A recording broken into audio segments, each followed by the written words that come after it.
Many people are needed, but they must be honest, and there aren't many of those. Don't be too sad, now. The UN is not the only official international body collaborating with the Mexican government's counterinsurgency campaign. You have the International Committee of the Red Cross, IRC, whose delegation in San Cristobal approached sublime servility and stupidity. At a meeting with displaced people from Pulho, the International Red Cross delegate stated, without a blush, that the displaced aren't in their own homes because they're lazy and want to be supported by the Red Cross. For the imbeciles wandering around under the IRC's flag acclaimed for its neutrality and humanitarian aid, the paramilitaries are an invention, the product of the collective hysteria of more than 7,000 displaced indigenous people. In Octal, the 45 people executed really died of infections, and in the highlands of Chiapas, peace and tranquility reign.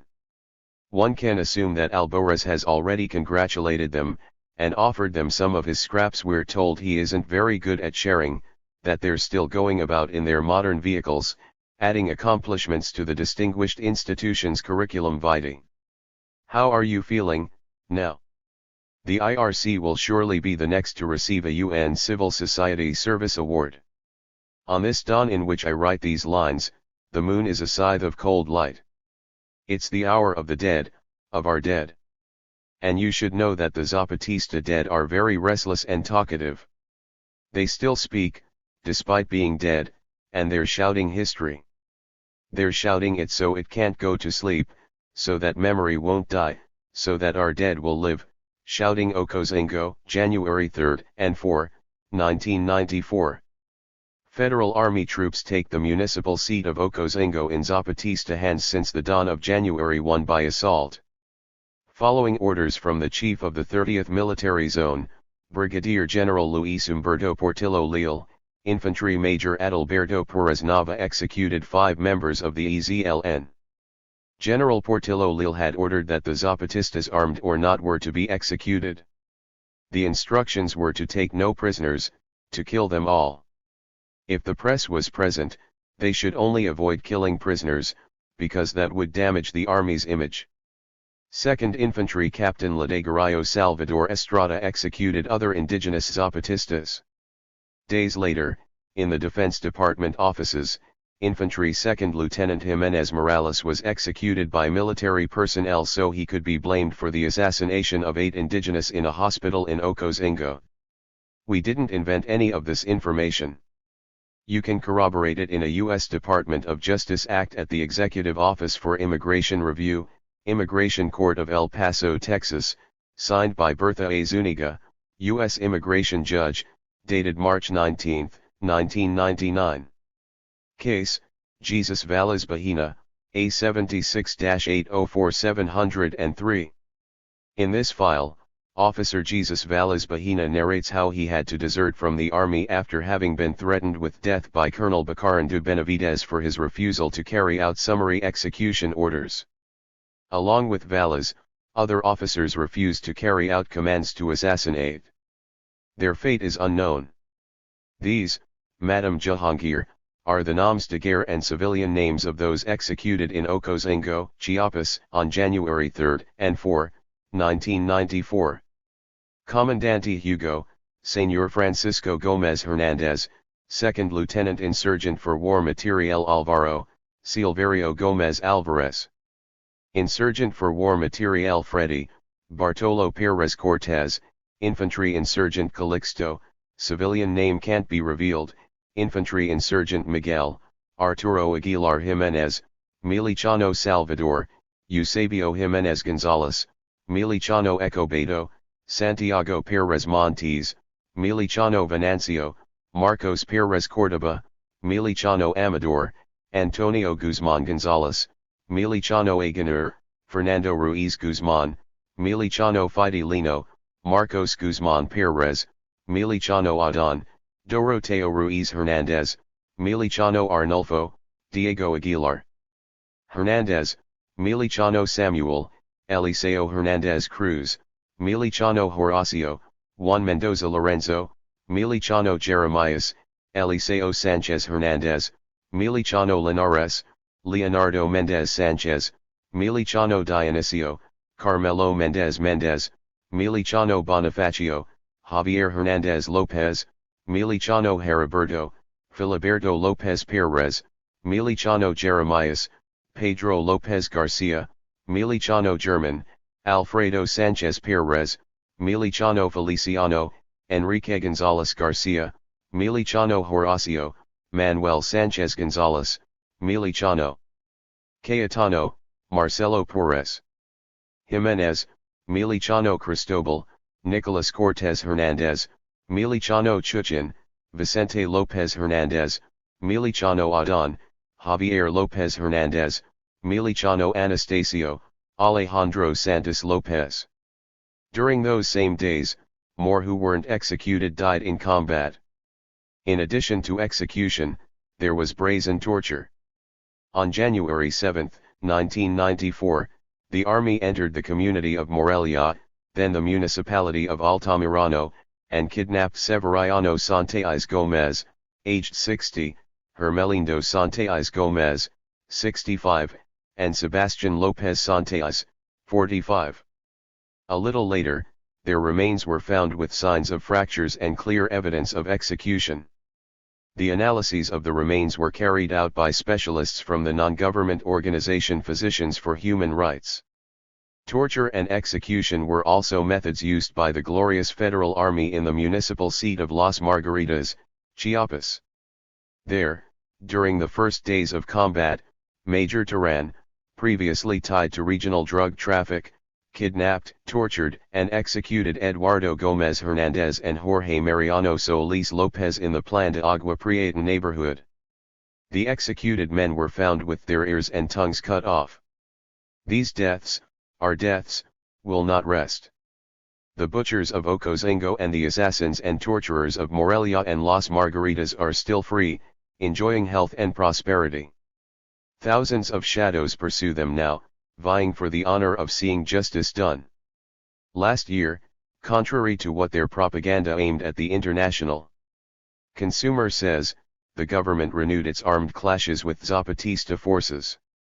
On June 10, 1998, a military column, heavy with infantry, tanks, planes, and helicopters, attacked the community of Chavajibal, in the municipality of San Juan de la Libertad, to the Zapatistas, or El Bosque, to the government. The Zapatista troops repelled the attack, and a heavy exchange of fire began, which was broadcast by a national television channel. Our troops brought down a helicopter. Frustrated and angry, the soldiers again attacked the community of Union Progreso that same day. There they took 7 Zapatista militia prisoners and summarily executed them. These are their names: Miliciano Enrique, Adolfo Gomez Diaz, Miliciano Jeremias, Bartolo Lopez Mendez, Miliciano Jorge, Lorenzo Lopez Mendez, Miliciano Marcelino, Andres Gomez Gomez, Miliciano Gilberto, Antonio Gomez Gomez, Miliciano Alfredo, Sebastian Gomez Gomez, Miliciano Pedro, Mario Sanchez Ruiz. The television reporter who covered the military attack on Chavajibal received a national prize for journalism earned with rebel indigenous blood. His employers rewarded him by sending him to cover the campaign of one of the 2 intellectual assassins of Union Progreso, the then Secretary of Government and now presidential aspirant, Francisco Labastida Ochoa. The other assassin is Zedillo. This is the Mexican Federal Army that now wants to present an image of innocence, and announces the dispatch of almost 7,000 more troops to the Lacandan jungle with the story that they're going to plant little trees. Everyone is silent. The military chief says that the 7,000 are unarmed, yet the 7,000 who arrive are armed. Everyone is silent. This is the new government strategy, promised by the pathetic Rabeza Gamboa, who's paid and paid well for coordinating emptiness. And since we're on the subject, Rabeza's new break clarifies that Octal was not an execution. This time, he's right, Octal and all the policies his boss Escobedo Zedillo has followed are genocide. This is the story: since Escobedo Zedillo rose to power, with the help of an assassination, the federal army has gained the cover and the money to feed their lust for blood and death. Seeking to improve the army's impoverished public image, paramilitary squadrons were activated, organized, trained, equipped, protected by soldiers on active duty and, in not a few cases, created by soldiers as well as by PRI members. The objective was and is clear: to turn the conflict around and present it to the international public. The national public doesn't matter in the least to them, as an inter-ethnic war, or as the corrupt PGR tries to present it, as an inter-family war. The names chosen by the soldiers to baptize their new paramilitary units reflect their great imagination: Red Mask, their greatest military success; the Octayal Massacre, Peace and Justice, responsible for the assassinations of dozens of indigenous in the north of the state; Chinchulans, they act in the north and in the jungle. Anti-Zapatista Indigenous Revolutionary Movement, they have training camps in military barracks in the Canadas, and are financed by the state PRI delegation. Los Punales, they're active in Comitan and Las Margaritas, Alborez of Chiapas, they're directly dependent on Croquet Alborez Guian, they wear green caps, and their war cry is Alborez follows through. This is the new strategy for Chiapas by the federal government, Zedillo's government. There's nothing new about it, nor is it a strategy. It's the same stupid beating down that assumes that the people who've known how to resist for 500 years won't be able to resist a year and a half longer. As for Escobedo Zedillo Ponce de Leon, we must say today what everyone will be saying tomorrow: he's not a man of his word, he's a liar and an assassin. When he leaves Los Pinos, everyone, even those who treat him respectfully today, will be saying it, and all his corruption and crimes will come to public light. Persecution, exile, jail, are the probable endpoints of his future. It doesn't make us unhappy, but then, our dead do not make us unhappy. I read in the press that you've met with some non-governmental organizations in Mexico City, and you'll meet others during your visit to Chiapas in a few days. I congratulate you. May you have the good fortune and the honor of personally knowing men and women who, without official and/or institutional paraphernalia, have confronted every kind of threat and persecution for their work defending human rights in Mexico. I won't name any names here, because in Mexico, and especially in Chiapas, the NGOs fighting for human rights are targets for the federal army. But any of these NGOs, from the smallest to the newest, has more moral authority in the Mexico of below than the UN does. Perhaps you're not to blame, and it's only the UN's great leaders who, without protest, accepted the sporadic role of NATO spokespersons and accomplices in the Mexican government's war of extermination against its indigenous peoples. Nonetheless, we're not pessimistic about the international community's future. The UN's failure isn't humanity's failure. A new international order is possible, a better one, more just and more human. In it, there will have to be a prominent place for international and national NGOs that, unlike the UN, don't have armed forces in their service nor hold themselves at the service of armed forces.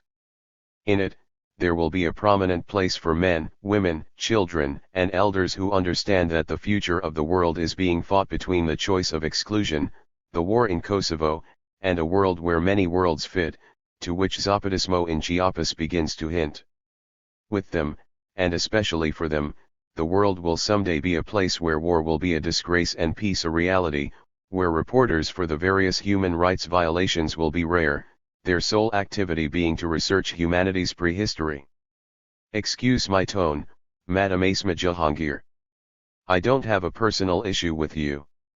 It's just that the organization you represent no longer represents anything. And that we do not forget Kosovo, nor Amparo Aguatinta, nor Ocosingo, nor Morelia, nor Las Margaritas, nor Union Progreso, nor anything. Whatever's going on, we do not forget. We do not forget. Vale. Health to you, and may dignity never forget memory. If dignity were to lose memory, it would die. Letter to Leonard Peltier. October 1999. To Leonard Peltier. Leonard. Through the National Commission for Democracy in Mexico, NCDM, and Cecilia Rodriguez, we extend greetings from the men, women, children, and elders of the Zapatista National Liberation Army. Cecilia has told us about the grave injustice the North American judicial system has committed against you. We understand that power is punishing your spirit of rebellion and your strong fight for the rights of indigenous people in North America. Stupid as it is, power believes that through humiliation, arrogance, and isolation, it can break the dignity of those who give thoughts, feelings, life, and guidance to the struggle for recognition and respect for the first inhabitants of the land, over whom the vain United States has risen. The heroic resistance that you have maintained in prison, as well as the broad movement of solidarity that your case and your cause have motivated in the United States and the world, reveal their mistake. Knowing of your existence and history, no honest or conscientious woman or man can remain silent before such a great injustice.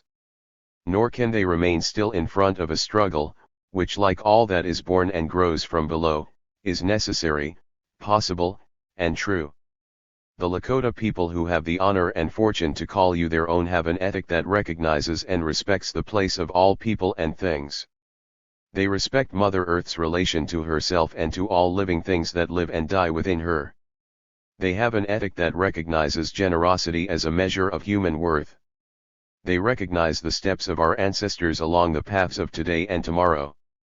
They see women and men as part of the universe, where there is the power of free will to choose paths and seasons, to search for harmony, and to struggle against that which breaks and disorders it.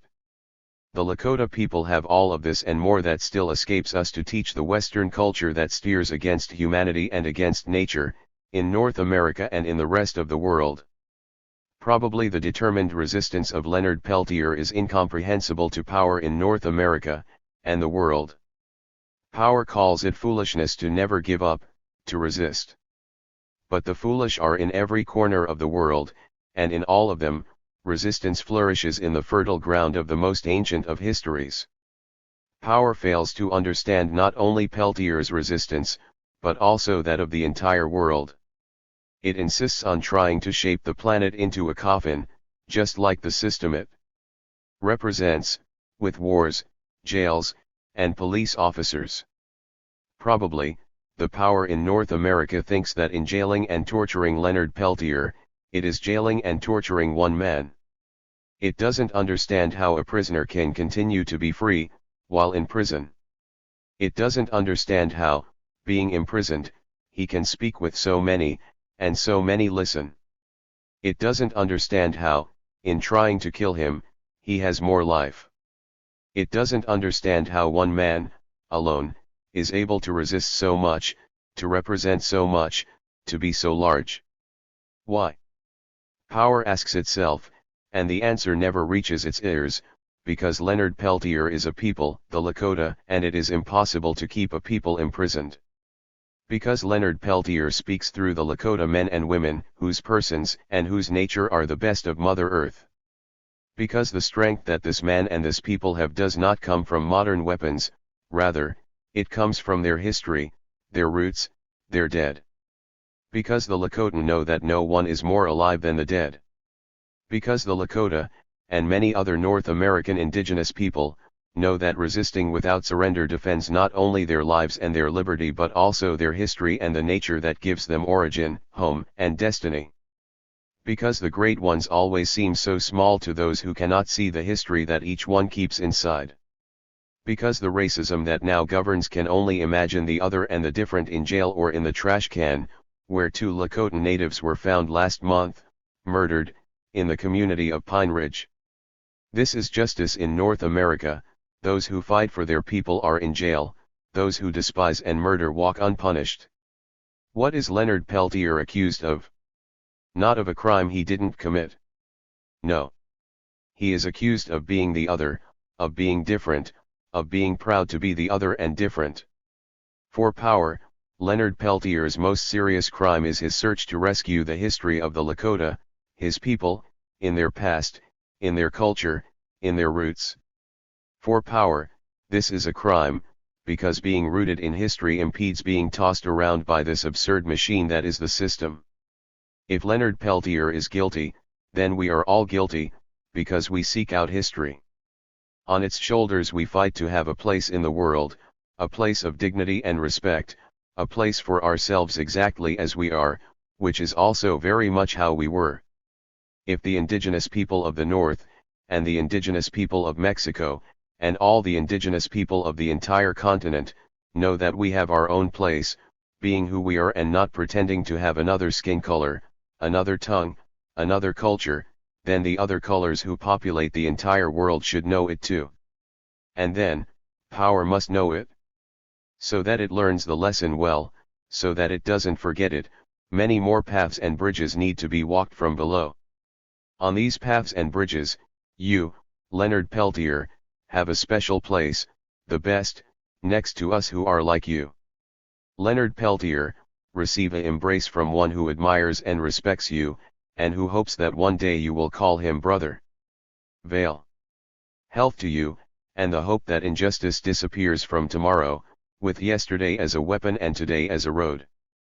Section 2. Beneath the Mask. This section contains the sub's most philosophical and literary writing.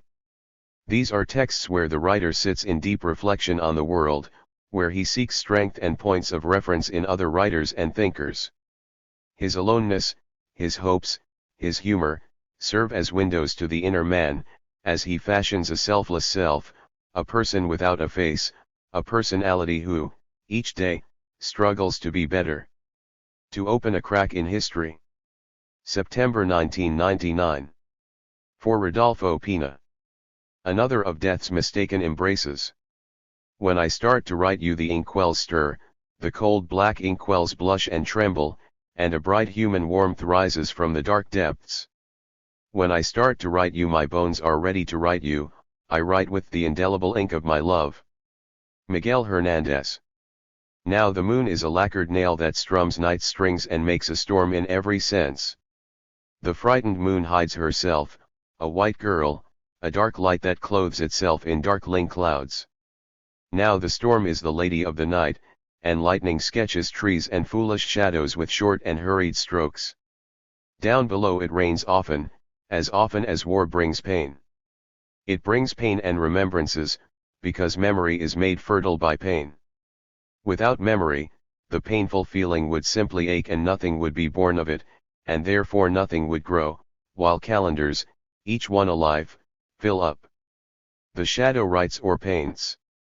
There is a double 15, second 2 of 7, that's an anniversary and fiesta and remembrance and pain and joy and memory. Barely was the first letter gone, the messenger of death, when the shadow that fills us starts sharpening the point of the second letter. If the first was for the person who left, the second is for the one who trails the absent one. August's long and humid passage reaches September and touches dates for celebrations and remembrances. Like dissatisfied memory, the rain taps her impatience on the little roof, and, more than once, the mocking wind turns out the lights, sending papers and ink into the mud. The shadow toils between opening sails and lifting papers, as if for the sailor sailing was only about the winds. One sheet of paper has been left in a corner of the little hut. Between the lightning winks one can see something is written. Just a moment. I'll try to get closer. Right, the mud. And this fog falls in just like that. It is hard. Good. There it is. This is what I managed to read. Letter 2. I propose to you, with the gravity of life's final words, that we embrace in a commitment, let's go out into open spaces, let's take risks for another, and with him wait with outstretched arms for a new swell in history to lift us. Perhaps it is already doing so, in a silent and subterranean way, like buds which beat beneath a winter's ground. Echo Beto Sabato, before the end. P.S. Which, as you will see below, explains the why of the 15 double, as this is the second of the 7. 15 years ago. Every August, year after year, the mountains of the Mexican southeast manage to give birth to a particularly luminous dawn. I don't know the scientific causes, but during this dawn, this one single dawn in the whole of a disconcerting August, the moon is a hammock of swaying iridescence, the stars marshal themselves to encircle and center, and the Milky Way proudly lights up its thousand wounds of clotted light. In this August of the end of the millennium, the calendar pointed to the 6th day when this dawn appeared.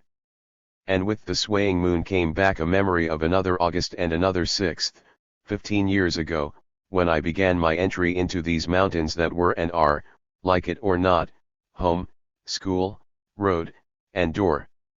I began my entry in August, and I didn't complete it until September. I should confess something to you.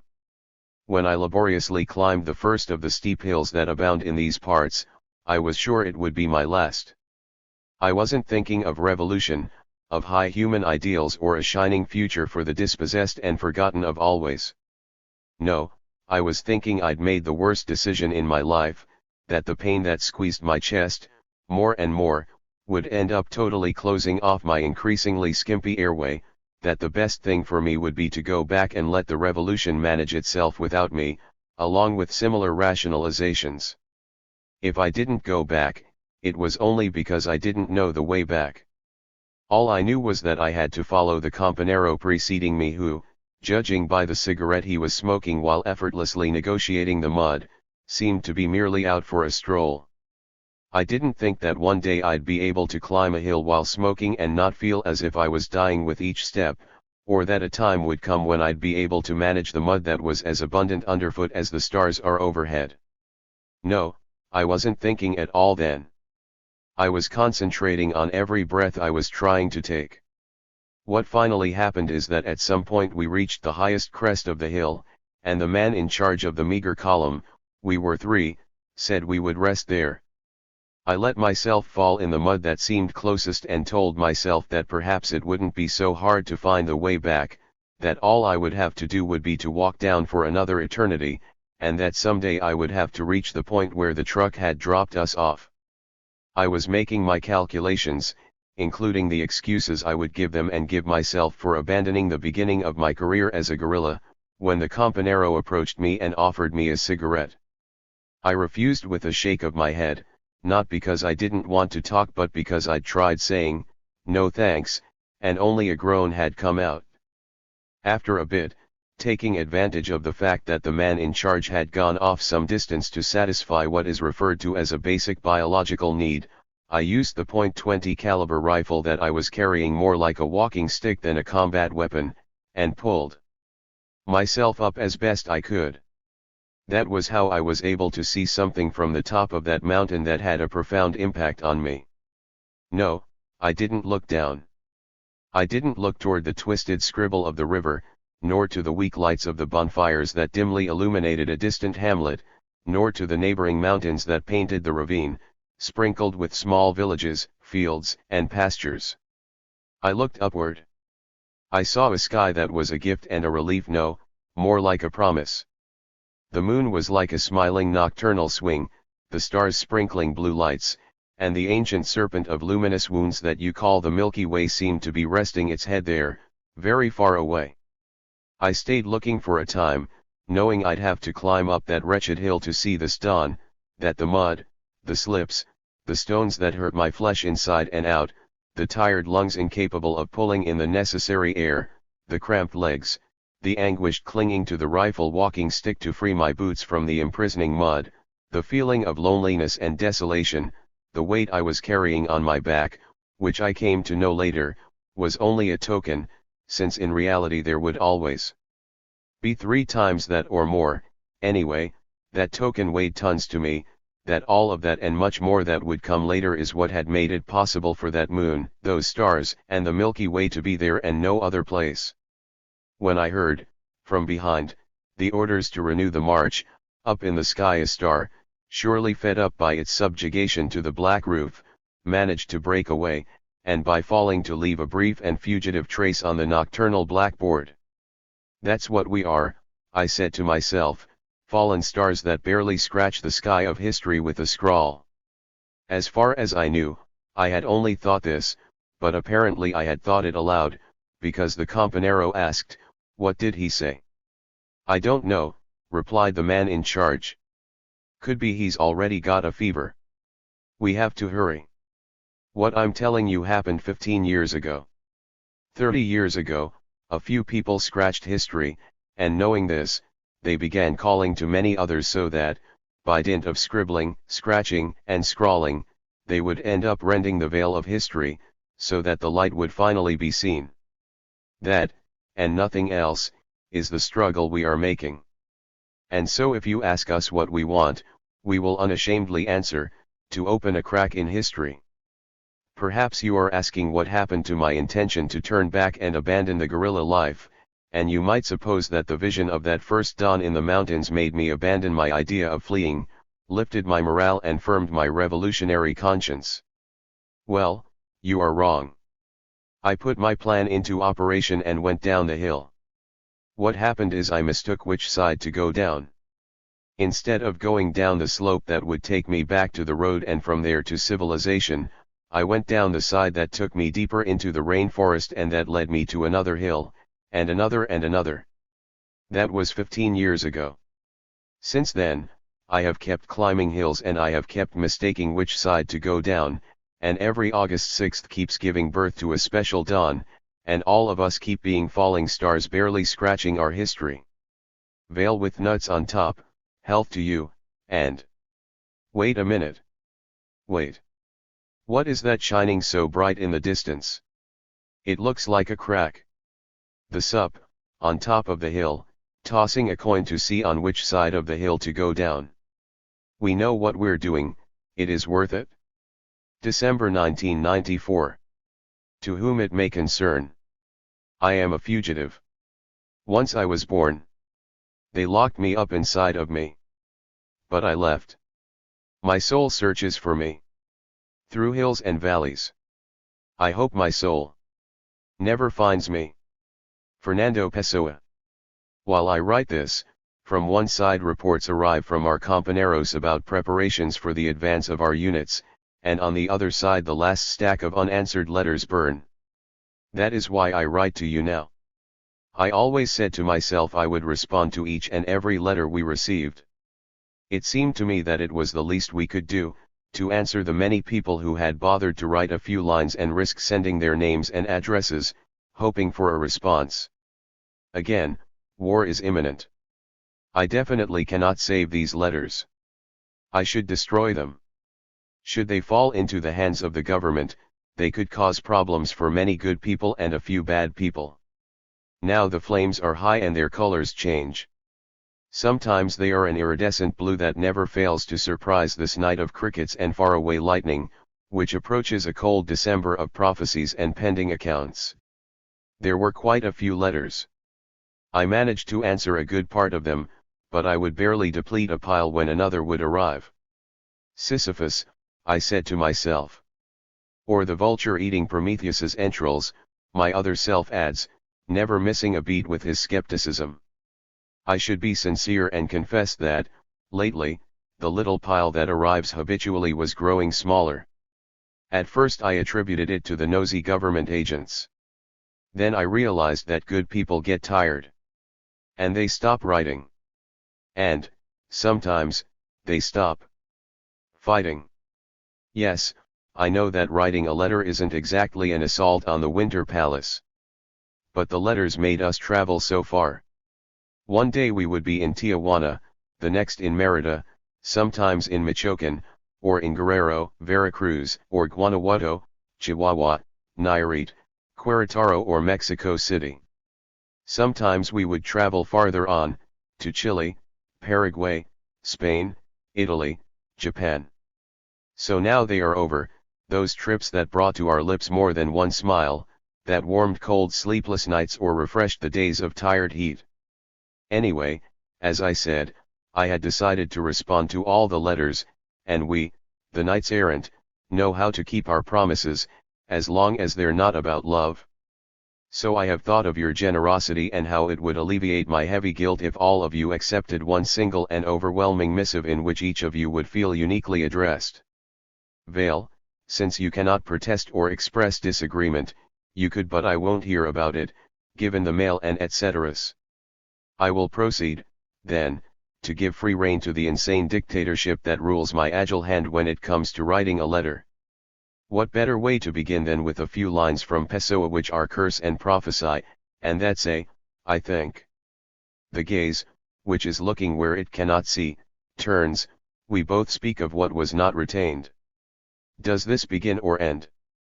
On such and such a month, of the ineffable year of 1994. To whom it may concern, I want to say a few things about what has happened since January. Many of you wrote to say thank you. Imagine our surprise when we read in your letter that you are grateful that we exist. I, for example, whose most affectionate gesture from my troops has been one of resignation when I arrive at one of our posts, was surprised to find myself surprised. And when I am surprised, unusual things happen. For example, I might bite down too hard on my pipe and break the stem. For example, as I look for another pipe I might find some candy and commit the grave error of crackling it, a sound that only cellophane-wrapped candy makes and which that plague-called children can hear from dozens of meters away, even kilometers, if the wind is in their favor. And if this happens, for example, I might raise the volume on the little tape player to drown out the noise from the wrapper with a song that goes.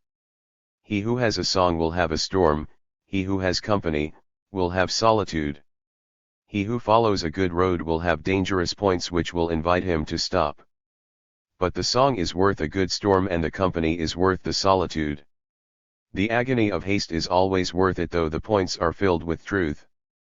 Heriberto appears in the little room.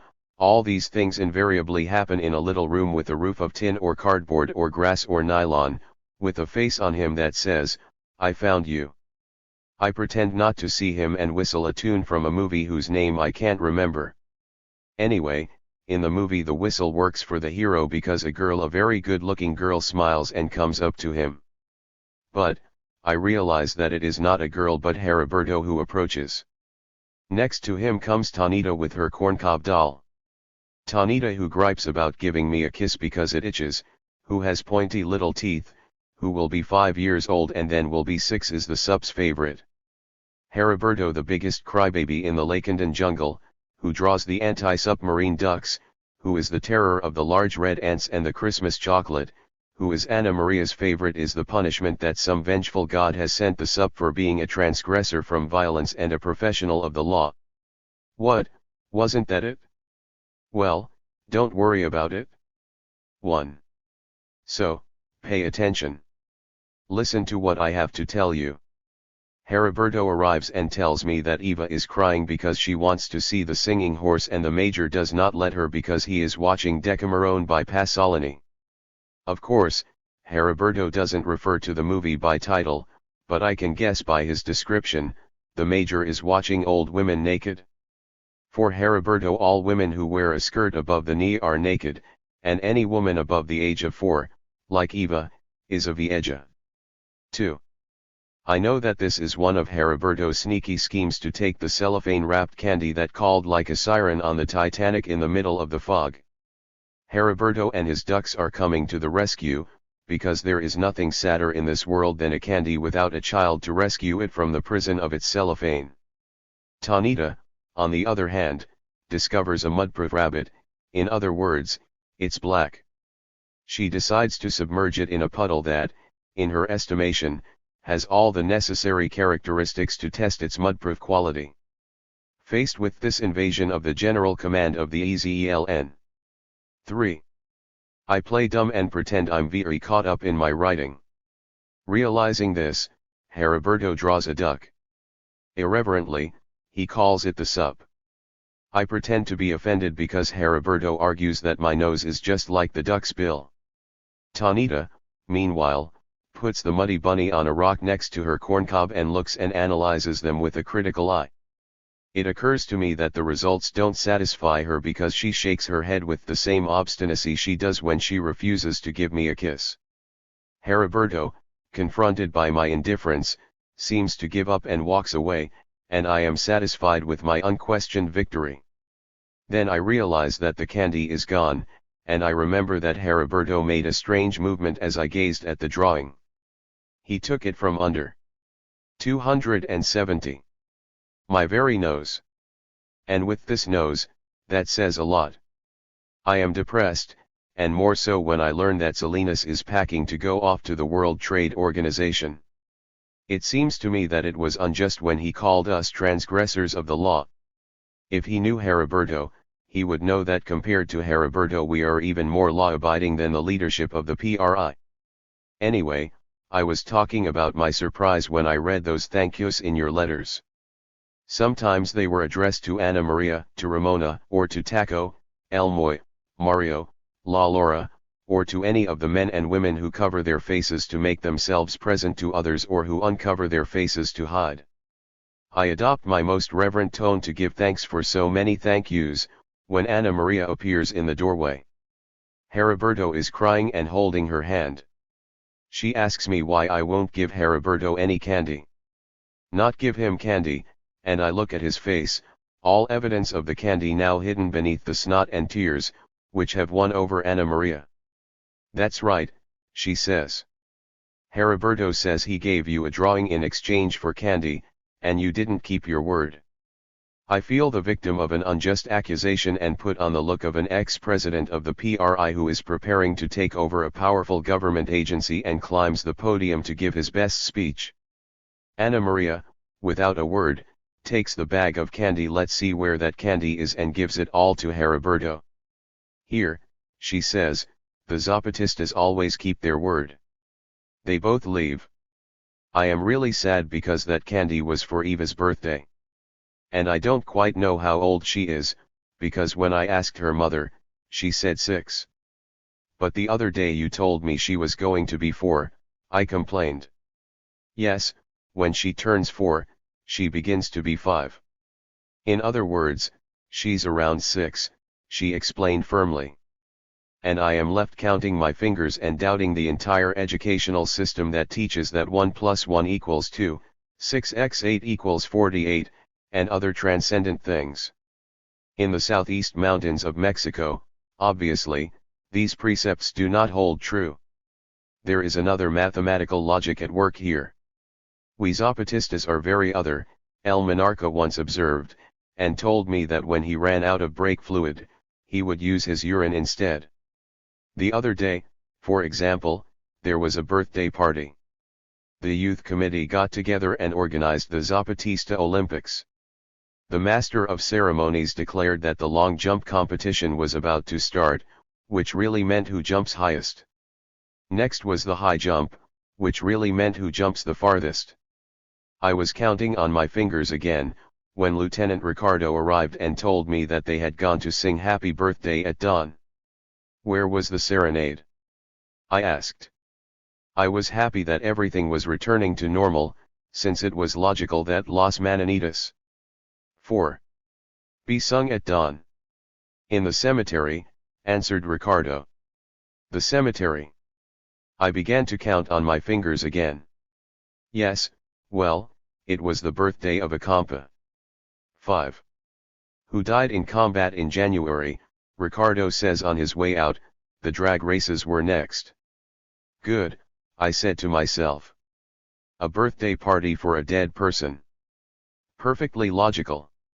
In the mountains of southeast Mexico. I sighed. I am sighing with nostalgia, remembering the good old times when the bad guys were the bad guys and the good guys were the good guys. When Newton's apple followed its irresistible trajectory from the tree toward some childish hand. When the world smelled like a schoolroom on the first day of class, of fear, of mystery, of newness. I'm sighing emphatically when, without warning, Beto comes in to ask if there are any balloons. Without waiting for my answer, he starts to look among maps, operative orders, war communiques, pipe tobacco ashes, dried tears, red flowers colored with pen, cartridge belts, and a smelly ski mask. Somewhere Beto finds a bag of balloons and a photograph of a playmate, pretty old, the picture, not the playmate. Beto stops for a minute to decide between the bag of balloons and the picture, and he decides what all children do, he takes both of them. I've always said that this is not an army headquarters but a kindergarten. Yesterday I told Elmoy he should put in some anti-personnel mines. You think the soldiers will come all the way here, he asks me, Worried. I answer, trembling, I don't know about the soldiers, but what about the kids? Elmoy nods agreeably and begins to tell me about his complicated design for a booby trap, a fake hole with stakes and poison. I like the idea, but since the kids aren't boobies, I recommend that we electrify everything and place machine guns at the entrance. Elmoy thinks a while, says he has a better idea, and leaves me. What was I saying? Oh, yes. About the candy for Eva that Heriberto took. So there I am, calling every camp over the radio in search of candy so I can replace the bag of candy for Eva, when Eva shows up with a little pot of tamales. My mother sends these because today is my birthday, she says to me with a look that in 10 years or so will provoke more than one war. I thank her profusely, and what else could I do, say I have a present for her. Where is it? She asks demand, and I begin to sweat because there is nothing more terrible than a look of dark anger. Eva's face begins to transform itself like in that movie El Santo Meets the Wolf Man, and all I can do is stutter. To make things worse, Heriberto arrives to see if the sup is still mad at him. I begin to smile to give me time and figure out how I can give Heriberto a good kick, when Eva notices that Heriberto has an almost empty bag of candy. She asks him where he got it, and he says, in a sugary and slurry voice, the chup. I don't realize that he means the sup until Eva turns and reminds me, and my present. Heriberto's eyes pop out when he hears the word present. He drops the bag of candy, which by now is empty, and, sidling up to Eva, says with a sticky cynicism, yeah, what about our present? Our. I repeat, once again thinking about that kick, when I notice that Anna Maria is close by. Right away I say, it's hidden. Where? Asks Eva, already tired of the mystery. But Heriberto views this as a challenge and opens up my backpack. He tosses out my blanket, altimeter, compass, tobacco, a box of bullets, a sock. He stops when I shout, it's not there. Heriberto then starts on Elmoy's backpack and he is about to open it when I say, you have to answer a riddle to know where the present is. By now Heriberto is fed up with the tight straps of Elmoy's backpack and he comes to sit by my side. Eva does too. Beto and Tanita come near, and I light my pipe to give me time to measure the size of the riddle problem I have gotten myself into. I take out the photo of Zapata from my backpack and show it to them. Is he climbing up or down? Asks Beto. Is he standing still or is he walking? Asks Eva. Is he taking out or putting away his sword? Asks Tanita. Has he just fired his pistol or is he going to fire? Asks Heriberto. I'm always surprised by that 84-year-old photograph that old Don Antonio gave me in 1984 and how many questions it elicits. I look at it one last time, before I decide to give it to Anna Maria, and the picture raises one more question, is it our yesterday or our tomorrow? In this climate of curiosity and with a surprising coherence for her 4-year Samost 5 or 6, Eva asks, what about my present? The word present provokes identical reactions in Beto, Tanita, and Heriberto. They all start yelling, where's my present? I'm trapped and on the point of being sacrificed. But in walks Anna Maria, who saves my life, as she did in San Cristobal almost 1 year ago, under very different circumstances. Anna Maria has an enormous bag of candy with her. Here's the present the sup has for you, she says, while giving me that I don't know what a men would do without women look. While the children decide, or fight over how they will divide the candy, Anna Maria salutes me and says, reporting, sir. The troops are ready to leave. Good, I say as I strap on the pistol. As always, we will leave at dawn. Anna Maria leaves? Wait. I call to her and give her the picture. What's this for? She asks peering at the photograph. We'll need it, I reply. For what? She persists in asking. So we'll know where we're going, I reply while inspecting my gun. Above us a military airplane negotiates the sky. Well, Don't get fed up. I am almost done with this letter of letters. First, though, I need to get the kids out of here. To conclude, I will answer some questions you are surely asking. Do we know where we're going? Yes. Do we know what awaits us? Yes. Is it worth it? Yes. Who can answer the previous 3 questions with a yes and remain still and do nothing, without feeling that something deep inside is tearing apart? Vale. Health to you, and a flower for this tender fury. I think it deserves one. Zapatista National Liberation Army. P.S. For writers, analysts, and the general public. Brilliant writers have found some valuable parts in the Zapatista movement. Nevertheless, they have denied us our fundamental essence, the national struggle. For them we continue to be provincial citizens, capable of a consciousness of our own origins and everything relative to it, but incapable without external help of understanding and making ours concepts like nation, motherland, and Mexico. They will chime in during this gray hour with minuscule letters. For them it is all right that we struggle for material needs, but to struggle for spiritual needs is an excess. It is understandable that these pens now turn against us, and that is too bad.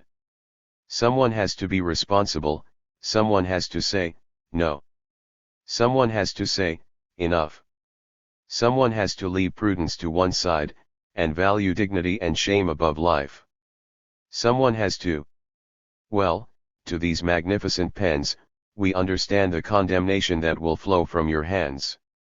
All I can argue in our defense is that nothing we ever did was for your pleasure. What we have said and done has been to please ourselves with the joy of the struggle, of life, of speech, of walking. Good people of all social classes, of all races and generations, helped us. Some helped to unburden their conscience, and others to be fashionable. The majority helped because of their convictions, because of their certainty that they had found something good and new. We are good people, that is why we are letting everyone know what we are about to do. You should prepare yourselves. You should not be taken by surprise. This warning is a disadvantage for us, but not as great a disadvantage as a surprise would be. To those good people I want to say, I hope you continue to be good, that you continue to believe, that you not allow skepticism to bind you to the sweet prison of conformity, that you continue to search, to seek out something in which to believe, something for which to fight. We have also had some brilliant enemies, writers who have not been satisfied with easy condemnation, who have sought out strong, firm, coherent arguments with which to attack us. I've read some brilliant texts that attack the Zapatistas and defend a regime that must pay dearly, for the sake of appearances, for someone to defend it. It's a shame that, in the long run, you wound up defending a vain and childish cause. It is a shame that you will end up falling along with that edifice that is crumbling. P.P.S. Which on horseback, accompanied by a mariachi, sings beneath an old woman's window that Pedro Infante song that's called, They Say I Am a Womanizer, and ends with, Among my sweet loves. One is worth more than others, one who has loved me without rancor of my tarariraran. 6. A beautiful old woman. Who I don't deserve. Who with all her heart offers me love divine. In front of a grandmother one is always a child, and it hurts to leave. Goodbye, grandmother, I am coming. I've finished, I'm beginning. The Library of Aguascalientes. January 16, 1995. To the weekly magazine Preciso. To the national newspaper El Financiero. To the national newspaper La Jornada. To the local newspaper of San Cristobal de las Casas, Tiempo. Sirs. Communiques are flying about, indicating that the winds have changed direction. Again, you are threatening us with unemployment, and I hope this time it's true. They tell me that Mr. Robledo Rincon 1. Has sequestered himself and his armed guards, the self-named State Public Security Police, somewhere in the governor's palace. Even though the upheaval of those who oppose the popular will in Chiapas is limited to 4 neighborhoods in its old capital, Tuxtla Gutierrez, they could be offered a dignified out. Let them explain where the money came from to arm the white guards who assassinate indigenous people in the Chiapas countryside. Perhaps it comes from the peace agreements of San Cristobal, money that never reached the poor of the state of the Mexican Southeast, because we're still called Mexico. No. Vale. Good health to you, and a bit of hope to foretell tomorrow. P.S. Which remembers a previous dawn and a cold within. One night of tanks, planes, and helicopters, I was in the library of Aguascalientes. I was alone, surrounded by books and a cold rain that forced the use of the ski mask, not to hide from others' eyes but to hide from the cold. I sat in one of the few chairs that were not broken, and contemplated the languid abandonment of the place. Like other dawns, this one was empty of people, while the library began the complicated ceremony of its unveiling. The heavy bookcases began a movement much like a disordered dance. The books exchanged places and pages, and in the back and forth a book fell, silent, unheard, exposed by a single page. I did not pick it up, avoiding the dancing shelves. I got near enough to read. The library exists ab eterno. It is a truth whose immediate corollary is the eternal future of the world, that no one can reasonably doubt. Humanity, the imperfect librarian, can be a work of luck or of malevolent demiurge. The universe with its elegant dosage of shelves full of enigmatic tomes, indefatigable ladders for the traveler and latrine for the sedentary user, can only be a work of a god. The imps affirm that the babble is normal in the library and that the reasonable, even a humble and pure coherence, is almost a miraculous exception. The library is limitless and temporary. If an eternal voyager traverses it in any direction, he would prove that at the end of the centuries the same volumes are repeated in the same disorder, which, once repeated, would be an order, an order. My loneliness becomes joyful with that elegant hope. Leticia Alvarez de Toledo has observed that the vast library is useless.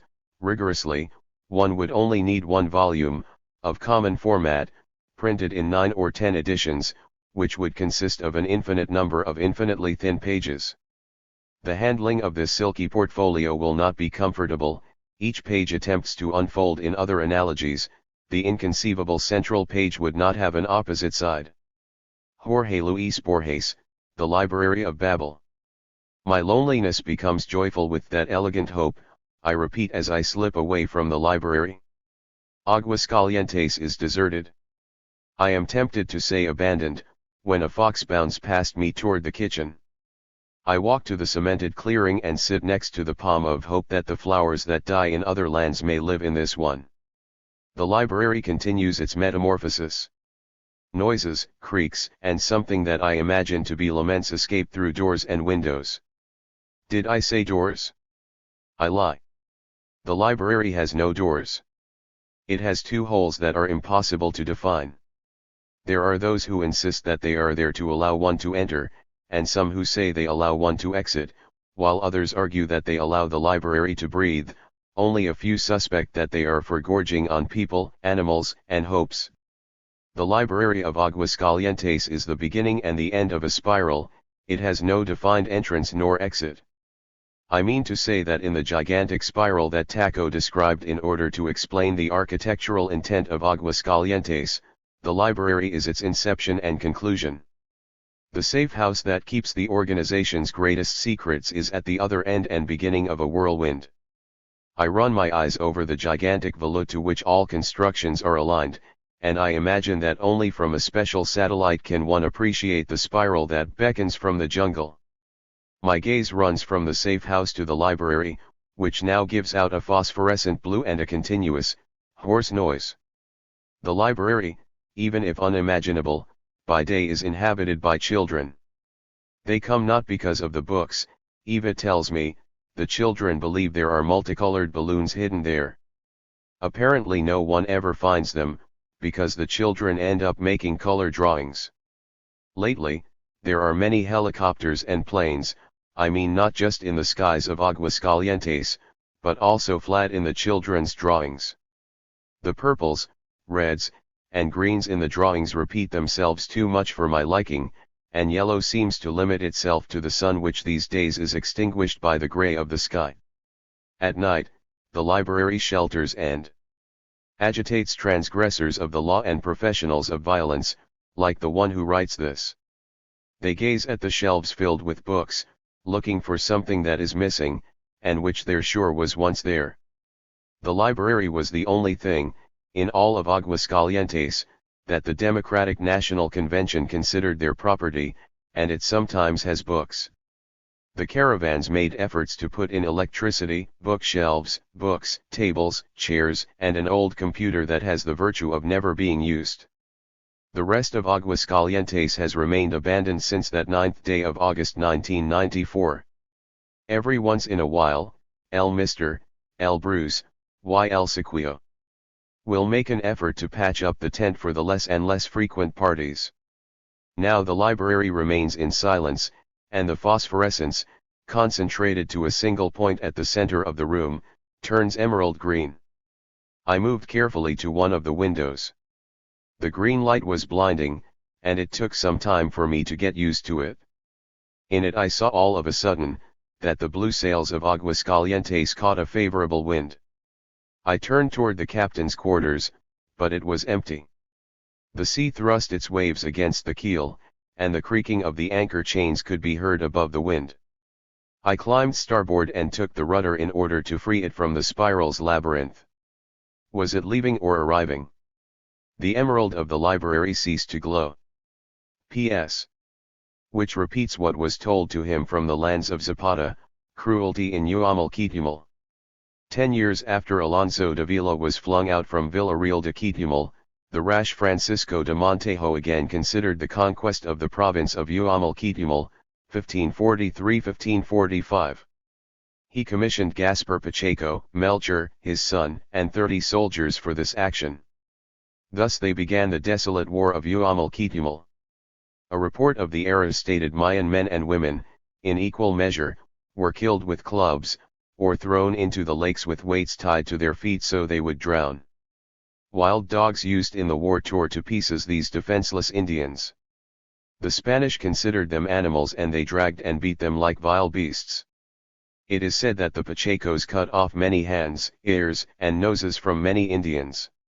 As you can see, the bad government started many years ago, and its methods are somewhat passé. Meanwhile, I look worriedly at the prominent nose, now red and cold, because of that cutting off noses. Greetings to the pipe of Popocatépetl, and always remember that. In Popocatépetl aic ixpaluis, in Mexica yodel aic ixpaluis, Zapatan nimi iadic tepetl, iadic me swilden. Look, it is Nahuatl. Veil once again. The submarine from the high seas. The retreat is making us almost scratch the sky. February 20, 1995. To the national weekly magazine Preciso. To the national newspaper El Financiero. To the national newspaper La Jornada. To the local newspaper in San Cristobal de las Casas, Chiapas, Tiempo. To the national and international press. Dear Sirs. Here are the communiques. Everything looks so dire, we are on the verge. It is amazing the cynicism with which they deny what is evident, the decision to seek a military solution. Us. Well, the heavens hang so low over our heads, we can almost scratch the sky. It's the first time that something falls up into the sky. I fell. Veil. Health to you and a well-sharpened knife to tear through so much darkness. From the mountains of southeastern Mexico. Subcomandante Insurgent Marcos. P.S. Which narrates the 15th of February 1995, 6th day of the retreat. We recommend that it be read before each meal, it is an excellent dieting regime. At dawn on the 15th we were going to drink our urine. I say, we were going to, because we didn't do it, we all began to vomit after the first swallow. Previously there had been a discussion. Although we all agreed that each person should drink his or her own urine, Camillo suggested we wait until dawn and let the night cool the urine in the canteen so we could drink it, imagining it to be soda. In defense of his suggestion, Camillo argued that he had heard on the radio that imagination made anything possible. I opposed the idea, suggesting that time would only make the odor stronger, and that the radio had not been too objective lately. My other self argued that letting it rest could help the ammonia settle to the bottom. It must be the adrenaline, I said, surprised that the skepticism was my own and not my other self's. Finally, we decided to take a sip, all at the same time, to see what would happen. I don't know who began the concert, but almost immediately we all began to vomit what we had ingested, and also what we hadn't. We were left even more dehydrated, prostrate on the ground, like dunces, stinking of urine. I think that our image was hardly soldier-like. Hours before sunup, a sudden rain washed over us, alleviating our thirst and our spirits. With the first light of the sixth day we continued walking. In the afternoon, we reached the outskirts of a small village. Camillo went to ask for something to eat. He returned with a little fried pork, hard and cold. We ate it right there without any modesty. In a few minutes the cramps began. The diarrhea was memorable. We were strewn at the foot of a small wooded hill. A federal troops patrol passed us by a mere 500 meters away. They didn't find us because God is grand.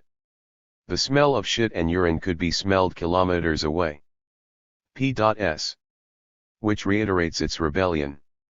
They can do it again. They can do in all of the villages what they did in Guadalupe Tepeyac. For each resident, child, or adult, they brought in 10 soldiers, for each horse, a war tank, for each chicken, an armored vehicle. In total 5,000 soldiers patrol a deserted village and protect a slew of dogs and animals belonging to no one. Let them do that in all the autonomous communities, everywhere, in all of the ranches. Let them fill the whole state of Chiapas with soldiers. Despite everything and everyone, the mountains of southeastern Mexico will continue to be territory in rebellion against a bad government. This will continue being Zapatista territory. It will be forever. P.S. Which clarifies and rectifies. It was not the EZLN who broke off the dialogue and reinstated the war. It was the government. It was not the EZLN who feigned political willingness while preparing a military attack and betrayal. It was the government. It was not the EZLN who detained and tortured civilians. It was the government. It was not the EZLN who murdered. It was the government. It was not the EZLN who bombed and razed communities. It was the government. It was not the EZLN who raped indigenous women. It was the government. It was not the EZLN who robbed and plundered the campesinos. It was the government. It was not the EZLN who betrayed the will of an entire nation to find a political solution to the conflict. It was the government. P.S. Which points out incongruencies in the investigations of the Attorney General. If the SUP had received political and military training from the Sandinistas, he would have already organized a piñata with the recovered properties, and he would have expelled all those who have criticized it from the organization. If the SUP had received training from the Salvadorans, he would have already made a gift of his weapon to Cristiani. If the SUP had received aid from the Russians, he would have already bombed Chechnya, Guadalupe Tepeyac. Besides, what other guerrilla army, of the millennium, fundamentalist, and headed by whites from the university, has carried out military actions like the EZLN did in January 1994 and again in December 1994, breaking through the military blockade?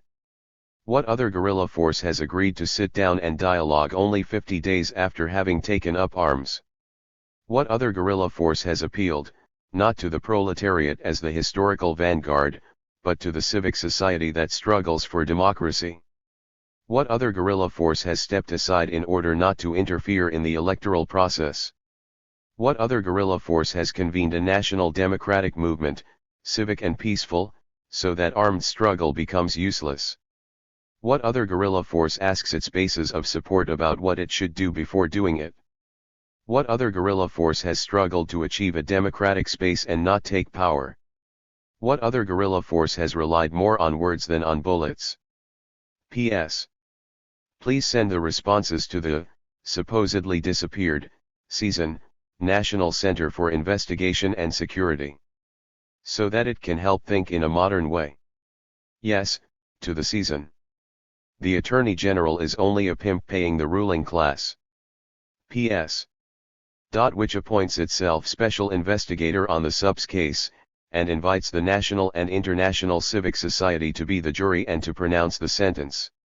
Being such and such hour, on such and such day, of such and such month, in the current year, standing before this PS is a man of indefinite age, between 5 and 65 years old, his face covered with one of those garments that appears to be a sock with holes in it, and which the gringos call a ski mask, and Latin Americans call pasamontanas.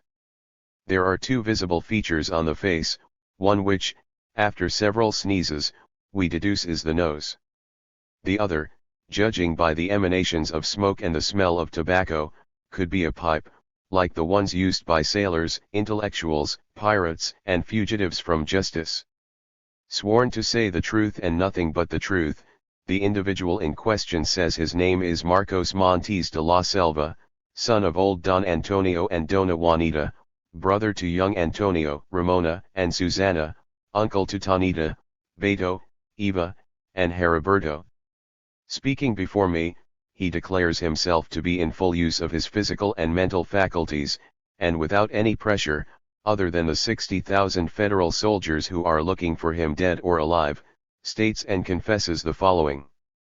First, that he was born in the guerrilla camp called Agua Fria, in the Lacandan jungle, Chiapas, early one morning in August 1984, and that he was reborn January 1, 1994, and reborn, successively, on June 10, 1994, on August 8, 1994, the 19th of December 1994, the 10th of February 1995, and each day and each hour and each minute and each second since that day up to this moment, in which I am making this statement. Second, that, in addition to his name, he has the following aliases: Subcomandante, Subco, Marquitos, Pinchy Sup, Son of A, and others, that the modesty of this P.S. public prosecutor prevents it from writing. Third, the owner of the voice confesses that, since having been born, he has conspired against the shadows that darken the Mexican sky. Fourth, the owner of the voice confesses that, before being born, being able to possess everything in order to have nothing, he decided to possess nothing in order to have everything. Fifth, the owner of the voice confesses that, in the company of other Mexicans, the great majority of them Mayan Indians, they decided to make a certain piece of paper live up its words, a piece of paper that they teach about in school, which lists the rights of the Mexican citizens and which is called the Political Constitution of the United Mexican States.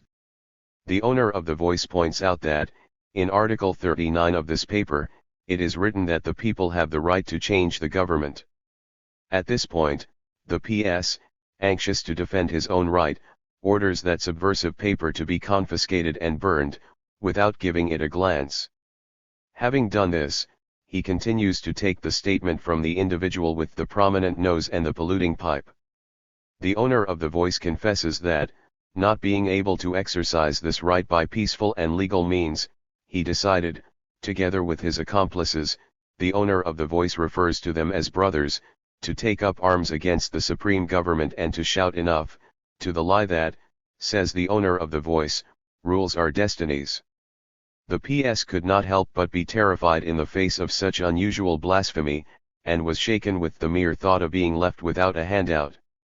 Sixth, the owner of the voice confesses that, facing the choice between comfort and responsibility, he always chose responsibility.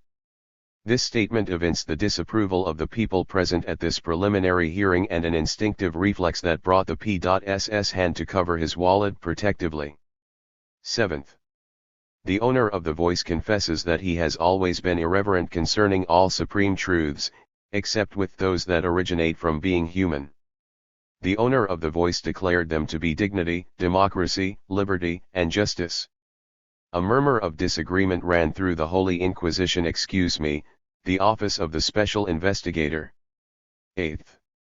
The owner of the voice confesses that they had tried to threaten him, to buy him off, to corrupt him, to put him in jail, and to murder him, and that they have failed to intimidate him, buy him off, jail him, or kill him, up until now, the investigating PS points out threateningly. 9th. The owner of the voice confesses that, since he was born, he decided that he prefers to die before turning over his dignity to those who have made lies and crime a modern religion. Such an impractical thought earned a cynical look from the people. 283. Present. 10th.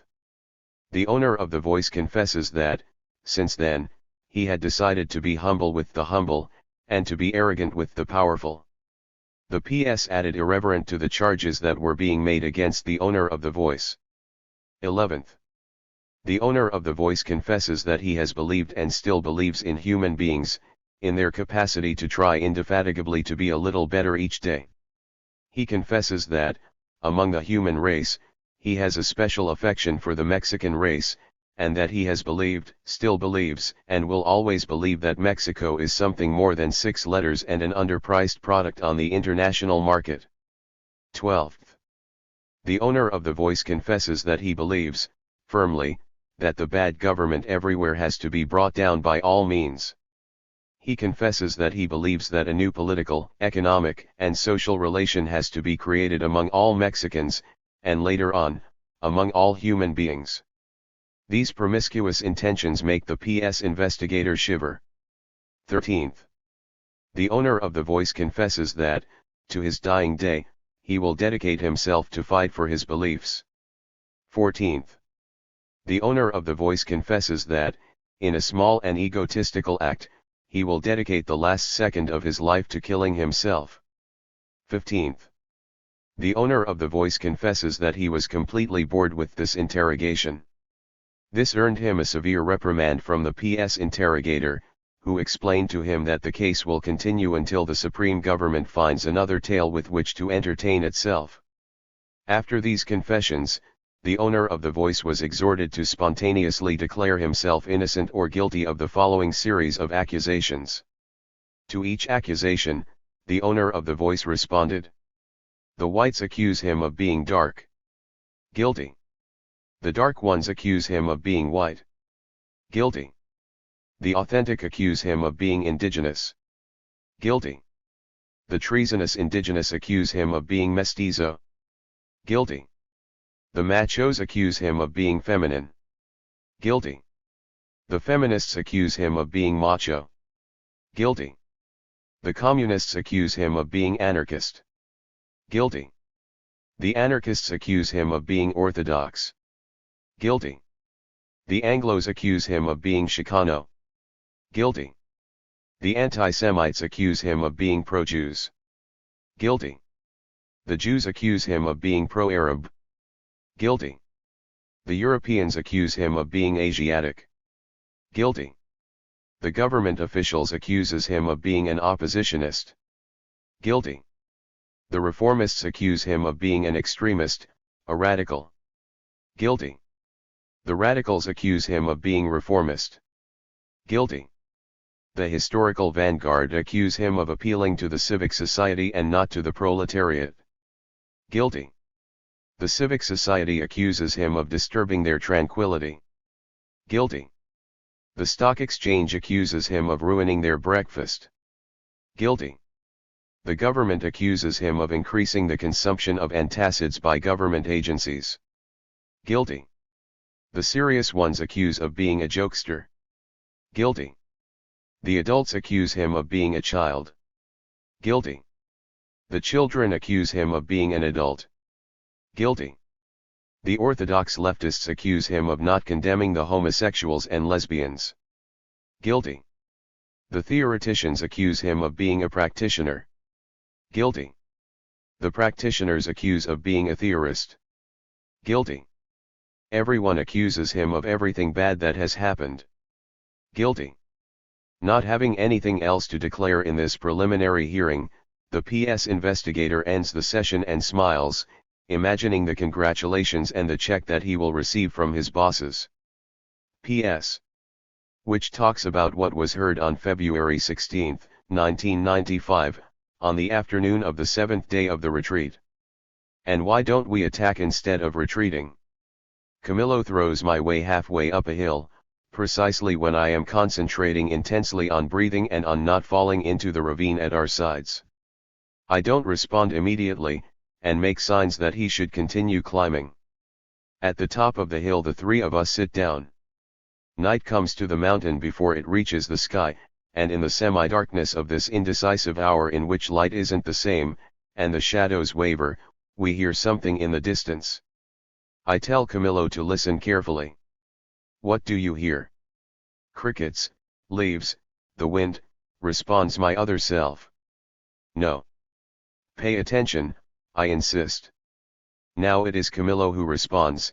I hear voices. Very far away. A boom boom boom. Like a drum. From over there Camillo points to the west. Yes. Exactly, I tell him.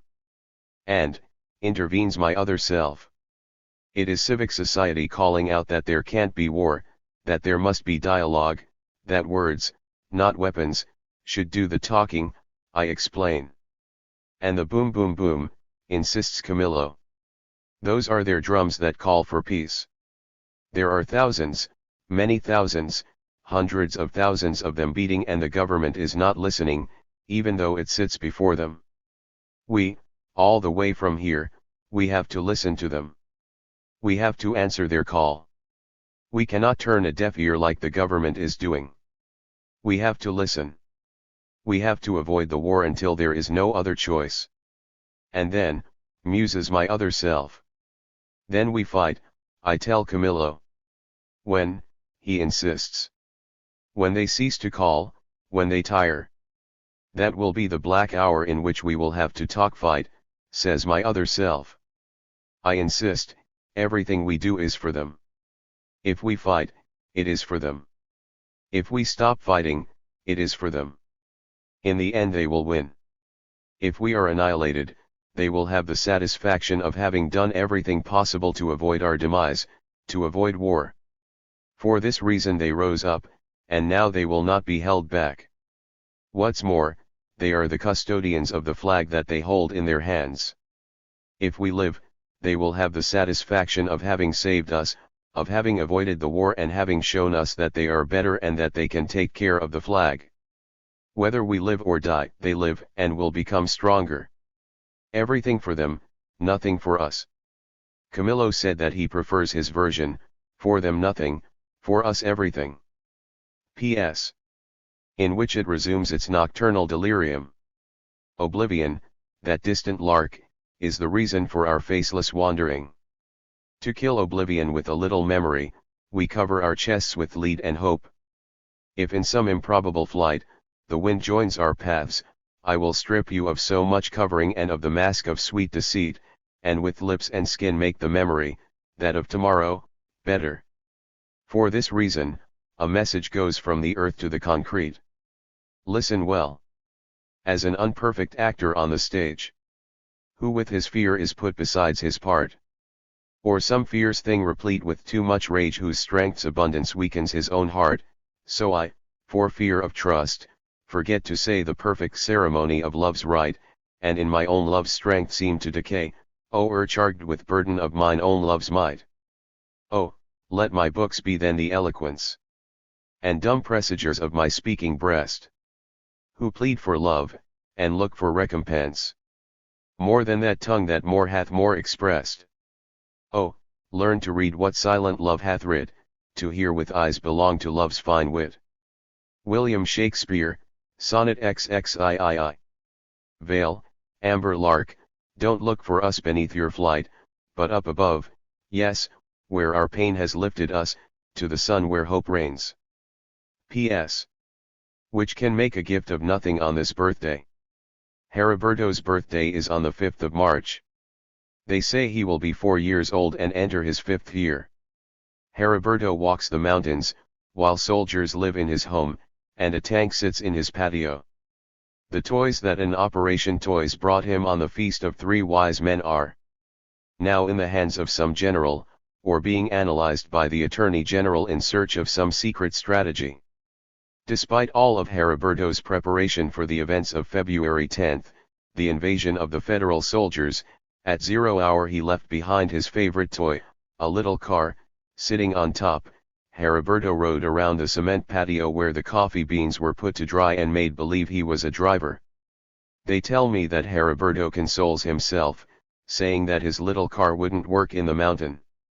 Heriberto asks his mom if he can ever have his car again, and if the sup is ever again going to give him chocolates. Heriberto asks his mom why the war from last year returned, why his car was left behind. Why, asks Heriberto. His mom does not respond, and continues to walk with the boy and the pain weighing on her shoulders. P.S.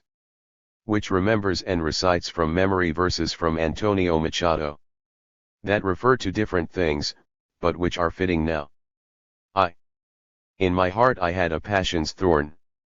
One day I pulled it out, now I cannot feel my heart. Sharp golden thorn, who will feel it pierce the heart again? 2. Last night I dreamed I heard God shout to me, watch out. Then it was God who slept and I who yelled, wake up. P.S. Which bleeds unendingly. A wound I carry in my chest. It bleeds wheat and there is no bread to alleviate the hunger.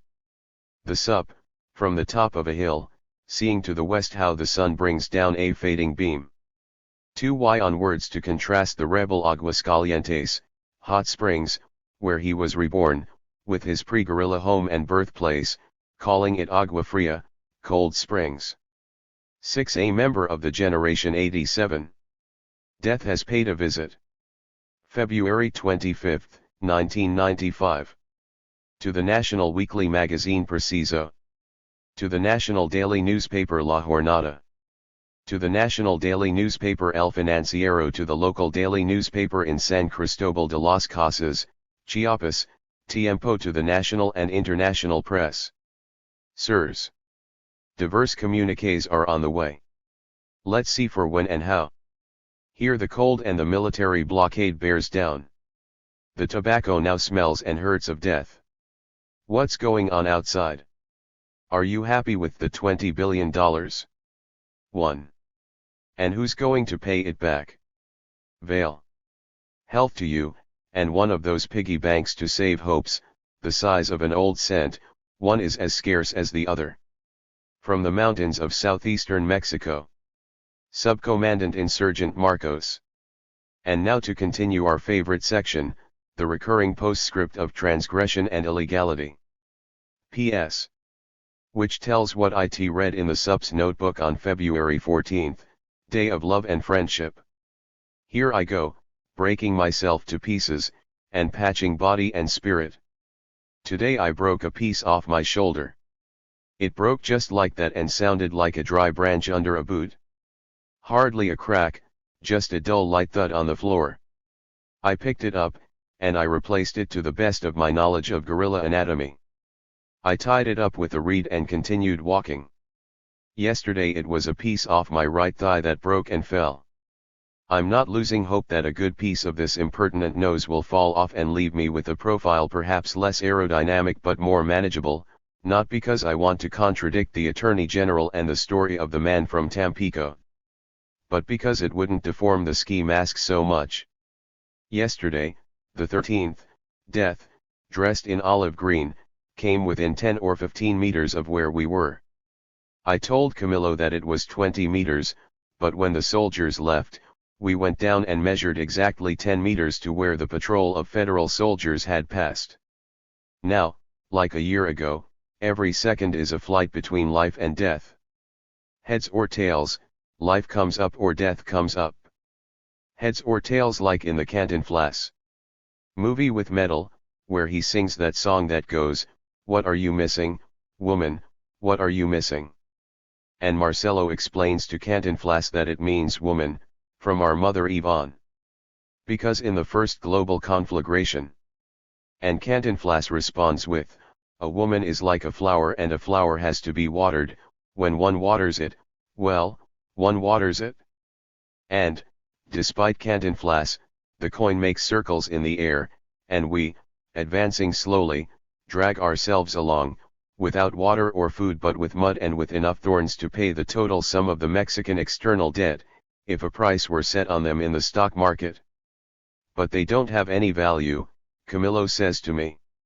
Neither does our blood, adds my other self, who instead of a suitcase carries skepticism everywhere and does not appear to tire. I notice that my senses begin to dull. On that day, 10 meters from death, I was leaning against a rock. Bit by bit, I lowered myself, and without making a sound, I cocked my gun and pointed it towards the sound. I wasn't thinking, the only sound was of time standing still at my fingertip, on the trigger with neither fear nor courage, as if I were seeing everything from outside, as if I was very tired, as if I had seen the scene many times before, in a movie, in history, in life, in death. Dulled, I say. Like a machine, says my other self. Camillo doesn't say a thing, and only murmurs that there were 30 soldiers only 10 meters away and that we were 3 and that, according to higher mathematics, each of us had to take on 10 to come out alive. Camillo said that he made that calculation. I didn't calculate anything. All I saw was me with my finger on the trigger, immobile, like a single still repeated to excess in an endless movie. Camillo didn't study at Oxford or in Massachusetts. Is that how it's spelled? He barely got through second grade in a village in the jungle, and learned mathematics in the mountains. Myself, I was thinking about a wonderful pun with my finger on the trigger. But my other self told me that this wasn't the time for sexual fantasies. Did I say a year ago? I lie, it was more than a year ago. It was last January. A year ago, in February, we were in the cathedral in San Cristobal de las Casas talking of peace. Today we are in the jungle talking of war. Why? Has someone asked that man why? Why did he trick us? Why did he feign a commitment to coming to a just political agreement and then unleash a terror that now escapes his hands? Well, then, I talked to him, but really I talked with Camillo and to this page in my notebook about how the body parts are falling and I don't understand why, and Camillo is not going to answer because he has fallen asleep beneath the sunflowers. The helicopters above, and the chick of the blades are all around us, and I remember that chick in Tzotzil means ass, and from the ass of the helicopters I return again to my notebook. My other self says to me, biting my pipe, it's no use, no one is going to read it. And the notebook, for a change, doesn't say anything, and lets me tell how a small crack first appears on my body, and how it deepens, and then a piece breaks off and falls. I try to put it back again, and tie it with a reed, and it doesn't hurt. I'm not worried about that, but what if I happen to put it on the wrong side? What if it belongs on the right side and I put it on the left side, or vice versa? What political implications would this error have? Clearly, until now it has not been a problem, because the two sides have not fallen off at the same time. My other self approaches to read the last lines and murmurs, no one is going to read it, and feigns sleep when the helicopters surrender their place to the crickets. Today is the day of love and friendship. Here there is no woman other than death, and no other love than her mortal kiss. P.S. Which foresees a reproach. Anyway, I prefer to die here, rather than have to confront Eva someday and try to explain why I couldn't rescue her videocassettes of Bambi, The Jungle Book, and The School of Vagabonds with, somebody doubts it? Pedro Infante and Miroslava. Eva says that Bambi is a she, Heriberto says that it's a he. Eva argued that you could tell it was a she by the eyes. Heriberto said that it is a he because of the horns. Besides, at the end he leaves with a girlfriend, argues Heriberto, who, as one can see, is not a child but a dwarf. P.S. That, with a broken heart, remembers a scornful gesture. Tanita also left fleeing for the mountains. She had a pair of new white shoes that some good person from somewhere had sent her. Tanita carried the shoes in her hands. "Why don't you put them on?" I asked her after having been rejected for the nth time from getting a kiss. "Well, because they will get dirty," she replied with the inexplicable logic of a 6-year-old girl in the Lakandan jungle. I have not seen her again. P.S. That offers itself as advisor to the Supreme Government. I, the recurring postscript, recommend that the government withdraw the arrest order against the Sup. The result has been that, since he has known that he was pursued, the Sup has been insufferable. And I don't just refer to his obsession with death. As it turns out, he now believes he is John the Devil and is always telling us not to worry, that the Twisted One is going to come to save us. But that's not the worst of it. Now he keeps us up all night telling us what he plans to do when he meets up with a certain Monica or such and such Amy. What does he plan to do? Nothing decorous, believe me. My discretion prevents me from jotting down the details. I tried to dissuade him by telling him the soap opera on TV had ended a long time ago, so then he said he was going to look for Marimar. I reminded him of the boycott against Televisa. And he responded that then he was going to go with the kittens of Purcell. Arguing against that, telling him that TV Azteca also had asked for his head, the Sups, he murmured something like someday there will be objective television in this country. He left, sleepy and murmuring, "What are we supposed to do? This is where we are supposed to die, in the most transparent region in the air." I told him that we are supposed to live, but he no longer was listening. Overhead the sound of a military plane, and Orion were the only cover for his sleeplessness. Vale, once again. Health to you, and a small tonal keepsake for that J.M. Sarat song that ends. It is not that I haven't returned because I have forgotten, it is that I have lost the road to my return. The subdelinquent transgressor of the law. Fleeing through the hills. Sub Marcos. A year of the Zapatista government. March 17, 1995. To the men and women who, in different tongues and roads, believe in a more humane future and struggle to achieve it today. Brothers and sisters. There exists on this planet called Earth, and in the continent called America, a country whose shape appears to have had a big bite taken out of its east side, and on the west an arm thrown out, deep into the Pacific Ocean so that the hurricanes don't blow it far away from its history. This country is known by both natives and foreigners by the name of Mexico. Its history is a long battle between its own desire to be itself and foreign desires to have it exist under another flag. This is our country. We, our blood already in the voices of our oldest grandparents, walked this land when it was not yet known by this name.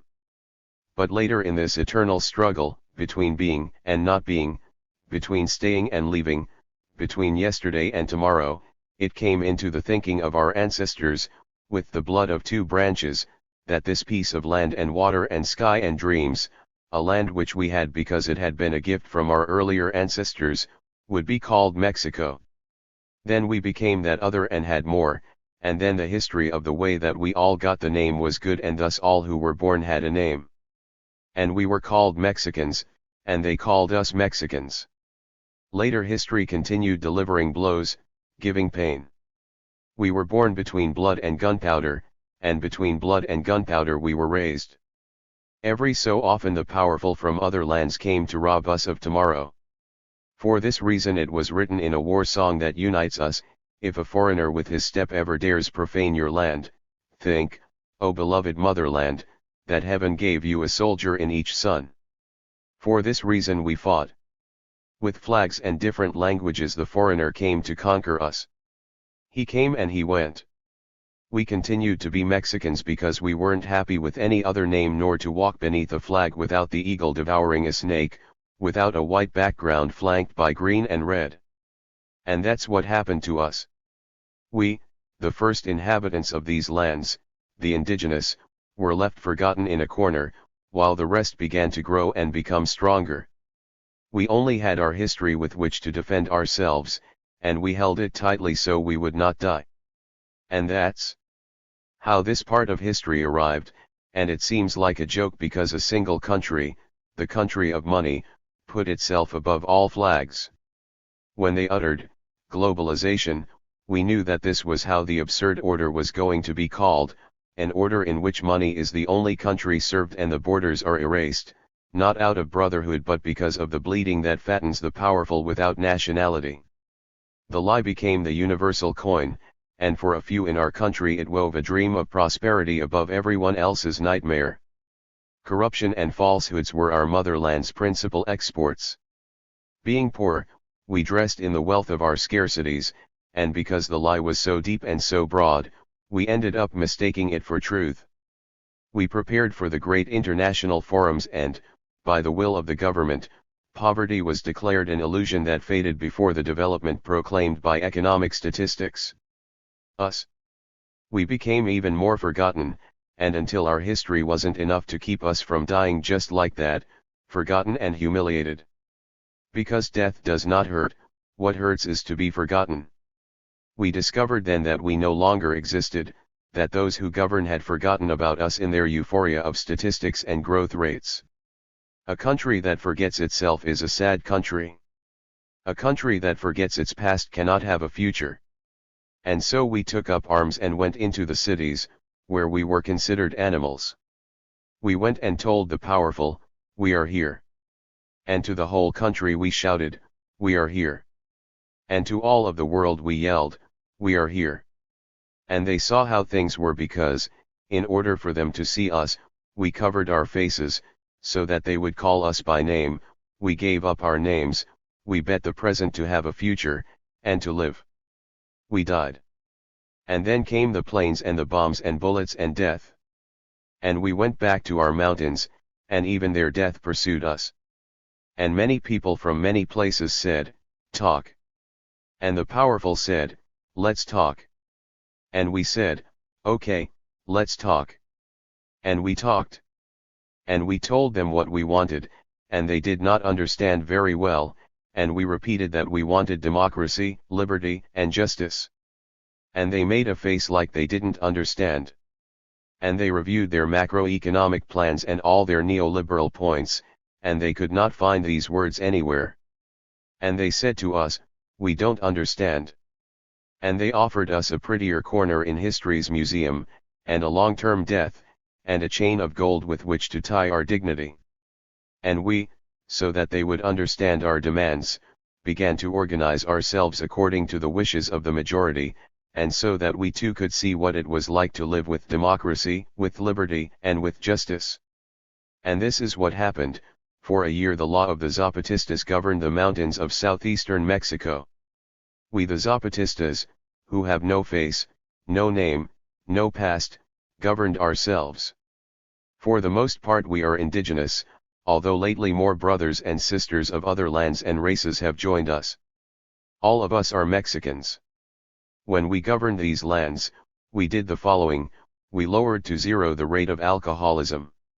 The women here became very angry and said that alcohol was only good to make the men beat their women and children, therefore, they gave the order that no drinking was allowed.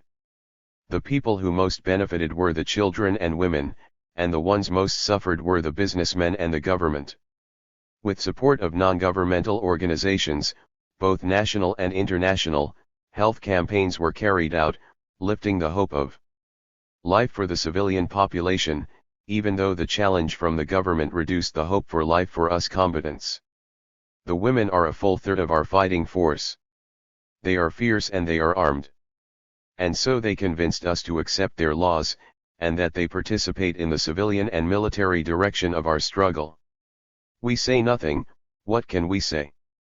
The cutting down of trees also was prohibited, and laws were made to protect the forests. It was forbidden to hunt wild animals, even if they belonged to the government. The cultivation, consumption, and trafficking of drugs were also prohibited. These laws were all upheld. The rate of infant mortality became very small, as small as the children. And the Zapatista laws were applied uniformly, without regard for social position or income level. And we made all of the major decisions, the strategic ones, of our struggle, by means of a method called referendum and plebiscite. We got rid of prostitution. Unemployment disappeared, and with it ended begging. The children came to know sweets and toys. We made many errors and had many failures, but we also accomplished what no other government in the world, regardless of its political affiliation, is capable of doing honestly, recognizing its errors and taking steps to remedy them. We were doing this, learning, when the tanks and the helicopters and the planes and the thousands of soldiers arrived, and they said that they came to defend the national sovereignty. We told them that where sovereignty was being violated was at the IUC. And not in Chiapas, that the national sovereignty cannot be defended by trampling the rebel dignity of indigenous Chiapas. They did not listen because the noise of their war machines made them deaf, and they came in the name of the government. As for the government, betrayal is the ladder by which one climbs to power, and for us loyalty is the level playing field that we desire for everyone. The legality of the government came mounted on bayonets, and our legality was based on consensus and reason. We wanted to convince, the government wanted to conquer. We said that no law that had to resort to arms to be carried out could be called a law, that it is arbitrary regardless of its legalese trappings. He who orders that a law be carried out and enforced with weapons is a dictator, even if he says that the majority elected him. And we were run out of our lands. With the war tanks came the law of the government, and the law of the Zapatistas left. And once again, prostitution, drinking, theft, drugs, destruction, death, corruption, sickness, poverty, came following the government's war tanks. People from the government came and said that they had now restored law in Chiapas, and they came with bulletproof vests and with war tanks, and they stayed there just long enough to make their statements in front of the chickens and roosters and pigs and dogs and cows and horses and a cat that had gotten lost. And that's what the government did, and maybe you all know this because it's true that many reporters saw this and publicized it. This is the legality that rules in our lands now. And this is how the government conducted its war for legality and for national sovereignty against the indigenous people of Chiapas. The government also waged war against all other Mexicans, but instead of tanks and planes, they launched an economic program that is also going to kill them, just more slowly. I am writing this on March 17th, which is St. Patrick's Day, and now I remember that is when Mexico of a century ago was fighting against the Empire of the Stripes and Crooked Stars. There was a group of soldiers of different nationalities who fought alongside the Mexicans who called themselves the St. Patrick Battalion. 2. And for this reason the Compañero said to me, "Go on, take this opportunity to write to the brothers from other countries and thank them because they stopped the war. I believe that this is their way of getting to go dance, and so that I don't yell at them because the government plane is wandering around up there. And so I am writing you in the name of all of my compañeros and compañeras, because just like the St. Patrick Battalion, we now see clearly that there are foreigners who love Mexico more than some natives who are now in the government, and tomorrow will be in jail or in physical exile, because their heart now belongs to other lands, because they love another flag that is not theirs and another thinking that is not of their people." We learned that there were marches and songs and movies and other things to prevent war in Chiapas, which is the part of Mexico where it is our lot to live and die. And we learned that these things happened, and that no to war was said in Spain, France, Italy, Germany, Russia, England, Japan, Korea, Canada, the United States, Argentina, Uruguay, Chile, Venezuela, and Brazil, as well as other parts where it wasn't said but it was thought. And so we saw that there are good people in many parts of the world and that these people live closer to Mexico than those who live in Los Pinos, which is what the house where the government lives is called. Books, medicine, laughter, sweets, and toys flourished under our law. Theirs, the law of the powerful, came without any argument other than that of force, and destroyed libraries, clinics, and hospitals. It brought sadness and paved a bitter road for our people. And we thought that a legality that destroys knowledge, health, and happiness is a very small legality for such grand women and men, and that our law is better, infinitely better, than the law of these gentlemen, who with foreign vocations say that they govern us. So we want to give you all our thanks. And that if we had a flower we would give one to each of you. But since we don't have enough flowers for each man or woman, then one will have to do. And let each person save a little piece of it, and when they are old, they can talk with the children and young people of their country and say, I struggled for Mexico at the end of the 20th century, and from over here I was there with them, and I only know that what they wanted is what all human beings want, who have not forgotten that they are human beings, and what democracy, liberty, and justice are. And I did not know their faces but I did know their hearts, and they were the same as ours. And when Mexico is free, which is not to say happy or perfect, but only free, that is, free to choose its road, its errors, and its successes, then that part of you that lies at chest level and despite, or precisely because of, the political implications it is situated a little to the left, will also be a part of Mexico. And now it occurs to me that with this letter you can make a paper flower and put it in a buttonhole or in your hair, and you could go dancing with this enchanting adornment on. And now I'm going to go because here comes again the plane of wakefulness and for surveillance, and I have to blow out the candle, but not the hope. Never over my dead body. Veil. Health to you, and the promised flower, a green stem, white petals, red leaves, and don't worry about the serpent, that which flaps its wings is an eagle, it will take care of the snake, you will see. Zapatistas, Guadalupanos, and the Virgin of Guadalupe. March 24, 1995. To the National Weekly Preciso. To the national newspaper El Financiero. To the national newspaper La Jornada. To the local newspaper of San Cristobal de las Casas, Chiapas, Tiempo.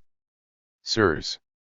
Here goes a communique report on the progress of the never-ending dialogue. Please take into account how many days it takes for things to reach us and for things to get out, so don't be anxious. Here spring is disguised as autumn, and the leaves tend to don brown uniforms, with horseflies by day and with glowworms by night. The forest is swathed with cloths and surprises. Veil. Health to you, and a fresh wind that relieves the tedium of desperation. P.S. Which shows how much the EZELN has imposed itself on the needs and customs of the communities, and explains how interests foreign to the indigenous people camped out among the ranks of the neocriminals. A few days ago, in the now transient town of Guadalupe Tepeyac, there was an argument. A gift came to them from the city. Among the little humanitarian aid they receive, the Zapatistas Guadalupanos, as they call themselves, found a statuette of the Virgin of Guadalupe. From what I am told, it measures some 30 centimeters, has a few golden cords, and colored votive candles. It's pretty, says the one who's describing it to me.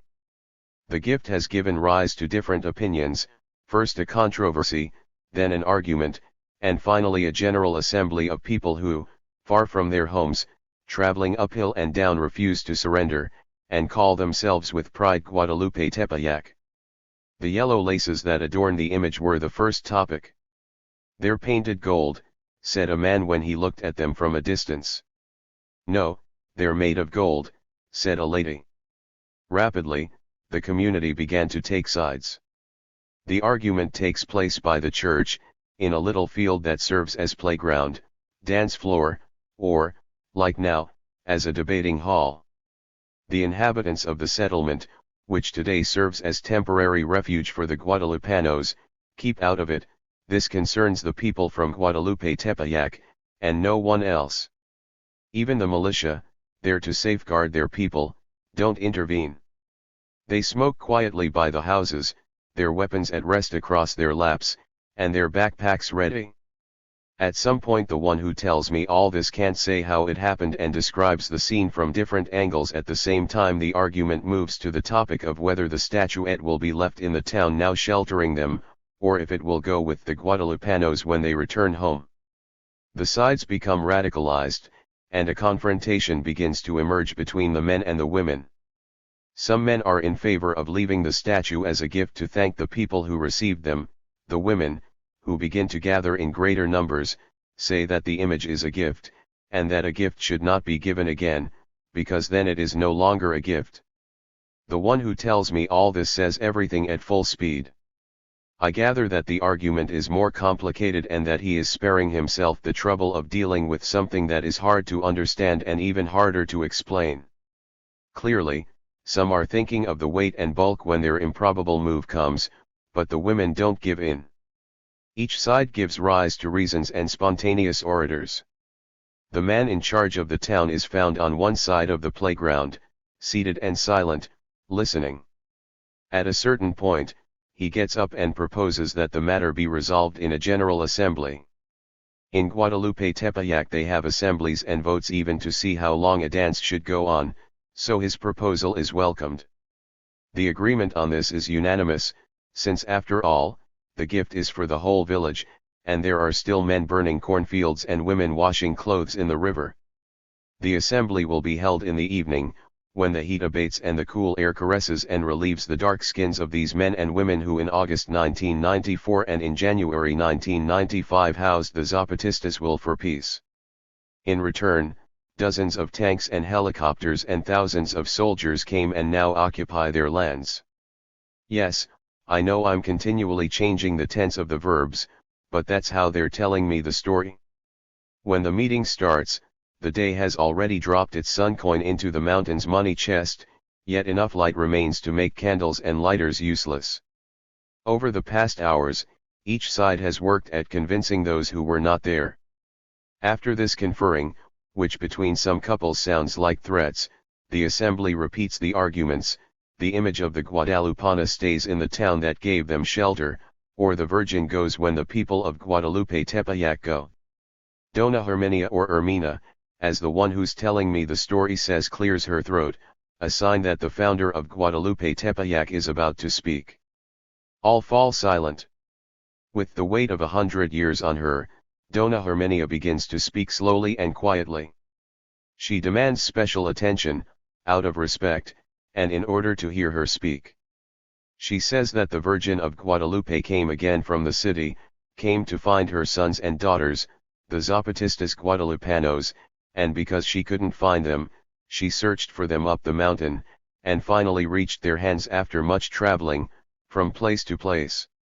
The Dona says that the Virgin must be tired of so much going up and down hills. Especially with this heat that parches saints and sinners alike. And that a little rest would do her no harm at all. And now that she is with them, it is good that the Virgin rest a while with her own. But Mother Lupita didn't come from so far away to stay behind, she didn't travel from one place to another seeking us to end up staying somewhere while the Guadalupanos went off to another. The Dona thinks, and now the women, and a man here and there, nod their heads in agreement with the Dona that the Guadalupana will want to be with her sons and daughters wherever they are, that her tiredness will be lighter if she rests together with her family, that her sadness will be lessened if she hurts together with them, and that her joy will be brighter if it shines on all of them. The Dona says now there are more who agree that the Virgin will want to go wherever the people of Guadalupe Tepeyac go, that if the war chases them into the mountains, the Virgin will go to the mountains, turn soldier like them, to defend her dark-skinned dignity, that if peace brings them back to their homes, the Guadalupana will return to the village to rebuild what was destroyed. So, I ask you, Madrecita, if you agree to go wherever we go, with all of us you have given yourself to, the Dona asks the image that sits in front of the assembly. The dark-skinned Virgin doesn't answer, her downward gaze unaltered. After a moment of silence, the Dona concludes, "Those are all my words, brothers and sisters." The one who is leading the assembly asks if anyone else wants to speak. A unanimous silence is the answer. There will be a vote, he says, and he takes the vote. The women win. The Virgin of Guadalupe will go wherever the Guadalupanos go. After the assembly there is a dance. A marimba and the dark-skinned Virgin preside over the festivity. Some continue to argue whether the little cords are made of gold or only painted yellow. A cumbia starts up and grabs those still arguing by the feet and carries them out to what is now the dance floor. So the women won again? I ask. Sure, says the one who is telling me the story. You never contradict a woman, and much less when spring is already warming the nights in the mountains of the Mexican southeast. P.S. Which reflects on a lunatic theme and hopes, ingenuously, to appear in the scientific columns of the important dailies and magazines. Mounted on a spiral of the smoke rising from my pipe, I climb to the highest branch of the ceiba tree. It is night, and a sorrow is gaining on the moon, now darkening a good bit of her figure. The sup reflects. The moon is a satellite of Earth. That is, the moon spends her life turning around Earth, with the same tedium with which a merry-go-round turns, empty, in a town fair. Faced with this punishment, the moon says nothing. What can she say, when, in any case, there is a long and invisible chain that ties her to Earth and keeps her from leaving to take a turn around so many other stars and planets? Nevertheless, as far as one can see, the moon is not vengeful. It doesn't occur to her, for example, to let herself fall onto Earth with the same wavering spin of a coin, falling to shed light on that initial mystery, heads or tails. No, the moon doesn't let herself fall. This can only mean that the moon has hope. And until now, this fact has gone unnoticed by astronomers, astrophysicists, astrologers, astronauts, and the Houston Astros. Up until now, I say, because I intend to unveil this technical and scientific datum that will revolutionize all modern science and, above all, the daily and nightly gathering of lovers. The moon has hope, I have said, and in there lies an epistemological breakthrough and the birth of a new scientific paradigm. By the way, speaking of Tikkun and of the scientific revolutions, I once wrote a letter to Gilly, in which I explained the futility for scientists and the police of speculating over who is behind the criminal nose and the ski mask. Time and the pathetic PGR have proven me right, and served me with an arrest warrant. Well, let's say it again, the moon has hope. The simple-minded will go away burdened by the question, what does the moon hope for? But the problem will have no solution unless we first answer the following question: what makes it possible for the moon to have hope? Clearly it isn't the same, but the question is as momentous as if we referred to the moon is sleepy, something that of course is nonsense, because being a nocturnal animal, the moon obviously suffers from insomnia. A statement such as, the moon is feverish, sounds hot and sensual, and perhaps may help melt away another person's resistance to a more intimate touch and to the inevitable contagion, but nothing more. The pragmatic will discard such a claim immediately, since, they will argue, there is no thermometer capable of gauging such temperature, nor any known fire extinguisher to deal with such hot flame. An utterance like the moon has desires is as ambiguous as the moon has hope, and leads one to ask, what does the moon desire? By the way, I'll be right back.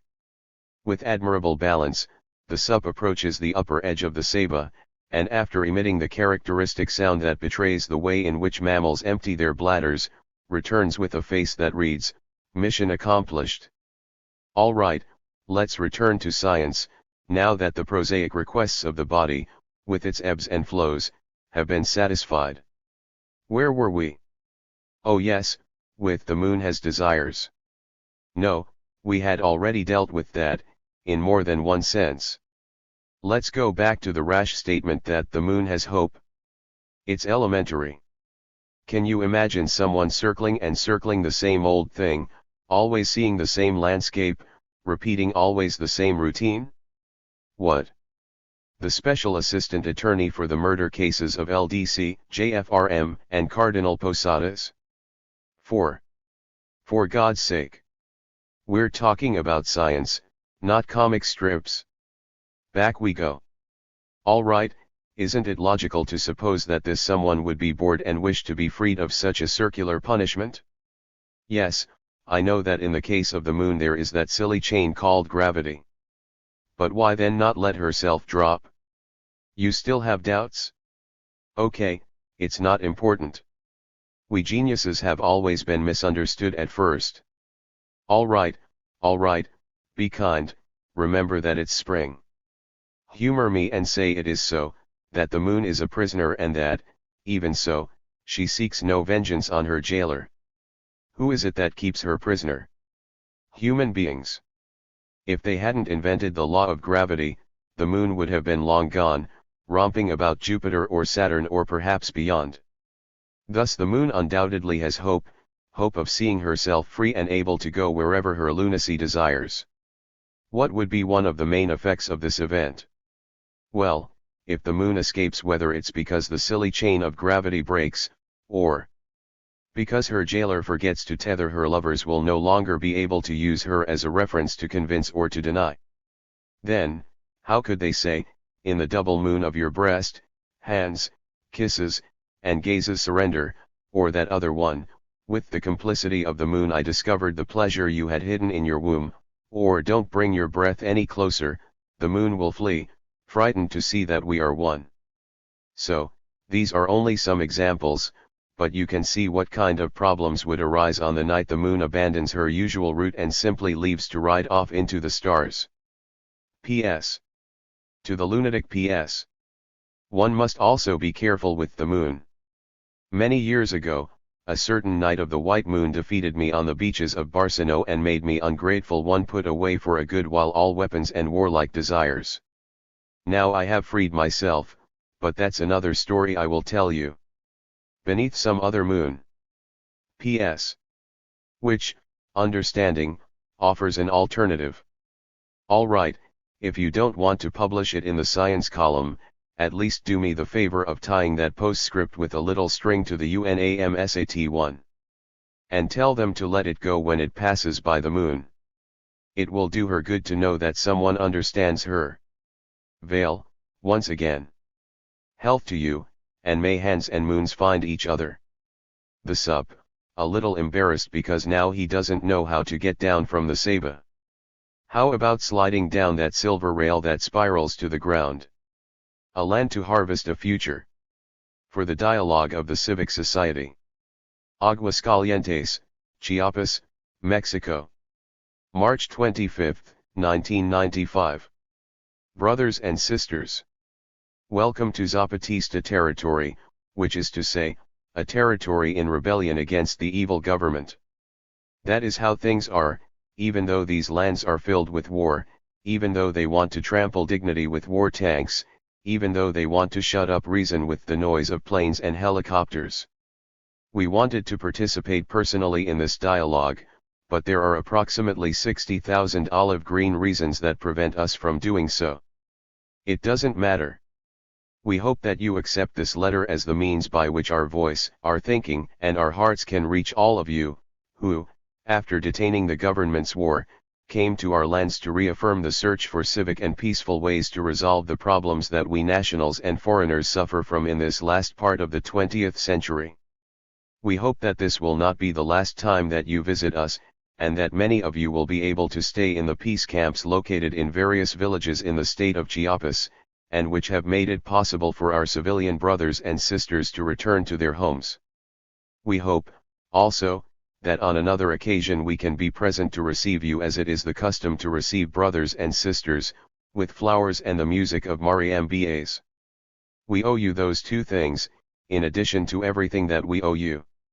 In continuation, we present to you our proposal for a complementary protocol to be incorporated into the Universal Social Convention, which is to be approved by you. We are clear that our proposal is equal to all the others, that it is subject to discussion, and that we will respect from here whatever decision that you make. Complementary protocol for the Universal Social Convention. We, the persons present here today, demand 1. That reason always win over force. 2. That the will of the majority be imposed on the minority, without the minority disappearing or having its right to become the majority restricted. 3. That any man can give any woman any flower in any part of any world, and that this woman give thanks for the flower not with just any smile, but with the best and only one. For that the morning no longer be a great question or a disaster waiting to happen, that the morning be just that, the morning. 5. That the night not be a cave of fear, that the night be a bed of desire. 6. That sadness be surprised with a simple look of disdain, and that happiness and laughter be free and never lacking. 7. That for everyone there be, always, bread to illuminate the table, education to feed ignorance, health to surprise death, land to harvest a future, a roof to shelter hope, and work to make hands dignified. 8. That the words and hearts of men and women no longer be prisoners of jails, tombs, or threats. 9. That war be part of a long ago and foreign past, and that neither armies nor soldiers be any longer necessary. 10. That those who govern command by obeying. That those who do not fulfill this, be changed for others. 11. That there always exists someone who is willing to struggle so that all that came before becomes not a demand, but a reality. Respectfully, Ern. Letter to Eduardo Galeano. May 11, 1995. Montevideo, Uruguay. Mr. Galeano. I'm writing you because I feel like writing you. Because Children's Day just ended, and it occurs to me that I might talk to you about what happens in a child's day in the middle of a secret war here in Mexico. I'm writing you because I have no reason for doing so, which means I can tell you things as they occur to me, without worrying that I stray from the purpose of this letter. I'm also writing you because I have lost the book you gave me, because destiny's sleight of hand has replaced it with another, because a passage in your book Las Palabras Andantes, Walking Words, keeps dancing around in my head. Because it says, do words know to fall silent when they can't find the time or place for which they're called? And the mouth, does it know how to die? Walking Words 8p 262. And so I have sat down to smoke and think. It's dawn. For a pillow I have a rifle. Okay, it's not really a rifle, it's a police carbine that until January 1994 was used to kill the indigenous. Now, it serves to protect them. With my boots on and a pistol within easy reach, I think and smoke.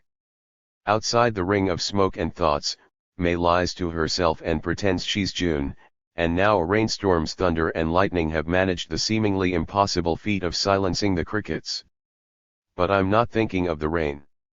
No. I'm not trying to guess which of the lightning bolts that rip the fabric of the night spells death.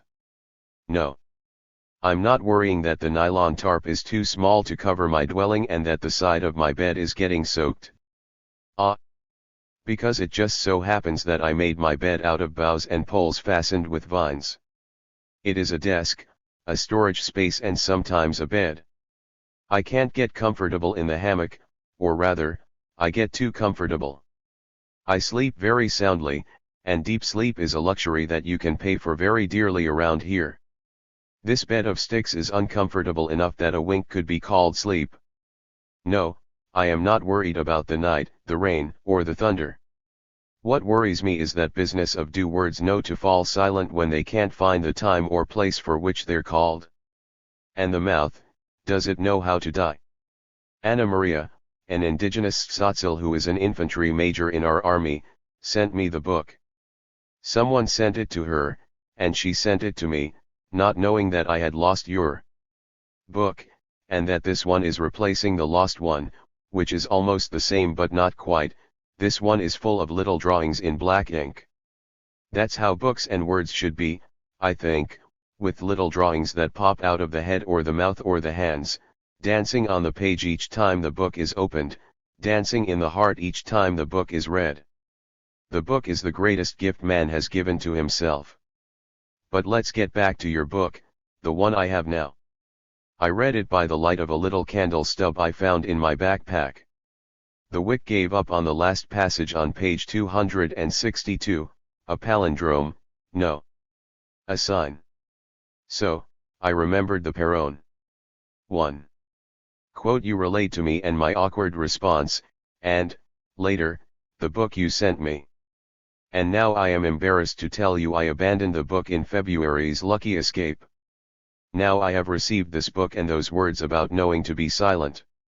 I had been turning this matter over for some nights, even before the book returned to me, and I ask myself whether the time has come to fall silent, if the moment has passed and this isn't the place, if this isn't the hour for the mouth to die. I'm writing you this in the dark of a May dawn, April 30th, 1995, Children's Day here in Mexico, is now past. We Mexican children celebrate the day, more often than not, despite the adults. For example, thanks to the Supreme Government, many indigenous Mexican children celebrate their day in the mountains far from home, in unhygienic conditions. There is no party, but there is great poverty, they have no place to relieve their hunger and despair. The Supreme Government claims it hasn't expelled these children from their homes, it's only deployed thousands of soldiers in their lands. But with the soldiers came drink, prostitution, robbery, torture, and hostilities. The Supreme Government says the soldiers have come to defend our national sovereignty. They're defending Mexico against Mexicans. These children haven't been expelled, says the government, and they have no reason to be alarmed by the planes, the tanks and helicopters and the thousands of soldiers. They need not be frightened even though the soldiers have orders to arrest and kill their fathers. No, these children haven't been expelled from their homes. They share the mountain's uneven floor out of a desire to be close to their roots. They share mange and malnutrition for the simple pleasure of scratching and showing off their slim figures. The children of the masters of the government spend the day at parties surrounded by gifts. Zapatista children, masters of nothing if not their own dignity, spend the day at play, they play at war, they play at being soldiers who take back the land the government has stolen from them, of being farmers who sow their cornfields and gather wood, of being the sick whom no one cures, of being the hungry who must fill their mouths with song instead of food. At night, when the rain and fog press in, they especially like to sing a song that goes more or less like this. Now we can see the horizon. Zapatista combatant. The path will be marked for those who come behind. And so, for example, Heriberto appears marching in step in the horizon. And coming behind Heriberto, for example, is Oscar's little son, Osmer. The two of them march along, armed with two sticks they've scavenged on a hill nearby. They're not sticks, says Heriberto. He assures us that they're carrying powerful weapons capable of destroying the red ant nest near the stream. They bid him and action had to be taken. Heriberto and Osmer march in line. On the opposite front, Eva advances, armed with a stick that turns into a doll in a less warlike atmosphere. Behind her comes Kelida, whose 2 years of life raise her a meager few centimeters off the ground, and whose eyes like those of a frightened deer caught in the light are sure to haunt that Heriberto some night in years to come, or whomever lets himself be blinded by their dark gleam. Following Kelida is a puppy so skinny it looks like a tiny marimba. I'm being told all of this, but just as if I were watching Wellington pitted against Napoleon in the movie Waterloo, I think with Orson Welles, and Napoleon is defeated because he has a bellyache. But there is no Orson here, or infantry or artillery support, or defensive formations against cavalry charges. Dispensing with preliminary feints or skirmishes, both Heriberto and Eva have opted for a full frontal attack. I'm just about to give my opinion that it looks like a battle of the sexes, but Heriberto has already flung himself at Kelida, evading Eva's direct charge, so that she suddenly runs up against an unsuspecting Osmer, who's much less prepared for face-to-face combat, since he's off to one side in the bushes pooping. Eva declares that he's been scared shitless, but Osmer doesn't say a thing back because he wants to ride the puppy that has been drawn over by the smell. Meanwhile, Kelida has been crying ever since she saw Heriberto coming at her, and now he doesn't know how to quiet her down, so he offers her a stone as a prize. It's not just a stone, says Heriberto, assuring her she's looking at pure gold. While Kelida keeps on screaming, I'm thinking that they give Heriberto a dose of his own medicine, when Eva arrives in a maneuver known as shifting the enemy position.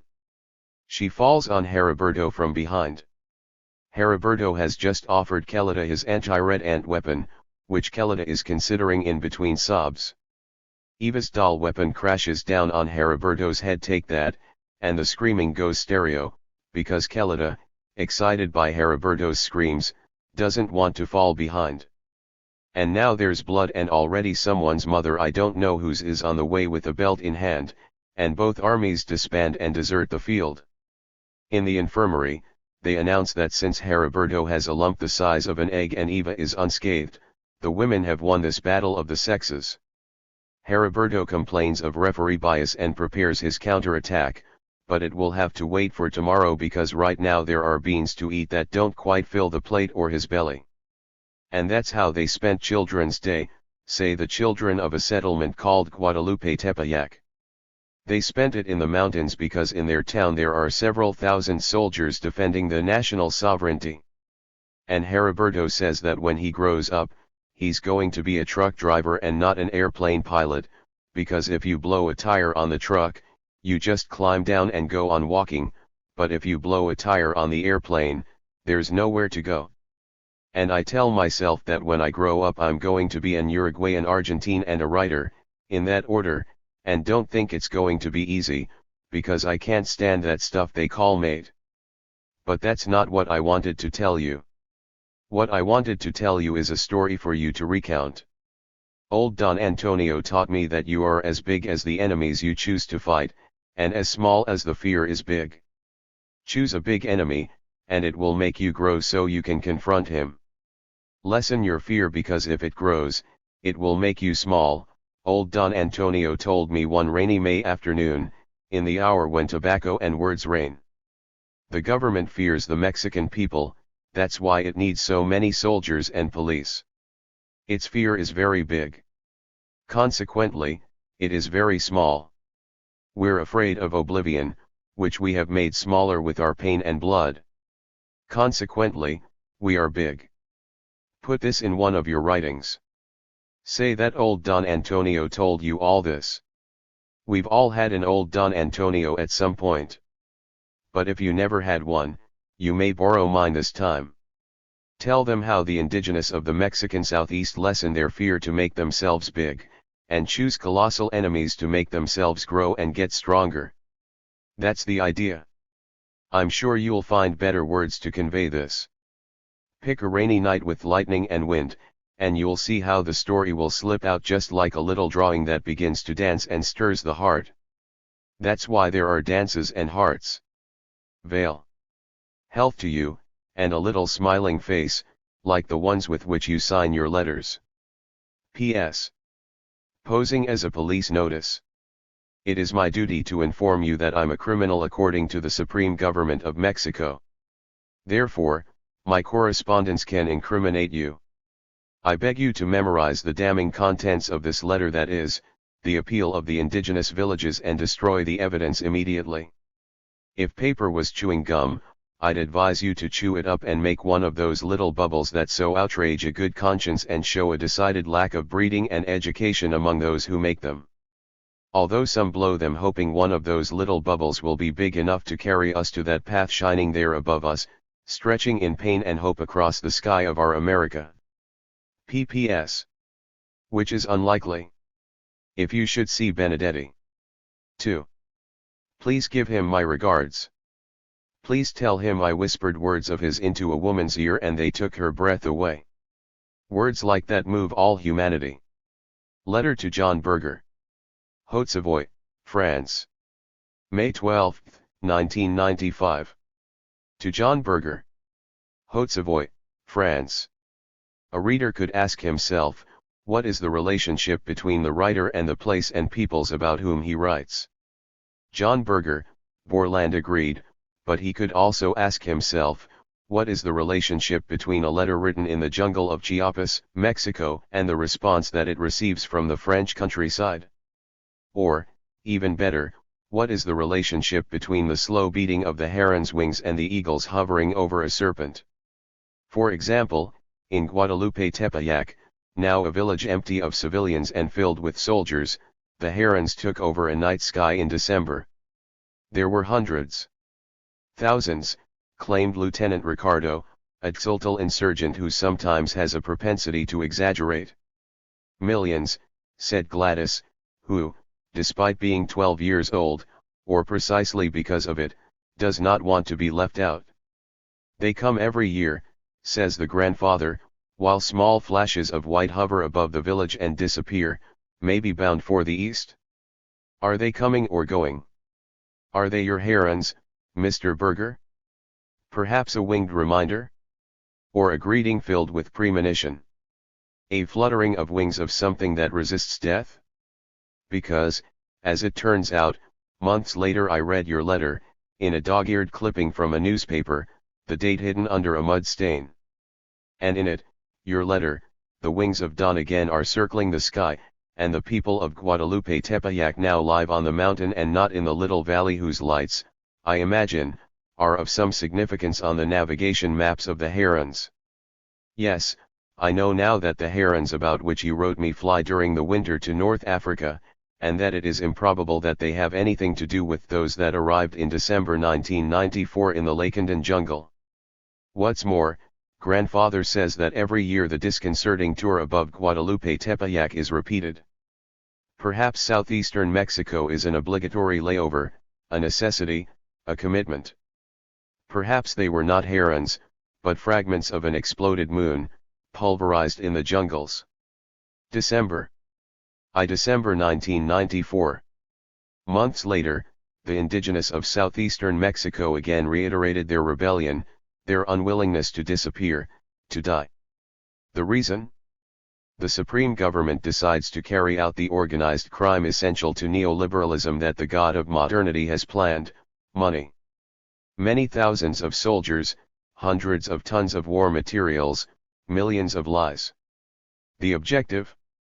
The destruction of libraries and hospitals, of homes and fields seeded with corn and beans, the annihilation of every sign of rebellion. The indigenous Zapatistas resisted, they retreated to the mountains, and they began an exodus that today, even as I write these lines, has not ended.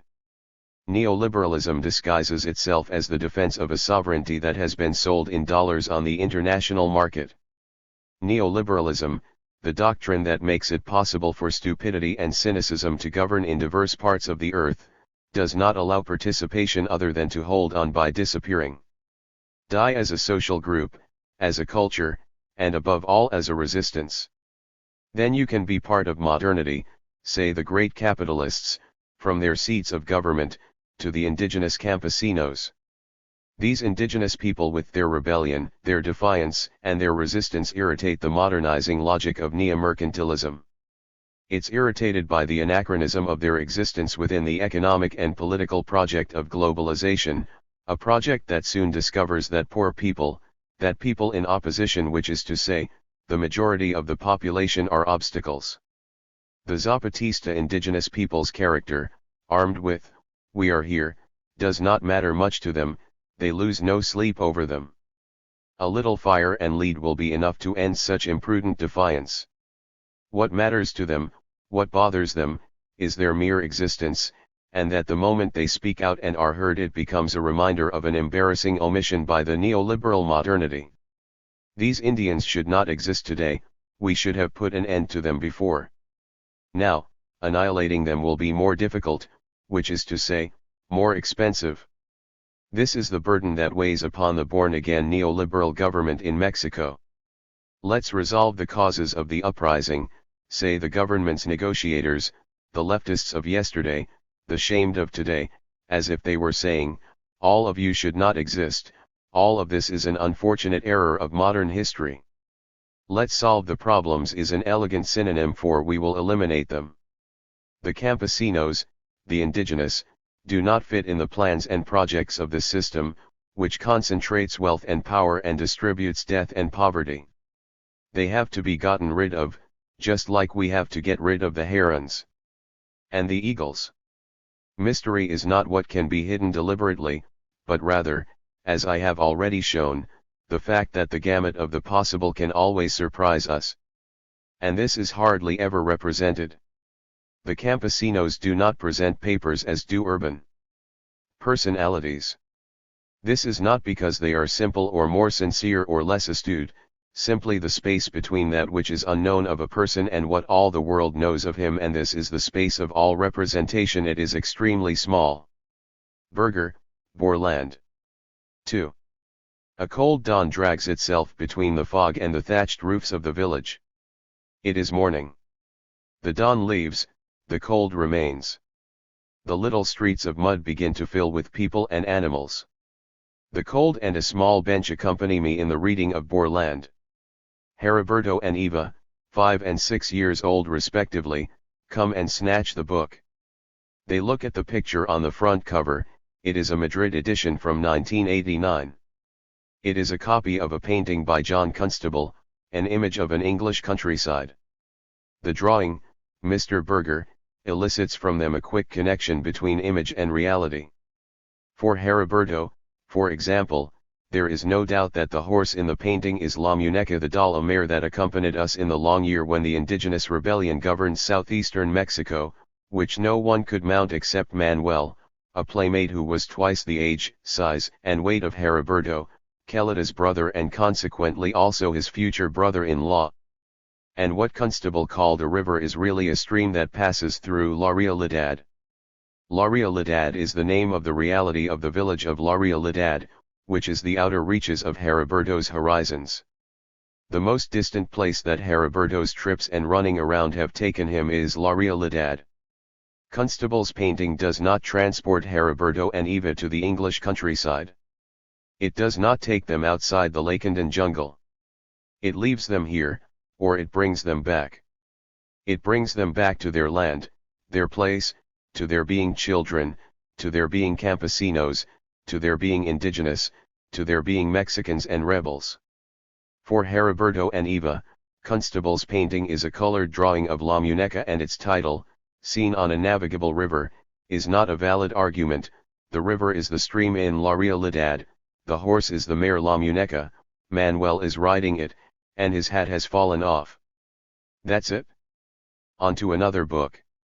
This time it is Van Gogh's turn, and for Eva and Heriberto, the Dutchman's paintings are scenes from their land, of their being indigenous and campesinos. After this, Heriberto tells his mother that he spent the morning with the sup. Reading grown-up books, says Heriberto, and believes that this earned him a free hand with a box of chocolate cookies. Eva is more far-sighted, and asks me if I have a book about her doll with the little red bandana.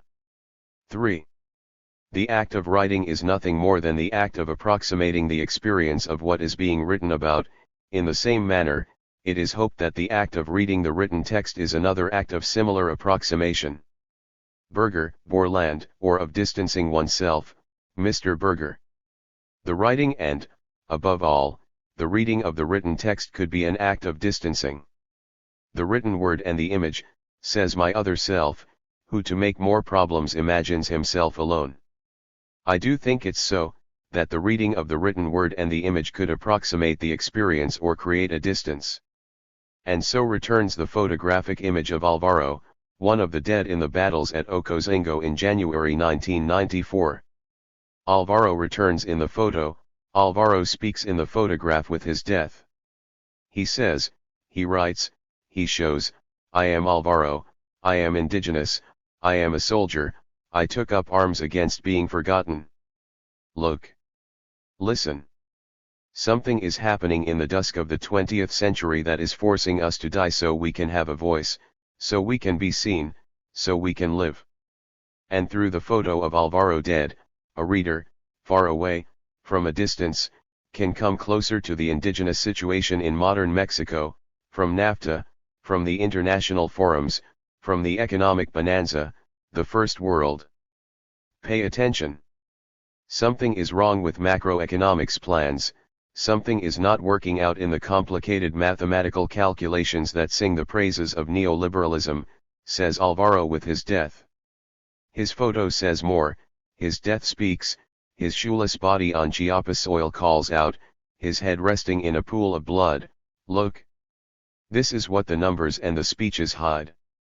Blood, flesh, bones, lives and hopes crushed, squeezed dry, eliminated in order to be incorporated into the indexes of economic growth and profit. Come, says Alvaro. Come close. Listen. But Alvaro's photo also can be read as a distance, seen as a vehicle that serves to create more space in order to stay on the other side of the photo, like reading it in a newspaper in another part of the world. This does not happen here, is the reader's take of the photo. That is Chiapas, Mexico. It's a historical accident that can be fixed, can be forgotten. Is far away. There are, in addition, other readings that confirm it, public announcements, economic figures, stability, peace. That's what the indigenous war at the end of the century is good for, to give value to peace, like a stain does the white cloth that suffers its blemish. I am here, and this photo happened over there, far away, small, says the reading that creates distance. And I imagine, Mr. Berger, that the end result of the relationship between the writer and the reader, through the text, or from the image, insists my other self again. Escapes both. Something is imposed on them, gives meaning to the text, provokes an approach or a distancing. And that pause has everything to do with the new division of the world, with the democratization of death and misery, with the dictatorship of power and money, with the regionalization of pain and despair, with the internationalization of arrogance and trade. But it also has to do with Alvaro's decision, and that of thousands of indigenous along with him, to take up arms, to fight, to resist, to seize the voice denied to them before, not to devalue the cost of blood that this implies.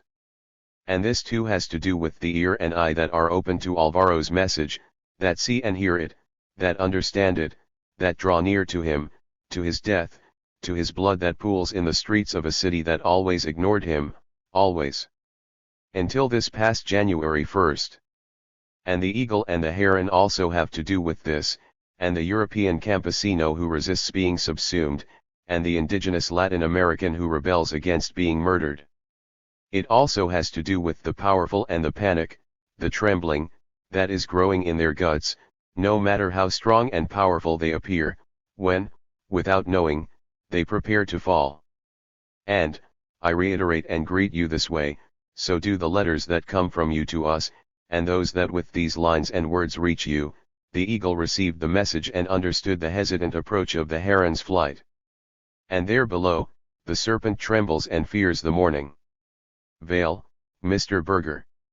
Health to you, and look closely, the heron up above can appear to be a small and mischievous cloud, a flower rising. Dignity cannot be studied, you live it or it dies. July 5, 1995. To Eric Joffret. France. I have seen Sequeras mask the children and incite the walls to rebellion, and Rivera free the enigmatic and anonymous and tender accomplice. 1. Eric Joffret. On the other hand, I have seen our own cover their faces to show themselves to the world, and take off their ski masks to hide from the enemy. Take the recent arrival of additional government troops. One of the officials said goodbye to the townspeople and sent greetings to the Zapatistas. I will return in 4 months, he said. During those 5 months he looked for the Zapatistas and did not find them. They have left the mountain and have come into the towns. We'll never be able to find them, says the official, explaining in his own way that he is involved in an absurd war where the enemy shows himself by hiding and hides by showing himself. I've also seen that Beto, 10 years old, going on 11 and a half and a quarter to 12, has turned the world on its head. As proof, he sends me a drawing made with worn-out colored pencils where the ocean is the sky and the sky is the ocean. Beto is, in terms of work in the community, old now. He carries his share of firewood and has already complicated the life of one of the women in the peace camps. What is the ocean about? Beto asks, and has to seek his answer in a pile of books full of photos, drawings, and letters. The explanation begins answering the question that, according to the volunteer teacher, appears important: is it a he or a she? Beto only wants to know if helicopters and planes can fly in the ocean. No, they can't, the teacher answers and continues a complicated explanation about density, the laws of physics, aerodynamics, the chemical composition of H2O, and other rules of grammar. Beto sends a message with his uncle that among the demands of the EZLN there be one about raising the ocean to the sky and lowering the sky to the ocean. That way, Beto thinks, the ocean will be more democratic because everyone will be able to see it. And he, Beto, won't have to suffer through another long explanation just to learn that the ocean, like hope, is of the female gender. Beto also says that he has a friend called Nabor. Nabor's father died on February 10, 1995, when the government sent its troops to recover the national sovereignty. Mortally wounded, he was separated from his unit, which retreated in order not to confront the federal troops. Days later, hovering vultures pointed out where he lay. Beto has adopted Nabor and has shown him all he needs to know to survive in the Lakandan jungle. Nabor is a fortunate student. We assume he has already kissed a campanera. Delicious, says Nabor as he brings his hand to his lips and gives it a mock kiss. Nabor agrees with Beto that the sky should be below and the ocean above. A military helicopter overhead confirms it. Beto thinks the change will not be too complicated. They're both blue, right? Both big? Anyway, Nabor says it's simpler to change the world than for us to learn how to walk on our heads. For Beto and Nabor, happiness would be stooping in order to see the sky. Oh, I forgot. Nabor is 3 years old, and, as is obvious, over here each year is a decade and the classes for responsible sex should begin at age 2. But Mr. Joffret, I am not writing to tell you about Beto's drawing or about his friend Nabor and his plans to turn the world upside down. I am writing to thank you for your letter and to tell you about our actual situation. The indigenous peoples who support our just cause have decided to resist without surrender, without accepting the alms with which the supreme government hopes to buy them. And they have decided this because they have made theirs a word that is not understood with the head, that cannot be studied or memorized. It is a word that is lived with the heart, a word that is felt deep inside your chest and that makes men and women proud of belonging to the human race. This word is dignity. Respect for ourselves, for our right to be better, for our right to struggle for what we believe in, for our right to live and die according to our ideals. Dignity cannot be studied, you live it, or it dies. It aches inside and teaches you how to walk. Dignity is that motherland that has no borders and that we often forget. Our ideals are simple, and for that reason quite grand.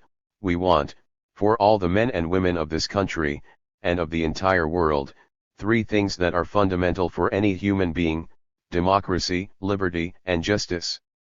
It can appear, and a powerful media certainly helps to perpetuate this image, that these 3 things are not the same thing for an indigenous person of the Mexican Southeast as for a European.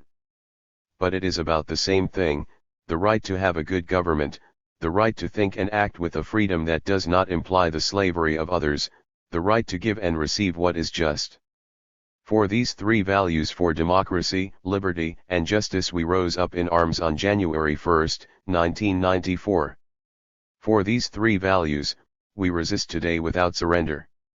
Both things, the war and resistance, mean that these 3 values represent everything for us, represent a cause worth fighting for, worth dying for, so that life is worth living.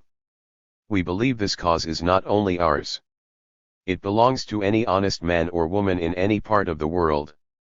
And for this reason we hope our voice will be heard throughout the world, so that our struggle will be understood by everyone. Our cause is not the cause of war, or the cause of destruction, or the cause of death. Our cause is that of peace, but peace with justice. It is the cause to build, but with equity and reason. It is the cause of life, but with dignity always new and better. Today, our situation is difficult. The war is dressed in its terrible suit of hunger, and entire communities suffer in conditions below the minimum level for survival. We willingly accept this not because we like martyrdom or sterile sacrifice. We accept it because we know that brothers and sisters the world over will know how to extend their hand to help us triumph in a cause that is theirs as well. Like yesterday, when we covered our faces in order to show the world the true face of the Mexico of the basement, and after washing with our blood the mirror in which Mexicans can see their own dignity, today we hide our faces to escape treachery and death which follow the steps of those who say they govern the country. We are not fighting with our weapons. Our example and our dignity now fight for us. During the peace talks the government delegates have confessed that they have studied hard to learn about dignity and have been unable to understand it. They asked the Zapatista delegates to explain what is dignity. The Zapatistas laugh after months of pain, they laugh. Their laughter echoes and escapes behind the high wall behind which arrogance hides its fear. The Zapatista delegates laugh even when the dialogue ends, and when they report what has happened. Everyone who hears them laughs, and the laughter recomposes faces that have been hardened by hunger and betrayal. The Zapatistas laugh in the mountains of the Mexican southeast, and the sky cannot avoid the contagion of that laughter, and the peals of laughter resound. The laughter is so great that tears well up and it begins to rain, as though the laughter were a gift for the dry land. With so much laughter raining, who can lose? Who deserves to lose? Vale, Mr. Joffret. Health to you, and remember that el monde est bleu comme un orange, the world is blue like an orange. Letter to the Eureka Committee 1. August 28, 1997. Mexico. Canek says. Boy, my son, it's a good thing the Puget bird is coming with us. We have to keep on moving, overcome our weariness, our fear, and our yearning. Fatigue sneaks up on you. Weariness makes travelers sleepy, easily distracted, hopeless. Keep your eyes wide open, son, and follow the Puget bird. It will never steer you wrong. Its destiny is like ours, to walk so others won't get lost. Emilio Abreu Gomez, Canek, Historia y Leyenda de un Hero Maya, to the mothers and relatives of all the disappeared and political prisoners that we are. Ladies, I write to you on behalf of all the men, women, children, and elders of the Zapatista National Liberation Army. The occasion for this bridge building to the history and dignity you represent is Eureka's 20th anniversary. The blood that's been terror's prisoner has found in you the hope that justice may someday correct the page of lies power has written about the dead, disappeared, and political prisoners in Mexico. A democracy of lies and cover UPS, of misery and repression for all of us below, has turned hypocrisy into Mexico's main instrument of foreign policy. The country that once took in with open arms the victims who'd managed to escape from their respective Latin American terrors now turns repression and authoritarianism into its favorite form of domestic policy. 20 years ago, not only was there impotence before the domestic terrorism against dissidents, not only was there farce and servitude as a means of political ascent, not only was there the impossibility of peaceful change, not only was there dignity trying to form a collective on the complicated roads of clandestine and armed revolutionary struggle, not only was there the strangled hope of justice for all. 20 years ago, there was already rebelliousness, there was the third dignity of the nonconformists. There was the result in thoughts and words, there was life as struggle, there was prison, or death as the only other possibility, there was victory as a reality for all. 20 years ago, there was also the dirty war, there was the untouchable power of the military and the police, there was law as a useless ornament and justice as a papier-mâché decoration, there was the White Brigade as an argument for rebels, there was military camp number I-2 as a destination for the non-compliant, there was the vanished future for those who refused to surrender, to sell themselves, to betray themselves, and were caught in the claws of power. 20 years ago there was silence, the motherland stilling its pain for the torture and death of the men and women, some of the best in our national history, who were erased from life when power answered their demands for democracy, liberty, and justice. 20 years ago and today, the nightmare continues. To win, power kills not only life, but memory. Power offers oblivion to sanction its crimes. 20 years ago there was, as the Mayan hero Canek used to say, weariness, fear, and fatigue. 20 years ago, there was hopelessness. But you showed up. The new, tenacious Puget bird, now in skirts, has returned to help us all overcome weariness, compliance, and oblivion. Because in the midst of oblivion, you remembered. Because in the midst of immobility, you started to walk. Because in the midst of silence, you screamed. Because in the midst of despair, you hoped. They took them away alive.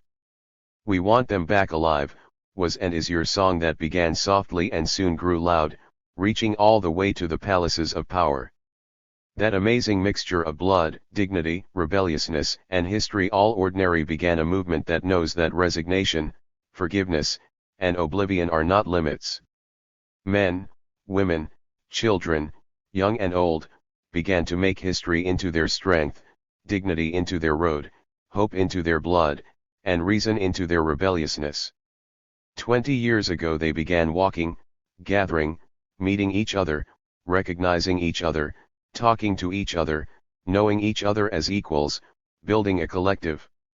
20 years ago they began to shout, to demand, and to struggle, which were only other ways of having memory.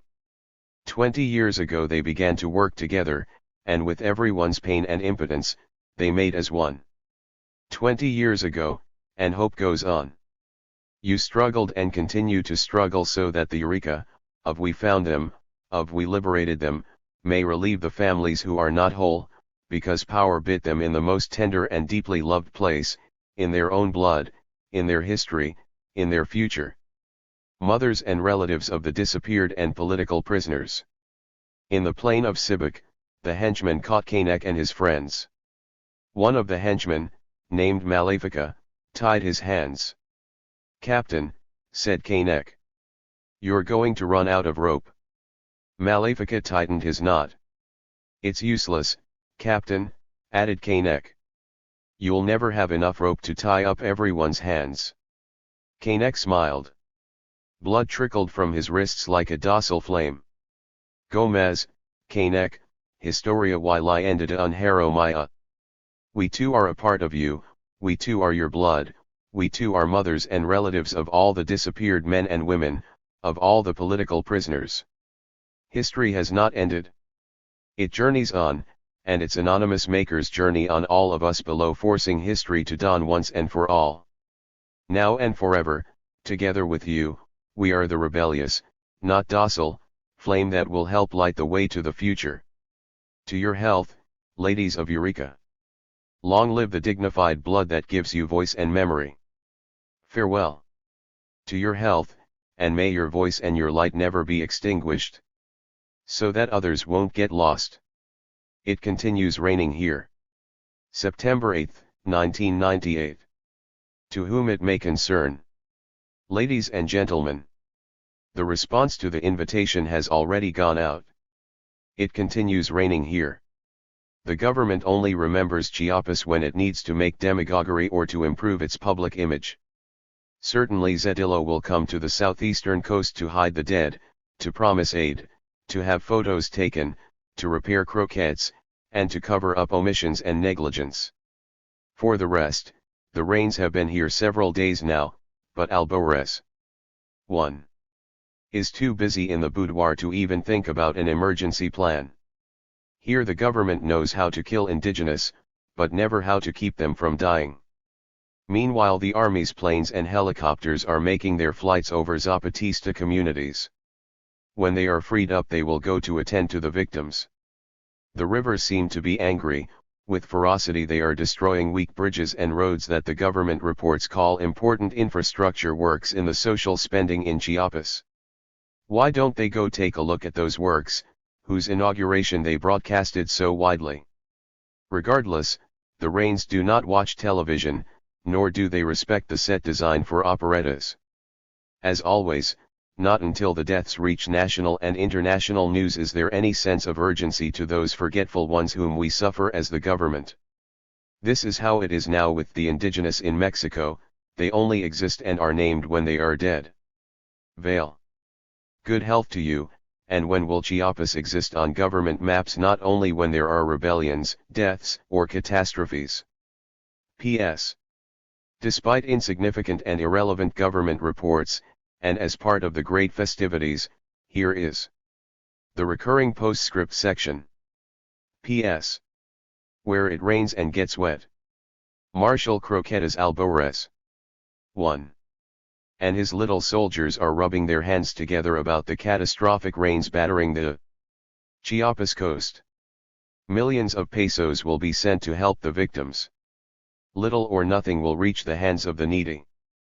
But you can be sure you will now see Zedillo on the front page in photos and reports, trying to look serious, announcing rescue plans, declaring everything is under control, children. Ah, poor Chiapas. The government wanting to forget about you, and the rains, which do not listen to government reports, come to beat down paths and memories. P.S. Which says what it says. I was with Pedrito one afternoon, both of us smoking, he a chocolate cigarette, and I a pipe, when I wanted to be like old Don Antonio, and so I began to lecture Pedrito, a Tojolabal and 2 years old, about life and other painful treasures. And I began to tell him. Look, Pedrito, there are things you need to know about when you grow up. Important things like tying your boots, doing up your shirt without missing any buttons, getting comfortable in the hammock, lighting the pipe with the pot mouth down, and other etceteras that you will be learning about. But now we are going to talk about when a man loves a woman. Pedrito was looking at me seriously, and he continued sucking on his chocolate cigarette. I suppose that I had then, as they say, captured his imagination, and I continued, look, Pedrito, when a man loves a woman. Because it's not the same as when a woman loves a man, or when a man loves another man, or when a woman loves another woman, because there is a bit of everything, and it's necessary to know and to understand it. Well, when a man loves a woman. Well, it's not that easy to explain as, say, what you need to do so you have no extra buttons when you've buttoned up your shirt, which can be a complicated thing if you don't pay attention and do it with care. For example, I use a from the bottom up technique, which, in addition to being a concept of political science, is very good for buttoning up. Look, you put on the shirt and look down to the bottom end of the shirt, seriously and with concentration. Pedrito frowned and looked at me seriously. Like that? Good, then you line up the lower edges of the shirt, the right at the same level as the left, which is not as simple as the centrists in politics make it appear.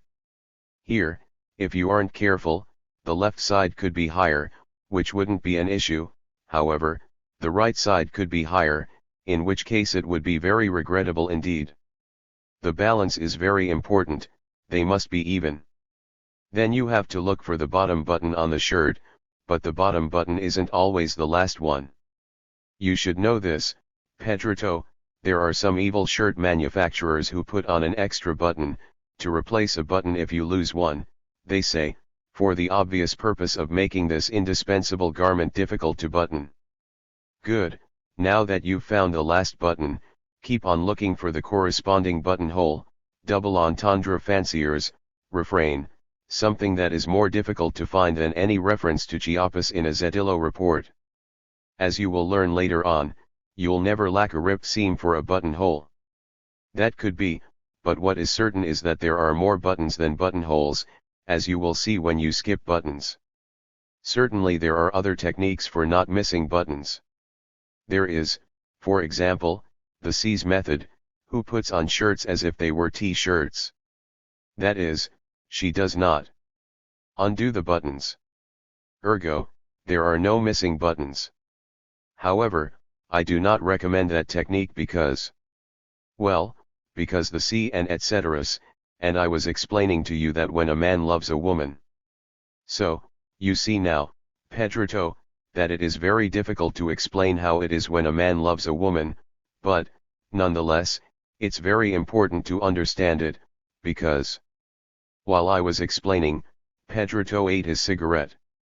Coquette, he said to me, stretching out his hand, asking me in his dialect for more chocolates.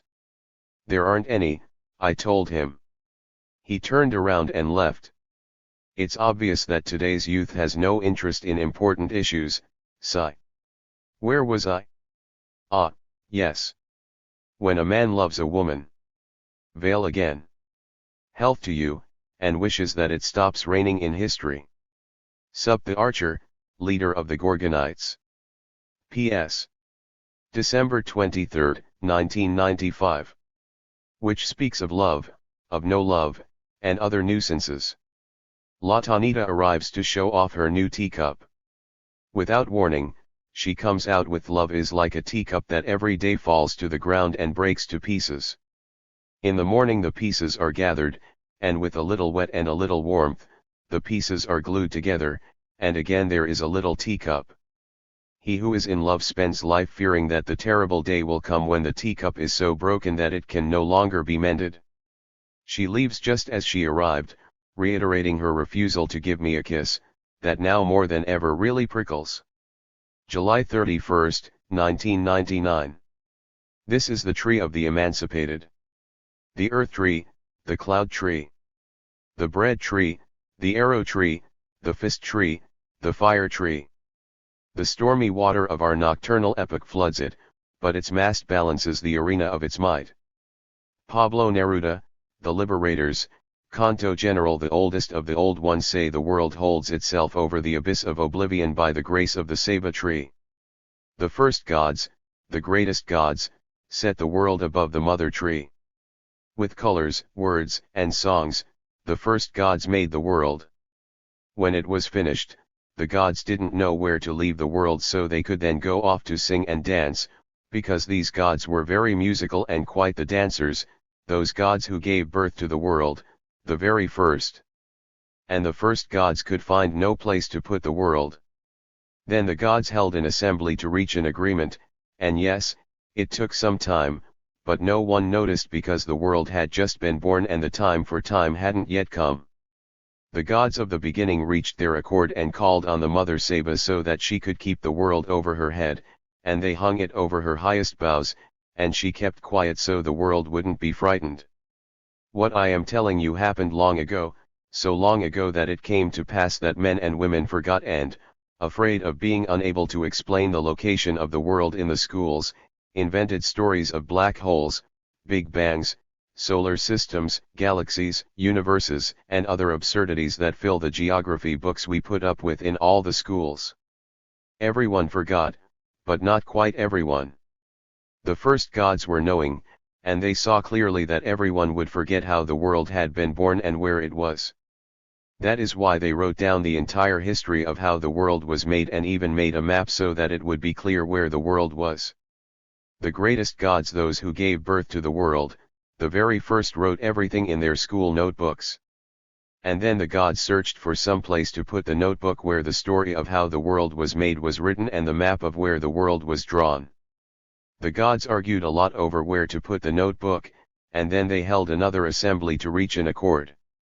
And then they called on the men and women of maize, the true ones, and they told them the story of how the world was born, and they explained to them the place where it was, and so that they could remember it even if it was forgotten, they put some notes down on a little piece of paper and folded it with many creases like an accordion, and tucked it away in one of the scars that cover the bark of the ceiba. The first gods went off to their dancing and their singing. And long after the echo of marimbas, guitars, and zapateados had faded away, the mother ceiba stood firm, supporting the world so it wouldn't fall and so it would stay in its place. Ever since then, the world has been where it is. The ceiba keeps it far from the night of the worst death, the most terrible, that of oblivion. The world is above the mother ceiba. But winds from above have assaulted it time and again throughout history, trying to make it fall into the obscurity of despair. Not few have been the times the world has been at the point of being lost. From all sides, the winds of power have hurled wars, catastrophes, crises, dictators, neoliberal fashions, pro-management teachers leaders, corrupt governments, assassins in government posts, criminals disguised as presidential aspirants, institutional revolutionary parties, NATOs, and private television stations. Thousands and thousands of nightmares blowing their terrors on all sides, trying to bring down the world from the lofty grace of the Mother Seba. But the world has resisted, and it hasn't fallen. True men and women from all the worlds that make up the world have become trunk and branches and leaves and roots next to the Mother Seba, so the world will not fall, to resist, to be created anew, to make themselves new. Terrible have been the struggles between those of above and those of below, between the powerful and the dispossessed. Much has been written of the reasons and causes for these clashes. The truth is, they all have the same foundation. The powerful want to bring down the world the Seba holds up, those of below want to keep the world and memory, because that is where the dawn comes from. The powerful fight against humanity. The dispossessed fight and dream for humanity. This is the true history. And if it does not appear in primary school textbooks, that is because history is still being written by those above, even though it is made by those below. But even though it's not part of the official curricula, the story of the birth of the world and the map that explains where it is still held in the scars of the Mother Seba. The eldest of the elders of the communities entrusted the secret to the Zapatistas. In the mountain, they spoke with them and told them where the note was left by the first gods, those who gave birth to the world, so memory wouldn't be lost. Ever since, because they were born without faces, without names, and without individual pasts, the Zapatistas have been students of the story taught by the land. One dawn in the year 1994, the Zapatistas became teachers, consulting the old note of memory. They could teach how the world was born and show where it is to be found. That is why the Zapatistas are students and teachers. That is why teachers are Zapatistas, even though the reason is hidden behind the 1,000 centuries in which dignity has existed. In one of the corners of the Aguascalientes of La Realidad, the Sebo presides, watches over, encourages, and shelters the dizzy coming and going of men and women. There are days when no one walks on this ground, but on other mornings it is covered with men and women of all colors, sizes, and tastes, who speak and laugh and worry and dance and sing and talk and make accords, although not always, and yes, they always meet each other. In the solitary dawns of La Realidad, when some cloud is given itself to weeping at wet length, when it is raining hardest above and below, you can see someone left behind among the shadows, always faceless, who approaches the Mother Seba and looks for a little piece of paper among the damp scars of history. Trembling he finds it, trembling he opens it, trembling he reads it, and trembling he returns it to its place. That something written on the little piece of paper is an enormous burden, which frees the person who carries it. It is a work, a mission, a task, something to do, a path to walk, a tree to plant and nurture, a dream to look after. Perhaps the little piece of paper speaks of a world where all worlds fit and grow, where the differences of color, culture, size, language, sex, and history don't serve to exclude, persecute, or classify, where the variety may once and for all break the grayness now stifling us. Who knows? There is something about that little piece of paper. I don't know if it's an optical illusion or one of those hallucinations that abound in the mountains of the Mexican southeast, but you could swear that the shadow is smiling now. Yes, a smile like a glow. Brothers and sisters, democratic teachers. Welcome to the first democratic teachers and the Zapatista dream encuentro. Welcome to La Realidad, to that which suffers and dreams, to that which patiently waits for something good, more just, more free, more democratic. To Mexico's La Realidad, which dreams not of the best of all possible worlds, but dreams and deserves a tomorrow. This is our dream, the Zapatista paradox, one that takes away sleep. The only dream that is dreamed awake, sleepless.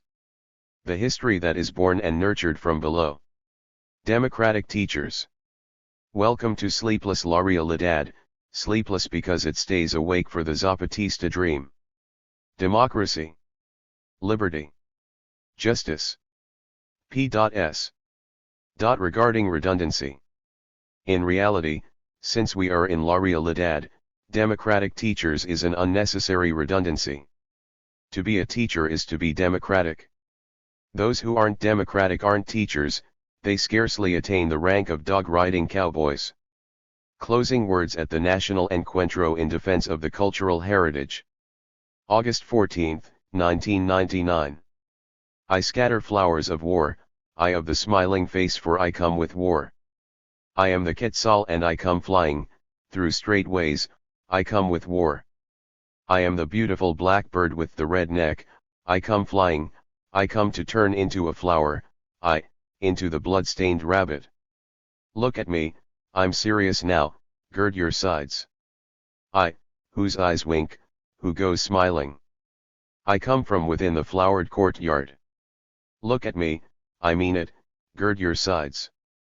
I'm going to turn into a flower, into the blood-stained rabbit. Nahuatl poem. Being what they were, eves and charged memories are more real than the intangible present. The eve of a voyage is a precious part of the trip. Jorge Luis Borges. August once again, and once again dawn. The sea is asleep, and a small wisp of cloud, its white weariness reposing above the mountain, once again begins its flight. Its flutter disturbs but does not awaken the stars. Up above, the great serpent bleeds blue pearls of light. The moon, a lady, has just finished washing her face, and she appears at her balcony and is uncertain whether the cloud is taking flight flying, or staying standing. Below, beside a candle, a shadow guards the night and memory. Another shadow approaches him, and a flame momentarily illuminates two faceless faces, shadows, then, of shadows. The cloud that was rising in flight hesitates a bit, the illuminated drip from the serpent of light ceases, the midnight sun becomes a far-off torch, the moon stands still at her window, and even a falling star neither falls nor rises. Everything is quiet, still. Attention! Listen! Now the word reigns. Brothers and sisters, participants in the National Encuentro in Defense of the Cultural Heritage, we acknowledge the end of this first meeting in defense of memory. We know others will follow, and that this has just been the first of many more encuentros and accords that will have to be built among those who are resisting the buying and selling of Mexico's cultural heritage. These have been difficult and beautiful days. Perhaps that is just how it is. The government, all of you know this now, is still attacking the indigenous Zapatista communities, and it is still going forward with its war. In attacking us, the government knows it is attacking memory. That is the reason for its stubbornness, cruelty, and arrogance. What is at stake in these lands isn't negligible, it is what saw you throughout these days and nights, speaking, discussing, agreeing, disagreeing, singing, and dancing, which is how true encuentros are made. It has been a great honor for us to have met you, and it has been an honor for us to see you sharing the pain and suffering, the indignation and outrage over this new military attack against the Zapatista peoples. What the government did was remind everyone that there is a war going on here, that there is an entire rebel people resisting, and that there is an occupation army, the federal army, trying to guarantee the merchandise that those who govern and command have already sold. The merchandise has a name, it's called national sovereignty. It is not the first time blows have sought to make us silent. It is not the first time they have failed. Now, as well as our silence, the blows seek to sever us from the main resistance movements in the country, the UNAM university students, who are defending the right to a free education, the Mexican Electricians Union, who are defending the electric industry, and yours, the communities from the National School of Anthropology and History and from the National Institute of Anthropology and History, as well as all the persons and organizations who make up the National Front in defense of the cultural heritage. All these movements and ours have something in common, the defense of history. Because of that, every attack against one of these movements is an attack against all the others. At least, that is how we understand it. That is why we feel that the repression against the UNAM students last August 5th was also against us. That is why we have supported the mobilizations and calls of the SME. 1. That is why we have joined you in defense of memory and against attempts to privatize the cultural heritage. Over the last few days, we have received some notes and letters. The compañeros have been collecting them in a little cardboard box. We read everything they had to say. That is why, I believe, they say there are little talking boxes here. There are requests for interviews, for meetings, doubts, requests for meetings to exchange experiences, questions. The intense, difficult nature of these days has kept us from dealing with them by giving each and every one of them the response they require. We hope you will forgive us and accept our promise to answer them when and where we can. Among these papers, there is one that asks what the Zapatistas want. It maintains that a lot of information has been manipulated by the media, distorting what is happening here and the path that moves and inspires us. This is the month of August, and for us it is also the month of memory. So I will try to respond a bit to the question, what do the Zapatistas want? Now, it is not going to be easy for the media to understand us. For some strange reason, the Zapatistas speak to the future. I mean, our words don't fit in the present, but are made to fit into the puzzle that is yet to be finished. Therefore, patience is a guerrilla virtue. It was 15 years ago that I first came to these mountains. It was then, in one of the guerrilla camps, that I was told a story at dawn as was mandated of 15 years before. In this August that soaks us, 30 years will have gone by. Now, I will tell it to you just as it comes back to me. Perhaps it won't be in exactly the same words, but I'm sure it will be in the same spirit as that of the man who related it to me between jokes about my pathetic appearance and the clown pants I was wearing when he welcomed me to the Zapatista National Liberation Army. To plant the tree of tomorrow. There is a story told that, in a certain town, men and women toiled away at their work to survive. Every day the men and women went out to their respective jobs, the men to the corn and bean fields, the women to fetch firewood and water. Sometimes, there was work that brought them together as equals. For example, men and women would join together to harvest the coffee when its time had come. And so things went. But there was one man who didn't live like that. He worked all right, but not in the corn and bean fields, or on the coffee plantations when the beans reddened among their branches. No, this man worked planting trees on the mountain. The trees this man planted would not grow fast, each one took entire decades to grow and send out all its branches and leaves. The other men laughed at this man and found no little fault with him. Why work for things you will never see finished? It is better to work in the fields that give you a crop in a few months instead of planting trees that will only be grown after you are already dead. You are a fool or crazy, because you work for nothing. The man defended himself, saying, "Yes, it is true, I won't see these trees full grown, full of branches, leaves and birds, nor will my eyes see children playing under their shade. But if all of us work for just the present day and the day after that, who will plant the trees our descendants are going to need to have shelter, comfort, and joy?" No one understood him. The crazy man, or fool, kept planting trees he would never see full grown, and sensible men and women kept planting and working for the present. Time passed, and they all died, and their children carried on their work, and they were followed by the children of their children. One morning, a group of boys and girls went out for a walk and found a place filled with huge trees, with 1,000 birds living in them and their great branches giving shade from the heat and shelter from the rain.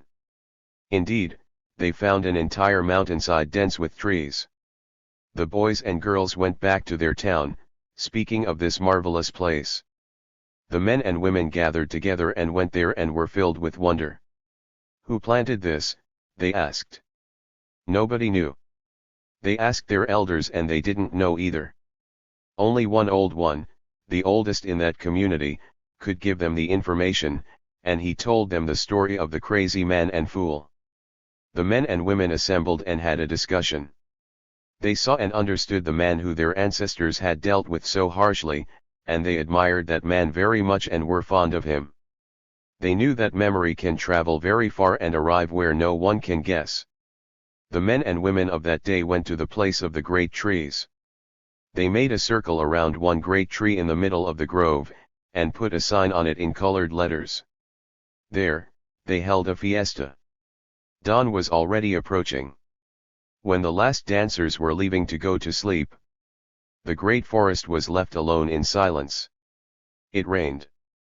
When the sky cleared, the moon came out, and the Milky Way reshaped its twisting body one more time. Suddenly a ray of moonlight insinuated itself among the great branches and leaves of the tree in the middle, and by its faint light you could read the sign of colors that had been left there. To the first ones. Those who came later understood. Health to you. What I am recounting to you was told to me 15 years ago, and 15 years had gone by when what they told me had come to pass. And yes, perhaps it is pointless to say it in words because we say it with deeds, but still, those who came later did understand. And if I am telling you this story, it is not just to give our regards to the first ones, nor is it just to make you a gift of a little piece of that memory that seems lost and forgotten. No, not just for those things, but also to try to answer the question of what the Zapatistas want. To plant the tree of tomorrow, that is what we want. We know that in these frenetic times of realistic politics, of fallen banners, of Poles substituting for democracy, of neoliberal criminals who call for crusades against what they are hiding and what feeds them, of chameleon-like metamorphoses, saying we want to plant the tree of tomorrow sounds foolish and crazy, but nevertheless, to us it is not a phrase born of drama or obsolete utopianism. We know all that, and nevertheless, that is what we want. And that is what we are doing. How many people in the worlds that make up the world can say as we do, that they are doing what they want to? We think there are many, that the worlds of the world are filled with crazy and foolish people each planting their trees for each of their tomorrows, and that the day will come when this mountainside of the universe that some call planet Earth will be filled with trees of all colors, and there will be so many birds and comforts that, yes, it is likely no one will remember the first ones, because all the yesterdays which vex us today will be no more than an old page in the old book of the old history. The tree of tomorrow is a space where everyone is, where the other knows and respects the other others, and where the false light loses its last battle. If you press me to be precise, I would tell you it is a place with democracy, liberty, and justice, that is the tree of tomorrow. This is what the Zapatistas want. It might seem I've been vague in my answer, but I haven't. I have never spoken so clearly before. In any case, times will come in which these words will fit, and together their embrace will expand, and they'll be heard and guarded, and they'll grow. That is what the words are for, and yes, also those who go speak them. Memory has its own reality. Brothers and sisters. It might seem odd that I'm bringing together a Nahuatl poet, the Populva, and Jorge Luis Borges for this closing. Especially Borges. And although I could say that this month is the 100th anniversary of his birth, that is not the reason why he is sharing space with our most ancient wise ones and storytellers. No, it so happens that a book reached my beat-up desk. The wind had played with it and opened it to the page headed August 22, 1983. I don't know if August was insinuating itself into my memory in this way, but the fact is that nature was imitating art, and the words at the top of this piece of writing with the Nahuatl poem, jumped out from that page. Perhaps Borges came so we can remember that our cultural heritage is not just one thing and that everything has something of the universal. Or perhaps he only came to tell us in his own way that memory has its own reality, like the memory of La Realidad that today joins us together. Or perhaps he only came so that he might tell us all that, in effect, this is just the eve of a long voyage, and that therefore the voyage has already begun.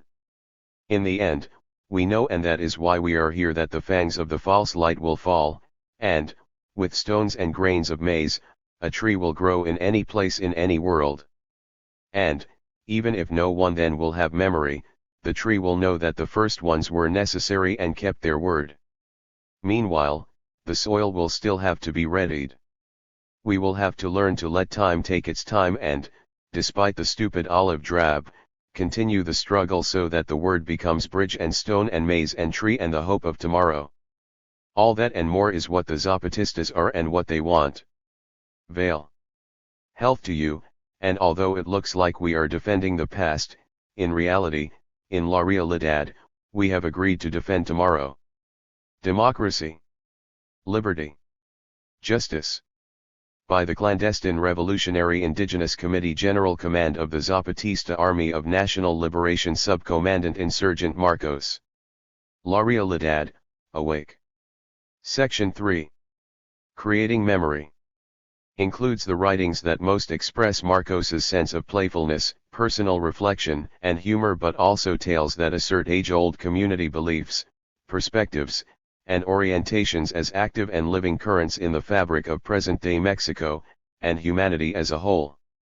Through the characters of the beetle Durito, old Don Antonio, the sea, and the ancient gods of indigenous lore, Marcos fashions tales from the deeper forces that shape and inform the Zapatistas' revolutionary project: the human frailty, tenderness, inventiveness, indomitable sense of dignity, longing to connect, and demand for freedom that centers their resistance and advances their movement for democratic otherness, openness, and autonomy.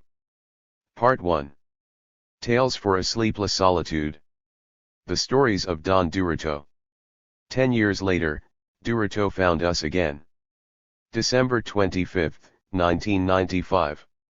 In the breathless solitude of the first years of the Zapatista uprising, a peculiar fellow appeared at our camp, a little smoking beetle, very well read and an even better talker, who gave himself the task of giving his company to a soldier, El Sup. Legally named Nebuchadnezzar, this beetle, traveling incognito, goes under the nom de guerre Durito, because of his hard shell. Durito, like all children, has a thick skin, and it's for that very reason that he chose the child we all have inside, whom we've completely forgotten because it shames us as his primary interlocutor. Early one morning 10 years later, toward the end of our retreat from February's military treachery, Durito found us again, and again touched the best in us, our astounding capacity for human tenderness, and our hope of growing better together with others. Sometimes a detective, sometimes a political analyst, sometimes a knight-errant as well as a writer of epistles, Durito addresses us, holding up for us a mirror to the future, showing us what might be. In the still darkness, help comes to breasts gone tight with fear of the unknown. Durito opens a wound in our breast, a painful wound that lets us draw our breath. The self-dubbed knight-errant has returned with a new title, Don Durito of the Lacandon. This little beetle has traveled the roads of the world, righting wrongs, rescuing damsels in distress, healing the sick, aiding the weak, instructing the ignorant, humbling the mighty, and exalting the humble. The greatest knight-errant the world has ever seen, Don Durito of the Lacandon lives, still amazing the stars that find him back in the jungle's night. News of his deeds has circled the world. Millions of women sigh for him, thousands of men speak his name with respect, and hundreds of thousands of children worship him. Don Durito shares some of his thoughts with us, recounting his adventures, 1,001 nights of harrowing tales that teach and lighten the endless, breathless nights of the Mexican Southeast. Durito will be 10 years old this month, December 1995. He's anxious for the results of the intergalactic convention that met to determine whether he would keep dazzling us with his wonders, or would be lost among the countless footpaths of the mountains of the Mexican Southeast. Today, December 25, 1995, we salute the best and greatest practitioner of knight errantry, Don Durito. To Mariana Mogul, age 10. April 10, 1994. Subcomandante Mariana Mogul. I greet you with respect and congratulate you for the new rank you have acquired with your drawing. Permit me to tell you a story that, perhaps, you will understand someday. It is the story of Durito. I am going to tell you a story that came to me a little while back. It is the story of a small beetle who wears glasses and smokes a pipe. I met him one day as I was looking for my tobacco and I couldn't find it. Suddenly, on one side of my hammock, I saw that a bit of tobacco had fallen to the ground and formed a small trail. I followed to see where the tobacco thread was going, and to see who the hell had taken it and spilled it. A few meters away, behind a rock, I found a beetle sitting at a little desk, reading some papers and smoking a tiny pipe. Ahem, ahem, I said, so that the beetle would notice my presence, but he paid no attention to me. Then I said, listen, that tobacco is mine. The beetle took off his glasses, looked me up and down, and told me angrily. Please, Captain, I beseech you. Do not interrupt me. Don't you realize that I am studying? I was a bit surprised and was going to give him a good kick, but I calmed myself and sat down to one side to wait for him to finish studying. In a little while, he gathered up his papers, put them away in the desk, and chewing on his pipe, said to me, well, now, what may I do for you, Captain? My tobacco, I replied. Your tobacco, he asked. You want me to give you a little?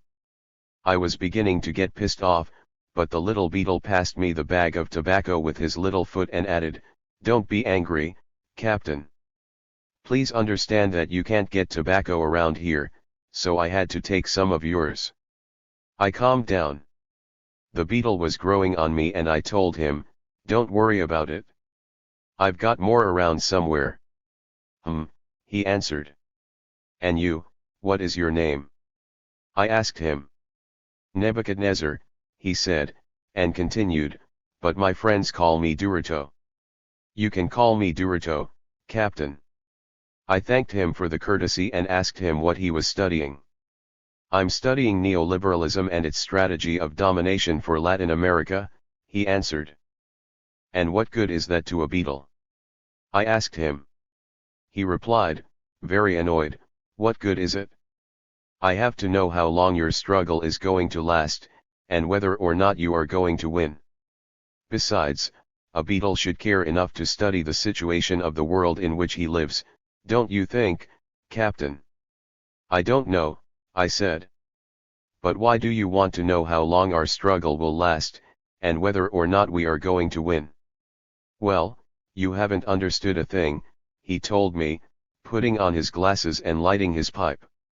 After letting out a puff of smoke, he continued, we beetles need to know how long we are going to have to make sure that you do not squash us with your big boots. Ah!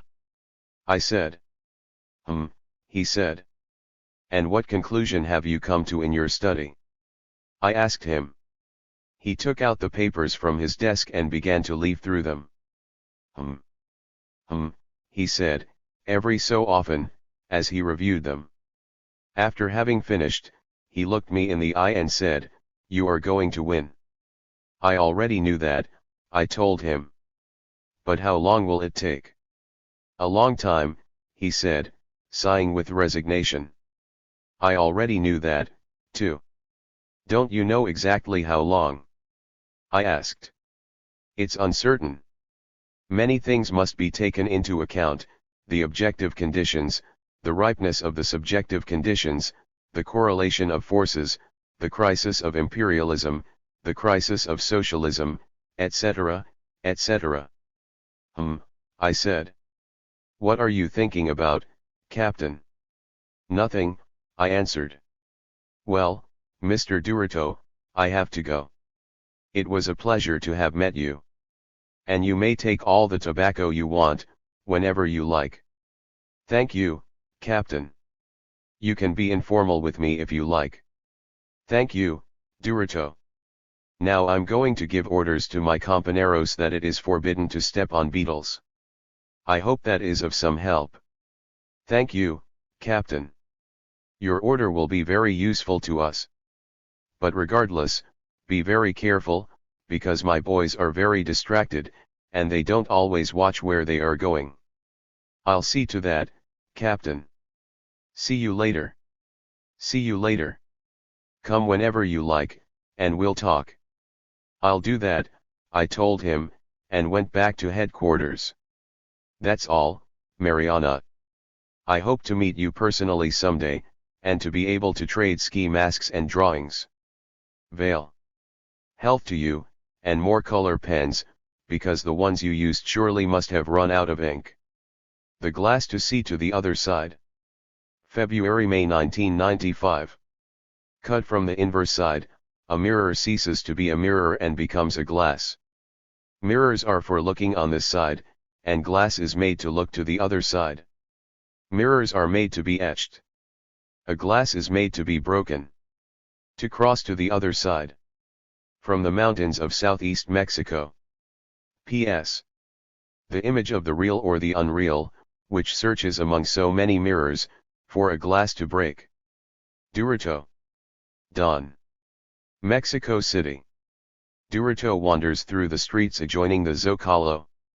Sporting a small trench coat and a hat angled like Humphrey Bogart in Casablanca, Durito pretends to pass unnoticed. His outfit and slow crawl are unnecessary, as he sticks to the shadows that escape the bright display windows. Shadow of the shadow, silent walk, angled hat, a dragging trench coat, Durito walks at dawn through Mexico City. No one notices him. They do not see him, not because he is well disguised or because of that tiny, quixotic detective outfit from the 1950s, or because he is barely distinguishable from the mounds of garbage. Durito walks amid papers being dragged here and there by a whisk of the unpredictable winds that populate the dawns of Mexico City. No one sees Durito, for the simple reason that in this city no one sees anyone. This city is sick, Durito writes to me, it is sick from loneliness and fear. It is a great collective of solitudes. It is a collection of cities, one for each resident. It's not about sums of anguish, do you know of a loneliness without anguish, but about a potency, each loneliness is multiplied by the number of lonely people that surround it. It is as though each person's solitude entered a house of mirrors, like those you see in the country fairs.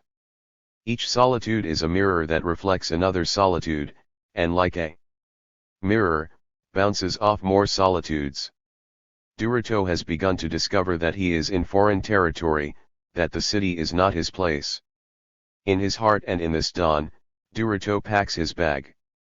He walks this road as though taking inventory, a last caress, like a lover who knows this is goodbye. At certain moments, the sound of footsteps diminishes and the cry of the sirens, which frightens outsiders, increases. And Durito is one of those outsiders, so he stops on the corner each time the red and blue blinking lights crisscross the street. Durito takes advantage of the complicity of a doorway in order to light a pipe guerrilla style, a tiny spark, a deep breath, and the smoke engulfing his gaze and face. Durito stops. He looks and sees. In front of him, a display window catches his eye. Durito comes near and looks through the great glass pane to what exists beyond it. Mirrors of all shapes and sizes, porcelain and glass figurines, cut crystal, tiny music boxes. There are no talking boxes, Durito says to himself, without forgetting the long years spent in the jungle of the Mexican Southeast. Durito has come to say goodbye to Mexico City and has decided to give a gift to the city, about which everyone complains and no one abandons. A gift. This is Durito, a beetle of the Lacandon jungle in the center of Mexico City. Durito says goodbye with a gift. He makes an elegant magician's gesture. Everything stops. The lights go out like a candle extinguished by a gentle windlick on its face. Another gesture and a reflecting light illuminates a music box in the display window. A ballerina in a fine lilac costume holds an endless stillness, hands crossed overhead, legs held together, balanced on tiptoes. Durito tries to imitate the position, but promptly gets his many arms entangled. Another magic gesture, and a piano, the size of a cigarette box, appears. Durito sits in front of the piano and puts a jug of beer on top. Who knows where he got it from, but it's already half empty. He cracks and flexes his fingers, doing digital gymnastics just like the pianists in the movies. Then he turns toward the ballerina and nods his head. The ballerina begins to stir and makes a bow. Durito hums an unknown tune, beats a rhythm with his little legs, closes his eyes, and begins to sway. The first notes begin. Durito plays the piano with 4 hands. On the other side of the glass pane, the ballerina begins to twirl and gently lifts her right thigh. Durito leans on the keyboard and plays furiously. The ballerina performs her best steps within the prison of the little music box. The city disappears. There is nothing but Duruto at his piano and the ballerina in her music box. Duruto plays, and the ballerina dances. The city is surprised, its cheeks blush as when one receives an unexpected gift, a pleasant surprise, good news. Duruto gives his best gift, an unbreakable and eternal mirror, a goodbye that is harmless, that heals, that cleanses. The spectacle lasts only a few instants. The last notes fade as the cities that populate the city take shape again. The ballerina returns to her uncomfortable immobility. Duruto turns up the collar of his trench coat and makes a slight bow toward the display window. Will you always be behind the glass pane? Duruto asks her and asks himself. Will you always be on the other side of my over here, and will I always be on this side of your over there? Health to you and until always, my beloved malcontent.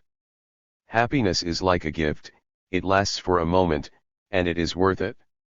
Duruto crosses the street, arranges his hat and continues to walk. Before going around the corner, he turns toward the display window. A star-shaped hole adorns the glass. The alarms are ringing uselessly. Behind the window, the ballerina is no longer in the music box. This city is sick. When its illness becomes a crisis, it will be cured.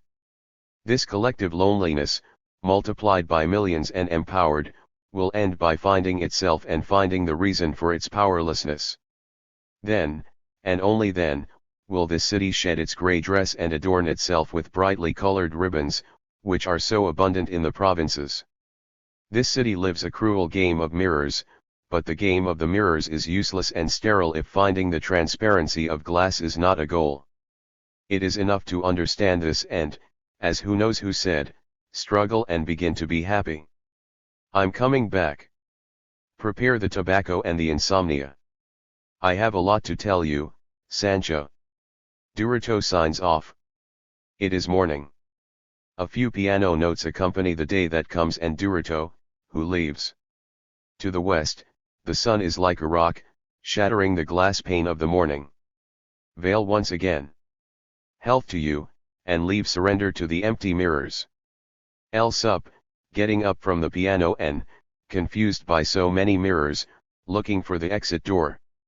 Or is it the entrance? Deep inside the cave of desire. March 17, 1995. I was listening on the little tape player to that tune by Stephen Stills, from the album Four-Way Street, that goes. Find the cost of freedom, buried in the ground. Mother Earth will swallow you, lay your body down. When my other self comes running and tells me, it looks like you got what you deserved. Could it be the PRI has already fallen? I ask with hope. No, man. They killed you, says my other self. Me. When? Where? I ask, while I search my memory for where I've been and what I've done. Today, in a confrontation. But they don't say exactly where, he responds. Oh, good. And did I end up badly hurt or really dead? I insist. Really dead. That's what it says in the news, explains my other self and then leaves. A narcissistic sob competes with the crickets. Why are you crying? Asks Duruto, as he lights his pipe. Because I can't attend my funeral. I, who loved me so much. And so, this what happened to El Sup and Duruto on the 12th day of the withdrawal, which speaks of the mysteries of the cave of desire, and of other unfortunate events that today make us laugh, but at the time took away even our hunger. What if they bomb us? Asked Duruto in the early morning of the 12th day of our withdrawal. That was no withdrawal. It was pure flight, says Duruto. It's cold, and in the dark a grey wind licks the trees and the earth with its icy tongue. I'm not sleeping, solitude makes the cold hurts twice as much. Nevertheless, I keep quiet. Duruto comes out from beneath the leaf he's been using as a blanket and climbs up on top of me. To wake me up, he starts tickling my nose. I sneeze so soundly that Duruto ends up tumbling over himself onto my boots. He recovers and makes his way back to my face. What's up? I ask him, before he tickles me again. What if they bomb us? He persists. Yes. Well. We'll look for a cave, or somewhere like that to hide ourselves. Or we'll crawl into a hole. We'll see what to do, I say with annoyance and a look at my watch to insinuate that it is no hour to be worrying about bombings. I won't have any problems. I can fit anywhere. But you, with those big boots and that nose. I doubt that you'll find a safe place, says Duruto, as he covers himself again with a little huapak leaf. The psychology of terror, I think, with respect to Duruto's apparent indifference to our fate. Our fate? He's right. He won't have problems, but me. I think. I get up and speak to Duruto. Psst. Psst. Duruto. I'm sleeping, he says from under his leaf. I ignore his sleep and begin talking to him. Yesterday I heard Camillo and my other self saying that there are a lot of caves around here. Camillo says he knows most of them. There are small ones, where an armadillo would barely fit. And there are some as big as churches. But he says there is one that no one dares to enter. He says there is an ugly story about that cave which they call the Cave of Desire. Duruto seems to get interested. His passion for detective novels is his ruin. And what is the story of that cave? Well, it's a very long story. I've heard it myself, but that was years ago now. I don't remember it well, I say, making it interesting. Fine, go on, tell me the story, says Duruto, more and more interested. I light my pipe. From within the aromatic smoke comes the memory, and with it, the Cave of Desire. It happened many years ago. It is a story of a love that was not, that was left unfulfilled. It is a sad story. And terrible, says El Sup, sitting to the side, with his pipe in his lips. He lights it, and looking at the mountain, continues. A man came from far away. He came, or he already was here. No one knows. It was back in times long past, and however that may be, in these lands people lived and died just the same, without hope and forgotten. No one knows if that man was young or old. At first, only a few people had seen him. They say that was because this man was extremely ugly. Just to see him produced dread in men and revulsion in women. What was it that made him so unpleasant? I don't know. The concepts of beauty and ugliness change so much from one age to another and from one culture to another. In this case, the people native to these lands avoided him, as did the foreigners, who owned the land, the men, and their destinies. The indigenous people called him the Jalmish, or monkey face, the foreigners called him the animal. The man went into the mountains, far from the gaze of all, and set to work there. He made himself a little house, next to one of the many caves that were found there. He made the land produce, planted corn and wheat, and hunted animals in the forest. This gave him enough to get by. Every so often, he went down to a stream near the settlements. There, he had arranged with one of the older members of the community to get salt, sugar, and whatever else he, the Jalmish, couldn't get in the mountains, in exchange for corn and animal skins. The Jalmish would arrive at the stream at the hour when the afternoon began to darken, and the shadows of the trees brought forth night onto the earth. The old man had an illness in his eyes and couldn't see well, so that, with the dusk and his illness, he couldn't make out the face of the man who caused so much revulsion in the daylight. One evening the old man didn't arrive. The Jalmish thought that he had mistaken the hour and arrived when the old man had already gone home. In order not to miss him, the next time he made sure to arrive earlier. The sun still had a few finger lengths to go before it covered itself with the mountains when the Jalmish came near the stream. A murmur of laughter and voices grew as he approached. The Jalmish slowed his steps and, silently, got closer. Among the branches and vines he made out a pool formed by the waters of the stream. A group of women were bathing and washing clothes. They were laughing. The Jalmish looked on quietly. His heart became all eyes, his voice turned into a gaze. Long after the women had gone, the Jalmish stayed on, looking. The stars rained down on the fields as he returned to the mountains. I don't know if it came from what he saw, or from what he thought he saw, whether the image that was engraved on his retina corresponded to reality, or if it existed only in his desire, but the Jalmish fell in love, or thought that he had fallen in love.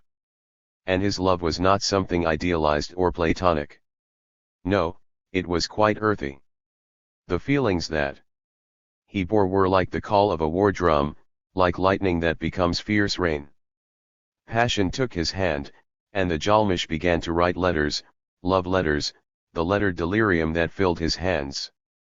And he wrote such things as, "Oh, lady, glimmering, moist. My desire becomes a proud leaping colt. My hunger, sword of 1,000 mirrors, yearns for thy body, in vain, this double-edged yearning rips the 1,000 gasps that ride the wind. One grace, long sleeplessness. I ask of thee for one grace, lady, failed repose of my grey existence. Let me rest on thy shoulder. Let thine ears listen to my clumsy longing. Let my desire tell thee, gently, very gently, that which my breast silences. Do not look, lady, so not mine, at the pitiful mess that adorns my face.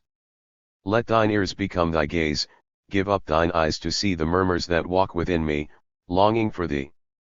Yes, I wish to enter you and, with sighs, walk the path that hands and lips and sex desire. You with thy wet mouth, and I thirsting to enter with a kiss. On the double hill of thine breasts I long to run my lips and fingers, to awaken the cluster of moans that hide within. I long to march southward and imprison thy waist in warm embrace, burning now the belly's skin, a brilliant sun announcing the night born from below. Diligently and skillfully, to rise and fall on the seesaw on which thy grace rides, and whose fulcrum promises and denies. To give thee a tremor, cold and hot, and arrive, whole, to the moist stirring of desire. To fasten the warmth of my palms in the double warmth of flesh and movement. At first, one slow step, a light trot next. Next, the runaway gallop of bodies and desire to reach the sky to then collapse. One grace, promised tiredness. One grace I ask thee, lady of the quiet sigh. Let my head rest on thy shoulder, for there, I am saved, and far away, I die. One stormy night, like the passion that burned his hands, a bolt of lightning burned down the Jalmish's little house. Wet and shivering, he took refuge in a neighboring cave. With a torch he lit his way in and found there little figures of couples giving and receiving, the pleasure worked in stone and clay. There was a spring, and little boxes that when opened, spoke of terrors and marvels that had passed, and that would come to be. The Jalmish now could not or would not leave the cave. There, he felt the desire fill his hands once more and wrote, weaving bridges to nowhere. And now, dear lady, I am a pirate longing for port. Tomorrow, a soldier at war. Today, a pirate lost among trees, aground. The ship of desire unfolds its sails. A continual moaning, all tremor and wanting, leads the ship between monsters and storms. Lightning illuminates the flickering sea of desperation. In command, a saline moisture takes the helm. Pure wind, word alone, I navigate, seeking thee among sighs and panting, seeking the precise place the body sends thee. Desire, lady of storms to come, is a knot hidden somewhere beneath thy skin. I must find it and, muttering spells, untie it.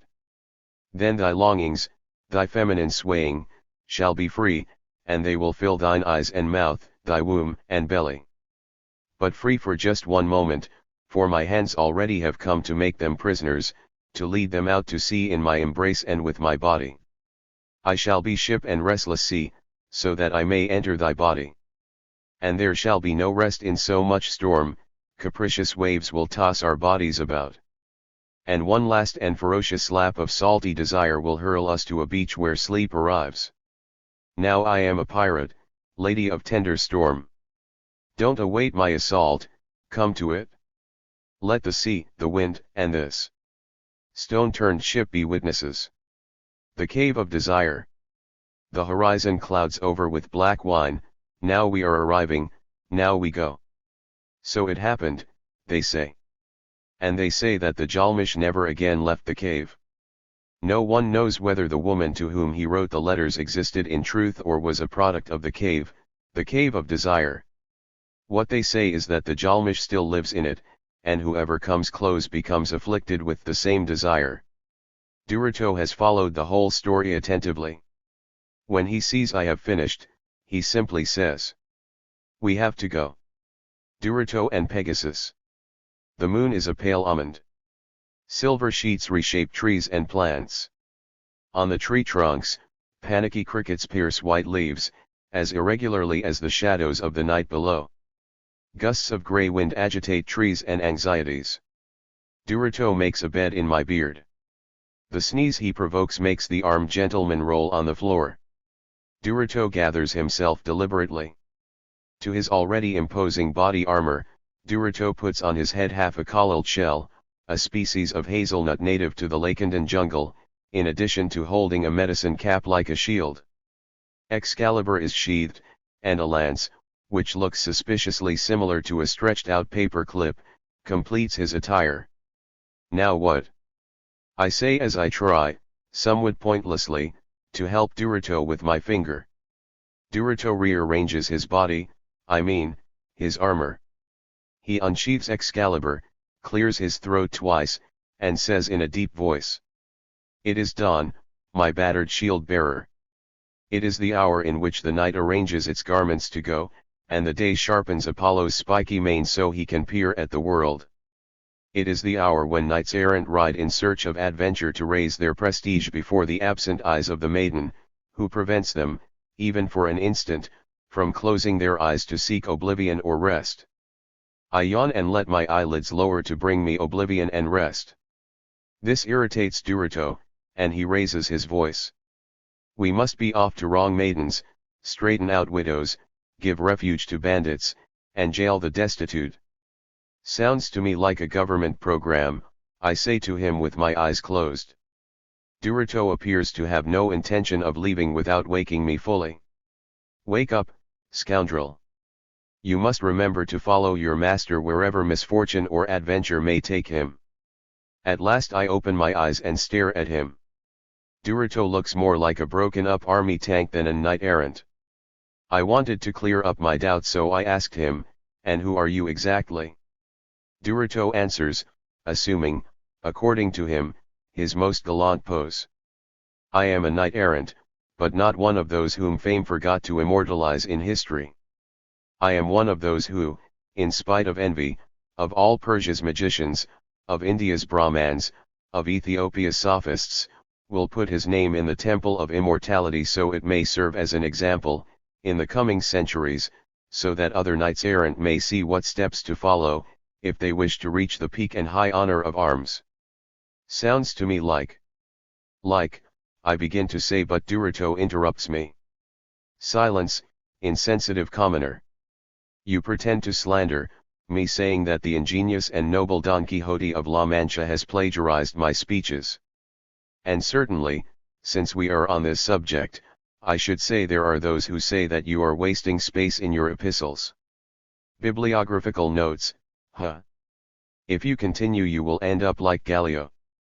Citing 6 or 7 authors in order to cover up his own cynicism. I felt profoundly wounded by the harsh comments, and I decided to change the subject. "That thing on your head looks like a collared shell." "It is a helmet, ignorant one," Duroto says. "Helmet?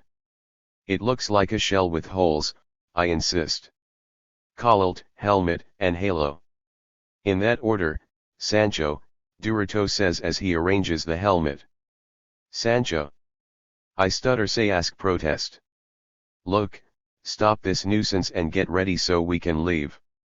Many are the injustices that my indefatigable sword must right, and its blade is anxious to feel the necks of independent unions. As Duroto says this, he brandishes his sword like a regent from a capital city. I think you've read too many newspapers recently. Be careful, or they will lead you to suicide, I say to him, while I attempt to delay getting up. Duroto abandons his 16th century language for a moment, and proudly explains that he has secured a mount.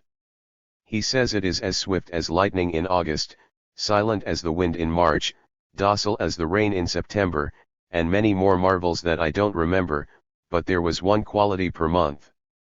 I appear incredulous, so Duroto announces solemnly that he will do me the honor of showing me his mount. I agree, thinking that in this way I can sleep a little longer.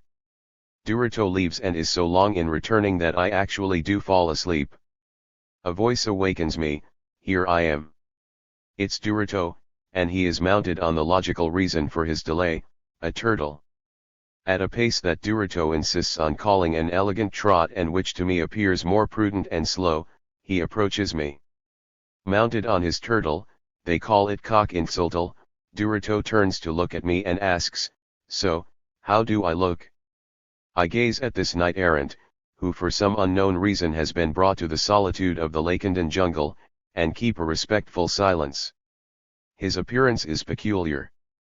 Duroto has baptized his turtle, his horse with a name that seems pure madness, Pegasus.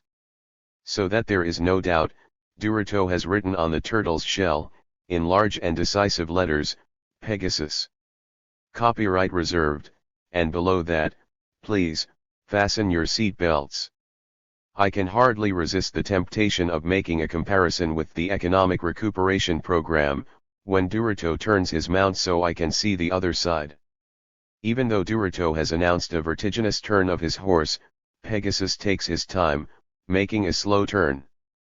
The turtle does it so carefully one might think he fears dizziness. After a few minutes, one can read on Pegasus' left flank, smokers section, Union cowboys not allowed, free advertising space. For information call Duroto's publishing company. I can't make out much free space, the advertising covers Pegasus's entire left flank and rear. After praising Duroto's ultra-mini micro-entrepreneurial vision, the only way to survive the failures of neoliberalism and NAFTA, I ask him, "So, where does your fortune lead you? Don't be a clown. That language belongs only to noblemen and lords, not to vagabonds and commoners who, were it not for my infinite compassion, would continue with their empty lives and never be able to dream about the secrets and marvels of knight-erranthood," Duroto answers, while trying to hold Pegasus, who for some strange reason acts impatient to leave, back. It seems to me that, for 2 a.m., I've had enough scoldings. I say to Duroto, "Wherever you go, you'll go alone. I don't plan to go out tonight. Yesterday, Camillo found tiger tracks close by. Apparently I found a vulnerable flank on our brave knight, because his voice shakes when he asks, after swallowing saliva with great difficulty, 'So what do those tigers eat?' 'Everything. Gorillas, soldiers, beetles. And turtles.' I watch Pegasus's reaction, but he must really believe he is a horse, because he does not seem to be alarmed. I think I even hear a soft whinny. "Bah! You just want to frighten me. If you must know, this armed knight has defeated giants disguised as windmills, which in turn disguised themselves as artillery helicopters. He has conquered the most impenetrable kingdoms, melted the resistance of the most demure princesses. He has." I interrupt Duroto. "It's evident he can use up pages and pages talking, and I'm the one who gets criticized by the editors, especially when the communiques arrive so late at night." "Fine, fine. But tell me, where are you going?" "To Mexico City," Duroto says, brandishing his sword. This final destination surprises Pegasus, because he gives a slight jump, which for a turtle is like a discreet sigh. "Mexico City?" I ask, incredulous. "Sure. Do you think that just because Cacopa didn't let you go there, that it would deter me?" I wanted to warn Duroto about speaking badly about Cacopa. The legislators are so sensitive, They might get mad, but Durito continues. You should know I am a knight-errant, and more Mexican than the failure of the neoliberal economy. I have a right, therefore, to go to the city of palaces. What do they want palaces for in Mexico City if not so that knights-errant like myself, the most famous, the most gallant, and the most respected by men, loved by women, and revered by children, should honor them with my footsteps. With your many feet, I tell him. Let me remind you that besides being a knight-errant and a Mexican, you are a beetle, too. With my foot or my feet, but a palace without a knight-errant is like a child without a present on April 30th. Like a pipe without tobacco, like a book without words, a song without music, or a knight-errant without a shield. Durito gazes at me steadily and asks, are you sure you won't come with me on this intriguing adventure? It depends, I say, pretending to be interested. It depends on what you mean by intriguing adventure. I'm going to the May Day parade, Durito says, almost as though he were announcing a walk to the corner for cigarettes. To the May Day parade. But there will be none. Fidel Velázquez, who has always cared about workers' well-being, says there is no money for the parade. Some rumor-mongers are insinuating that he is afraid that the workers will get out of control, and instead of being grateful, they will curse him with words useless for the cartoonists. But it's a lie, the Labor Secretary is quick to point out, it is not due to fear. It is a very respectable decision made by the workers, and stop your allegorical chatter.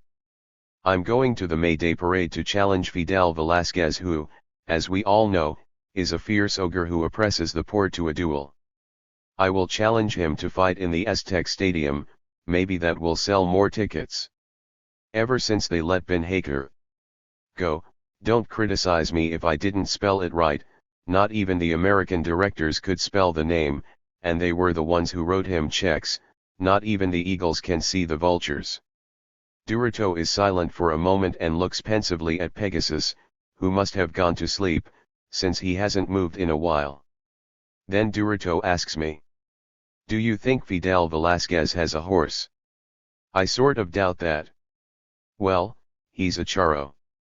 So it's likely he has a horse. Wonderful, says Durito, and digs his spurs into Pegasus. Pegasus may think he's a horse, but he still has a turtle's body, and his hard shell proves it. He doesn't even notice Durito's cowboy maneuvers, as he eggs him on. After struggling a bit, Durito discovers that by hitting his his lance on Pegasus's nose, he can make him go into a gallop. For a turtle, this is about 10 centimeters per hour, so it will take Durito a while before he arrives in Mexico City. At that rate, by the time you get there Fidel Velázquez will be dead, I offer as a parting thought. I should never have said anything. Durito tosses the reins and pulls his horse back, like when Pancho Villa took Torian. Oh well, it's a good literary image. In reality Pegasus stopped, which, at his rate, was almost imperceptible. In contrast to Pegasus's calm, Durito was furious. The same thing is happening to you that has been happening to the advisors of the labor movement in the last few decades. They recommend patience to the workers, and sit and wait for the charro to fall off his horse, but do nothing to make him fall. Well, not all of them have sat down to wait. Some have really struggled to make a truly independent labor movement, I tell him. I'm going to see those folks. I'm going to join them so I can show them that workers, too, have dignity, Durito says, and I recall that once he told me he was a miner in the state of Hidalgo and an oil worker in Tabasco. Durito leaves? He takes a few hours to disappear behind the bush a few meters from my plastic cover. I get up and notice that my right boot is loose. I turn on the flashlight, the lace is missing. No wonder Pegasus's reins looked familiar. Now I have to wait until Durito returns from Mexico City. While looking for a reed with which to tie my boot, I remember that I forgot to recommend that Durito visit that restaurant with the tiles. I lie down, and Don arrives. above me the sky clears and with reddish blue eyes is surprised to see that Mexico is still there, where it was yesterday. I light my pipe, watch the last slashes of night leave the trees, and say to myself that the struggle is long and it is worth it. P.S. In which with a full moon for a face, he looks toward the jungle and asks, "Who is that man who gallops over a squalid shadow? Why does he not seek relief? Why does he seek new pain? Why so many journeys when standing still? Who is he? Where is he going? Why does he say goodbye with such a noisy silence?" The Story of the Tiny Mouse and the Tiny Cat. August 7, 1995. Don Duerto of the Lakenden, Knight-Errant, the undoer of wrongs, the lady's restless dream, the young men's aspiration, the last and grandest of that exemplary race that made humanity great with such colossal and selfless feats, the beetle and warrior of the moon, writes to you. I have commanded my loyal squire, the one you call Submarcos, to send you a greeting in writing, with all the requirements fit for today's diplomacy, excluding the rapid intervention forces, the economic programs, and the flight of capital. Nevertheless, I want to write you some lines with the sole intent, the spirit, to fill your minds with good and noble thoughts. That is why I send you the following tale, full of rich and varying feats. The story forms part of the collection Stories for a Night of Asphyxiation, which will probably not be published in the near future. The Story of the Tiny Mouse and the Tiny Cat. There once was a tiny mouse who was very hungry and wanted to eat a tiny bit of cheese, which was in the tiny kitchen of a tiny house. Very decidedly, the tiny mouse went to the tiny kitchen to grab the tiny bit of cheese. But, it so happened that a tiny cat crossed his path, and the tiny mouse became very frightened and ran away and was not able to get the tiny bit of cheese from the tiny kitchen. Then the tiny mouse was thinking of what to do to get the tiny bit of cheese from the tiny kitchen, and he thought and he said, "I know. I am going to put out a small plate with a little milk, and the tiny cat is going to start drinking the milk because tiny cats like very much a little milk. And then, when the tiny cat is drinking the little milk and is not paying attention, I am going to the tiny kitchen to grab the tiny bit of cheese and I am going to eat it." "That's a very good idea," said the tiny mouse to himself. And then he went to look for the milk, but it turns out that the milk was in the tiny kitchen, and when the tiny mouse wanted to go to the tiny kitchen, the tiny cat crossed his path and the tiny mouse was very frightened and ran and could not get the milk. Then the tiny mouse was thinking of what to do to get the milk in the tiny kitchen, and he thought and he said, "I know. I am going to toss a tiny fish very far away, and then the tiny cat is going to run to go eat the tiny fish, because tiny cats like very much tiny fish. And then, when the tiny cat is eating the tiny fish and is not paying attention, I am going to go to the tiny kitchen to grab the tiny bit of cheese and I am going to eat it." "That's a very good idea," said the tiny mouse. Then he went to look for the tiny fish, but it happened that the tiny fish was in the tiny kitchen, and when the tiny mouse wanted to go to the tiny kitchen, the tiny cat crossed his path and the tiny mouse became very frightened and ran away and could not go to get the tiny fish. And then the tiny mouse saw that the tiny bit of cheese, the milk, and the tiny fish, everything that he wanted, was in the tiny kitchen, and he could not get there because the tiny cat would not allow it. And then the tiny mouse said, "Enough," and he grabbed a machine gun and shot the tiny cat, and he went to the tiny kitchen and he saw that the tiny fish, the milk, and the tiny bit cheese had gone bad and could not be eaten. So he returned to where the tiny cat was, cut it in pieces, and made a great roast. Then, he invited all his friends, and they partied and ate the roasted tiny cat, and they sang and danced and lived very happily. And once there was. This is the end of the story and the end of this missive. I want to remind you that the divisions between countries only serve to illustrate the crime of contraband and to give sense to war. Clearly, there exist at least two things greater than borders. One is the crime disguised as modernity, which distributes misery on a world scale. The other is the hope that shame exists only when one fumbles a dance step, and not every time we look in the mirror. To end the first and to make the second one flourish, we need only to struggle to be better. The rest follows of its own accord, and is what usually fills libraries and museums. It is not necessary to conquer the world, it is sufficient to make it anew. Veil.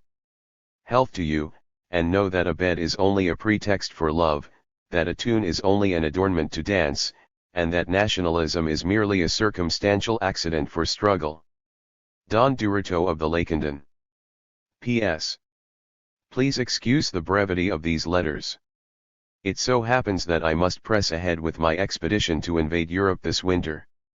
How do you feel about a landing for the next January 1st? The story of the cold foot and the hot foot.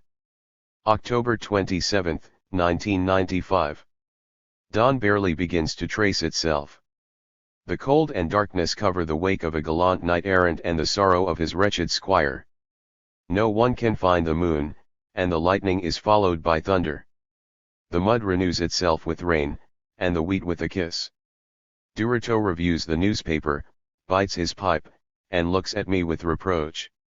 So you have caused a scandal like those who make history, he says while putting down the newspaper. Me? I say, pretending to be very busy with my torn boot. Definitely. Who else? Once again, you have demonstrated that when you talk, you have the same finesse as a stampede of elephants inside a china shop. And not just that. Your clumsiness has allowed an avalanche of mediocre minds to declare one and a half idiocies about the half idiocy that you uttered. What happened is that they didn't understand me. I didn't want to say what I said, but to say what I did not say, and that is why I did not say what I wanted to say, and said what I did not want to say. I try to defend myself while hiding my shame in the hole, does anybody doubt it, of my left boot. Rubbish. This reasoning has the same logic as that of a PRI congressman explaining his vote against the reduction of EVA. 1. I remain quiet and start to draw spirals and little circles on the ground with a short stick. Durito feels sorry for me and pats my shoulder. To do this, Durito must climb on my arm and loosen the bullet straps. He sits next to the collar seam, and says, "Oh my dear and clumsy squire, speaking is a slippery and problematic thing. In reality, one should only speak with women, the only beings with whom it is gratifying to be slippery and get into trouble. To speak to a woman one should do it up close to her ear. That way, what you say won't matter as much as the warm closeness of her neck. In politics, words hide many traps and tangles, and not just the words spoken to us, but those we speak. And now that we are speaking of politics, a story comes to mind that might be useful for the book that you are preparing, which is entitled, if I remember well, Stories for a Night of Asphyxia. I sigh, resigned to tolerating another of Durito's stories, but he thinks that it is because I am saddened by the statements made against Don Porfirio, so he continues. He clears his throat and orders me to take pen and pencil. While he dictates, I write the story that he calls The Story of the Cold Foot and the Hot Foot. Once there were 2 feet that were together. They were together, but not united. The one was cold, and the other was hot. The cold foot said to the hot foot, "You are very hot." And the hot foot said to the cold foot, "You are very cold." They were fighting each other like that when Hernan Cortés 2. arrived and burned them both. Is it over? I ask, unbelieving. Of course. It is a story, not one of your press conferences, he answers me. I look at him with reproach. He says. Enough. It's fine. Let me think. MMMH, I know. At the end, right, and Hernan Cortés lived happily ever after. And that's not the end of the story? It isn't. I ask him, while I put the paper in my pocket. Of course not. There are still many cold and hot feet, so Hernan Cortés might end up having a very disagreeable surprise. Speaking of disagreeable things, I interrupt, they are complaining about you in some newspaper. About me? Who dares complain about the knight-errant who is the longing of damsels young and old, who is in the dreams of children big and small, and who is respected and admired by all the noblemen of all times. Well, they don't precisely complain about you. They only say that enough of Duroto being everywhere. Anyway, they suggest that I leave you out of my epistles and that Duroto does not allow me to continue and shouts in my ear. Shut up, you insolent coward. Only a ragamuffin like you could think that respectable people would not enjoy the stories of my great feats, of my undeniable sympathy, and the profound and ample wisdom of my discourse. But Duroto, it's not me who has thought of such absurdity. Consider that some person could exist. It's a hypothesis who does not respond with the same enthusiasm as. Duroto interrupts again. Well, I concede that it is possible some being could exist who might not be interested in me or my feats. So we can do something to compare your ranking, you insolent ruffian, with mine, a tall knight-errant. I agree with the errant, but allow me to doubt about that tall. I am talking of the stature of my ideals, you cretin. Well, what do you propose? A consulta? A consulta? But Duroto, they are going to say this is a joke. Not another word. A consulta it shall be. National, international, and interplanetary. And the questions shall be. First, should El Sup eliminate the Duroto stories in his letters? Second, should the despicable being who dares to demand the disappearance of the Duroto stories die in an inferno that would make Dante's 3 look like a freezer? These are two questions to be answered with, yes, no, or I don't know. And where should the ones who want to respond send their answers? I ask skeptically. To my office, Don Duroto of the Lacandon, Hoyoto of Huapac number 69.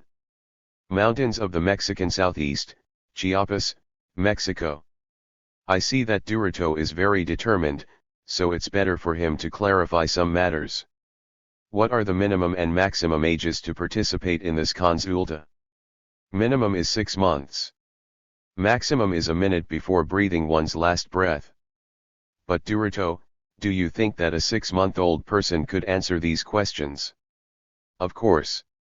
When I was 6 months old, I was already writing those sonnets that make a woman's moist belly provoke storms and, paradoxically, also bring calm.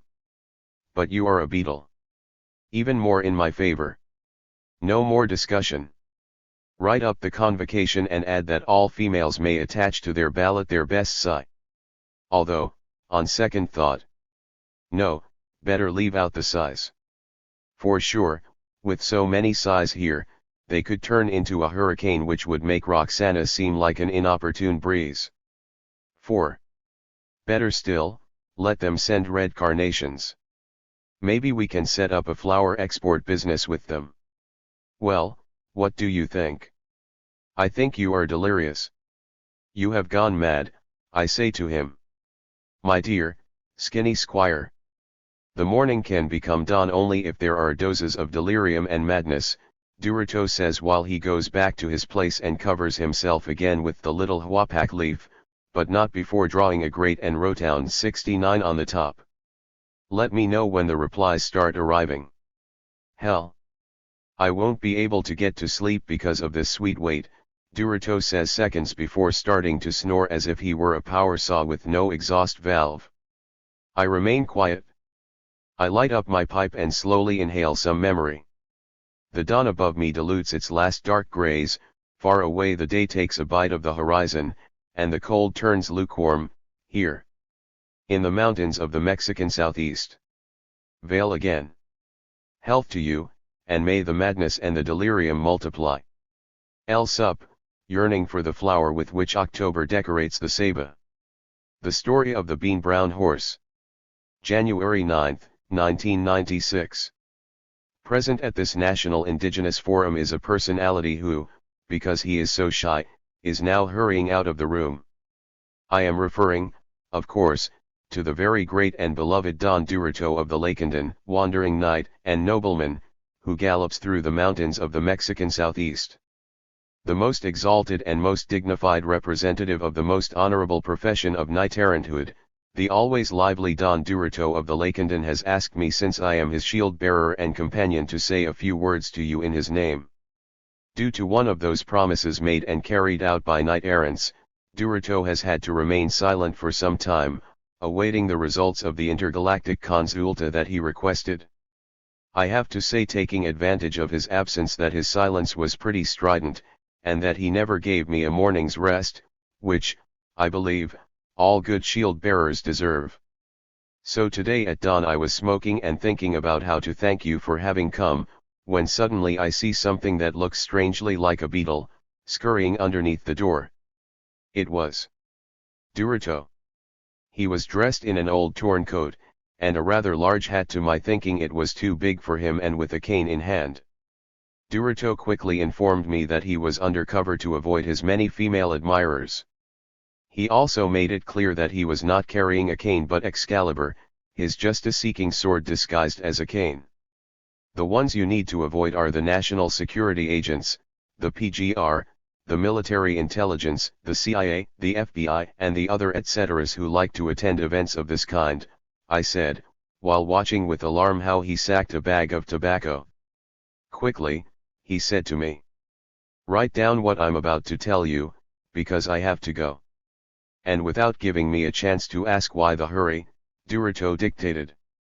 The story of the bean-brown horse. There once was a brown horse that was brown like a bean, and he lived in the home of a very poor farmer. And the poor farmer had a very poor wife, and they had a very thin chicken and a lame little pig. And so, one day the very poor farmer's wife said, "We have nothing more to eat because we are very poor, so we must eat the very thin chicken." So they killed the very thin chicken and made a thin soup and ate it. And so, for a while, they were fine, but the hunger returned, and the very poor farmer told his very poor wife, "We have nothing more to eat because we are so poor, so we must eat the lame little pig." And so the lame little pig's turn came, and they killed it, and they made a lame soup and ate it. And then it was the bean-brown horse's turn. But the bean-brown horse did not wait for the story to end, it just ran away and went to another story. Is that the end of the story? I asked Durito, unable to hide my bewilderment. Of course not. Didn't you hear me say that the bean-brown horse fled to another story, he said as he prepared to leave. And so? I asked, exasperated. And so nothing, you have to look for the bean-brown horse in another story, he said, adjusting his hat. But, Durito, I said, protesting uselessly. Not one more word. You tell the story like it is. I can't do it because I'm on a secret mission. Secret? And what's it about? I asked in a whisper. Insolent knave. Don't you understand that if I tell you, it won't be a secret anymore, Durito manages to say while he slips beneath the door. Durito already knows the results of the intergalactic consulta that ended in 1995.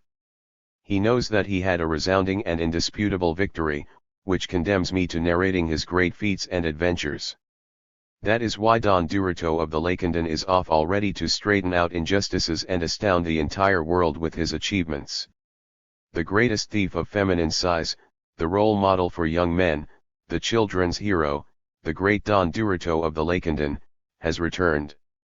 I know that many of you are happy that he is back, but for me it's no huge favor to have to be the scribbler of such absurd and marvelous stories like this one. Stories for a Night of Asphyxia. Love and the Calendar. September 18, 1996. A bottle came floating in on the crest of a cloud and got stuck on the branches of the ceiba. I approached it carefully. A fall from these heights would make as much of an uproar as the economic crash in 1988, and grabbed it. As you would expect, the bottle had a message inside. I took it out and found the following letter from Durito. My dear decadent Cyrano. 1. I just learned that, once again, you are a prisoner on the crown of the ceiba. These things happen because you allow yourself to be led around by your nonsense about mirrors and falling upward. I simply cannot rescue you right now. I'm very busy writing the second part of Stories for a Night of Asphyxia, which I have renamed Stories for a Sleepless Solitude. Here's a sample so you can find me an editor. Love and the calendar. There was once a man who always came late to everything. And it wasn't because he was lazy or slow, or that his watch was behind, or that it was a bad habit. It happened because the man lived in another time before time. Not exactly true, but close enough. For example, when the calendar said it was September, this man walked in on an April morning. That's why his spring never coincided with its improbability. Death, on the other hand, remained obedient to time's passage and went around spreading absences as each person's numbered days and nights were up. But since this man was never on time, he would always arrive late for the hour of his death and not find her, since death had to follow the calendar. Death knew he was only living in a state of suspension, that this man, who should already be dead, was still alive due only to his chronic tardiness. This man grew tired of living and walking, which are really the same thing, and began to look for death so he could die. And so, time and untimeliness passed each other, death waiting for the man to arrive so she could take him, and the man waiting for death to arrive so he could die. There is no day on the calendar in which these two times can find one another. Tan. 2. What do you think? No, leave the praise for another time. Okay, I'm leaving. I'll write you later, my decadent, big-nosed shield-bearer. Don Durito of the Lakenden. P.S. Don't forget to keep a tight hold on the tiller. They say fierce storms approach. End of the letter from Durito. No comment. Another cloud, another bottle, and another letter from Durito. September 30th, 1996. My beloved, persecuted and harassed Cyrano. It's my duty to tell you that your time is running out. That Sabo makes an excellent target for mortars, grenade launchers, snipers, cannons, and machine guns, and I won't even mention satellites. At the end of this letter you'll find an infallible recipe for climbing down from Saba. Follow it to the letter, and you'll get down quickly. Assuming you won't be staying up there much longer, and that you're not, shall we say, an attractive client for a life insurance company, I recommend that you get moving on the contacts for the publication of my next book, Stories for a Sleepless Solitude. Since time's running out, I now send you another story, part of a special section called Stories for Getting Pregnant. It's perfectly self-explanatory, you only have to read it. Here goes, then. The story of the magic chocolate bunnies, neoliberalism, a rabbit's libido, and the children. Durito's homage to the Westerns by Do You Remember the Good, the Bad, and the Ugly? Once upon a time there were 3 children. One was good, one was bad, and the other was else up. Coming from different directions, they arrived at a house and went in.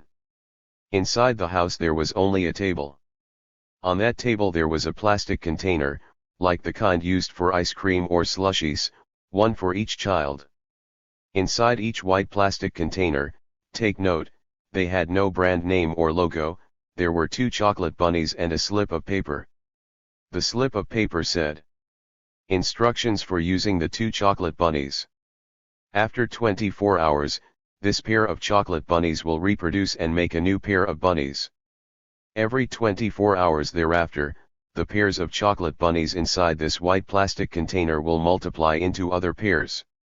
In this way, the owner of this magic plastic container will always have chocolate bunnies to eat. The only condition is that there must always be 1 pair of chocolate bunnies inside this plastic container, like the kind used for ice cream or slushies." Each child took his white plastic container. The bad child couldn't wait 24 hours and ate his 2 chocolate bunnies. He enjoyed the moment, but he no longer had chocolate bunnies. Now he has none to eat, but he is left with the memory of and nostalgia for the chocolate bunnies. The good child waited the 24 hours and was rewarded with 4 chocolate bunnies. After another 24 hours, he had 8 chocolate bunnies. As the months passed, the good child opened a chain of chocolate bunny stores. After a year, he had branches all over the country. He was financed with foreign capital and began to export. he was eventually named Man of the Year and became immensely rich and powerful. He eventually sold his shares in the chocolate bunny industry to foreign investors, and became a mere executive in the company. In order not to cut into the profits, he never tasted the chocolate bunnies. He no longer owns the magic white plastic container, nor does he know what chocolate bunnies taste like. The child sup, instead of chocolate bunnies, put walnut ice cream in the white plastic container, like the kind used for ice cream or slushies. Changing the whole premise of the story, he packed a half-liter of walnut ice cream between his chest and back, and ruined the moral of the story of the chocolate bunnies, deducing that all final options are a trap. Neo-moral: walnut ice cream has dangerous implications for neoliberalism. Questions for understanding the story. 1. Which of these children will become president of the republic? 2. Which of these children will belong to an opposition party? 3. Which of these children should be killed for violating the law for dialogue, reconciliation, and a peace with dignity in Chiapas? 4. If you're a woman, would you like to give birth to one of these children? Send your answers to Huapac Leaf number 69, with copies to the Ministry of the Interior and the Cacopa. Tan. So, what do you think of the story? Come now, don't be shy to say it's grand. I hope you find a really good editor, like the ones who work with Carlos Monsive. 1. Etc. Vale. Don Durito of the Lacandon. P.S. I almost forgot the instructions on how to get down from the Ceiba. They are very simple, just follow the instructions on how to get down from the Ceiba. Are you sure you don't want to come down? With your eyes shut, walk to the end of the branches. Don't be afraid, although I'm not denying that a good parachute would come in handy. Soon you will reach your destination. October 23, 1996. Oh, I forgot. In Durito's letter, there's a story I guess I should add to his book, Stories for a Sleepless Solitude, in the section called Stories for Deciding. Here goes then. The story of the live person and the dead person. Once there was a live person and a dead person. And the dead person said to the live person, "My, I envy your restlessness." And then the live person said to the dead person, "My, I envy your tranquility." And there they were, envying each other, when suddenly, a bean-brown horse went by at full gallop. Tan. The moral of the story, I repeat, is that all final options are a trap. It's imperative to find the bean-brown horse. Don Durito of the Lacandon. Please send fan letters, requests for interviews, carnations, and signatures of support for the Anti-Big Boots Beetle Society to Huapac Leaf number 69, mountains of the Mexican southeast on the side where the sup lives. Phone callers, please note, don't worry if the answering machine isn't on. I don't have one. Durito the Pirate. October 12, 1999. No, and no. I tell Durito for the umpteenth time. Yes, Durito has returned. But before explaining my repeated no, I should tell you the whole story. The other day at dawn, when the rain cut a river right through the middle of the hut, Durito arrived aboard a sardine can with a pen stuck in the middle, and a handkerchief or some such thing attached to it, that I would later realize was a sail. Atop the mainmast, excuse me, the pen flew a black flag with a fierce skull resting on a pair of crossbones. This was no proper ship making its way quickly to the edge of the table, and doing so with such a bump that Durito came vaulting through the air and landed right on my boot. Durito gathered himself up as best he could and exclaimed, "Today! Today!" He turned around to look at me and said, "Ahoy, you carrot nose. Tell me the date right now."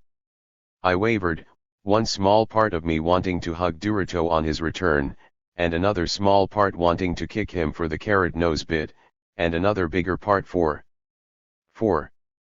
the date. I looked at my watch and said, October 12, 1999. October 12. By my faith, How nature imitates art. Good. Today, October 12, 1999, I declare the discovery, conquest, and liberation of this beautiful Caribbean island answering to the name of. Quick, the name of the isle. What island? I asked, still taken aback. What do you mean, what island, fool? This one. What other island would it be? There is no pirate worthy of the name who doesn't have an island where to bury his treasure and sorrows. An island? I always thought it was a tree, a ceiba, to be more precise, I said, leaning over the edge of the dense branches. Then you're fooled again. It is an island. Who ever heard of a pirate landing in a ceiba? So either tell me the name of this island, or your fate will be to be served to the sharks for lunch, threatened Dorito. Sharks? I said, swallowing. And I hesitantly ventured, it has no name. It has no name. MMH. By my faith, 'tis a right worthy name for a pirate's island. Good. Today, October 12, 1999, I declare that the island of Ithas no name has been discovered, conquered, and liberated, and I name this man with the conspicuous nose my first mate, cabin boy, and lookout. I tried to ignore the insult, as well as the multitude of positions conferred on me, and I said, so. Now, you're a pirate. A pirate? Blast your eyes. I am the pirate. All this while I had been observing Dorito's appearance.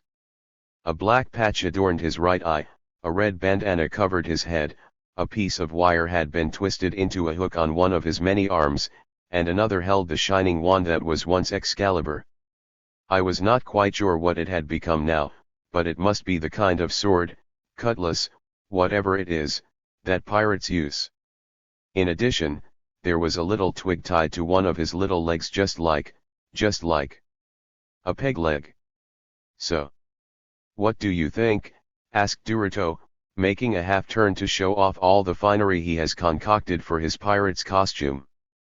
I carefully asked him. So now you're called Black Shield. Dorito announced pompously, adding, but for someone who is not cosmopolitan, you can call me Escudo. 1. Negro. Black Shield? But. Certainly. Wasn't there a Barbarossa and a Blackbeard? Well, yes, but no buts. I am Black Shield. Next to me, Blackbeard was a Greybeard, and that was only when he was trying, and Barbarossa was as washed out as your old neckerchief. Dorito said all this while simultaneously brandishing both his sword and his hook. Finished now, in the bow of his sardine pardon me, his vessel, he began reciting the pirate's song. With 10 cannons at each side. Dorito. I try to bring him back to his senses. The wind astern, and in full sail. Dorito. It doesn't sail the seas, it soars. Dorito. What? A royal galleon within reach. Quick. Unfurl the sails. Prepare to board. Dorito. I shout, desperate now. Pipe down. Stop yelling, or I will make you look like an unemployed buccaneer. What's going on? Could you tell me where you've been, where you came from, and what has brought you to this land, pardon me, this island? I asked more calmly now. I have been in Italy, in England, in Denmark, in Germany, in France, in Greece, in Holland, in Belgium, in Sweden, in the Iberian Peninsula, in the Canary Islands, all over Europe, Dorito said, all the while bowing right and left. While I was in Venice with Dario, I ate one of those pastas that the Italians are so crazy about that leave me I'm mobilized. Just a minute. Which Dario? You don't mean you were eating with Dario? Yes, Dario FO. Right, eating or rather, not eating. He ate, and I watched him eat. Because mind you, that spaghetti gives me a stomachache, and all the more when they put pasta on it. Pesto, I corrected him. Pasta, pesto. It's all grass. As I was telling you, I arrived in Venice from Rome, after having escaped from one of those temporary detention centers for immigrants. They are a kind of concentration camp where Italian officials isolate everyone who comes from other countries, therefore, who are different, before deporting them. Getting out wasn't easy. I had to lead a sit-in. Clearly, the support of the Italian men and women who oppose institutionalized racism was vital. The fact is, Dario wanted me to help him with some ideas for a theater piece, and I just didn't have the heart to say no. Diritto. Afterwards, I marched against the UN because of the war in Kosovo. You mean against NATO? Same thing. Then, after a series of adventures, I set sail for the island of Lanzarote. Just a minute. The island of Lanzarote? Isn't that where Jose Saramago lives? That is right, I call him Pepe. What happened is that Pepe invited me for coffee so I could discuss my experiences in the Europe of the Euro. It was great. Yes, I imagine it would be great to chat with Saramago. No, I'm talking about the coffee that Pilarica made for us. She truly makes a magnificent cup of coffee. You're referring to Pilar del Rio? The very one. So, one day you're eating with Dario Fo, and the next you're having coffee with Jose Saramago. Yes, I was hanging out with nothing but Nobel Prize winners. But let me tell you, I had some sharp words with Pepe. Whatever for? The prologue, the one he wrote for my book. It seemed to me in poor taste that I, the great and even-tempered Don Diritto of the Lakenden, should be reduced to the world of Coleopterus lamellicorn. And what did you have words about? Well, I challenged him to a duel, in the manner demanded by the laws for a knight-errant. And nothing. I saw that Pilarica's heart was breaking, since it was obvious I'd win. So, I forgave him. You forgave Jose Saramago? Well, not completely. For me to truly forget the affront, he'll have to come to these lands and, at the top of his voice, declare the following speech: Hear ye, hear ye. Tyrants, tremble. Damsels, sigh. Children, be of good cheer. Let the sad and needy rejoice. Hear ye all. Once again over these lands, walks the ever-grand, the magnificent, the incomparable, the much-loved, the eagerly awaited, the onomatopoeic, the greatest of knights-errant, Don Diritto of the Lakenden. You forced Jose Saramago to come here to say those things. Yes. It seemed light punishment to me, too. But, after all, he is a Nobel Prize winner, and maybe I'll need someone to do the prologue for my next book. Diritto. I chided him, adding, that is all very well, but just how did you happen to turn into a pirate, excuse me, into the pirate? It was Sabina's fault, Diritto said, as if he were talking about a campanero at a party. You visited Joaquim Sabina? Too. Of course. He wanted me to help him with the musical arrangement for his next record. But don't interrupt me. It so happened that Sabina and I were hopping bars and women in Madrid, when we reached Las Ramblas. But that's in Barcelona. Yes, it's quite a mystery, because only a few minutes before we'd been in a bar in Madrid, captivated by an olive-skinned beauty, an Andalusian from Jaén to be more precise, and then I had to go satisfy what is referred to as a basic biological need. That's when I mistook the door, and instead of entering the water closet, I stepped into the street. And it turned out that the street was in La Ramblas. Yes, there was no more Madrid or Sabina or bar or olive-skinned beauty, but I still needed a water closet because a knight can't just relieve himself at any corner. Ergo, I tried to find a bar I recalled from when I had been hanging out with Manolo. I guess you are referring to Manuel Vázquez Montalbán. I asked, no longer capable of being astonished by anything. Yes, but his name is too long, so I just call him Manolo. Anyway, I was desperately, frantically, looking for some place with a water closet, when there before me, in a dark alley, appeared 3 gigantic shadows muggers. I interrupted, startled. Negative. They were 3 trash dumpsters, in whose shadow I calculated I'd be able to privately and discreetly do what I'd planned doing in the water closet. And that's what I did. And, with the satisfaction of a job well done, I lit my pipe and heard distinctly Big Ben chiming 2 o'clock. But, Durito, that's in London, England. Yes, it seemed strange to me, too, but what wasn't strange that night? I walked until I came to a sign that read, Pirates Wanted. No experience necessary. Beatles and Knights Errant preferred. Inquire at the Black Spot. Durito lights his pipe and continues, I kept walking, looking for a sign of the Black Spot. I had to feel my way along, scarcely able to make out the street corners and walls, for a thick fog was falling over the alleys of Copenhagen that night. Copenhagen? But weren't you in London? Look, if you keep interrupting me over what is perfectly obvious, I'll make you walk the plank and from there to the Sharks. I already told you everything was strange, and even if I did read the sign recruiting pirates in London, afterward I was looking for the sign of the Black Spot in Copenhagen, Denmark. I got lost for a few minutes in the Tivoli Gardens, but I kept looking. Suddenly, I found it. A weak light was emanating from a solitary street lamp, barely scratching through the fog, illuminating a sign that read, The Black Spot, Bar and Table Dancing. Special rates for Beatles and Knights Errant. I hadn't realized before in what high esteem they hold Beatles and Knights Errant in Europe. It could be because they don't have to suffer them, I barely whispered. Don't think your ironic mutterings escape me, Durito said.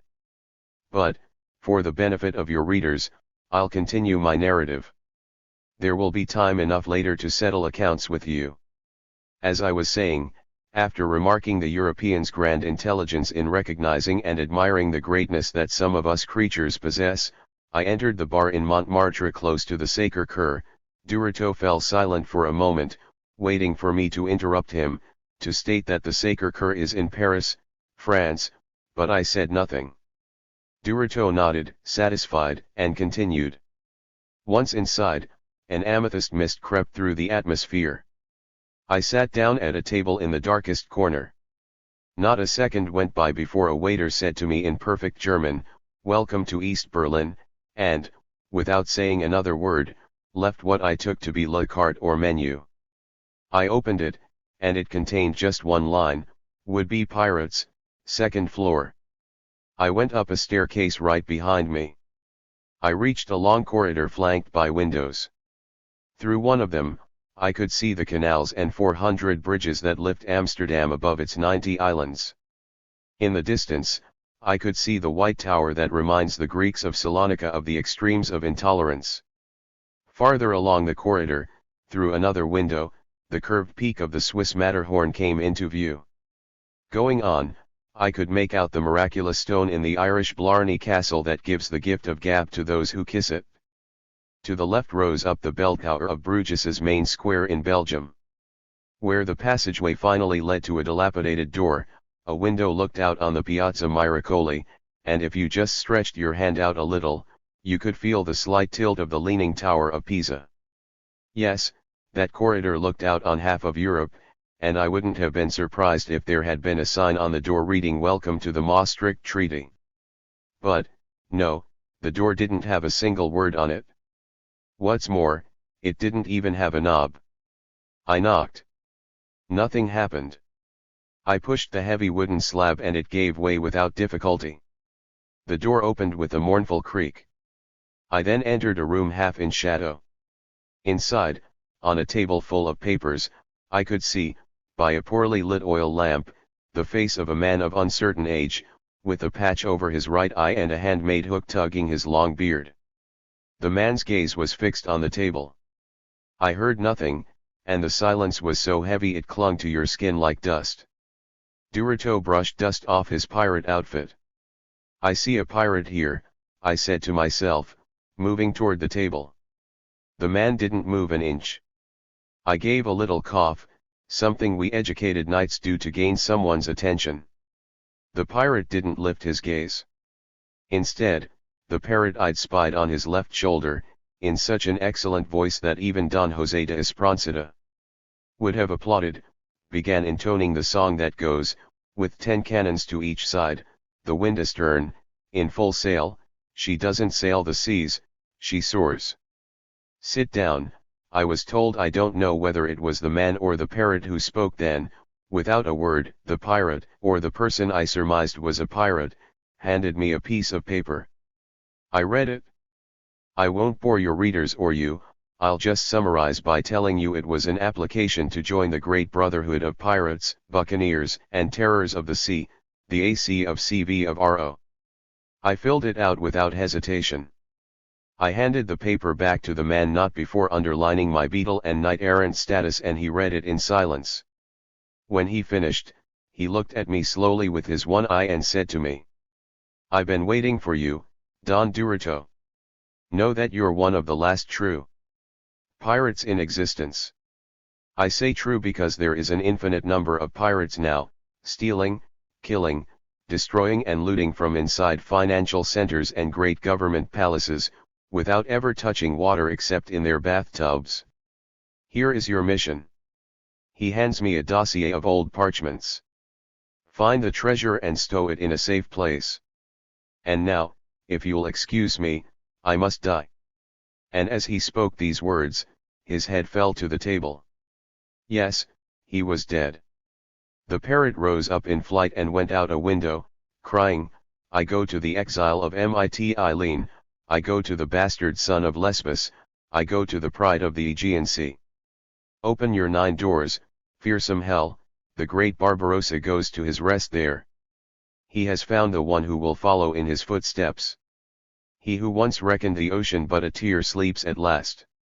The pride of all true pirates now sails with the black shield." Beneath the window, the Swedish port of Göteborg was spread out, and in the distance, a mermaid was weeping. "So what did you do?" I asked, now completely immersed in the story, although a bit seasick from hearing the names of so many places and locales. Without even opening the dossier of parchments, I retraced my steps. I went back down the corridor and down to the table dance bar. I opened the door and went out into the night, right onto the Paseo de Pirita in Santander on the Cantabrian Sea. I set off toward Bilbao, entering Euskal Herria. I saw young people dancing Eurescu and Espadadanza to the rhythm of the T-Sistu and the tabor close to Donostia San Sebastian. I climbed the Pyrenees and picked up the Ebro River between Huesca and Zaragoza. There, they managed to make me a ship, and I carried on to the delta where the Mediterranean receives the Ebro amid the roar of the Vent d'Alt. I climbed Tarragona by foot, and from there to Barcelona, passing the site of the famous Battle of Montjuic. Durito paused, as if to gather speed. In Barcelona, I set off in a freighter that carried me to Palma de Mallorca. We headed southwest, skirting Valencia and, farther south, past Alicante. We sighted Almeria, and, farther along, Granada. Throughout Andalusia, a flamenco song spread across palms, guitars, and heels. A huge gypsy fiesta accompanied us until, after doubling back by way of Algeciras, we crossed Cadiz, and at the mouth of the Guadalquivir, voices of death sounded from Córdoba and Seville. A flamenco song called out, "Sleep now. Durito, beloved son of the world, cease your aimless wandering, and may your path be beautiful." We had just managed to sight Huelva, and then we headed to the 7 main islands of the Canaries. We put in there, and joined up with a bit of sap from the dragon tree. It is said to cure the ills of body and soul. That's how I came to the island of Lanzarote and had the altercation with Don Pepe that I mentioned before. "You've traveled far," I said, weary of hearing about Durito's long journey. "And what I've left out," he said, proudly. "Then you are not a knight-errant anymore?" I asked. "Of course I am. This pirate thing is just temporary. It's only for as long as it takes me to carry out the mission the dying Barbarossa entrusted me with." Durito was staring at me. I was thinking, whenever Duruto stares at me like that, it's because. No. I told him. No what? I haven't said a thing, says Duruto, feigning surprise. No, you haven't said a thing, but I know that look and it bodes no good. Whatever you were going to say, my answer is no. I have enough problems as a gorilla without getting involved in being a buccaneer. And I'm not crazy enough to set sail in a sardine can. Pirate, not buccaneer. They're not at all the same, my dear large-nosed cabin boy. And it's not a sardine can. She's a frigate, and she's called Learn from Mistakes. I ignored the personal insult and replied, Learn from Mistakes? Strange name. But buccaneer or pirate or whatever, what it all comes down to is trouble. Whatever you like, but you should carry out your duty before all other things, Duruto says solemnly. My duty? I ask, letting my guard down. Yes, you should communicate the good news to the whole world. What good news? Why, that I'm back. And you don't have to make it one of those long, dense, boring communiques you torture your readers with. Besides, to avoid any chance of that, I have the text written out here. Having said that, Duruto takes a paper from one of his bags. I read and reread it. I turn around to look at Duruto and exclaim the no, no, and no, where we began this tale. The hour of the little ones. I those below. For all those who are little and different. Soon will come those crazed with power refined / disloyal / a bit cannibalistic owners of the mountains and the valleys of the floods and the earthquakes. Those standard bearers send standard charitable and mean clothing letters, favors, demands sheathed in the letter box of time. Mario Benedetti. The storm is clearing a little now. The crickets take advantage of the short let up to go back to chirping at dawn. But a great black cowl covers most of the sky. More rain is in store, even though the puddles down below report they are already full. The night gets to have its own word now, pulling out apparently forgotten stories. This is the hour of the story of those from below, the hour of the little ones. Down below, the long wail of a conch calls. Shadows answer it in silence, clutching weapons and hastily covering their faces in black. The guards exchange passwords, too. Who goes there? Hope invariably answers, the motherland. Night watches over the world of the forgotten. To do so, she has made soldiers out of their recollections and armed them with memory to relieve the smallest one's pain. Raining or not, down below the faceless shadow pursues his vigil. He certainly keeps at his writing or reading, but always smoking that increasingly shorter pipe. Well, since there is nothing to do up here, let's visit the little hut again. Then if it rains again, we'll be under cover. Here we are. Via. The mess is even more spread out now. Papers, books, pens, old lighters. The shadow toils away at his writing. He's filling page after page. He goes back over them. He takes some out, adds others. From the little tape player comes a very other sound, like music from a faraway land, in a faraway language. Very other, I said. Yes, at the hour of the small ones, the other, the different, have their place too. And that is what the shadow we are visiting must be thinking about, since I have just managed to read the other heading one of the pages. But let's give him time to finish, to more fully craft the bridge between what he thinks and feels and that elusive coquette, the word. Good, he seems to be done. He gets up slowly, and leisurely goes over to the corner that is his bed. We are in luck, he has left the candle lit.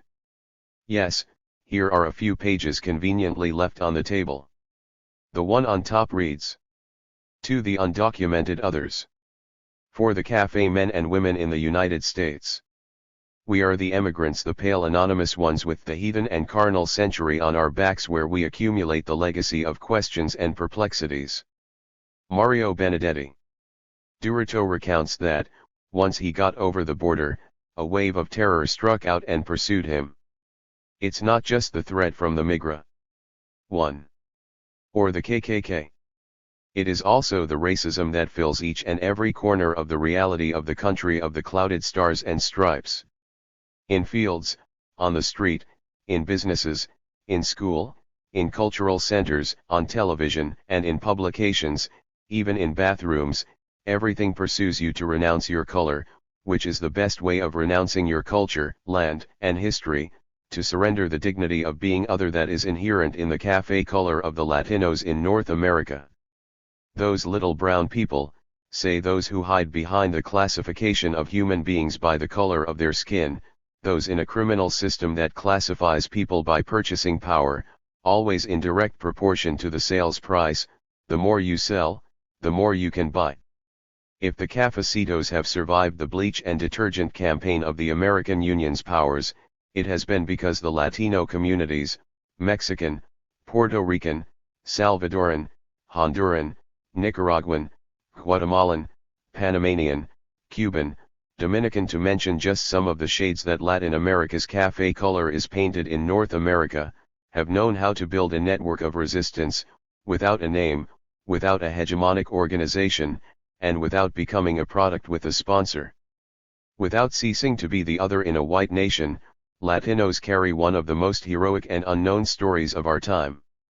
That of their color, their hurt and work until it becomes hope that café will be one more color in the rainbow of the races of the world, and no longer the color of humiliation, of contempt, of forgetting. And it is not just the café who suffers and is persecuted. Durito recounts that, on top of his Mexican status, he must add the black color of his shell. Thus this courageous beetle was both brown and black, and doubly persecuted. And he was doubly helped and supported, since the best of the Latino and black communities protected him. That is how he was able to travel through the main North American cities, as they call those urban nightmares.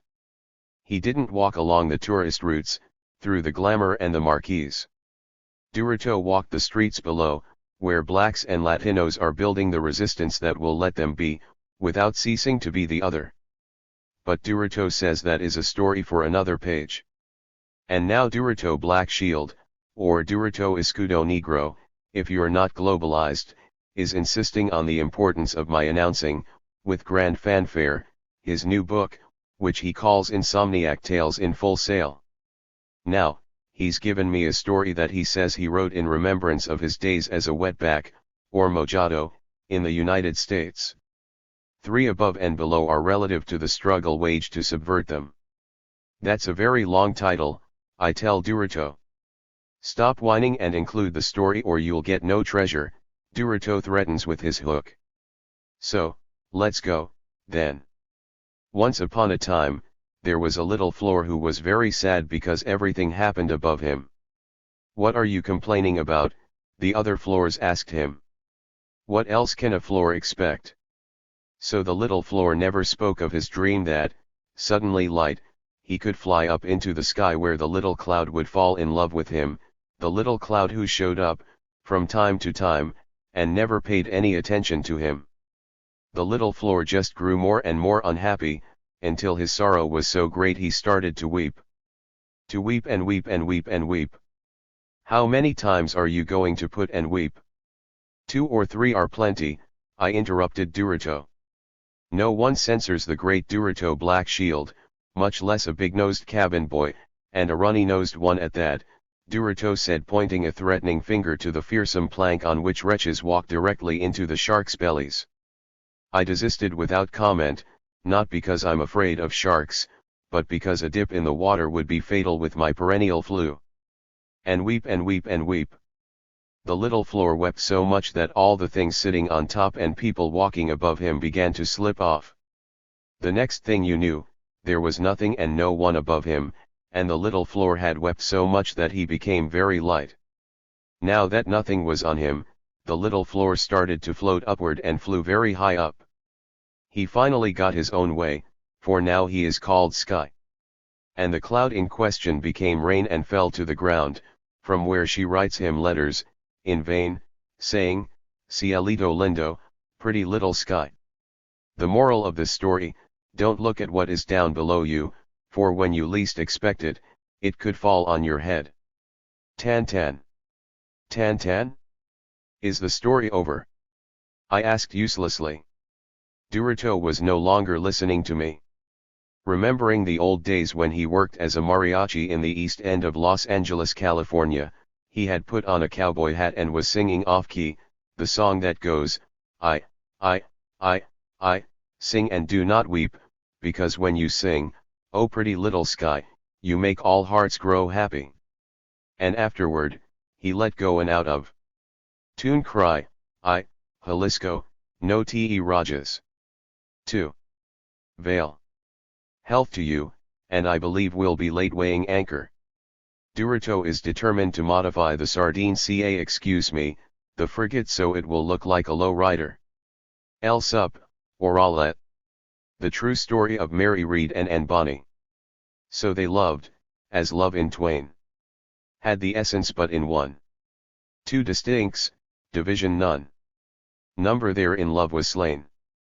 William Shakespeare, The Phoenix and Turtle, LL 25-28 for lesbians, homosexuals, transsexuals, and transvestites, with admiration and respect.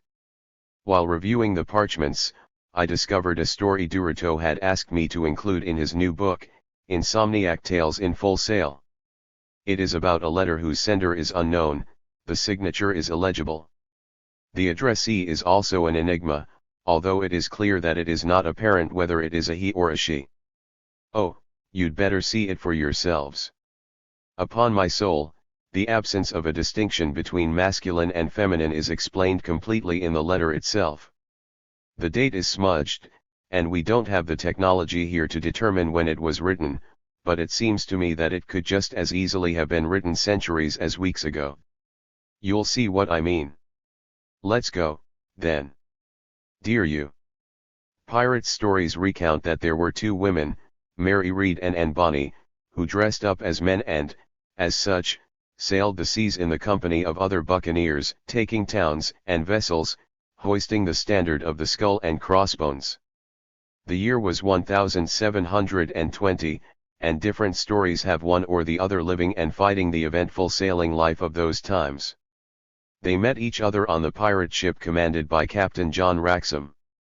Legend has it that as each one thought the other was a man, a love blossomed between them, but on learning the truth, everything returned to normal and each went her own way. However, the story wasn't like that at all.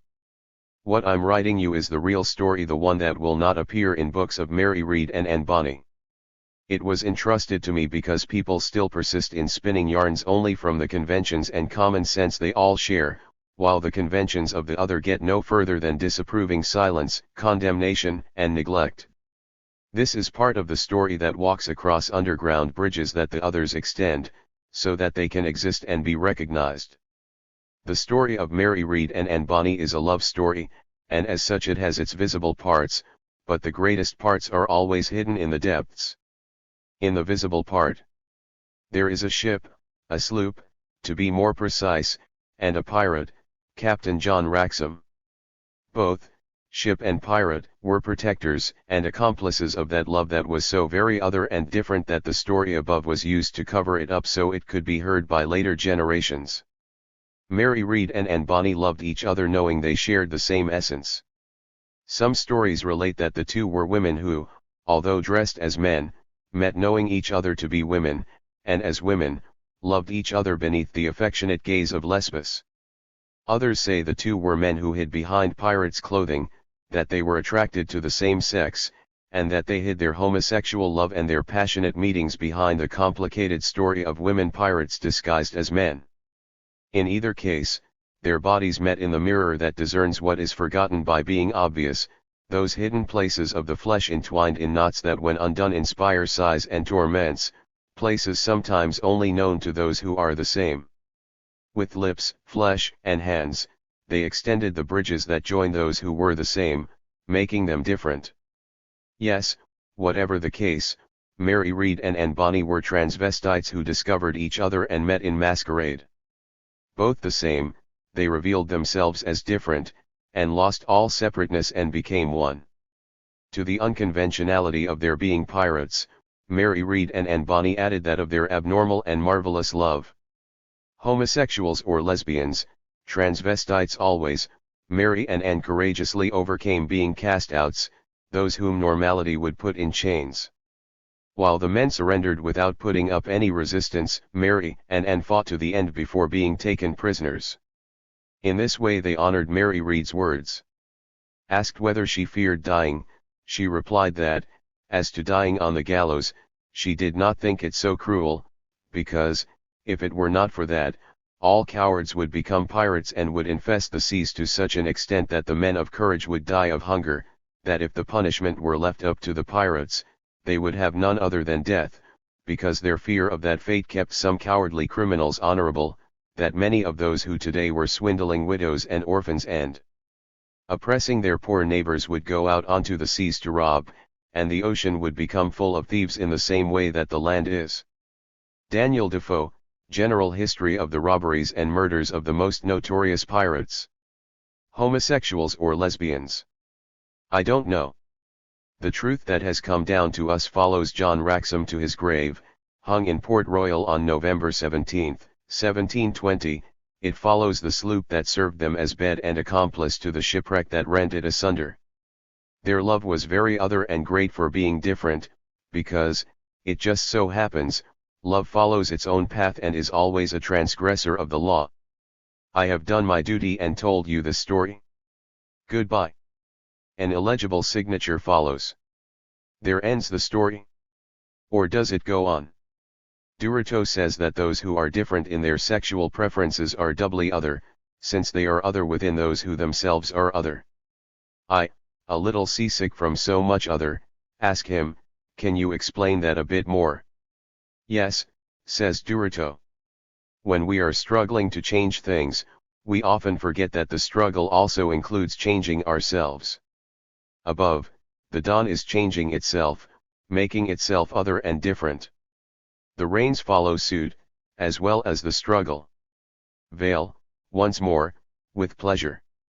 Health to you, and don't tell anyone, but I haven't been able to figure out how the hell I'll fit in the sardine can, sigh. The sup, bailing water out of the frigate because, as you can well imagine, it has started raining again, and Duroto says that bailing is one of my privileges. Part 2. Tales of Many Others.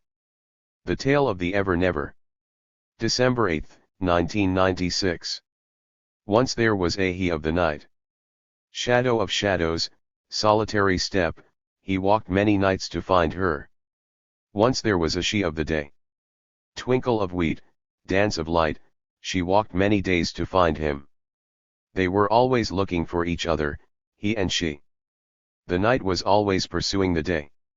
They both knew, she and he, the quest for what can never be found. It seemed as if it would never happen, it seemed impossible, it seemed never ever. And then the dawn came, for him and for her. Always, forever. Tan Tan. The Parrot's Victory. Updating a 174-year-old story. Once there was a parrot who knew only one word, victory. Yes, sir, the days came and went, and on one of those days when our poor parrot was sitting on his perch without a care in the world, a hawk set his eye on him and swept him away through God's air. The poor green thing clutched in the hawk's claws began to complain, but he couldn't say a thing except the one word he knew by heart. Each peck the hawk gave drew forth a cry of victory. A peck, a victory, another peck, another victrids. The whole while he was being pecked to pieces, he kept saying victory. José Joaquín Fernández de Lizardi, The Parrot's Victory, El Pensador Mexicano, October 11, 1823. Today, you can replace victory with democracy, independence, or justice. The role of the parrot can be played by the bureaucrat of your choice. Tales of the Seahorse. Beads and Accounts of Numbers. August 25, 1997. Roman numeral 1 tale, the 600s. The numbers in the 600s are very envious. For example, one afternoon I just happened to overhear a discussion between 609, 665, and 637. The subject, as usual, was 616. He's so spoiled. 609 said angrily, who can't forgive 616 because he always follows him about. He's hateful. 637 almost screamed, who's jealous of 616 because he's always in front of him. Intolerable, argued 665, who finds 616's symmetrical proportions hard to endure. We must get rid of him, brayed 687, who can't stand the fact that 616 totals up to the mysterious 13 when you add his digits together. These particular 600s conspired against 616, the other 600s were too busy keeping their places in the tail of the sea to participate in this tale, and they took number 616 prisoner and banished him to the land of the 700s. That's why when the sea counts sea oars to fall asleep, when she gets to 615, she becomes confused and can't go on. Then she falls quickly to sleep. And number 616? He was detected almost immediately by the repressive forces of the 700s. He was accused of being a destabilizing, incompatible force and condemned to divide himself 88 times until he reached his 7 of origin. 10. Roman numeral 2 tail, the 100. No one would think it, but the 100s are the most complex of all the numbers. According to them, they reflect good taste and exclusivity. To be one of the 100s, they say, is a sign of superior taste and lineage. This arrogance is reflected in the 100s daily behavior. Number 101, for example, believes he is unique and original, seeing himself as Alpha and Omega. The rest share his sentiment. After us, there are only commoners, goes the slogan of the 100 Club, which, as its number indicates, has only 100 members. 10. Roman numeral 3 tail, the 1. The number 1 is well known as the most elusive of numbers, and rightly so. I mean, it's enough to know that when one has one wants two. 10. Roman numeral 4 tail, the 200s. Frankly, the 200s are numbers with aquatic tendencies. Their undeniable duck shapes, right from their opening number, makes their floating on the sea's dreams a common sight. 10. The Tale of the Little Seamstress. September 3, 1997. Once upon a time, there was a little seamstress who sewed mightily on his sewing machine. The other machines in his neighborhood laughed at him, and shouted, "Fairy! Only old women are seamstresses." So the little seamstress sewed shut the mouths of everyone who made fun of him. That's why, to this day, we don't know how the story ended, because no one could tell it.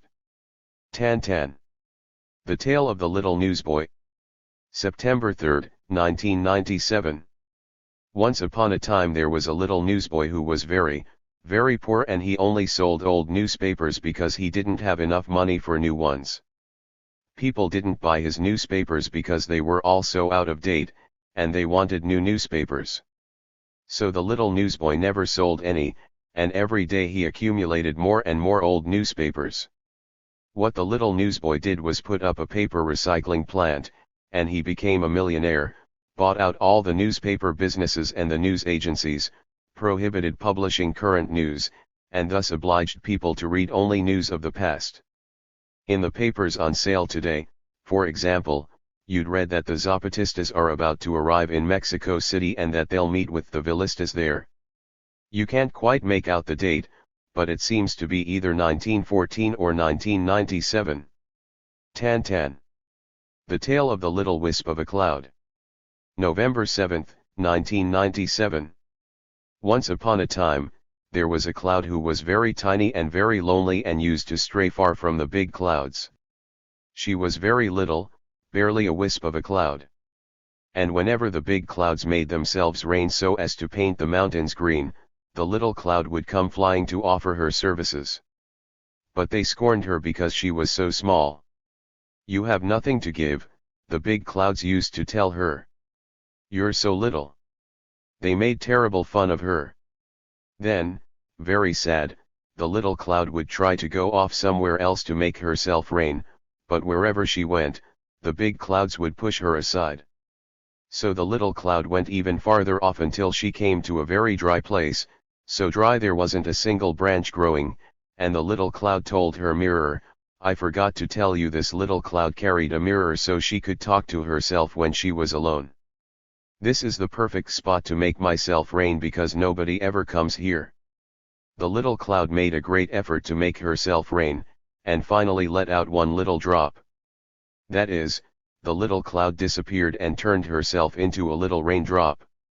Little by little, the little cloud, now a little raindrop, came falling down. All on her lonesome, she fell and she fell, but there was nothing waiting for her down below. At last, the little raindrop splashed down all by herself. Since that desert was so very quiet, the little raindrop made a lot of noise when she splashed down, right on a stone. It woke up the earth, who asked, "What's that noise?" "It was a raindrop falling," the stone answered.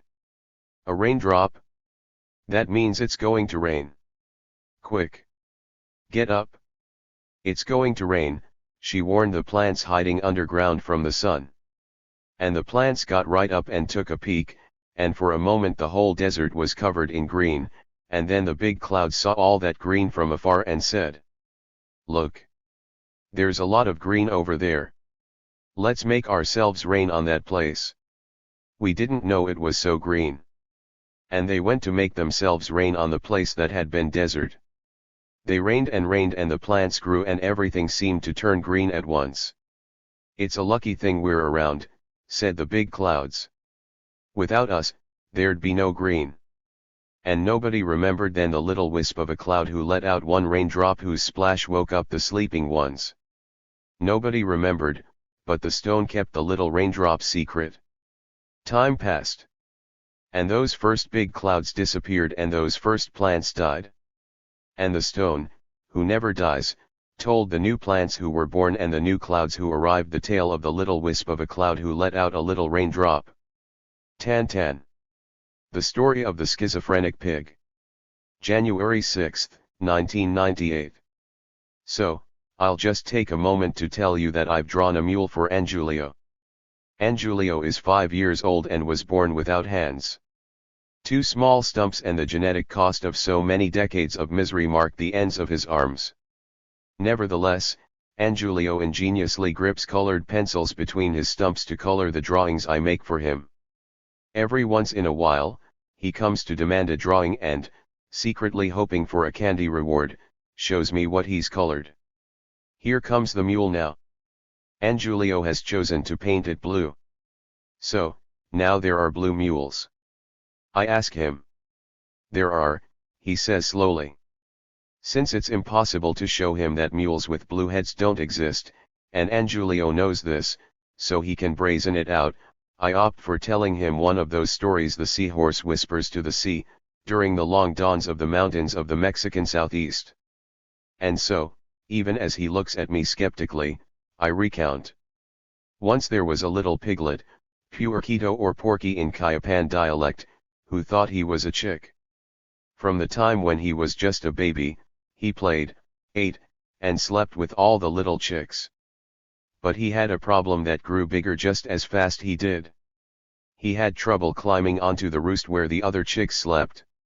As he grew larger, he began to break the roost and fall down. But these setbacks didn't change his belief that he was a chick, well, a rooster now. He was learning how to crow cock-a-doodle-doo. Tan. Angiulio stared at me. Finally he said, "There are blue mules," and went off with his notebook. I look to the sea for a bit of understanding. She consoles me with, "That was a very stupid story." I keep to myself what I want to answer. I thought we were all Marcos. What else can I do?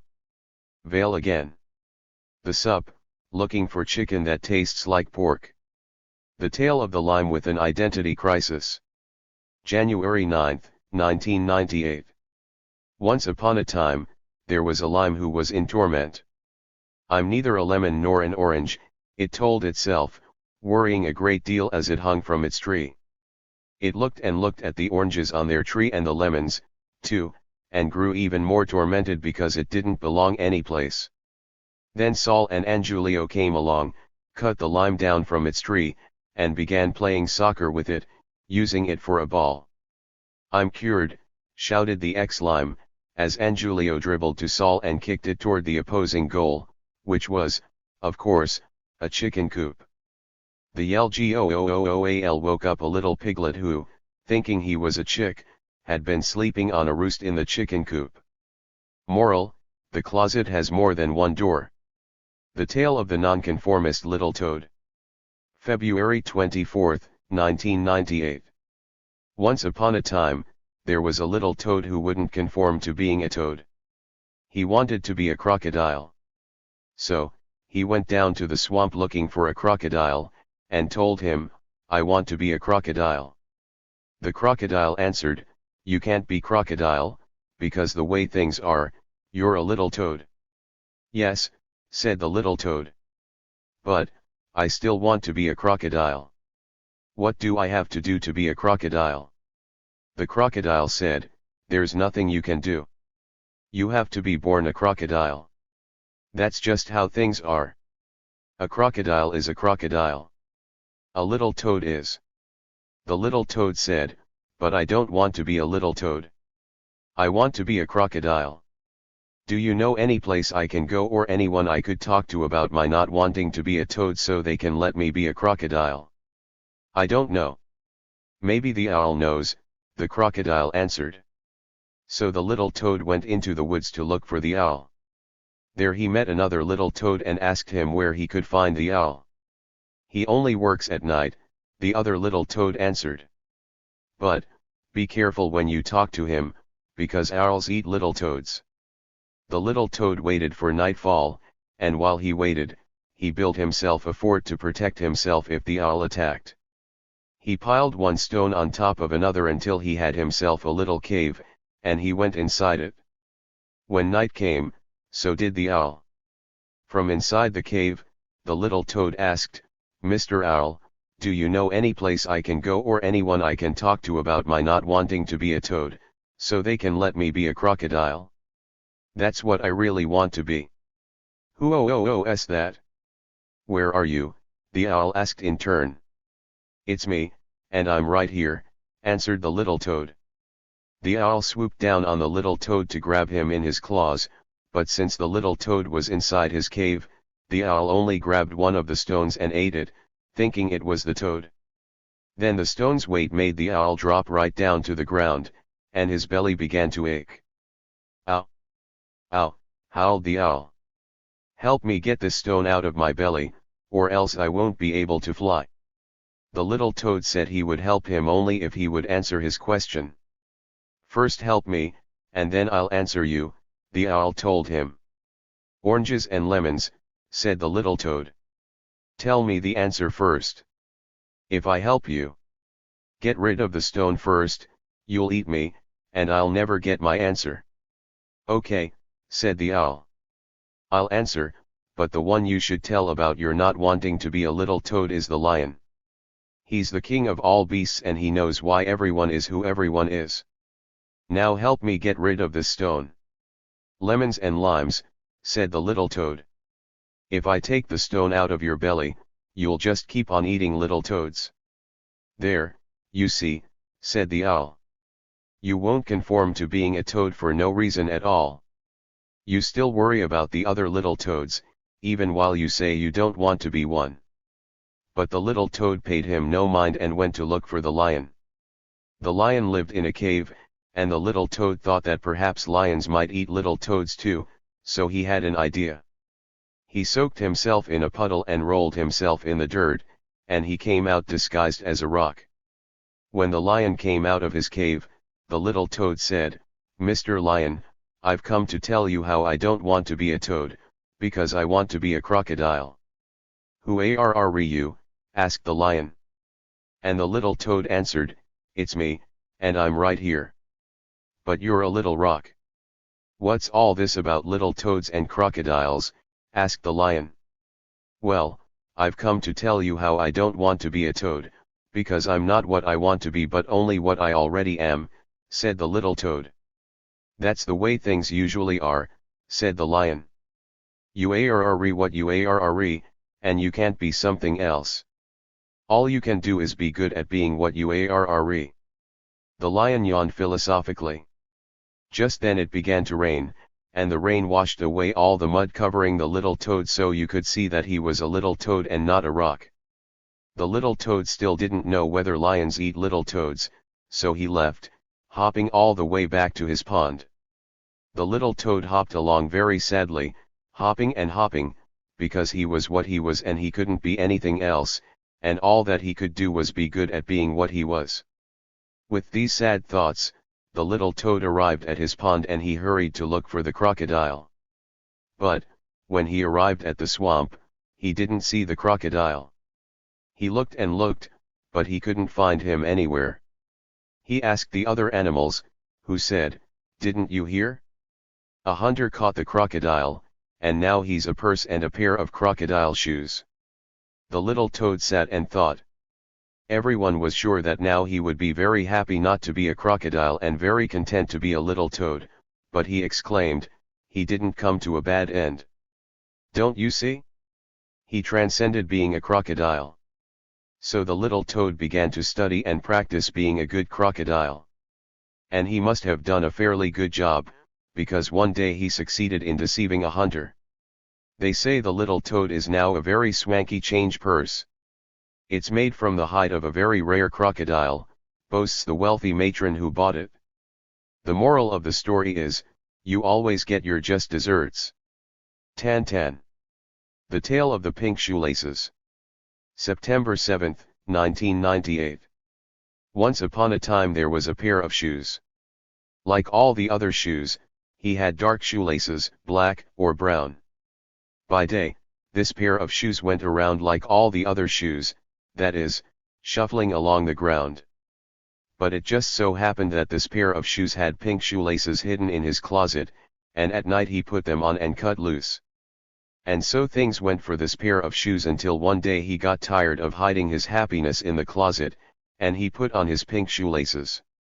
All the other shoes regarded him with grave disapproval and made a cordon of brown and black shoelaces around him to quarantine him, so he couldn't contaminate all the other shoes. The pair of shoes with pink shoelaces protested, and every day he marched with a sign saying, "Respect and dignity for pink shoelaces." But the other shoes ignored him, tying their black and brown knots even tighter to cut the pair of shoes with pink shoelaces off. And they organized a counter-protest with signs saying, "End the pink shoelace plague." And that is what they were doing when someone saw the pair of shoes with the pink shoelaces, and they put a big ugly hat on him, and the hat had pastel blue feathers, and they made a song about him, and the pair of shoes with pink shoelaces became very famous, and everyone danced to the song, and no one put a hat or feathers on the shoes with brown and black shoelaces, and no one ever made a song for them.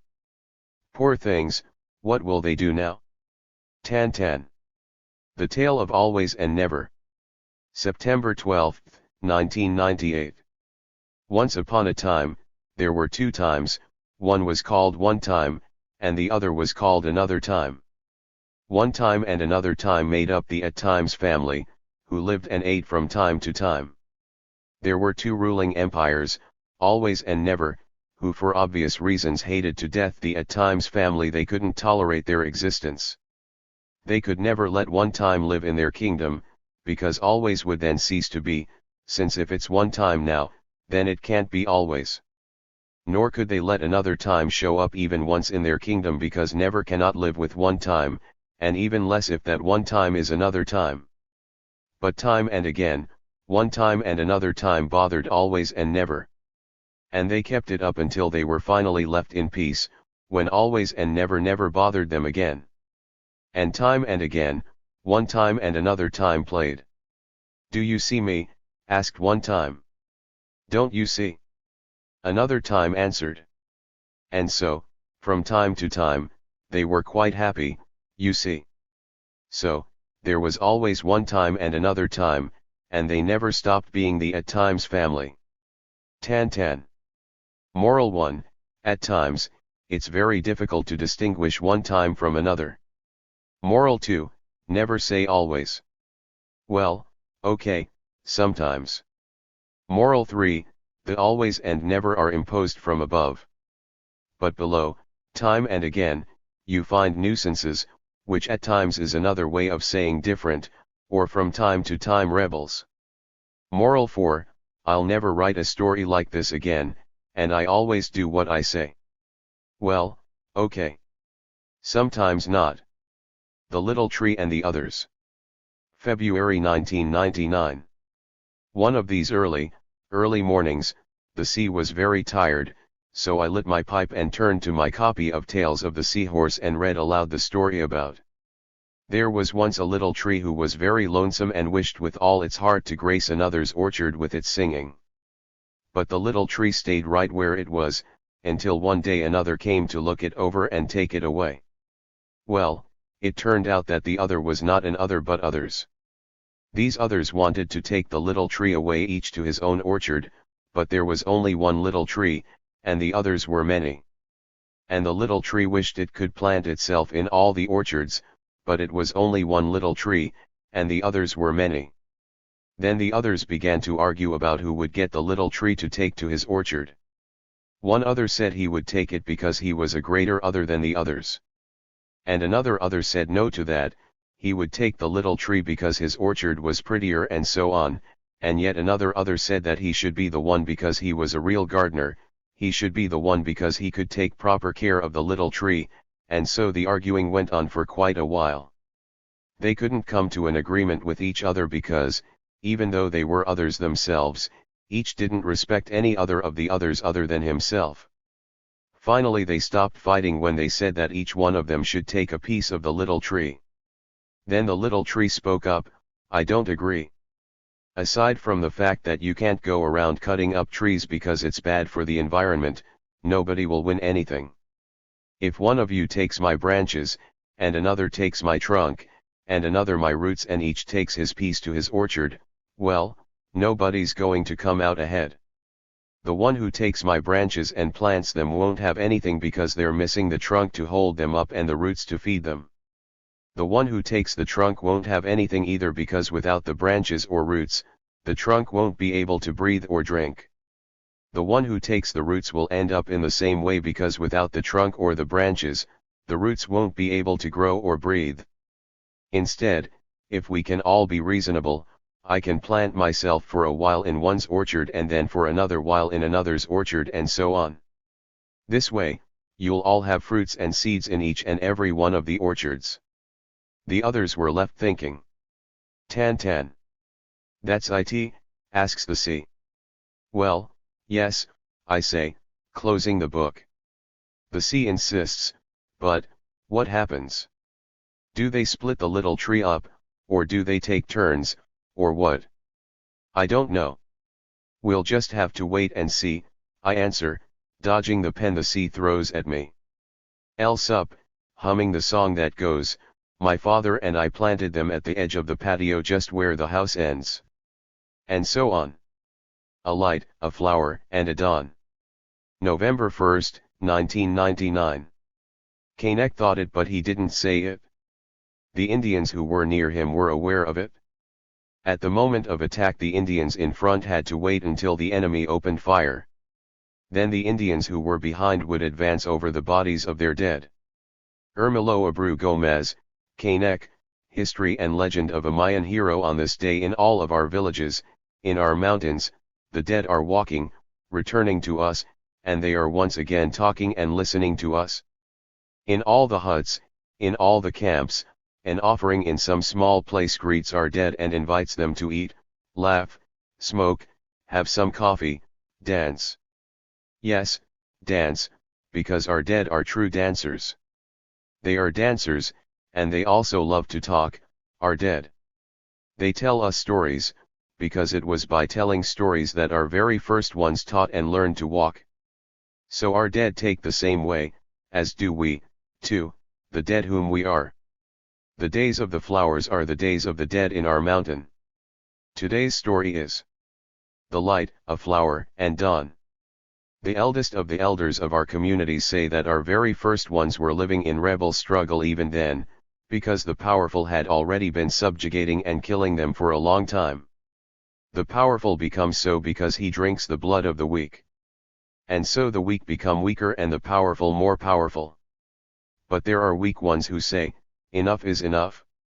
Ya basta, and who rebel against the powerful and give their blood, not to fatten the great but to feed the little ones. And that is how it's been for a long, long time. And if there has been rebellion ever since, there has also been punishment ever since, with which the powerful punishes the rebel. Today there are jails and graves to punish the rebel, before, there were houses of punishment. And 7 were the houses of punishment that existed before to punish the rebel, just as there are 7 today, bearing different names. The 7 of our first ones were, the house of darkness had no light inside it. Total darkness and emptiness was the house of darkness.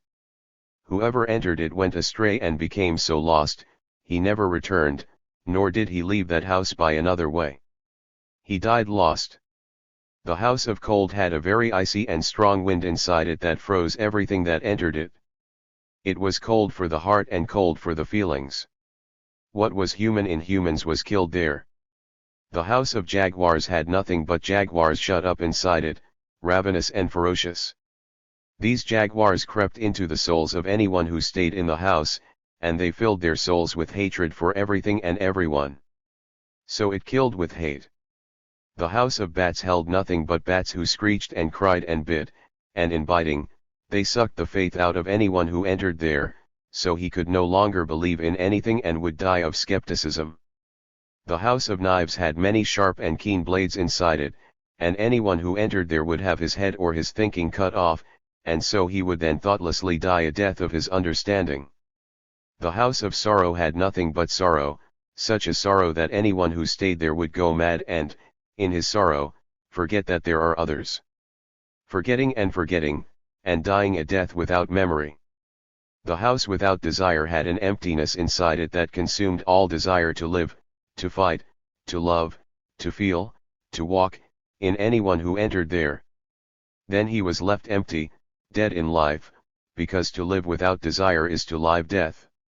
And these were the 7 houses for the rebel, for anyone who wouldn't passively accept his blood fattening the powerful and his death would give life to the world of the dead. A long time ago, there lived 2 rebels. Hunop and Ixbalank, they were called. And they were also called the Hunters of the Dawn. Evil lived in a deep hole named Zibalbi, out of which you would have to climb very high to reach the good earth. Hunop and Ixbalank were rebels against the evil gentlemen living in the great house of evil.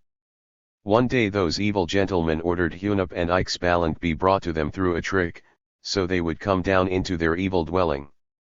And through trickery, the Hunters of the Dawn arrived, and the evil gentlemen shut them up in the house of darkness, and they gave them a torch and 2 cigars for light. They told them they must pass the whole night inside the house of darkness, and on the following day, deliver the torch and the 2 cigars back whole. And a guard would watch all night to see if the light from the torch and from the 2 cigars ever went out. If the torch and cigars weren't whole the next day, then Hunop and Ixbalank would die. The 2 Hunters of the Dawn were not afraid, no. Seeming content, they said to the evil gentleman that what they proposed was fine, and settled into the house of darkness. And then they used their thinking and they called the macaw, the bird who guarded all the colors, and asked him to lend them red, and with it they painted the end of the torch so that from far off it looked as if it were burning. And Hunop and Ixbalank called the fireflies and asked 2 of them for their company, and they ornamented the ends of the 2 cigars with them so that from far off it really looked as if the 2 cigars were lit. And dawn came and the guard informed the evil gentleman that the torch had been lit all night long, and that the 2 Hunters of the Dawn had been smoking their cigars the whole time. And the evil gentlemen were happy because this would give them a good excuse to kill Hunop and Ixbalank, because they wouldn't be able to fulfill their agreement to deliver the torch and the 2 cigars whole. But when the 2 Hunters of the Dawn left the house of darkness and handed over the torch and the 2 cigars whole, the evil gentlemen became very angry because they no longer had a good excuse to kill Hunop and Ixbalank. So, they said to each other, These rebels are quite intelligent, very intelligent. Let's look, then, for another good excuse to kill them. Yes, they said, let them sleep now in the house of knives, that way they will surely die, since it will cut off their understanding. That's not enough, said the other gentlemen of evil, because these rebels have so much understanding, they must be given a much harder task, one they won't be able to carry out, so that if the knives don't kill them, we will have another good excuse to do away with them. That's good, said the evil gentleman. And they went to where Hunop and Ixbalanque were, and said to them, now you must go rest, so we will talk again tomorrow, but we are telling you now quite clearly that tomorrow at dawn you are to give us flowers. And the evil gentleman laughed a little, because they had already warned the guardians of the flowers not to let anyone approach during the night to cut flowers, and if someone were to approach, to attack and kill them. Fine, said the hunters of the dawn, and what colors do you want these flowers to be that we must give you? Red, white and yellow, responded the evil gentleman, and they added, we should make it quite clear to you that if you don't give us these red, white, and yellow flowers tomorrow, we'll be greatly offended and we shall kill you. Don't worry, said Hunop and Ixbalanque. Tomorrow, you'll have your red, white, and yellow flowers. And the two hunters of the dawn settled into the house of knives. The knives were about to cut them into many pieces when Hunop and Ixbalanque stopped them and said, let's talk. The knives stopped and listened. And this is what the two hunters of the dawn said, if you cut us, you'll gain very little. On the other hand, if you do nothing to us, we will give you the flesh of all the animals. And the knives agreed and did no harm to Hunop and Ixbalanque. And ever since then, that is why knives have been used for cutting animal flesh, but if a knife cuts human flesh, then the hunters of the dawn pursue it to make it pay for its crime. And then Hunop and Ixbalanque were quiet in the house of knives, their thinking whole and lively. And they said to each other, now what can we do to get the flowers the evil gentlemen want, since we already know they have alerted their guardians, and they will kill us if we go near to cut the flowers in their gardens. And the two hunters of the dawn kept thinking, and then they realized they needed the support of the little ones, so they called on the leaf-cutter ants and they spoke to them like this. Little sisters of the cutting ants, we need you to help us in our rebellion because the evil gentlemen want to kill our struggle. Very well, the cutting ants told them, and they asked, how can we help your struggle against the evil gentlemen? We are asking you, please, to go to the gardens and cut red, white, and yellow flowers and bring them here. We can't go because the guards have orders to attack us. But you, since you are little, they won't even see you and they will pay you no attention. Fine, then, the ants said, we are happy to do it, indeed, because we little ones have our own ways of fighting the evil gentlemen, no matter how great or powerful they may be. And the cutting ants left, and they were very many but very little, and they went into the gardens and the guardians did not see them, because the ants were so very little. And then the ants began cutting and carrying the flowers, some cut while others carried, and some cut and carried red flowers, and others cut and carried white flowers, and others cut and carried yellow flowers. And they finished quickly and quickly, they bore the flowers to where the two hunters of the dawn were. On seeing the flowers, Hunop and Ixbalanque became very happy, and this is how they spoke to the cutting ants. Thank you very much, little sisters. Although you are small, your power is great, and because we are so grateful to you, you shall always be many, and nothing big will ever be able to attack you. And that is why they say that ants always resist, and no matter how big their attackers are, they can't be defeated. The next day the evil gentleman came, and the two hunters of the dawn gave them the flowers they wanted. Now the evil gentlemen were surprised to see that the knives hadn't cut them, but they were even more surprised when they saw the red, white, and yellow flowers Hunop and Ixbalanque gave them, and then those evil gentlemen grew very angry and set about looking for more excuses to do away with the rebel hunters of the dawn. The words that walk truths. October 21, 1999. I'd like you to let me to tell you a story having to do with seven, with sacrifice, with ancestors, with the land, and with the word. The story I am going to tell you comes from very far away. And I am not speaking of distance or time but of depth, because the stories that gave birth to us don't walk through time or space. No, they're just there, being. And by being, life goes on above the stories and doubles the skin over them, because life and the world are like that, with history wrapping itself up in the skin, to stay warm and to be. And that's just how stories gather together, one above the other, so the very oldest are quite deep, and very far away. That is why when I say that the story I am going to recount to you comes from very far away, I am not speaking of many miles or years or centuries. When the eldest of the elders of our people speak of stories that come from far away, they point to the earth to show us the place where the words that walk truths are. Dark is the earth, and dark is the dwelling where the first word, the true word, rests. That is why our very first fathers and mothers had dark skin. That is why those who carry history on their shoulders go about with faces the color of night. The history of the worlds that make this world comes from very far away. You can't find it hanging from a book or painted on a tree. It isn't in the flowing of a river or in the flight of a cloud. You can't read the history of the worlds in our filled-up calendars. The history of how we were born and how we were made isn't hidden behind letters or within them. But it isn't the history of this world in which so many worlds walk that I am going to recount to you. Or maybe it is. Perhaps all histories are the daughters and mothers of the first history, the most distant, the most profound, the most true. The eldest of the elders who live in these mountains tell that there were already many men and women living in this world before there was day.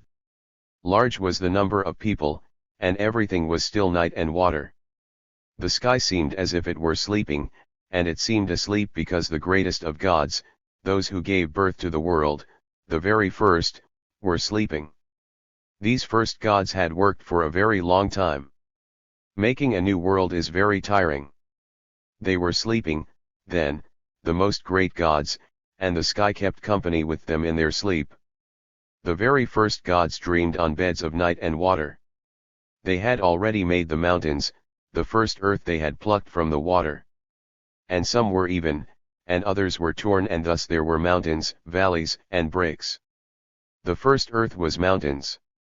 That is why, say the eldest of the elders, it is in the mountain where the very first history lives, the one that is farthest away. When the men and women grew tired of so much water and night, they started complaining and quarreling a lot. These men and women who were many made a big ruckus, yes, but they were the first who walked the world, and there were already many colors painting their skins and words. Such a confusion of noise woke up the first gods, the most great, and they asked the men and women living in the world why they were yelling so much. All of them began speaking at once, and shouted and grabbed the word and fought to see who could talk the most and the loudest. And so they carried on. They didn't understand much of this, the first gods who were great and had given birth to the world. They couldn't understand what the men and women wanted, because they weren't speaking, just yelling and fighting. And the first gods lost more and more sleep until they called out to the men and women, who had been made of corn, the true ones, and asked them what was going on. The men and women of corn had hearts made of the word, and they understood that the word doesn't walk with shouting or fighting, in order to embrace men and women. For when the flower of the word was born, the most great gods, those who gave birth to the world, the very first, planted it in the hearts of these men and women of corn, knowing that truth is good soil for cultivating and growing the word. But that is another story. It turns out that these men and women of corn went to speak with the first gods. So here we are, they said. And the gods asked, why do those men and women fight so much? Don't they know that all that noise they are making isn't letting us sleep? What do they want then? They want light, said the true men and women to the great gods. Light, said the first gods. Light, repeated the true men and women. The gods looked at each other, and you could clearly see they were pretending not to know anything, because certainly one of them had to know about light, but they didn't say anything. Wait, the great gods asked the true men and women, and they went off to have a meeting. They were at it for some time, perhaps because it simply takes a long time to reach great accords, because light was no small thing, it was, after all, light. When the gods returned, they told the true men and women, the light is just beyond, but there isn't any here. So where is the light, then? Asked the men and women of Korn. There, said the gods, pointing to the 7 points that guide the world. And the 7 points that mark the world are in front and behind, to one side, and first. The gods pointed to one of the sides, and their word followed, the light is very heavy. That is why we didn't bring it with us. It is still there. It weighs a lot. Not even we who are the first gods could carry it and bring it here. That is why it is still there. The first gods were silent and sad because even though they were the most great, those who gave birth to the world, they hadn't been able to carry the light that the men and women needed to walk the worlds that make the world. And the saddest of all was Hurricane, also named Kakul Hurricane, which means bolt with 1 foot or lightning, because, even though he was very great and powerful, he hadn't been able to carry the light because he only had 1 foot. The men and women of Korn, the true ones, kept thinking. But since the shouting of the men and women was so loud, they went up a mountain and there they kept quiet to seek the word, and in silence they found it. And the word spoke to them and said that they needed to make something that could carry the light, even though it was very heavy, so it wouldn't just stay on the other side. That is it, then, said the true men and women. We just need to make something that will carry the light and bring it here. All right, then, the men and women of Korn said once more. And then they set about thinking how to make that something that could carry the light and bring it from very far away to this side. And they thought about what they could make that something out of, and they saw that the earth was good. But the earth crumbled when they just put a bit together. And then they threw water on it, and then it held together for a little, but when it dried, it crumbled apart again. And then they grabbed a bit of earth and threw a bit of water on it, and they brought it close to the fire, and it became strong and durable for a while, but then the heat of the fire itself broke it. Then they got the idea of blowing on it to cool it while it was by the fire. And they saw that in that way the earth held together well, with the help of the water, fire, and wind. And ever since, that is why clay has served to carry and hold things. And that is why the true men and women carry the light from very far away. And then they set about thinking what shape to give the something that would bring the light to this side. And then they thought that, of all the things that walked and were in the world, the human being had the best form, and then they thought to give that something the shape of a human being, that something which would carry the light to bring it to the world for everyone. And so they made a head, 2 legs, and 2 arms for it. And the men and women of Korn became very happy, because now the cart that would bring the light, carrying it from afar, had substance and shape. But because everything was just night and water and was very dark, that something would certainly become lost on the road, and the true men and women grew very unhappy. But then came Hurricane, the heart of the sky, as they also call the lightning, the thunder, and the storm, who walks on his 1 foot, but who is strong and shines. And the heart of the sky, also called Hurricane, carved something into the skin of the dark to give it the brightness of his 1 foot, and he carved it deep until he scratched the heart of the sky, and finally that something shone. But now his shape was no longer 1 head with 2 arms and 2 legs, all that scraping had sharpened it, and now it had 5 points, 1 where the head had been, 2 where the arms had been, and 2 more where the legs had been. But that something with 5 points still shone a little. And the true men and women became happy, because that bit of brightness would ensure that it wouldn't become lost on the road, while going to carry back the light that was far away and so heavy. And it was strong, and it even looked pretty with its 5 points, but it didn't walk. And the true men and women gave it quite a few pushes, but it just stayed right there. Now what? Asked the men and women of Korn. We'll see, they answered, And they scratched their heads to see if that would make an idea come out, and because of that, ever since then, when men and women don't know something, they will scratch their heads to see if the idea is stuck there, or sleeping. But no matter how much they scratched, they did not find their idea. And they went to ask the eldest of the elders of their community. And this is what the eldest of the elders told them, that something doesn't walk because it doesn't have a heart. Only things with hearts walk. And then the true men and women became happy, because now they understood why what they had made wasn't walking. And then they said, let's put a heart in what we have made, so it can walk and go to bring the light that is far away and weighs so much. But they did not know how, or from what to make the heart for that something, and then each one of them ripped out the hearts that every one of them carried in their chests, and they put all the hearts together to make one very large heart, and they put it in the center of the 5 points of the something they had made. And that something began to move, and the men and women of Corn were very happy, because even though they had given up their hearts, they had made the something move. But the something walked from one side to the other, and it came and went and made turns and leaps, and no matter how much they pushed it and pointed out the side it should be walking on, it just wouldn't head out or stay on the path for good. And, after more head scratching, the true men and women despaired a bit, and they went once again to ask the eldest of the elders of their village, it is moving now because we gave it a heart, but it walks this way and that way. It doesn't head out on the good path we want it to. So what are we to do? They asked.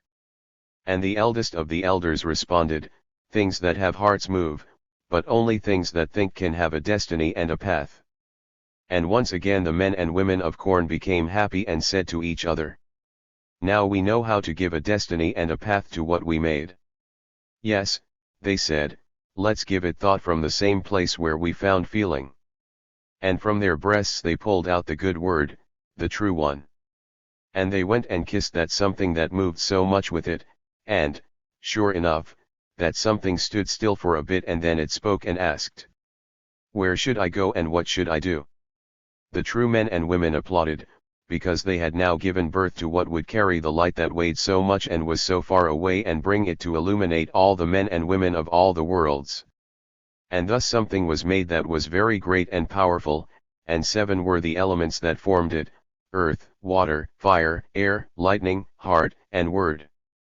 And ever since then, 7 are the elements that give birth to and make new and good worlds. And then the men and women of Corn applauded, and then they told the something where it should go and what it should do, and they even gave it a tumpline to help it, because they understood that the light was so heavy that not even the greatest gods, those who gave birth to the world, the very first, had been able to carry it. And the something left, and it was gone for some time. And sitting in the mountain, the true men and women also passed some time, looking out now this way and now that way. And night went on and nothing moved. But the men and women of Corn didn't despair. They were calm because they knew well that the light would come, that is why they had given heart and word to the one who would have to carry and bring the light, no matter how far away and how heavy. And so it passed that some time later, that something could be seen far off, slowly returning. Step by tiny step, it was coming over to the side, walking the sky. And, once it arrived, more time passed and the light came right behind it. Then there was sun and there was day, and the men and women of the world were joyful and they stayed on their path, seeking with the light, seeking who knows what, because, although certainly everyone is seeking something, what is important is that everyone is seeking. This is the story I wanted to recount to you, the story of how light came to this world. Perhaps you think this is just a story or a legend, like those who inhabit the mountains of the Mexican southeast. Perhaps. But if you were to keep vigil in the night that embraces our lands, you could see at daybreak, to the east, a star. She announces the day. Some call her Dayspring or the Morning Star. Scientists and poets have called her Venus. But our most ancient ones called her Ikokeha, which means she who carries the world on her shoulders, or she who carries the sun on her back. We name her the Morning Star because she announces that night is ending and another morning is coming. This star, made by the men and women of corn, the true ones, walks with feeling and thought, and, faithfully, it comes at daybreak.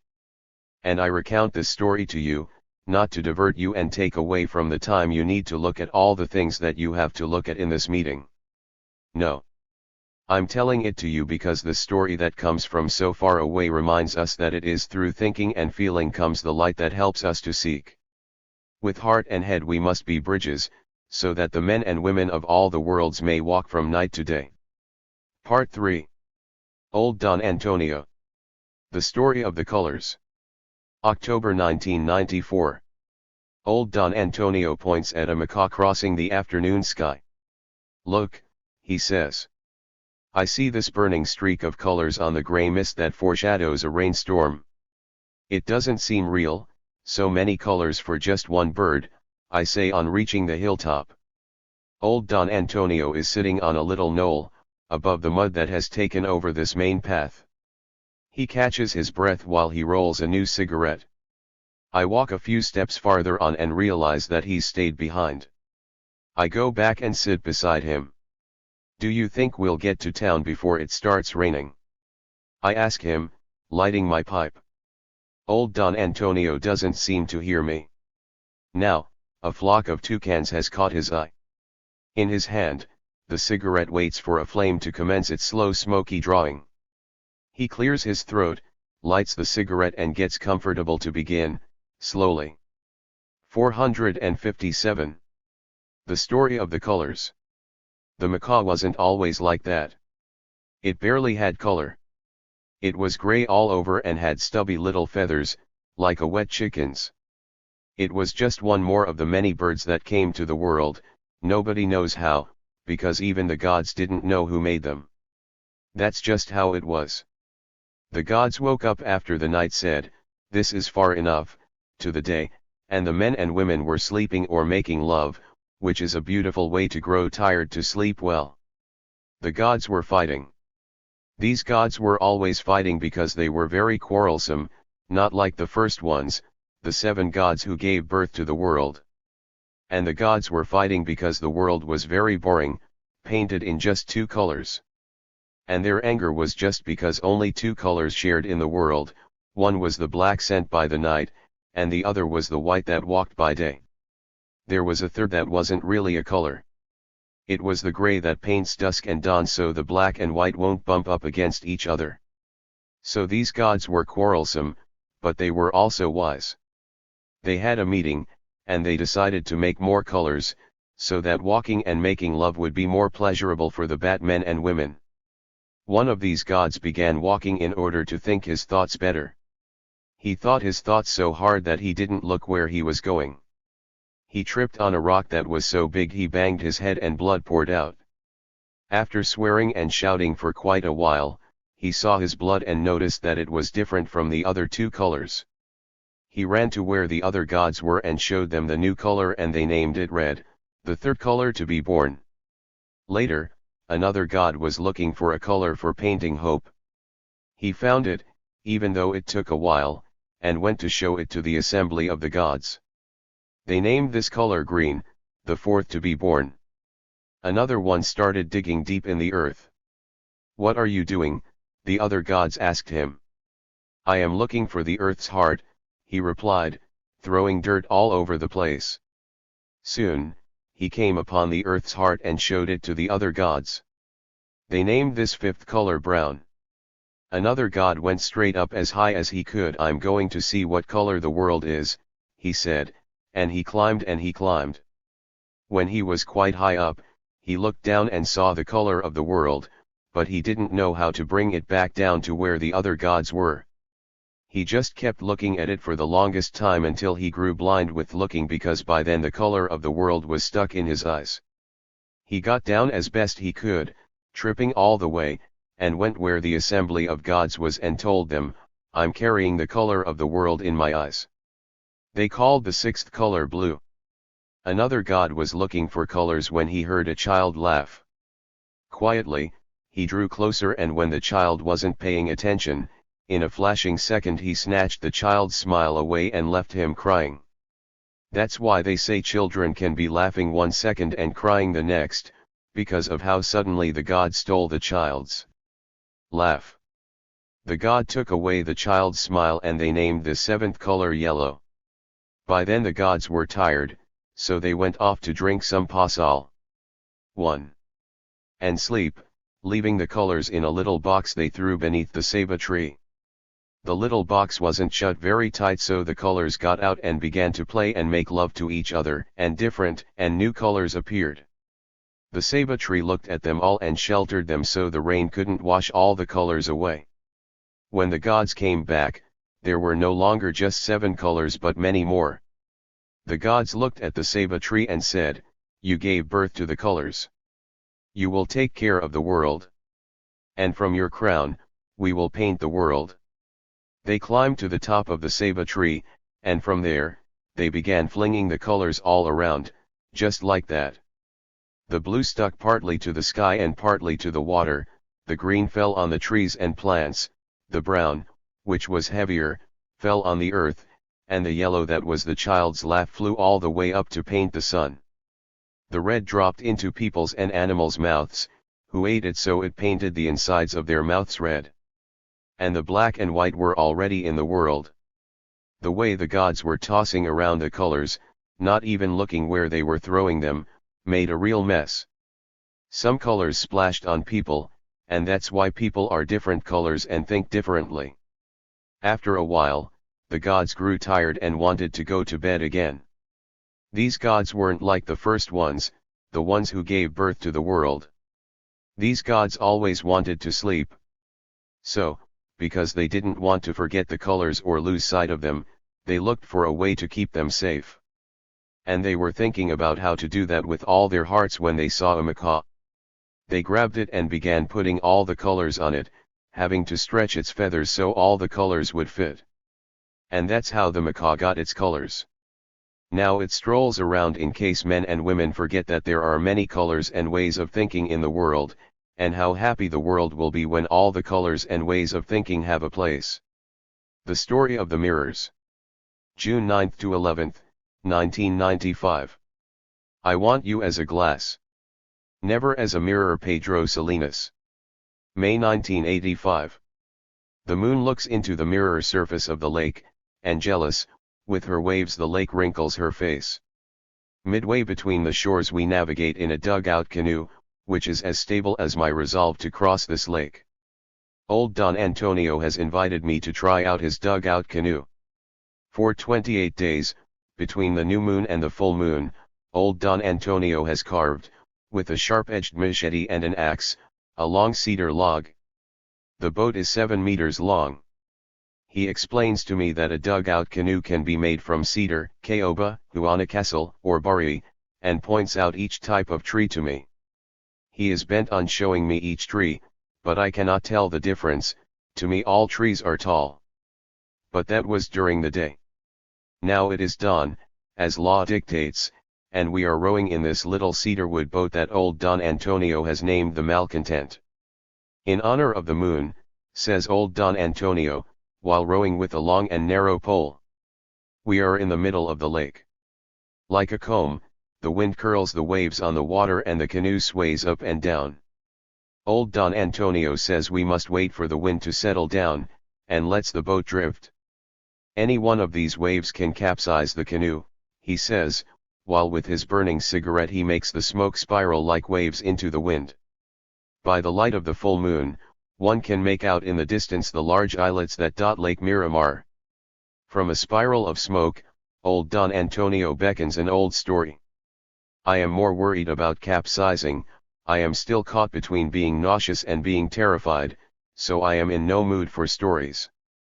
Apparently, my state does not concern old Don Antonio. Lying on the bottom of the canoe, he begins to recount the story of the mirrors. The most of the ancients say that the moon was born right here in the jungle. They say that many worlds ago, the gods had fallen asleep, tired from so much playing and so much doing. It was quiet. But a low whimpering started to come from the mountain. It turns out that the gods had left a lake forgotten in the middle of the mountain. When they parceled out those things belonging to the earth, it appears that this small lake was left over.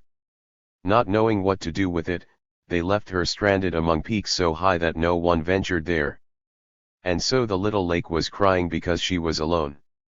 And as she was crying, the mother Saba, she who sustains the world, her heart was saddened by the lake's crying. Lifting up her white skirts, the Saba went to the little lake. "Well, what's the matter?" the Saba asked the bit of water, which now was just a little puddle after so much crying. "I don't want to be alone," said the little lake. "Then I will stay here by your side," said the Saba, she who sustains the world. "I don't want to stay here," said the little lake. "Then I will take you with me," said the Saba. "I don't want to be down here, stuck to the earth. I want to be up high, like you," said the little lake. "Then I will lift you to my head, but only for a bit." "The wind is ill-humored and could blow you away," said the Saba. And doing what she could, Mother Saba gathered up her skirts, and bent down to lift the little lake into her arms. Carefully, since she was a mother, she placed the little lake upon the crown of her head. Slowly, Mother Saba stood up again, making sure that not one drop of water should spill from the little lake, because Mother Saba could see that the little lake was very shallow. When the little lake was finally up high, she exclaimed, "It's really great up here. Take me to see the world. I want to see everything. The world is too large, my girl, and you can fall from up there," said the Saba. "I don't care. Take me," insisted the little lake, and she made like she was going to cry again. Mother Saba did not want the little lake to cry, so she started to walk, holding herself very straight, with the little lake on her head. Ever since then, women have learned to walk with water jugs up on their heads without spilling a drop. Like Mother Saba, the women from the jungle walk high, when they bring water from the stream. Straight back, head up, and a step like a summer cloud. That's how a woman walks when she carries, up top, the soothing water. Mother Saba was a good walker, for in those days the trees did not stand still but moved from place to place, having children, filling the world with trees. But the wind was hanging around, bored and whistling. When he saw Mother Saba, he wanted to play at lifting her skirts with the swing of his hand. But the Saba got angry and told him, "Be silent, wind. Can't you see I am carrying on my head a crying and willful little lake?" Then the wind looked up and saw the little lake peering from above, nestled in the Saba's crown of wavy hair. And he saw she was pretty and thought to make her fall in love with him. And so the wind went up to the Saba's head and started whispering sweet words into the little lake's ears. Flattered, the little lake said to the wind, "If you take me around the world, I will go with you." The wind didn't have to think twice about it. With some clouds he made himself a horse and went off with the little lake sitting behind him. All this happened so fast that Mother Saba never noticed that the little lake was no longer on her head. For a long while the little lake traveled with the wind. The wind would tell the little lake how good-looking she was. Who wouldn't be satisfied to drink her water? One could go deep into her, the wind would say to the little lake, hoping to convince her to make love with him in the corner of some early dawn. And the little lake believed everything the wind said to her. And each time they would fly above a puddle or a lake, the little lake wouldn't miss the chance to look at her reflection, and she would fuss with her wet hair, gaze with her liquid eyes, make flirtatious faces with the small waves on her round face. But what the little lake wanted was to go from place to place, she wanted nothing to do with the little corner of dawn and making love. And it seems like the wind was offended. He took her high up and made the horse buck, sending the little lake into a fall. And because she was up so high, it took a long time for the little lake into fall. And certainly she would have taken a good thump if it were not for some stars who saw that she was falling and, as best as they could, fastened the little lake to their pointed arms. 7 stars held her by her sides, like a sheet, and once again lifted her to the sky. The little lake was very pale from the fright of her fall. And since she did not want to go back down to the earth, She asked the stars if she could stay with them. "All right," said the stars, "but you'll have to go wherever we go." "Yes," agreed the little lake, "I will go with you." But the little lake became sad, always going to the same places, and she began her crying again. And the gods woke up with the crying and went to see what was going on, and they saw the little lake being pulled by 7 stars, crossing the night. When they heard her story, they were angered because they had not made the lakes to hang around in the skies, but to be on the earth. They went to the little lake and said, "You will no longer be a lake. Lakes don't live in the skies. But, since we can't lower you down again, you must remain here. Now your name will be Moon, and for being flirtatious and conceited, your punishment will be to reflect forever the well in which the earth's light is kept." As it turns out, the gods had put away the light inside the earth and had made a deep, round hole so that the stars could come and drink when their light and spirits went out. And so the moon has no light, but it is a mirror. When she appears full, she reflects the large hole with light, where the stars come to drink. A mirror of light, that is the moon. That is why, when the moon strolls over a lake, the mirror looks at itself. 463. In the mirror. And no matter what, the moon is never happy or sad, she is malcontent. Mother Saba was also punished by the gods for all her pampering. She was forbidden to walk, so she would not go from place to place, and they made her carry the world. And they made her skin thicker, so she would not feel sorry when she heard the crying around her. Ever since then, with a skin as hard as stone, Mother Saba stands without moving. If she were to walk even a little bit, the world would fall down. And that's how it was, said old Don Antonio. Ever since then, the moon reflects the light that is kept inside the earth.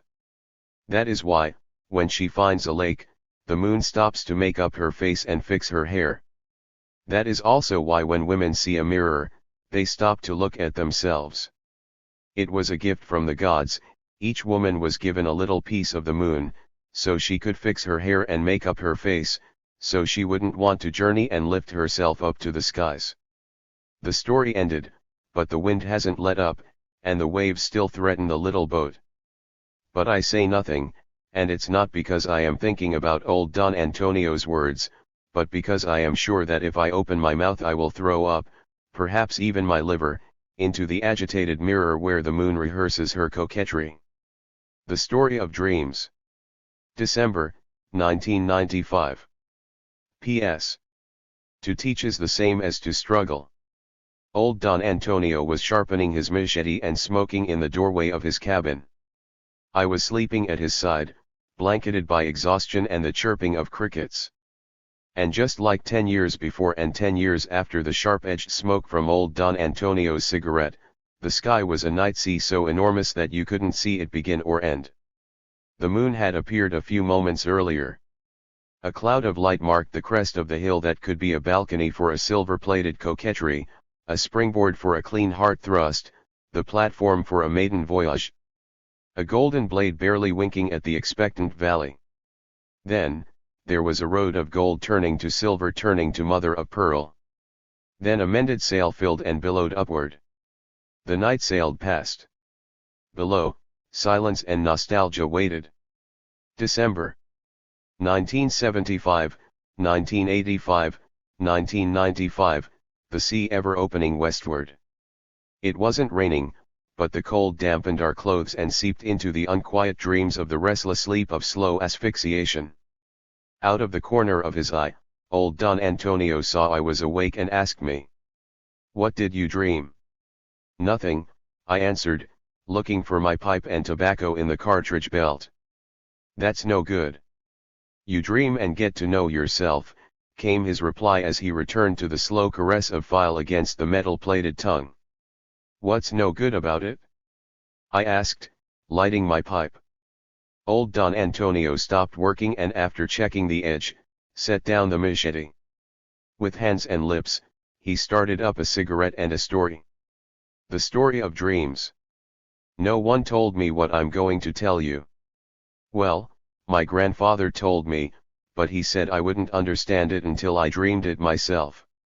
So I'm going to tell you the story I dreamed, not the story my grandfather told me. Old Don Antonio stretches out his legs and rubs his tired knees. He lets out a billow of smoke that obscures the moon's reflection on the steel leaf resting on his lap. He continues. In every wrinkle on the faces of the great-grandparents, our gods go on living and waiting. The old times reach down to us. It's through time that our ancestors' reason reaches us. The great gods speak through the eldest elders and we listen. When the clouds cover the earth, barely clinging to the hills with their little hands, the first gods come down to play with men and women and teach them the truth. You don't always recognize them because they're wearing the faces of the night and the clouds. We dream dreams to make ourselves better. It's through dreams that the first gods speak to us and teach us. The man who doesn't know how to dream is terribly alone and has to hide his ignorance in fear. The first gods taught the men and women of Korn to dream so they could speak, so they could know and be known, and they gave them nawals. 1. To walk with them throughout their lives. The nawals of the true men and women are the jaguar, the eagle, and the coyote, the jaguar to fight, the eagle to give flight to dreams, and the coyote to be able to think and to see through the lies of the powerful. In the world of the first gods, of those who made the world, everything is dream. The earth where we live and die is a great mirror of the dream in which the gods live. The great gods all live together. Birds live with them. No one is above or below. It's the injustice governments create that disorders the world and sets a few above the many below. The world isn't naturally like this. The true world, the great mirror of the dream of the first gods, those who gave birth to the world, is very big, and everyone is free as a bird. It's not like the world is now, shrunk so that a few can be above the many below. Right now, the world is flawed. It doesn't reflect the dream world where the first gods live. That's why the gods gave the men of Korn a mirror called dignity. In it, men are equal and rebel if they are not equal.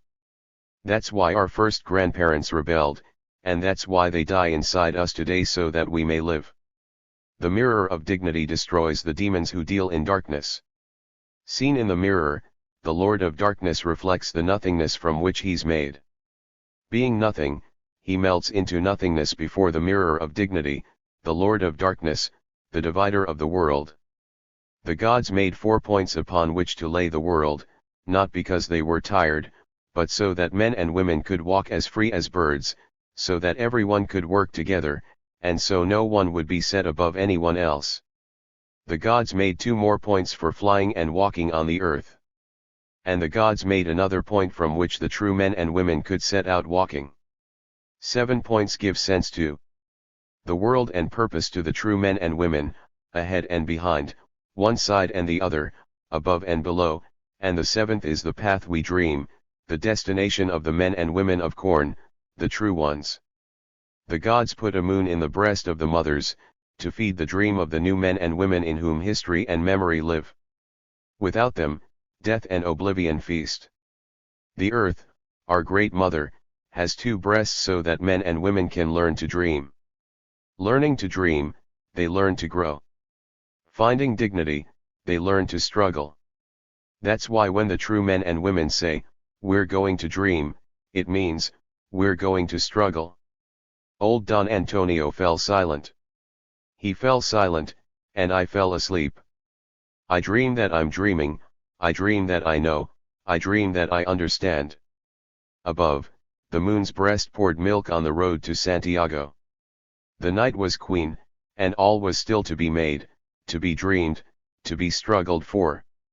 El Sup, packing memories, and a field. The story of the 7 rainbows. January 7, 1996. The evening was about to exhaust itself. There was a brilliant gray that also announces dawn. Old Don Antonio finished setting down 2 sacks of Pergamino coffee and sat next to me. I waited for a connection to help me cross some settlements where there were no companeros. The crossing had to be by night. With dawn came January and 1986. It was still a time to be hidden, to conceal ourselves from those we would become a part of later. I looked toward the west and, fortressed behind the pipe smoke, I tried to dream of a different morning. Old Don Antonio remained silent and barely made the necessary noise to roll one of those cigarettes that announced smoke and stories. But old Don Antonio did not speak. He stayed there looking toward where I was looking and waited, patiently, for me to speak. "Until when will we be hiding from our people?" I said, while the last mouthful of smoke escaped through the bowl of the pipe. Old Don Antonio cleared his throat and decided, finally, to light the cigarette and the word. Slowly, like one who loosens hope, old Don Antonio relight the evening with the story of the 7 rainbows. In the very early beginning of the worlds, where later our oldest grandfathers walked, the greatest gods, those who gave birth to the world, the first, came down to speak to the men and the women of corn. It was an evening just like this, cold, blinking rain and sun. The first god sat to talk with the men and women of corn to agree on the path to be walked by the true men and women, since these gods, who gave birth to the world, were not bossy like the gods who came later. They sought a good agreement with the men and women of corn. They always sought to take a good path together, seeking agreement and good words. So this evening, which was one of the first of that very early world, the greatest gods were speaking with the men and women of corn, with their equals. They agreed to seek the accord with other men and women, who spoke other languages and had other thoughts. The men and women of corn had to walk very far within their heart to seek the words that other men and women, with other colors and other hearts, would understand. So they came to agree on the work for the men and women of corn to make a good world. They agreed that 7 were the very first tasks, the most important to make us new. And the first 7 gods spoke, those who gave birth to the world, saying that 7 were the tasks that should be accomplished so that the world is made good, because 7 were the winds or the skies that gave shelter to the world, and, as such, the first god said that these were the 7 skies. The 7th wind was Nohokayam, of the great father Chasi. The 6th was the wind of the Chakab, the gods of rain. The 5th wind was the Kualab Koksab, masters of the wilderness. The 4th wind was the guardians of animals. The 3rd wind was of the bad spirits. The 2nd was the wind of the gods. And the 1st wind, immediately on top of the earth, was of the Balamob, guardians of the crosses for the village and the milpas. In the depths was Kisan, the god of tremor and fear, the devil. The first gods also said that there were 7 colors, and 7 was the number used to count them. I have already told you the story of the colors, and later I will tell you the story of the 7 tasks, if there is time for you to listen and for me to tell it, old Don Antonio adds hurriedly, while the last glow of his cigarette is extinguished. Then comes the silence in which old Don Antonio conjures up more smoke and dreams. A small flashing light of the match in his hand and the glow reappears, so the men and women of corn agreed to fulfill the 7 tasks so that the world was made good. And they looked to where the sun and the moon take turns to sleep and asked the first gods how much they should walk in order to fulfill the 7 tasks that serve to make the world new. So the first gods said that 7 times 7 they would walk 7, because that is how the number came about, which reminds us that not everything comes in pairs and that there is always room for the other. So the men and women of corn said good and turned their gaze to the mountain, which was the small box where Mother Earth's breasts were held, taking turns one by day the other by night. And in seeing this, the men and women of corn asked themselves how would they know how many times is 7 times 7 walking the number 7, and the first gods said that they did not know either because they were the first gods, but they did not know everything and they also had to study a lot, and that is why they would not leave but remained with the men and women of corn so that they would think together and together find the path to make the world new. And so there they were, that is thinking themselves, that is knowing themselves, that is speaking themselves, learning themselves, that is, being when the rain hung right in the middle of the afternoon without falling or rising, was just there, and the men and women of corn and the first gods looked and saw how a bridge of light and clouds began to paint itself, how the bridge came from the mountain to the valley. They could see clearly that the bridge of colors, clouds, and light did not go anywhere, nor did it come from anywhere, but it was just there, on top of the rain and the world. And they were happy, all of them who were thinking and knowing themselves, and they understood that it was good, this bridge for the good worlds to come and go, the new worlds that we make. And quickly the musicians brought out their instruments, and quickly the first gods and the true men and women of corn pulled out their feet, and they began to dance, because they had been thinking themselves, and knowing themselves, and speaking themselves and learning themselves. And now that they finished dancing, they met again and found that 7 times 7 meant that 7 rainbows with 7 colors had to be made by walking, so that the 7 main tasks could be fulfilled. And it was also understood that after making the 7 rainbows there would be 7 more, because the bridges of clouds, colors, and light do not come nor go, they have no beginning and no end, they do not start or stop, but continue to cross from one side to the other. And that is the agreement arrived at by the first gods and the men and women of corn, the true ones. And ever since that afternoon of happiness and knowing, they spend their lives making bridges, and also making bridges in death. The bridges are always made of colors, of clouds, and of light to go from one place to the other, to carry out the tasks that give birth to the new world, that makes us good 7 times 7 walking 7, the men and women of corn, the true ones. Making bridges, they live, making themselves bridges, they die. Old Don Antonio becomes quiet. I stare at him and am about to ask him what all this has to do with my question about how long will we be hiding, when a light catches his gaze and, smiling, he points west to the mountain. I turn around and see a rainbow that does not come or go, that is just there, bridging worlds, bridging dreams. The story of noise and silence. February 14, 1997. It was raining heavily. The sea slept off the fatigue, a gift of love-making, and on the little cassette player, Mercedes Sosa 1. Was unreeling the song that goes, I thank life, it's given me so much. It was dawn, and the airplane had already brandished death over the dark mountains of the Mexican southeast. I was remembering Neftali Reyes, the self-named Pablo Neruda, when he said, may the hour come in the pure fullness of its own time, and may the people fill the empty streets with their fresh, firm bodies. Here is my tenderness for then. You already know it. I bear no other flag. The Clock of War. Read February 14, 1997. 10 years earlier, in 1987, it had been raining the same way. But then there was no sea, or tape recorder, or airplane, but Don was circling our guerrilla camp. Old Don Antonio had stayed to chat. He had come, bringing in the evening and a sack of tostadas. There was no one else but him and me in the camp kitchen. A pipe and a hand-rolled cigarette vied with the smoke coming from the embers of the fire. Even so, we could speak only by yelling. It seemed to be quiet, but the rain shredded every corner of the night, and there wasn't an undisturbed place anywhere. The rain's noise dripped from the roof of trees, cloaking the mountain, and more rain noise splashed from the ground. The noise from the rain was double.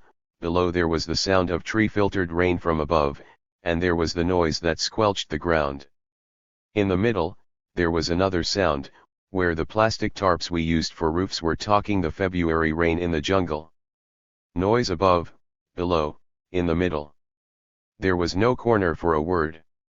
That's why I was surprised when I heard old Don Antonio's voice clearly. Without losing the rolled cigarette on his lips, he began to tell a story. The story of noise and silence. Once there was a time when time wasn't measured. During that time, the greatest gods, the ones who gave birth to the world, were walking the way gods do, dancing, of course. There was a lot of noise during that time. Voices and yells came from every direction. There was a lot of noise, and you couldn't understand any of it. And that noise was not meant for understanding anything, but for not understanding anything. At first, the first gods thought the noise was dance music, and they quickly chose partners and began to dance like this. Old Don Antonio stood up and did a dance step where you stand first on one foot and then on the other. But, as it turned out, the noise wasn't music or a dance. It was just noise, and you couldn't dance well to it or stay happy. Then the great gods stopped and listened carefully, because they wanted to know what the noise was saying, but they couldn't make anything out because it was just noise. And since you can't dance to noise, the first gods, the ones who gave birth to the world, couldn't walk anymore because they could only walk by dancing. They were sad at having to stop because the first gods were avid walkers, the first ones. And if one of the gods tried to walk or dance to the noise by himself, he couldn't, because he'd lose his steps and run into the others, tripping and falling over rocks and trees, and hurt himself. Old Don Antonio stopped to relight the cigarette the rain and noise had put out. After the flame came the smoke, and after the smoke came the word. Then the gods looked for silence so they could get their bearings again, but they couldn't find it anywhere. They didn't know where silence could have gone to. And the gods became desperate at not finding the silence that kept the path.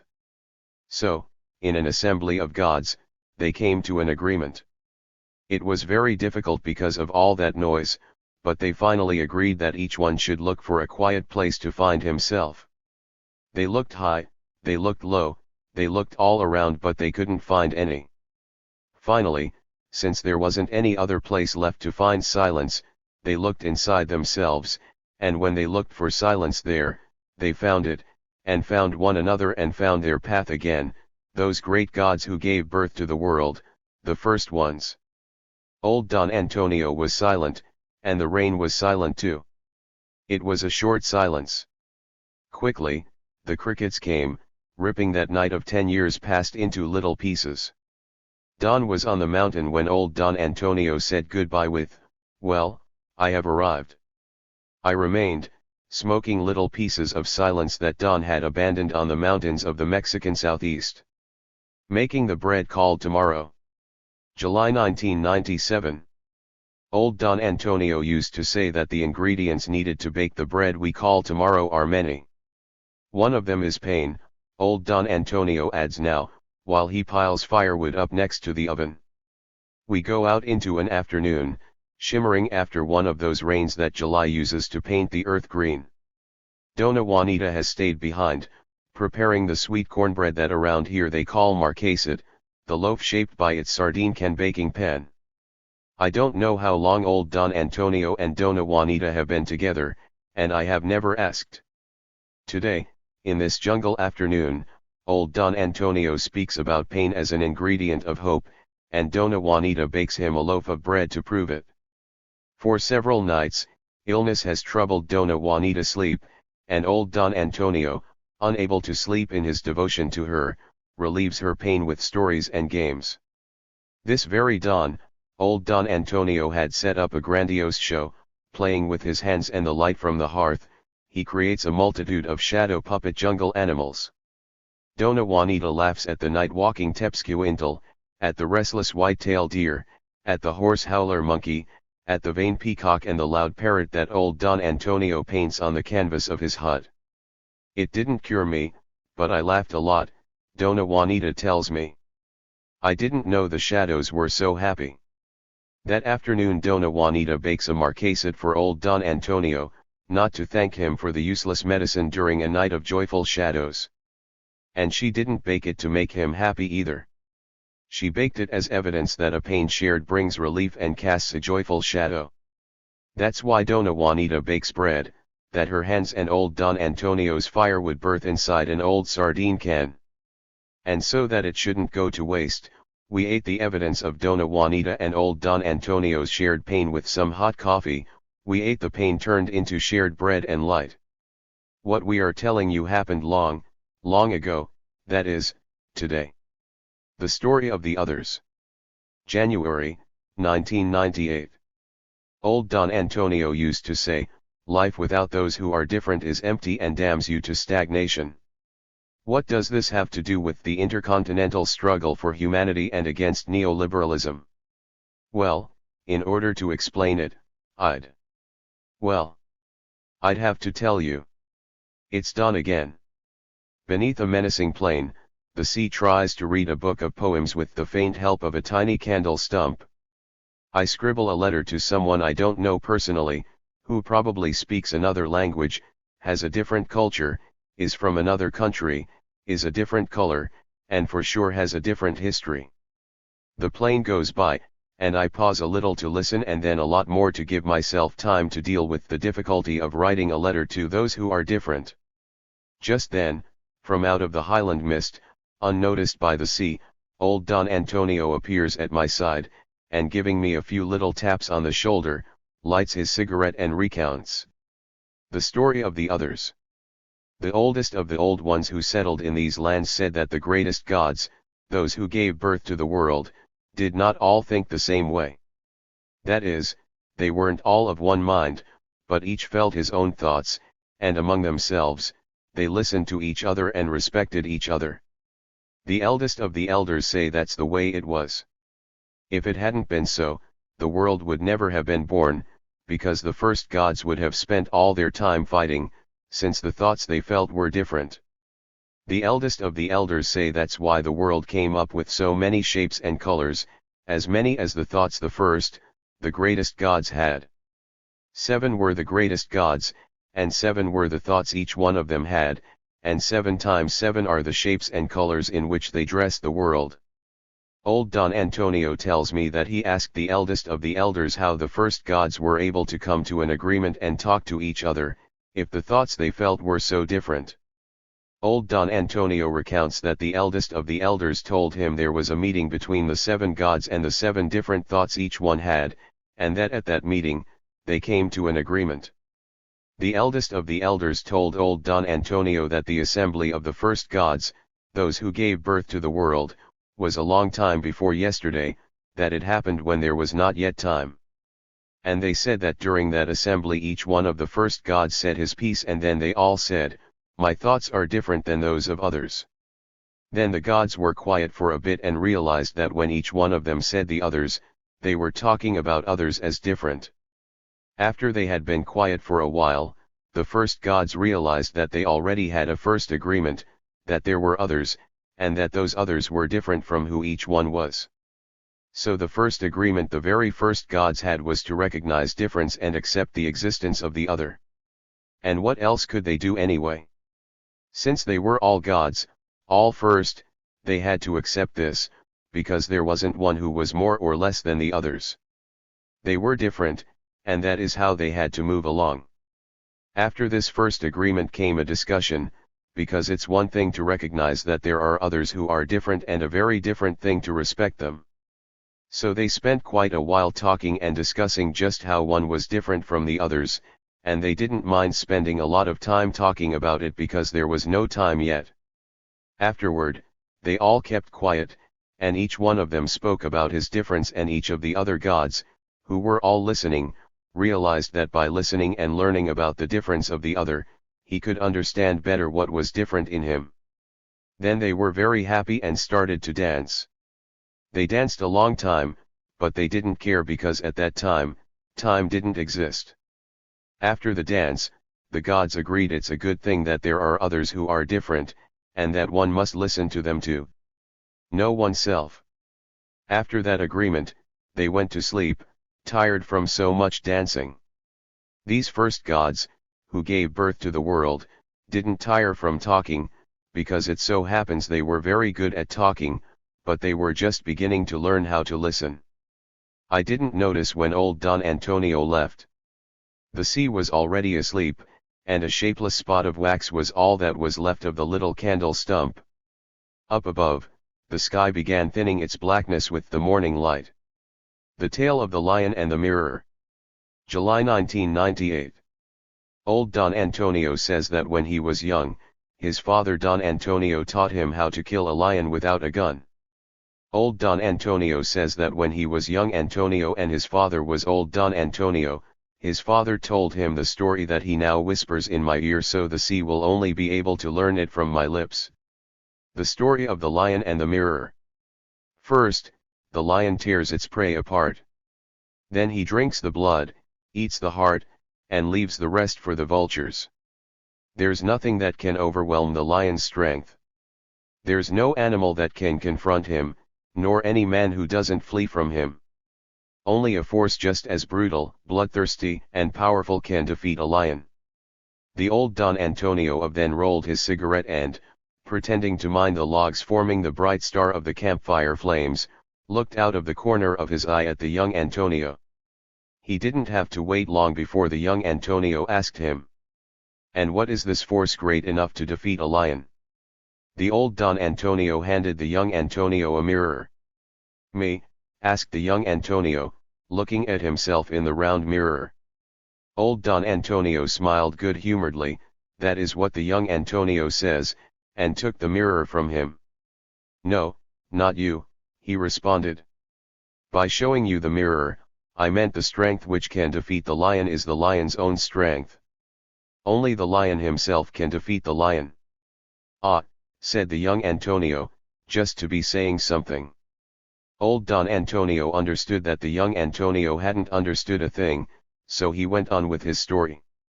"When we understood that only a lion could defeat a lion, we began to think of how to make the lion confront himself. The eldest of the elders in the community said that you had to know the lion, and they named one boy to get to know him." "You," interrupted the young Antonio. Old Don Antonio's silence became his confirmation, and after rearranging the logs on the fire, he continued. "They took the boy up to the top of a ceiba and left a tied-up calf at its base, and they went away.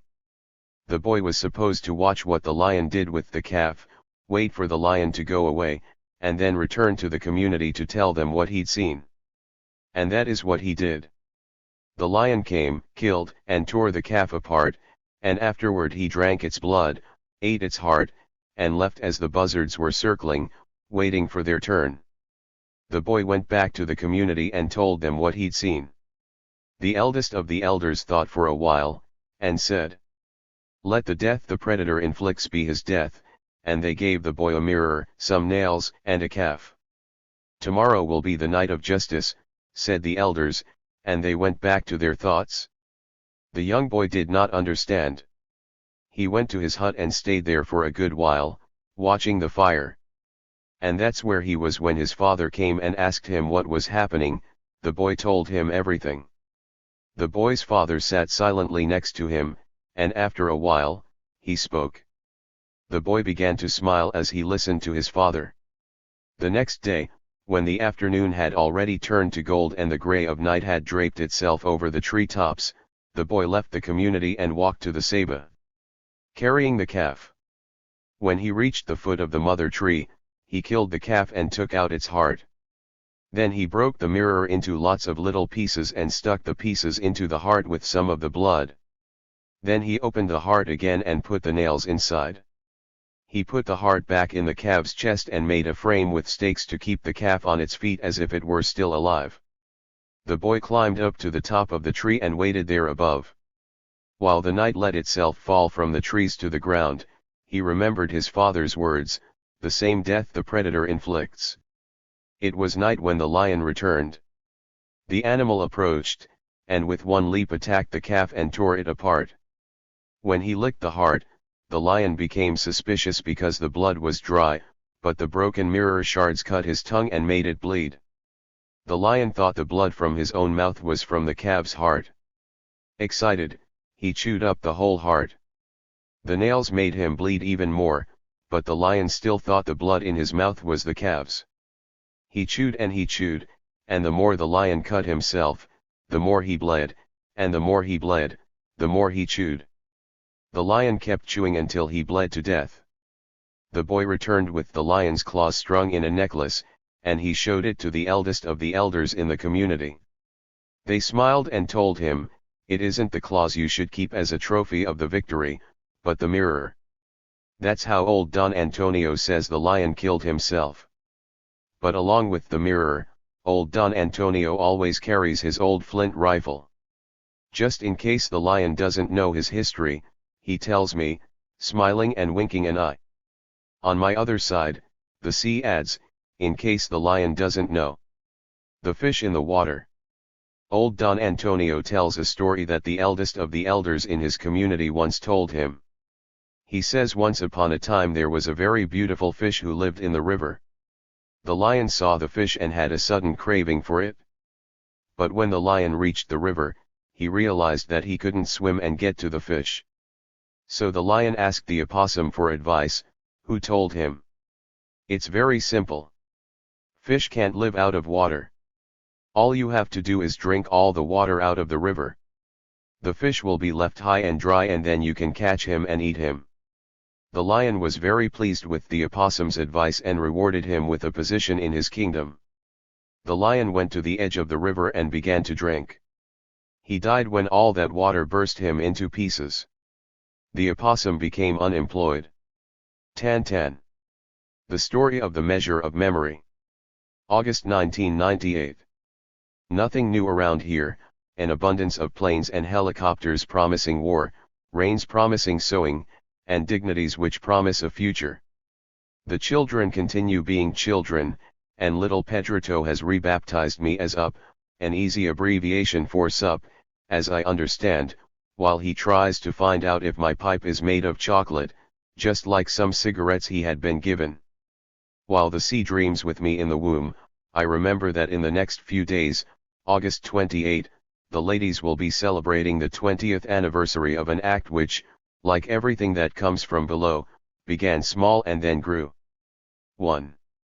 20 years ago, a group of determined and inconvenient, for the power, women and men began a hunger strike demanding the liberation of political prisoners and an accounting of the disappeared.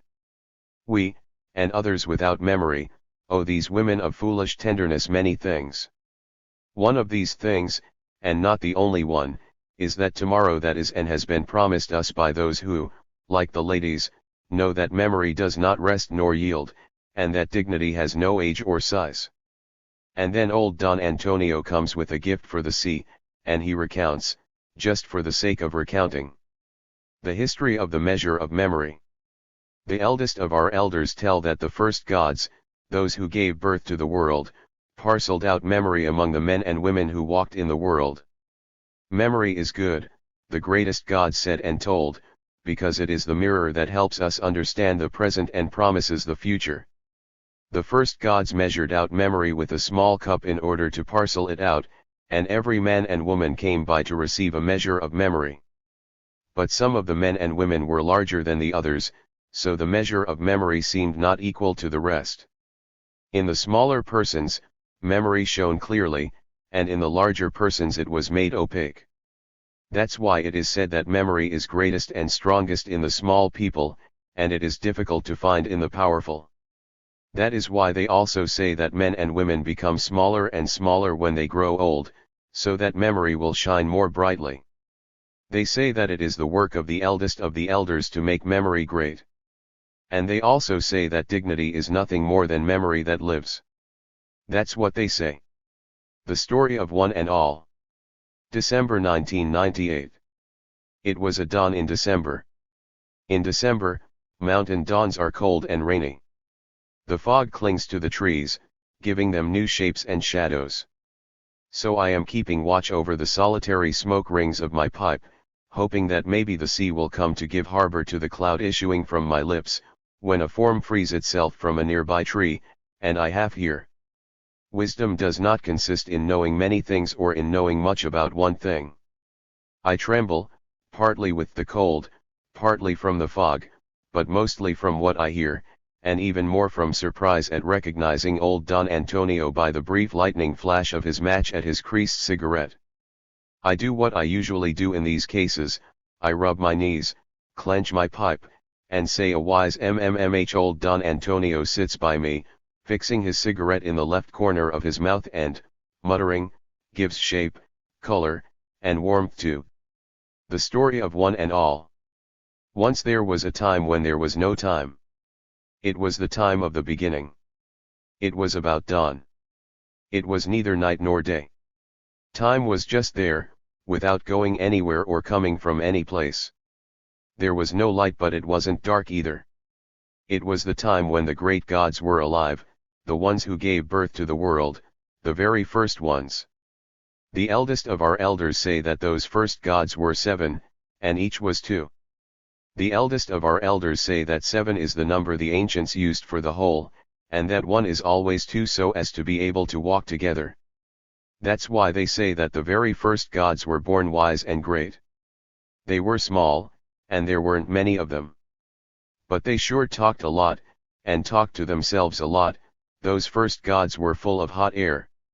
They talked to themselves a lot and they all spoke at once, so they couldn't understand each other. Although they spoke a lot, these gods didn't know very much. But who knows how or why, there came a moment when they all fell silent at the same time. Then one of them spoke and said and told himself that it would be a good thing if whenever one of them spoke, the others wouldn't speak, because that way the one who spoke could be heard and the others who didn't speak could hear him, and that what they must do is to take turns speaking. The 7 who are 2 in 1 agreed. And the eldest of our elders say that was the first agreement in history, that of not just speaking, but listening. The gods looked in the corners of that dawn when there was no day or night or world or men or women or animals or anything yet. They looked and realized that every bit of that dawn was speaking truths and that one person alone couldn't listen to all the nooks and crannies of it, so they divided up the job of listening to dawn. That's how they were able to learn everything that the world of that time, that wasn't yet a world, had to teach them. And that's how the very first gods saw what was needed for learning, and working, and living and loving. But they also saw that not one but all are needed to make the world turn. And that's how the first gods became wise, the greatest, the true gods, those who gave birth to the world. They learned how to talk to each other and how to listen.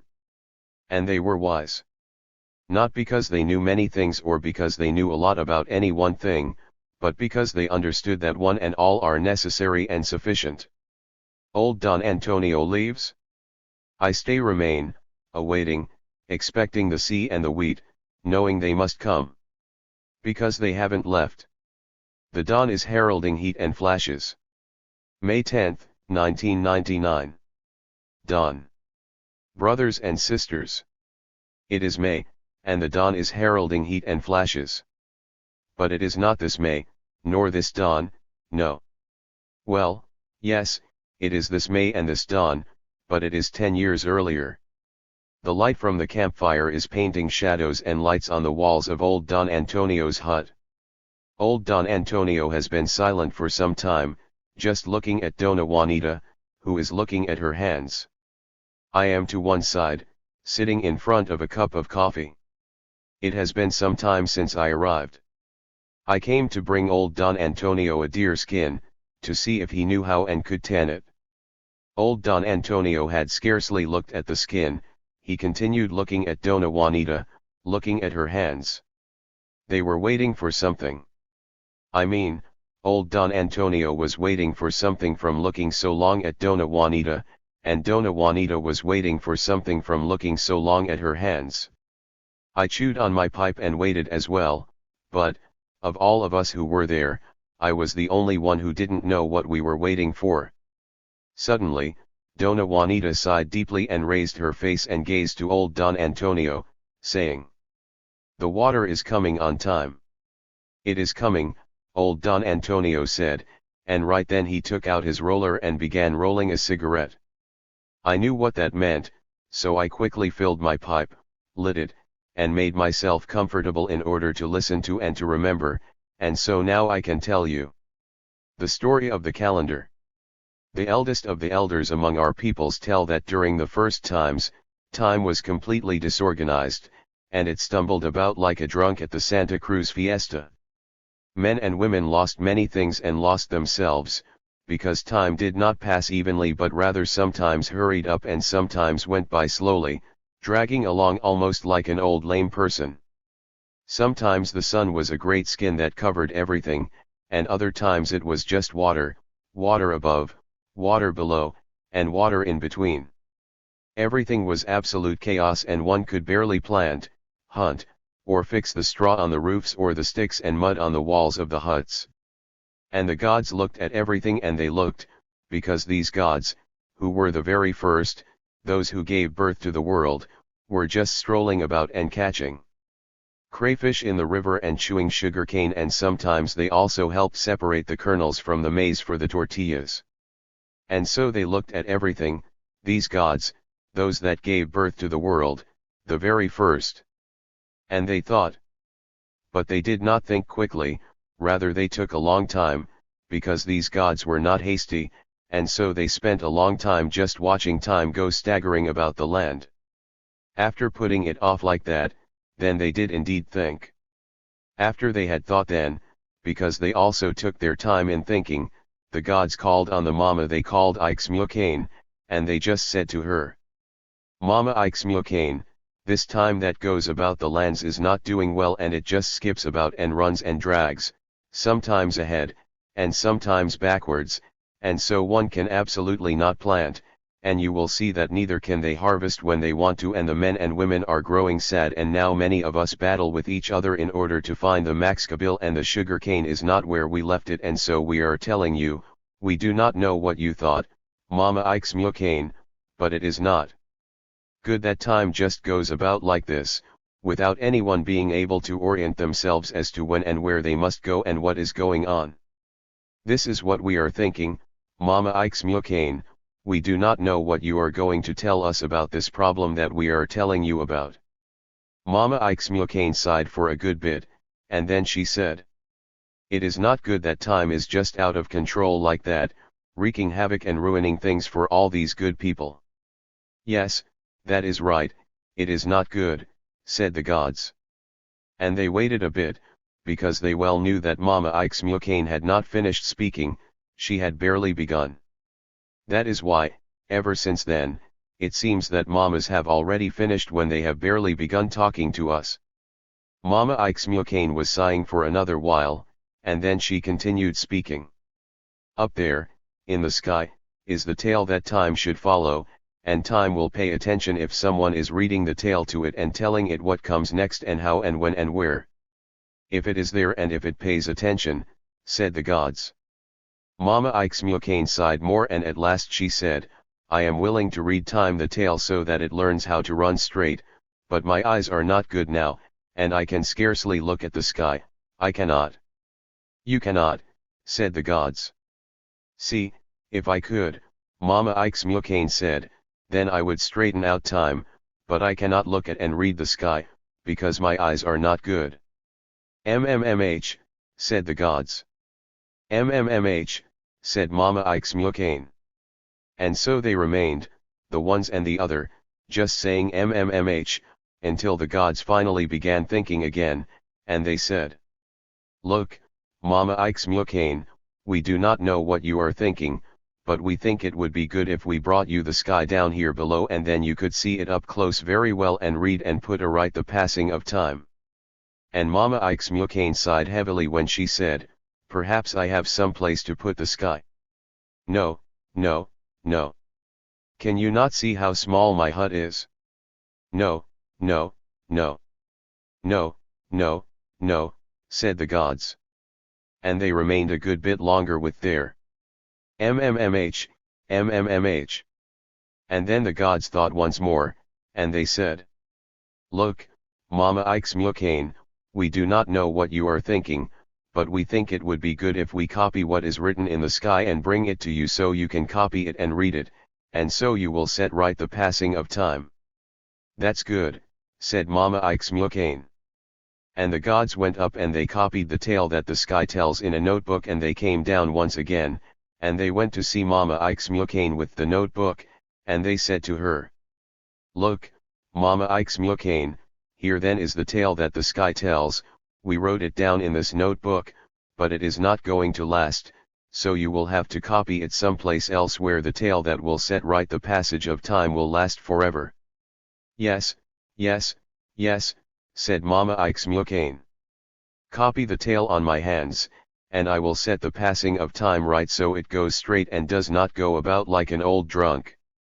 And on the palms and the backs of Mama Ixmuelkane's hands, the gods wrote the tale that is told in the sky in order to set right the passage of time, and that is why knowing mamas have many lines on their hands and they read the calendar on them, and that way they see that time runs straight and the harvest that history plants in memory is not forgotten. Old Don Antonio was silent and Dona Juanita repeated, looking her hands, "The water is coming on time." The Story of the Milky Way. June 24, 1999. Now the night of San Juan rains in the mountains of the Mexican southeast, that is, it's raining. The sea winds have blown a little box of memories to the top of the ceiba. Out of one of the corners of the open mouth of the little jewel case, a streamer of light protrudes, and with it, a story. Old Don Antonio suddenly appears, like this nocturnal rain, and as if nothing were going on, asks me for a light to fire his cigar and his memory. Old Don Antonio's words rise above the rough drumming of the rain on the nylon roof, with memories and luminous streamers to recount. The story of the Milky Way. Before the rain undresses the mountain, a long path of dusty light is seen up above. It comes from there, and it goes yonder, old Don Antonio says, with a slight gesture of his head from one side to the other. They say it is called the Milky Way, or they also name it the Road to Santiago. They say there are many stars, and they have joined together, so tiny, making themselves a slender opening, a narrow path in the already star-riddled sky. They say, but they also say it is not like that. The eldest of our elders say that which is seen above is a wounded animal. Old Don Antonio pauses, as if waiting for the question I do not ask. A wounded animal? How long ago? When the very first gods had already created the world and they were lying around, men and women lived on the earth, working it, and throwing it around. But, they say that one day there appeared in a town a serpent who fed on men.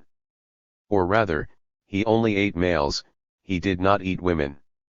And then when he had eaten all the men in a town, he went to another town and did the same thing. The towns quickly let each other know of this great horror that was coming to them. They spoke fearfully of the great snake, which was so fat and long that it managed to surround an entire town like a wall, not allowing anyone to enter or to leave. He said that if they did not give him all the males to eat, he would not let anyone leave. So some of them surrendered and others fought, but the snake's strength was great, and he always won. The towns lived in fear, merely waiting for the day that it would be their turn for the great snake to come and to eat all the men and swallow them whole. They say that there was a man who managed to escape from the serpent and he went to take refuge in a community that had already been attacked. There, in front of only women, the man spoke of the snake and said they must struggle to defeat it, because it was doing much damage in these lands. The women said, "What are we going to do, since we are just women? How are we going to fight him without men? How are we going to attack him if it does not come here now because there are no longer any men, since he ate them all?" The women left, very discouraged and sad. But one remained and approached the man and asked him how he thought they could fight the snake. The man said he did not know, but he would have to think. And together, the man and the woman set to thinking, and they made a plan and they went to call the women, to tell them of the plan, and everyone was in agreement. And then it came to pass that the man began to show himself freely about the town, and the serpent saw him from afar, because he had very good eyes. And then the serpent came and surrounded the town with his large body and told the women to bring him that man who was walking about, or otherwise he would not let anyone enter or leave. The women said they would bring him, but they would have to meet in order to make an agreement. "That is fine," said the snake. And then the women made a circle around the man, and since there were many of them, the circle was growing larger and larger, until the circle touched the very ring that the serpent's body had made around the town. Then the man said, "That is good, deliver me." And he walked to the serpent's head, and when the snake was occupied with eating the man, all the women picked up sharp sticks and began jabbing the snake all over his body. Since there were so many women about the place, and his mouth was full with the man he was eating, the serpent could not defend himself. He had never thought that the weak would attack him in such a thorough way. Quickly weakened and defeated, the serpent said, "Forgive me, do not kill me." "No," said the women, "we are going to kill you anyway, because you have done much evil eating up all of our men." "Let's make a deal," said the snake, If you do not kill me, I will return your men to you because I have them in my belly. And then the women thought that was good, they would not kill him, but that the great serpent could no longer live in those lands and would be expelled. Then the snake said, "But, where am I going to live and what am I going to eat? No. There is no deal." And then they were there with this problem, when the first woman said they would have to ask the man who had come, to see what he thought. So she said to the snake, "Release the man you have just eaten, and we will see if he has an idea of what we can do." The serpent released the man, who was half dead and half alive and spoke with difficulty. Then the man said he would have to ask the first gods to see what could be done, and that he could go to look for them because now he was half alive and half dead. And the man went and he found the first god sleeping under a ceiba, and he awoke them and told them of the problem. The gods met together in order to think and to reach a good accord, then they went to see the serpent and the women and they listened. The women said the serpent was to blame and he should be punished, that he should give back the men he had swallowed and he would not die. Then the snake brought up all the men from all the towns, and the gods said the serpent would have to go and live on the highest mountain. But if the serpent could not fit on just one mountain, he would then have to use the two highest mountains in the world, and rest. His tail on one and his head on the other, he would have sunlight for food, and the thousands of wounds the warrior women had given him would never close. Then the gods left, and the great serpent went sadly to the two highest mountains and put his head to rest on one and his tail on the other. His large body reached from one side of the sky to the other, and from then on by day he feeds on sunlight, and by night that light spills out through all the little holes of his wounds. The serpent is pale, that is why he is not seen by day, and that is why by night the light can be seen that falls from him and leaves him empty until, the next day, the sun feeds him once again. That is why they say that the large line that shines by night up above, is nothing but a wounded animal. That is what old Don Antonio recounted to me, and then I understood that the Milky Way is nothing more than a long serpent of light, that feeds by day and bleeds by night. It has stopped raining on this night of San Juan. The sky clears and quickly turns dark. Above one can see that a serpent of light hangs from the thick body of 1,000 wounds which stretch from end, to each corner of the horizon. The silver teardrops fall softly on the top of that ceiba, and drizzles into another rain below. There, the brightness bounces from a faceless mirror and turns the corner into a shadow where it can rest. The story of the false light, the stone, and the corn. August 13, 1999. Old Don Antonio had just arrived, saying the goodbye that runs through his lungs. In spite of the cough that I had to share, not just in solidarity, I have one as well, although not as deep as the old ones, my throat and chest really did hurt and sought relief. We both lit up the tobacco we were carrying, a cigarette for him, the well-gnawed pipe for me. Then we started the bridge, which is how we also name the word here. And, since the dancing light of a candle was illuminating us, and history came from light, and before that from the sun and from the morning, the word will be this, then. The story of the false light, the stone, and the corn long, long ago, when time was still waiting for time to make time, the greatest gods, those who gave birth to the world, the very first, went about just the way they always went about, racing around in a big rush. It just so happened that these first gods had taken a lot of time with their dancing and singing and were late making the moon and the sun, whose work it was to give light and shadow to the world, which was moving very slowly. Then Vucubquix, the 7 times keeper of the 7 first colors, began to think that he was the sun and the moon, since the colors in which he dressed were many and beautiful, and because he flew very high, his vision reached far. So it seemed to him that it could reach everything. Men and women were already moving about the land, but they hadn't turned out very well. For the first gods had already made men and women several times, and they just weren't very good at it. It was as if the greatest gods were learning, smudging the world and correcting the men and women they were creating. They hadn't as yet had time to make the men and women of corn, the true ones. Busy as they were, the first gods also didn't know that Vucubquaquix was going around saying that he wanted everyone to worship him like the luminous light. When they learn about it, the greatest gods had a wonderful idea. They would call on 2 young gods and 2 old ones to put Vucubquaquix in his place. The 2 boys were called Hunabku and Ixbalanque, which are also the names borne by the hunter of the dawn. The 2 old gods were Zaquinanace and Zaquinimatsius, the creator couple. With their blowpipe, Hunabku and Ixbalanque wounded in the mouth the false sun moon, who boasted of his great light. Vucubquaquix's pain was great, but he didn't fall. Then the old creators went and offered to heal his mouth. They took out his beautiful teeth and replaced them with kernels of corn, so Vucubquaquix's face fell, and they blinded his eyes so he would forget his lust for nobility and remain exactly as he is now, flying the disordered flight of the macaw over these mountains. And just as it was then, there have been and there are now among the people those who believe themselves to be the sun and moon, and boast of their great and powerful light. This is also true, of gold, money and political power praised as a path and destiny. Their light blinds and transforms, makes the false appear true, and conceals the truth behind double faces. When money was turned into a false god across the land, false priests made governments and armies so that the lie might endure. And so it is today. History keeps suffering and hoping that the young and the old will agree to wound money in its lying mouth and to knock out its bloody teeth.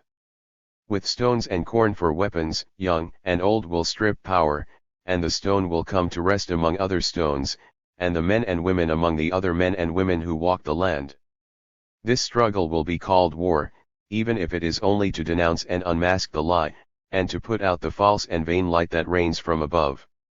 Old Don Antonio becomes silent, shakes my hand and, saying, "I'm done," takes his leave. In my hand, old Don Antonio had left a small stone and a solitary kernel of corn. Spread across the night's long negligee, thousands of lights wait and await. The night is ours. August 13, 1999. This is the story of how all was in suspense, calm and silent, how all was motionless and still, and how the expanse of the heavens was empty. This is the first story, the first talk. Man didn't yet exist, nor the animals, birds, fish, crabs, trees, stones, caves, ravines, grasses or forests. There was only the heavens. The face of the earth had not yet appeared. There was only the calm sea and the expanse of the sky. There was nothing brought together, nor anything that could move, or quicken, or make a noise in the heavens. There was nothing standing, only the calm water, the placid sea, alone and tranquil. Nothing existed. There was only stillness and silence in the dark night. Only the Creator, the Maker, Tipu, Guculmats, the forefathers, were in the water surrounded by light. They were hidden beneath green and blue feathers, so they were called Guculmats. They were great sages, great thinkers by nature. This was how the heavens were, and also the heart of heaven. That's how they told it. And then came the word. Tipu and Guculmats came together in the darkness, in the night, and talked together. They talked and considered. They agreed, uniting their words and their thoughts. And then as they considered, it became clear to them then when dawn broke, man must appear. Then, they planned the creation and the growth of woods and thickets, the birth of life and the creation of man. That's how it was arranged in the darkness of the night by the heart of heaven who is called Huracan. Popol Vuh this August day, we've harvested the biggest night in the world. But in another August, in the mountains of the Mexican southeast, old Don Antonio slowly sharpens his two-edged machete. The light of the cooking fire picks out orange and blue sparks on the long lead mirror he holds in his hands, while Dona Juanita pulls tortillas, one after another, from the comal. 1. I wait, sitting in the corner, smoking. Tonight, we're going hunting. I guess that old Don Antonio is planning to be out on the mountain until dawn, because he's asked Dona Juanita to make tortillas and pozole for us. Between sighs, She's ground corn, kneaded dough, and already has a stack of big piping hot tortillas.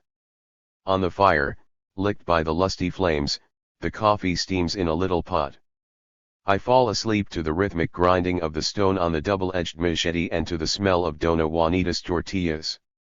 Suddenly, old Don Antonio gets up saying, "Well, I'm off." "All right, then," says Dona Juanita, wrapping the big ball of pasal in banana leaves, and packing it and the tortillas in old Don Antonio's game bag. Carefully, she pours the coffee into an old plastic bottle and places it between the pasal and the tortillas. I stir myself and join him. We're already going out the door when I notice that old Don Antonio hasn't brought his old .22. "You forgot your gun," I tell him. "I haven't forgotten it," he responds without stopping. "We don't need it tonight. We enter the night." I know this expression, enter the night, is figurative, but it is more than figurative here. When we were in old Don Antonio's cabin, it seemed as if the night were standing outside, as if it hadn't been invited to the knife-sharpening ceremony, the coffee-making and the tortilla cooking. Although the little hut's rickety door was open, the night couldn't come in. It only reached toward the doorway, as if it knew it couldn't stay, that this wasn't its place. So when we left the cabin and went outside, we entered night.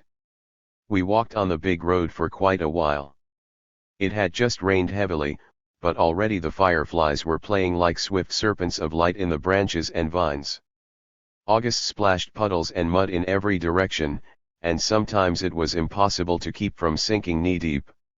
After a while, we took an overgrown side path, seldom traversed and therefore not quite so muddy. I want to explain that the woods were massive and dense, and it was as if we sank even deeper into the night, a night within the night. I was wondering what we were going to hunt, since old Don Antonio had left his .22 at home. But it wasn't the first time that going out with him had began with a mystery and ended in a revelation, just like the dark night giving way to the sun, as it climbs up the back of the hills. I said nothing and followed his footsteps silently. It must have been after midnight when the path was lost in the thick bush that heals wounds for men and storms alike. Still, we kept walking. From time to time, old Don Antonio used his machete to open the way where the vines wove a wall in front of us. Although I was using my flashlight the whole time, old Don Antonio only lit his every so often, casting his beam from side to side for just a moment as if he were looking for something. Suddenly, he stopped and pointed his light at the forest floor for a long time. I shone mine there too, but couldn't distinguish anything special, just some fallen branches, vines, grass, plants, and the knots and humps of roots protruding through the earth. "Here it is," murmured old Don Antonio, and sat at the base of a tree, some 10 yards from where he'd been shining his flashlight moments before. We sat there a good while, waiting. When I saw old Don Antonio rolling a cigarette, I realized 3 things. First, that we weren't waiting for any animal, the tobacco smell would scare it off. Second, that it was okay for me to smoke, and third, that old Don Antonio would begin talking at any moment. So I took out my pipe, puffing out big clouds to try to smoke out the biting gnats, and waited for old Don Antonio to tell me a story, just as I would tell it to the sea, and I'm now telling it to you. The story of the night. Ignorant people say that the night holds many great dangers, that the night is a den of thieves, a place of shadow and fright. The people who say this don't know anything. But you should know that the wicked and the bad no longer walk concealed in the black folds of the night or skulk in dens. No, the wicked and the bad walk in broad daylight, unpunished. The wicked and the bad live in the great palaces of power, own factories, banks, and big trading centers. They dress as senators and deputies, they are the presidents of those countries where the land is ailing, and who speak as if they weren't the wicked and bad speaking. The wicked and the bad cloak their grey pestilence with 1,000 colors and walk in whatever colors they choose. Yes, says old Don Antonio, puffing out smoke, the wicked and the bad no longer hide. They show themselves and even make up the government. But it wasn't always like this. There once was a time when the wicked and the bad didn't walk in broad daylight. What's more, nobody walked in broad daylight because the day didn't exist yet. This was the time of night and water, and everything was inside the night. The eldest elders tell how all beings were in the night, and all they could do was cross through it from one shore to the other, never passing through to the other side, not because they didn't want to, but because there was no other side yet, only the great and silent night. They also tell how it was in this night that the greatest gods met for the first time, the first ones who gave birth to the world. Some say their first accord was to make the day, because they understood perfectly that there had to be day, and that the night would follow it. But that's not how it was. No, the first god's first accord was to drive the wicked and the bad out of the night. The eldest of the elders tell how the first gods had many good reasons for their decision to drive the wicked and the bad out from night's house. They say that Tipu, winner of all battles, spoke and clearly stated that neither the night or the newborn world were places for the wicked and the bad, and that even though it would take a long time, they'd have to struggle to drive the wicked and the bad out. Gukumats the most wise, with Quetzal feathers covering her long body, said the night was for doing good, and that the wicked and the bad got in the way of this. The first 7 gods, the greatest, who were twice 7 in one, spoke at length. Their final accord was that the wicked and the bad should be driven out of the night and flung so far off that even memory and recollection wouldn't be able to reach them. This is what the greatest gods agreed upon, those who gave birth to the world, the earliest. This was before the earth, the day, or anything existed, when everything was nothing more than night and silent black water. This is what the eldest of the elders say, from whom the communities learn their stories. In the oldest towns, the repositories of that which we now speak, the men and women of the corn keep the stories of how and why everything was made. And the eldest of the elders tell how the first accord was followed by the first problem: there was no place to drive the wicked and the bad to, because in this time before time everything was night and water. Nothing was made yet, nothing existed. Everything was waiting for its time. So the first gods returned to their councils and saw that first they'd have to make things and places, and only then would they have a way to drive out the wicked and the bad. That's how everything came into being. The day was born from the night, and so were the men and women of corn. And the birds and animals and fish were made, and there was movement on the earth, in the sea and the sky. And the world started stirring because of the heavy weight with which her long journey was beginning. And the first gods were tired, because they had given birth to so much, well, the whole world. And inside this world, they made many more worlds, each different and distinct, and yet all worlds belonging to the world. But the greatest gods were so exhausted they forgot their accord to drive off the wicked and the bad, to send them far beyond the reach of memory and recall. Then the first gods remembered they'd forgotten, and hunted for the wicked and the bad, to drive them and their magnificence out. They looked all through the night and couldn't find them. They checked every nook and cranny but couldn't turn up anything wicked or bad. The eldest of the elders explain how the wicked and the bad took advantage of the confusion of the creation of the world to escape through a crack in the night into the day, where they hid behind the guise of government. Every once in a while, from time to time, in whatever time takes, the wicked and the bad change clothes, so that without having to abandon power and government, they can seem like something other than what they are, themselves. The night is still here with its edges and doors and windows. It came alive itself and went around making the lights that hang in the dark water. Certainly, the night has its shadows, but they are shadows in the shadow, the men and women who live in and care for the mountains, who have their own light and shine in their own way. The eldest of the elders say this. And they say that the first gods are still looking for the wicked and the bad all through the night, that often you can run across them lifting up a stone, or shaking out some solemn cloud, or poking at the moon, or scratching at the stars to see if the wicked and the bad haven't hidden there. They also say that when they grow tired of looking, the first gods get together and amass a ton of stars over the black fire of the mountains, and with blue and mother-of-pearl light prepare a place to dance and sing, and ready the marimba made of bone, wood, and light, and they play, filling the night that is born in the mountains of the Mexican southeast. They do this, they say, because the wicked and the bad don't like dancing and singing. They say that they flee from the joy that is stirred up from the dancing ground. And the eldest of the elders tell how the first gods chose a group of men and women to search through the world for the wicked and the bad, to find them and cast them far away. And so that no one would know, they hid the greatness of these men and women in little bodies and painted them brown, so they could walk the night without fear, and by day be as earth of the earth. And so they would not forget that the night is the mother, the beginning, the house, and place of the first gods. They gave them black masks to wear so they could go without faces, so that, even by day, they could carry a piece of the night in their memories. The eldest of the elders say this, said old Don Antonio, rolling a new cigarette. After lighting it, he returned to the story. These men and women of whom so much is told are called the true ones, and they began searching for the wicked and bad alongside the first gods. But at some point, they'll have to go out into the day and look there too for the wicked and the bad. They'll have to go out and enter the night through the best door, the dawn. Old Don Antonio falls silent. Above, darkness is yielding to the sun's inevitable march. One last breath of light illuminates the last dark corner and, leaving its claw marks on the hill, climbs to a higher slope.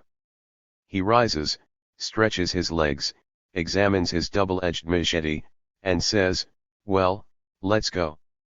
"Go?" I ask. "But weren't we going to hunt some animal or something?" "No," answers old Don Antonio, without pause. "We weren't hunting any animal. We were looking for the wicked and the bad." We quickly retrace our path. When we come out into the pastures, midway down the slope, the day had enveloped the whole glen, the last drops of rain have run off, and a ton of roosters not so much sing as crow. Old Don Antonio stops for a moment and, pointing to the distance in the west, says, "This is the hour the wicked and the bad rule. They aren't hiding now, they walk in the daylight, and in the daylight they corrupt whatever they touch. But not in the night, no. The night is ours." Old Don Antonio falls silent, and in the silence we cover the last leg separating us from the cabin. When we arrive, Dona Juanita is arriving too, with a bundle of wood on her back. As she puts it down, she asks us, "So, did they show up?" "No," responds old Don Antonio. "We'll have to keep watching, then," says Dona Juanita, piling up a few glowing coals and stoking the fire. "Yes, we'll have to keep watching," says old Don Antonio, again sharpening the double-edged machete on the stone. Outside, the day keeps gaining ground. But, it does not enter old Don Antonio's cabin, as if it knows that the vigil for the wicked and the bad goes on inside, as if it fears that the fire that Dona Juanita feeds forges another day, the new morning. The Story of the Questions. December 13, 1994. The cold is squeezing these mountains. Ana Maria and Mario are with me on this expedition, 10 years before the dawn of January. The two have just joined the guerrillas. I am an infantry lieutenant, and it is my turn to teach them what others taught me, to live in the mountains. Yesterday I ran into old Don Antonio for the first time. We both lied.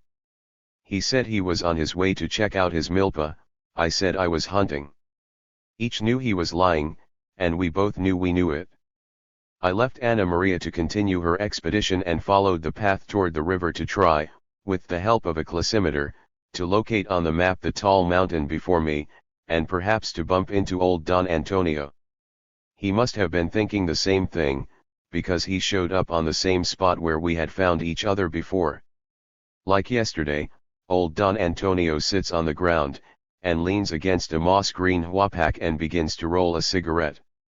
I sit in front of him and light the pipe. Old Don Antonio begins. "You're not hunting. You're not on the way to the milpa," I answer. Something made me speak in the proper tense, with respect, to that man of undetermined age and cedar skin, who I was seeing for the second time in my life. Old Don Antonio smiles and adds, I've heard of you. In the canyons they say you are bandits. In my village, they're upset because you are here. And you, do you think we're bandits? I ask. Old Don Antonio releases a puff of spiraling smoke, coughs, and shakes his head. I'm encouraged and ask him another question. So who do you think we are? I would prefer if you told me, he says and looks into my eyes. It's a long story, I say. So I begin to talk about the times of Zapata and Villa, and the revolution, and the land, and the injustice, and hunger, and ignorance, and sickness, and repression and everything. And I finish by saying, we are the Zapatista National Liberation Army. I wait for some sign from old Don Antonio, who has not taken his eyes from my face. Tell me more about Zapata, he says, after more smoke and a cough. I start with an Aniquilco, then with the Plan de Ayala, the military campaign, the organization of the villages, the betrayal at Chinameca. Old Don Antonio continues to stare at me until I finish. It wasn't like that, he says. I'm surprised, and all I can do is babble. No. No. I'm going to tell you the real story of Zapata. Taking out tobacco and rolling paper, old Don Antonio begins his story, which merges and confuses modern times with old times, just like the smoke from my pipe and his cigarette now mingle and converge on one another. Many stories ago, when the very first gods, the ones who gave birth to the world, were still roaming the night, they say there were two gods who came from one, Ical and Wotan. When one turned, the other could be seen, when the other turned, the one could be seen. They were opposites. One was like the light, like a May morning in the river. The other was dark, cold, like a night in a cave. They were the same. One was two, because one made the other. But they didn't walk, they were always stationary, these two gods who were one. So what do we do? Life is sad like this, they lamented, the two who were one. The night won't go, said Ical.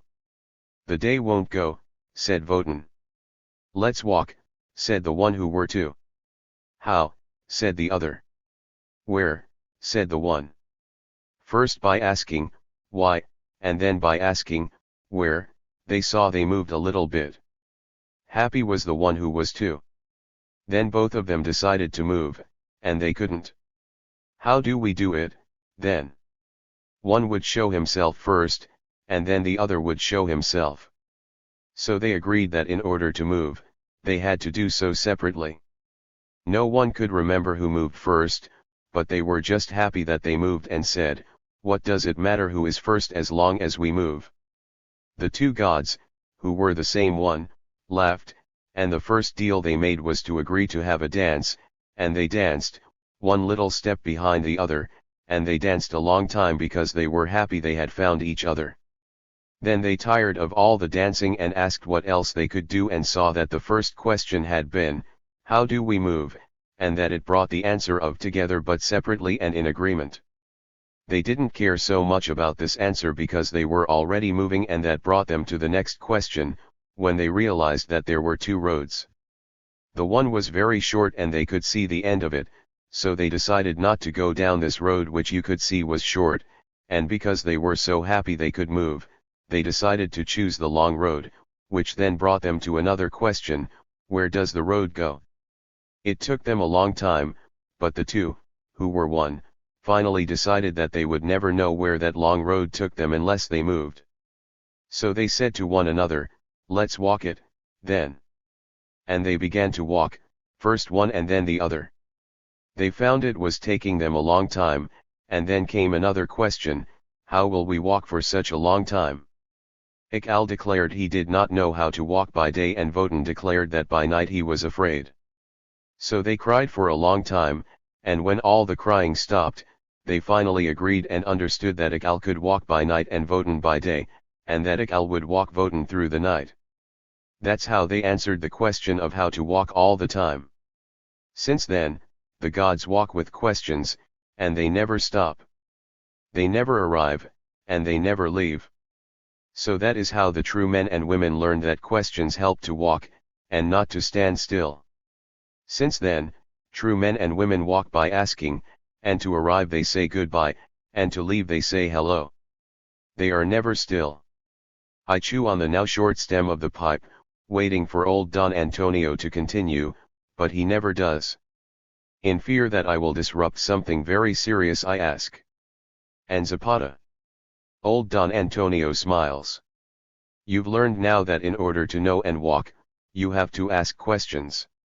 He coughs and lights another cigarette, and out of his mouth come these words that fall like seeds on the ground. Zapata appeared here in the mountains. He wasn't born, they say. He appeared just like that.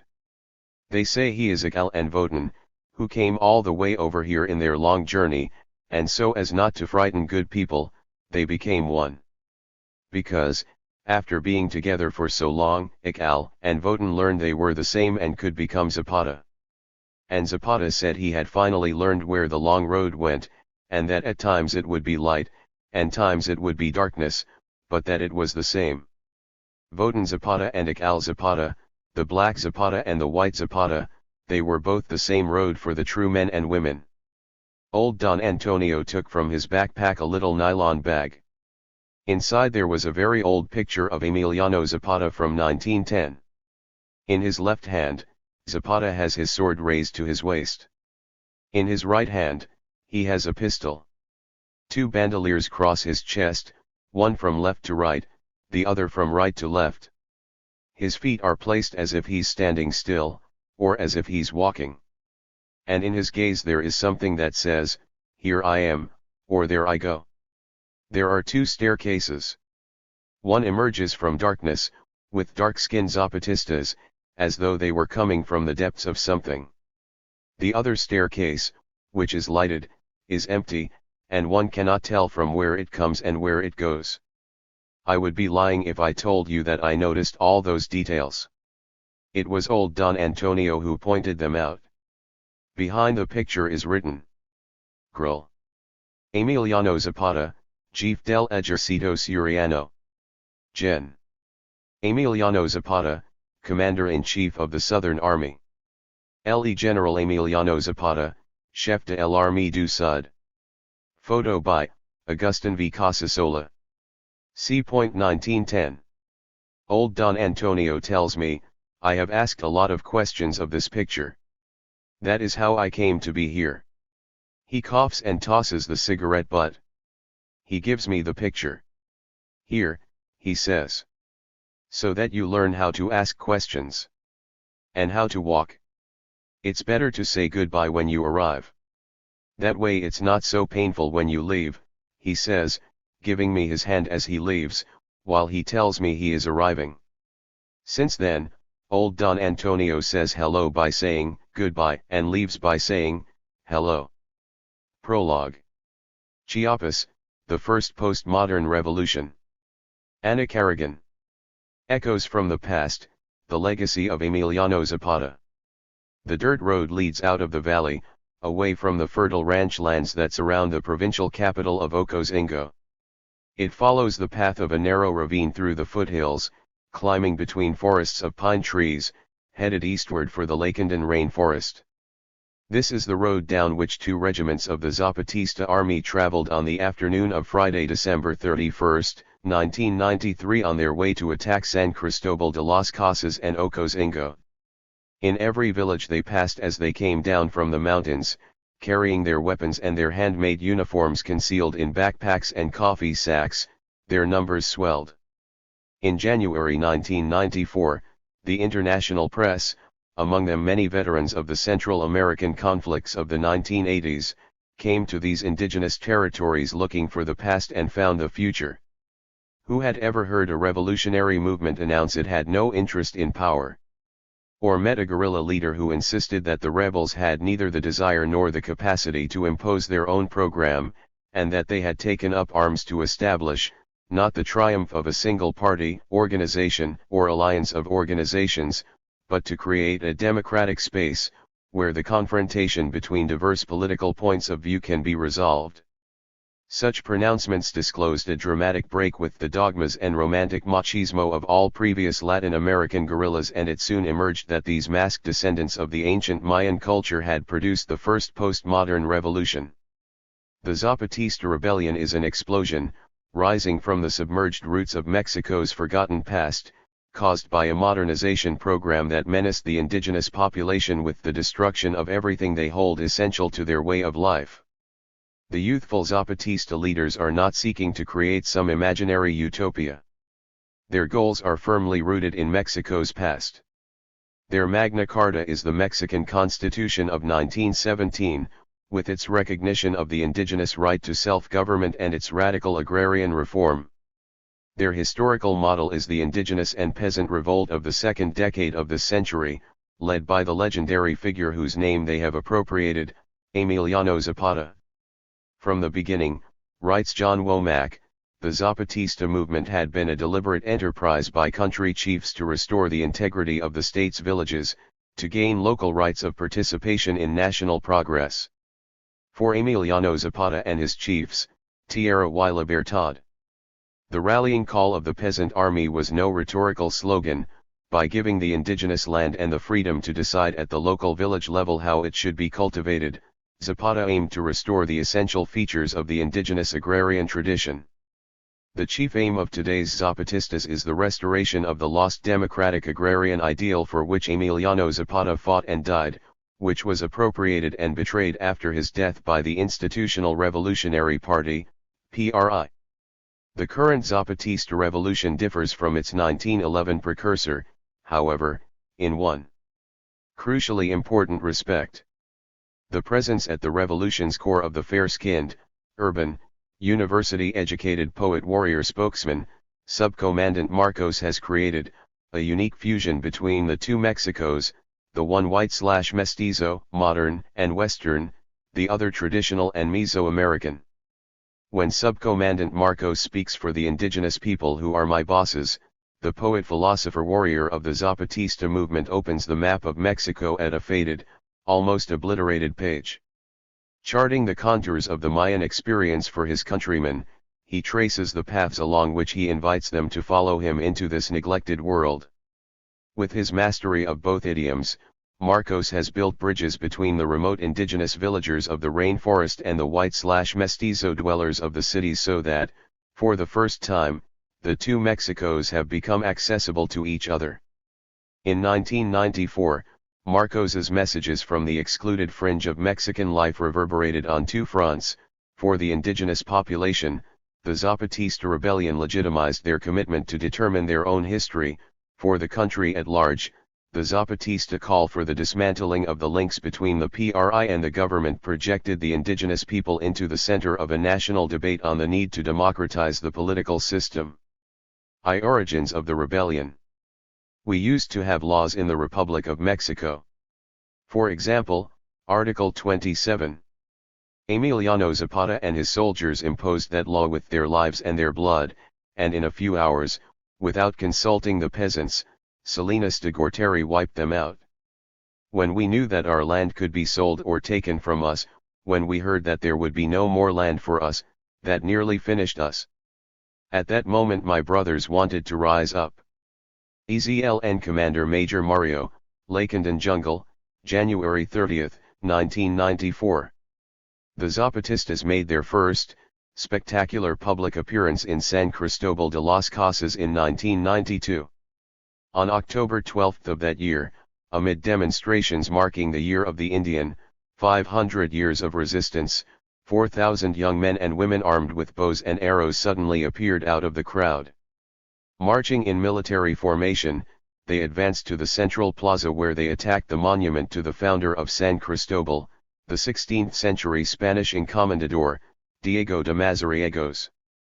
As the symbol of 500 years of oppression crashed from its pedestal, the Indians hacked it to pieces and pocketed the fragments before disappearing. In the annals of indigenous resistance, the toppling of Mazariegos' statue had a symbolic resonance equivalent to the destruction of the Berlin Wall. The next time the Zapatistas came to the city was on New Year's Day, 1994.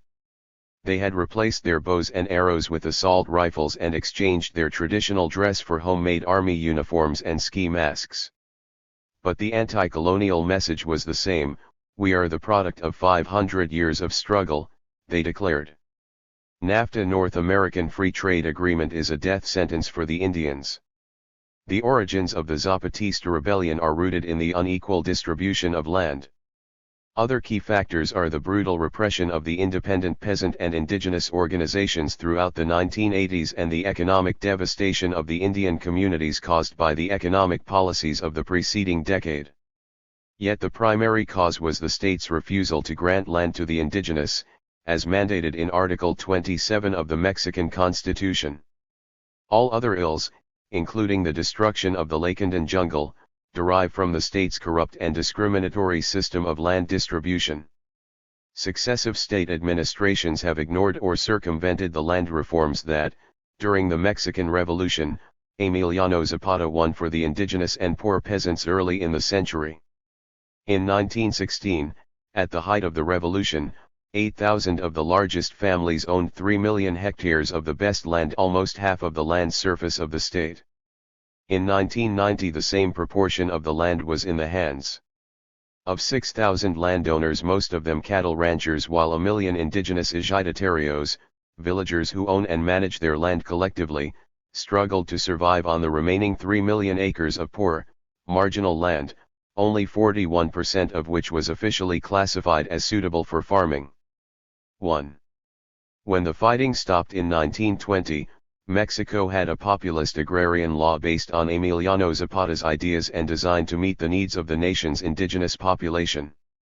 In Zapata's home state of Morelos, new agrarian laws placed precise limits on the size of large estates, restored traditional communal lands to their original owners, recognized the traditional and historic right of the villages and communities to administer their fields of communal distribution and common use, ejidos, in the form which they judge proper, affirmed the unquestionable right which belongs to every Mexican of possessing and cultivating an extension of land, the products of which permit him to cover his needs and those of his family, and provided legal protection against any intrigues between corrupt village leaders and speculators by making the government grants permanent. The Revolutionary Agrarian Law of 1915, drafted by Zapata's legal advisors, stated, "The farms which the government cedes to communities or individuals are not alienable, nor can they be mortgaged in any form, all contracts which tend to go against this disposition being null." 2. Thus Zapata ensured that the collectively owned and farmed Indian ejido lands, once granted, could never be taken away. But these laws were never enacted in Chiapas. For 75 years they remained on the national statute book, establishing the principle of indigenous rights to land ownership and legitimizing indigenous struggles. The original Article 27 embodied the Mexican state's most sacred pact with the indigenous population, and the demand for its restoration is a preeminent priority for the new generation of Zapatista rebels. By the time the 1911 revolution ended, Emiliano Zapata, already a legend in his lifetime, had become a mythic hero. In 1919, when news of his murder reached Mexico City, the editorials of various newspapers warned the post-revolutionary leaders that to destroy his myth would require reforms to destroy the injustices that had generated him. 3. 75 years later, when the Zapatista National Liberation Army seized San Cristobal in 1994, the injustices of that earlier time were still virtually intact. Why Zapata? Didn't Zapata come from the state of Morelos? A tourist with a camcorder asked a young guerrilla on the street in San Cristobal on New Year's night, 1994. The young Zapatista answered, "Because Zapata, even though he's dead, is the food of the Indians. His fight made us grow. He is the fertilizer of the people of the land, the one that nourishes us, and makes us strong." 4. 2. Chiapas, backdrop to the rebellion. I watched my father die because there was no money in our village to buy him medicine for his stomach. That's why I went with the Zapatistas. I decided to fight because if we're all going to die it might as well be for something. Raul Hernandez, 17 years old, Zapatista prisoner, Quoted in Expresso, February 8, 1993, the state of Chiapas is the 8th largest in Mexico and one of the richest in natural resources. It has oil, gas, timber, and hydroelectric power. 3 major dams produce 55% of the nation's electricity, and 86 oil wells pump out more than 25 million barrels of crude oil annually and more than 500 billion cubic feet of natural gas per day. Oil and natural gas production account respectively for 21% and 47% of national production. The state is the largest coffee producer in the country. 35% of all the coffee grown in Mexico comes from Chiapas and is the second largest producer of beef. 5. It is the second largest producer of corn, bananas, honey, melons, avocados, and cocoa, all sold for export. In the decade prior to the Zapatista Rising, local politicians and businessmen, among them a recent state governor, acquired immense fortunes by exploiting the rainforest's precious woods, mahogany, and tropical cedars. Between 1981 and 1989, 7 million cubic meters of these woods were harvested, the net profit from these logging operations amounting to $8 million in 1988 alone. 6. In 1989, exports from Chiapas were valued at $200 million. Yet despite these resources, over 70% of the population 2,200,000 indigenous and mestizo peasants live below the poverty line, compared to only 6% nationwide. 7. The lack of basic services for the population places Chiapas on a par with any poverty-stricken third-world country. The education system is a travesty. Chiapas has the lowest literacy rate in Mexico, 30% statewide, almost 50% in the conflict zone. 8.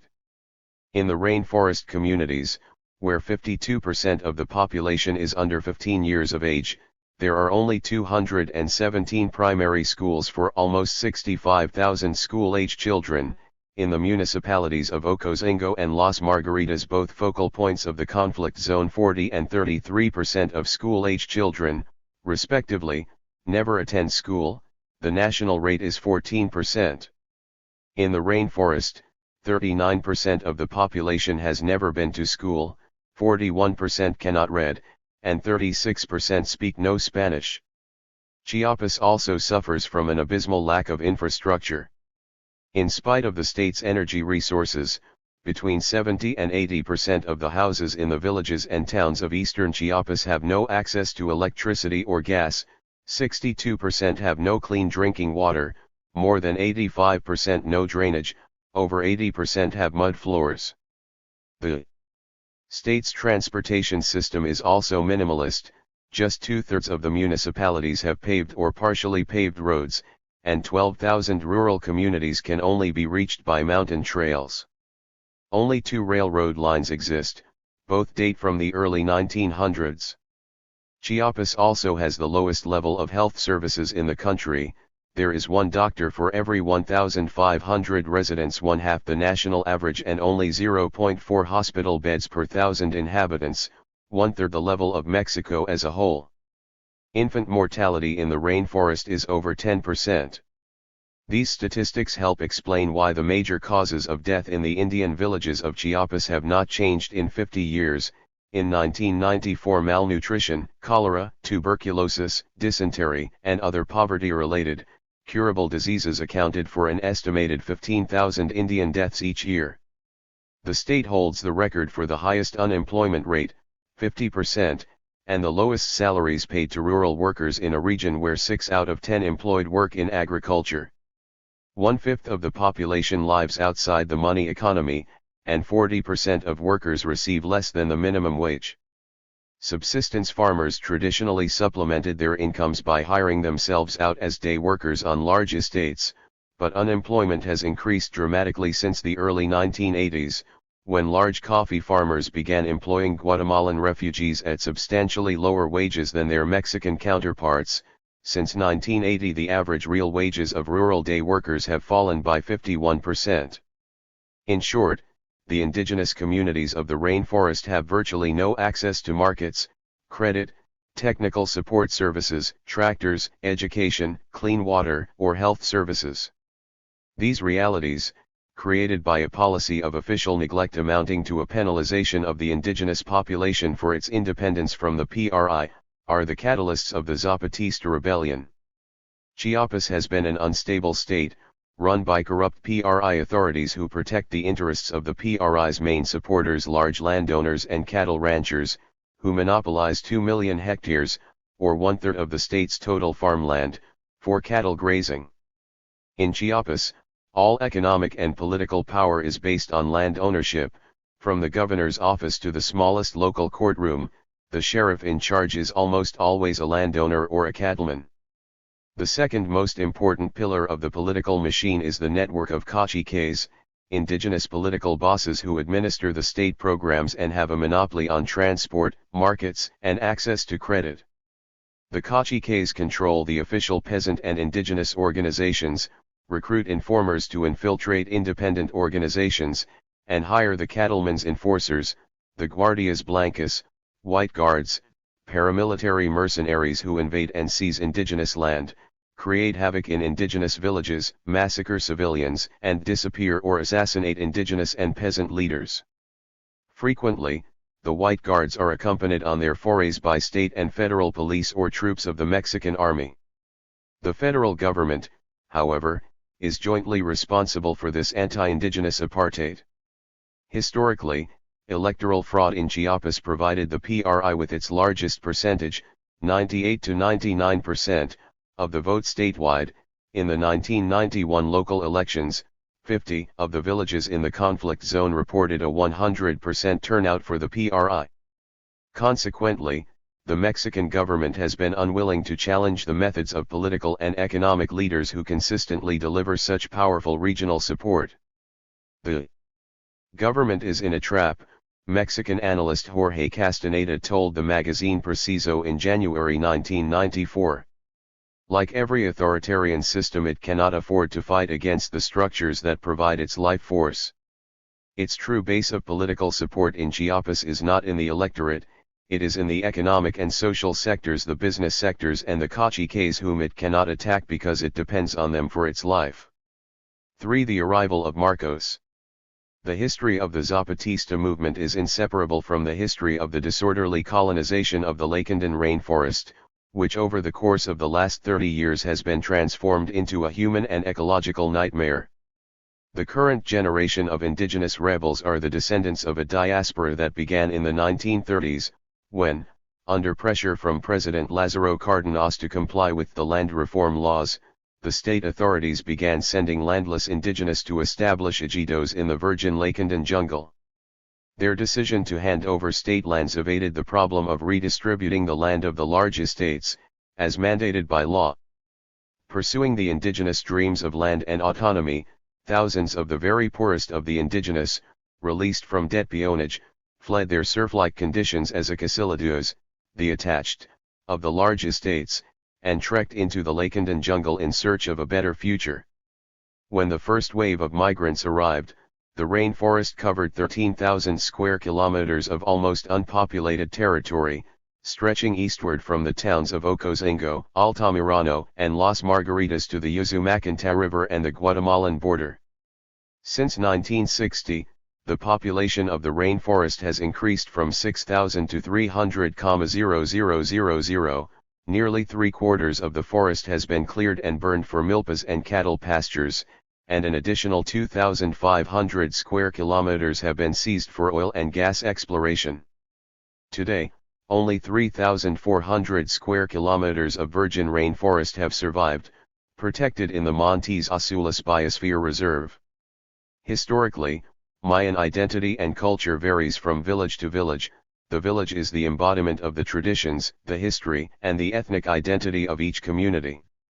But an indigenous village without land is an aberration, and since the 1930s, successive waves of migrants abandoned everything that was familiar to them to claim the promised new lands and establish new communities in an alien environment.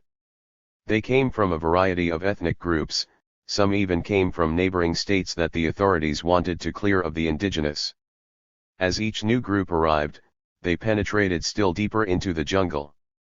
In the 1960s, local timber merchants bulldozed roads into the heart of the rainforest to begin extracting truckloads of precious woods, and additional waves of indigenous migrants followed in their wake.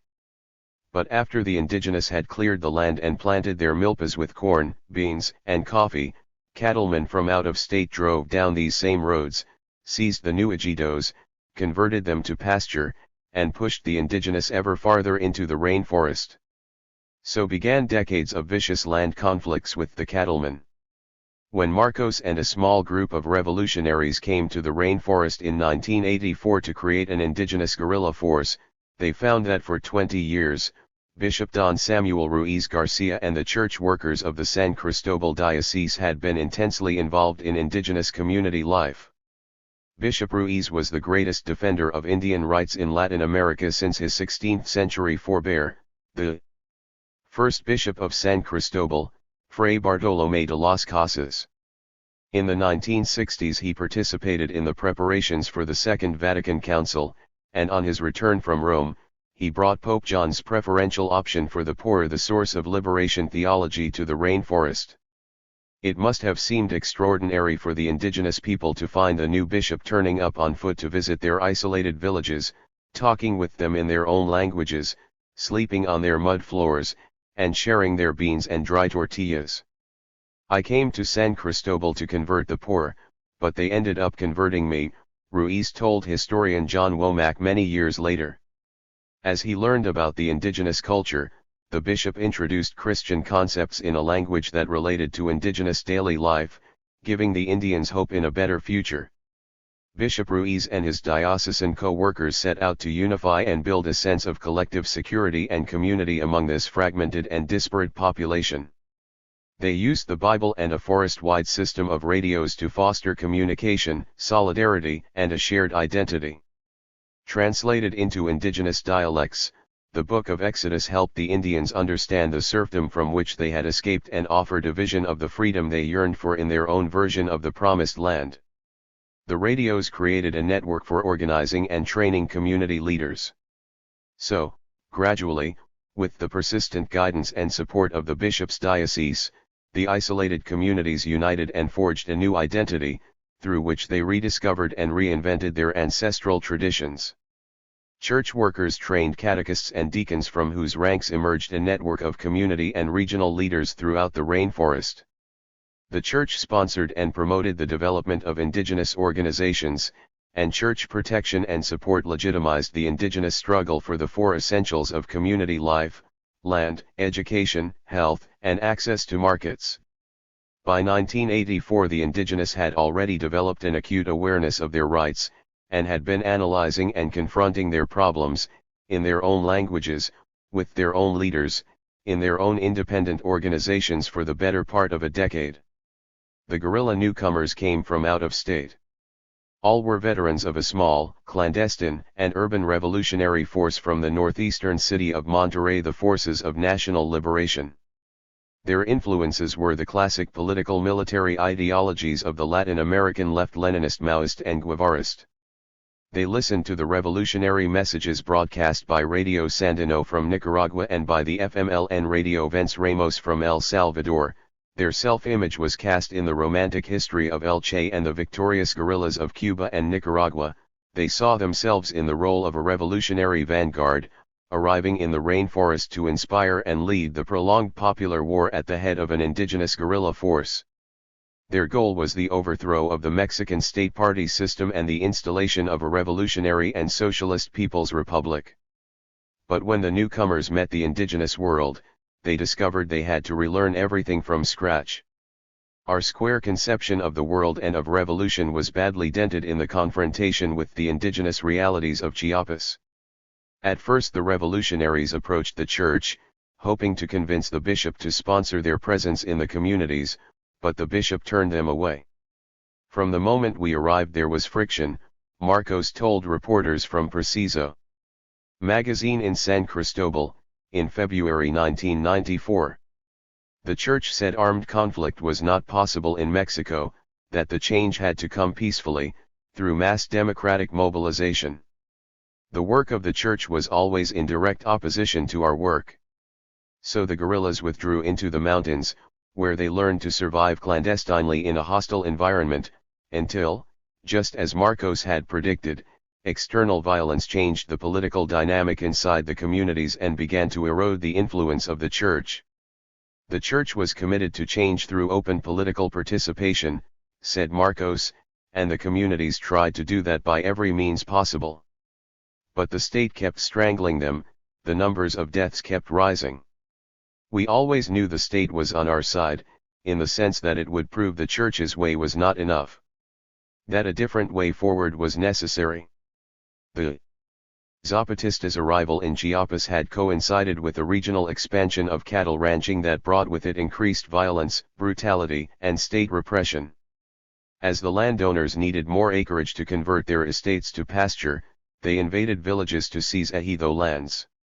When the indigenous and peasant organizations mobilized protests, their leaders were systematically killed or thrown in jail without legal recourse. It was then that the indigenous communities sought Marcos's help to create self-defense units to protect them against the landowners' mercenaries, the Guardias Blancas. We found each other, says Marcos, and we began to speak in two different languages. They needed military instruction and we needed the support of a social base. Marcos and his group quickly realized they would get nowhere without the support of a consensus within the communities. In short, any indigenous army that the Zapatista organizers might recruit would have to submit to the collective decision-making authority of the village assemblies. If the civilians were going to be calling the shots, the classical, vertical structure of a revolutionary guerrilla movement would not work. Some entirely new form of political military structure would have to be invented. Only Marcos and a very few of his companions met the challenge. But in the ensuing collaboration between the non-indigenous, urban leftists, and the traditional indigenous peasants in their isolated rainforest communities, both sides learned from each other and were changed by each other. The resulting revolutionary movement defies categorization.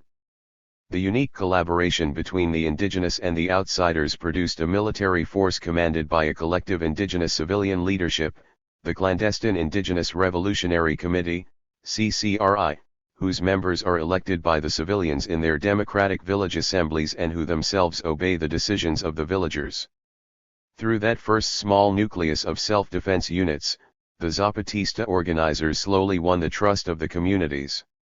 Before the Zapatistas came, the most effective force in the region had been the church-sponsored indigenous organization known as Unión de Unions, UDU, which represented 6,000 families and concentrated on developing small-scale economic projects and education and health programs. As the Zapatistas secretly began recruiting and organizing in the villages, the inevitable competition with the UDU leaders led to conflicts. Over time, some of the communities split their loyalties and eventually the UDU leadership was infiltrated by the PRI. As the Zapatistas grew and consolidated their strength, Bishop Ruiz's dream of uniting the indigenous population from one end of the rainforest to the other in a single, mass movement disintegrated. Eventually, too, the Zapatistas infiltrated the church infrastructure and the Unión de Unions through the bishop's network of youthful indigenous catechists. Every village had 2 or more catechists, the people Bishop Ruiz described as those who gather and harvest the community thought. Their disaffection with the church and disavowal of the bishop's authority would be key elements in the acceptance of the Zapatistas by the communities. The EZLN, Zapatista National Liberation Army, also ran vaccination campaigns for the children, organized programs to help the young indigenous women to break free from the submissiveness so deeply ingrained in their culture, and banned alcohol among their members. By infiltrating the leadership of the Unión de Unions, they converted several thousand of their members to the Zapatista cause. In 1991, they also organized a radical civilian front organization, the Asociación Nacional de Campesinos Indígenas Emiliano Zapata, ANCHAS, which carried the fight for land throughout Chiapas and was responsible for the attack on Diego de Mazarigos's monument in San Cristobal de las Casas during the Year of the Indian, 500 years of resistance celebrations. Meanwhile, the rebel army continued to grow. Recruitment was conducted person by person, at night, in one-on-one interviews. Each new recruit was escorted to one of the clandestine training camps in the mountains only after he or she had signed a formal oath of loyalty and secrecy. The EZLN soldiers, who never left their villages for more than a few days or nights at a time, trained secretly, carrying out their daily farming activities until a few days before the rebellion began. Consequently, most of the non-Zapatista members among the indigenous population as well as the cattlemen and the PRI believed that the armed groups, which everyone knew were training in the mountains, were still preparing solely for purposes of self-defense. But in the summer of 1992, after the Mexican government amended the agrarian law, there was a dramatic shift of mood throughout the rainforest. Now the younger members of the Zapatista army began agitating for insurrection, and the leaders initiated consultations with the villagers. When the members of the CCRI put the question to the village assemblies, the majority in the communities voted for war. The CCRI began to prepare for an uprising by the end of 1993, and the tempo of the recruiting drive accelerated. Marcos also never ceased lobbying the indigenous to adopt the wider political objectives of unseating the PRI and so open a national political space for a pluralistic multi-ethnic democracy. To this end the Zapatistas held courses among the young recruits in Mexican history and the Spanish language and promoted Mexico's national heroes as legitimate symbols of a joint Mexican/indigenous heritage. These efforts successfully shrank the gulf between the indigenous and the country at large and ultimately forged the pan-indigenous nationalism that distinguishes the Zapatista rebellion from all previous indigenous uprisings. Ultimately the population adopted the dual agendas of the Zapatista revolt, the regional, indigenous demands on the one hand, and the national objectives of democracy, justice, and liberty in a pluralistic multi-ethnic society on the other. For a revolution foretold. The Mexican state, liberal, republican and federal, of equality before the law, is one that has always had to be a state of justice. When, at the beginning of the 20th century, the state forgot this, the people, rising in their revolution, reminded it. President Carlos Salinas, addressed to the nation, early in 1989. We rose up, not to kill or be killed, but so that they would listen to us. Subcomandante Marcos, San Cristobal. February 1994. In Mexico, the past reappears because it is a hidden present. Octavio Paz, Critique of the Pyramid in 1992. Every man, woman, and child who was still awake at the end of the assembly, according to Marcos, voted to instruct the Zapatista army to prepare for war. Once again, as in 1911, the Indian Rising was precipitated by the impact of an economic reform and modernization program, imposed from above and driven by the perceived exigencies of a foreign model of development. No one disputes the credit due to President Carlos Salinas for rescuing Mexico from the financial ruin brought on by the debt crisis of 1982. Yet while his economic reform policies attracted billions of dollars of foreign investment, much of it speculative investment in the booming Mexican stock exchange, controlled the national debt, stabilized the peso, and brought down triple-digit inflation to 7%, these policies also produced an unprecedented concentration of wealth in the hands of a minuscule corporate and industrial elite. In 1990, a little over 2% of the Mexican population controlled 78.5% of the nation's wealth. In Salinas's Mexico, once again, the historic divisions based on wealth and land ownership, exacerbated by the racial fault line between the non-indigenous landowners and the indigenous peasants, intensified exponentially. Judging from the government's reaction, the small ski-masked figures who appeared on the streets of San Cristobal de las Casas on New Year's night might have been aliens, dropping in on the NAFTA celebrations from some other planet. Yet none of the self-evident causes of the rebellion, the misery, the hunger, the repression, the utter neglect and abandonment of the Mayan communities of Chiapas was news to anyone. Interviewed just days after the insurrection, the Cayapanco playwright Carlos Olmos told Preciso magazine, "It has been an open secret that there were guerrillas in Chiapas. Peace in Chiapas has been a sham for centuries. Yet, the Mexican army, members of President Salinas's cabinet, and the president himself also knew that there were guerrillas in Chiapas. In March 1993, on an official visit to Ocosingo, President Salinas was petitioned in person by leaders of the local Cattlemen's Association, who pleaded with him for government intervention to deal with guerrillas training in the mountains just beyond the town. 2 months later, just 7 months before the Zapatista seized San Cristobal and 3 other towns in the region, the Mexican army accidentally stumbled on a Zapatista training camp. According to news reports at the time, troops from out of state sealed all the access roads into the rainforest, ransacked villages, and arrested and tortured non-Zapatista peasants. Yet when the army withdrew to barracks 3 weeks later, the military commander of the region publicly stated that there are no guerrillas in Chiapas. To drive home the point, the state attorney general added that anyone who saw fit to challenge this assertion would be seeking to damage Mexico's image. After the revolt, it was widely reported, in Mexico and abroad, that the government's failure to forestall the uprising resulted from Salinas's decision to avoid engaging in a counterinsurgency campaign during the U.S. Congress debates on NAFTA. This understandable reluctance to scuttle the image of Mexico in the United States on the eve of major economic legislation affecting both countries does not, however, explain the government's failure to address the festering misery and mounting frustration in Chiapas.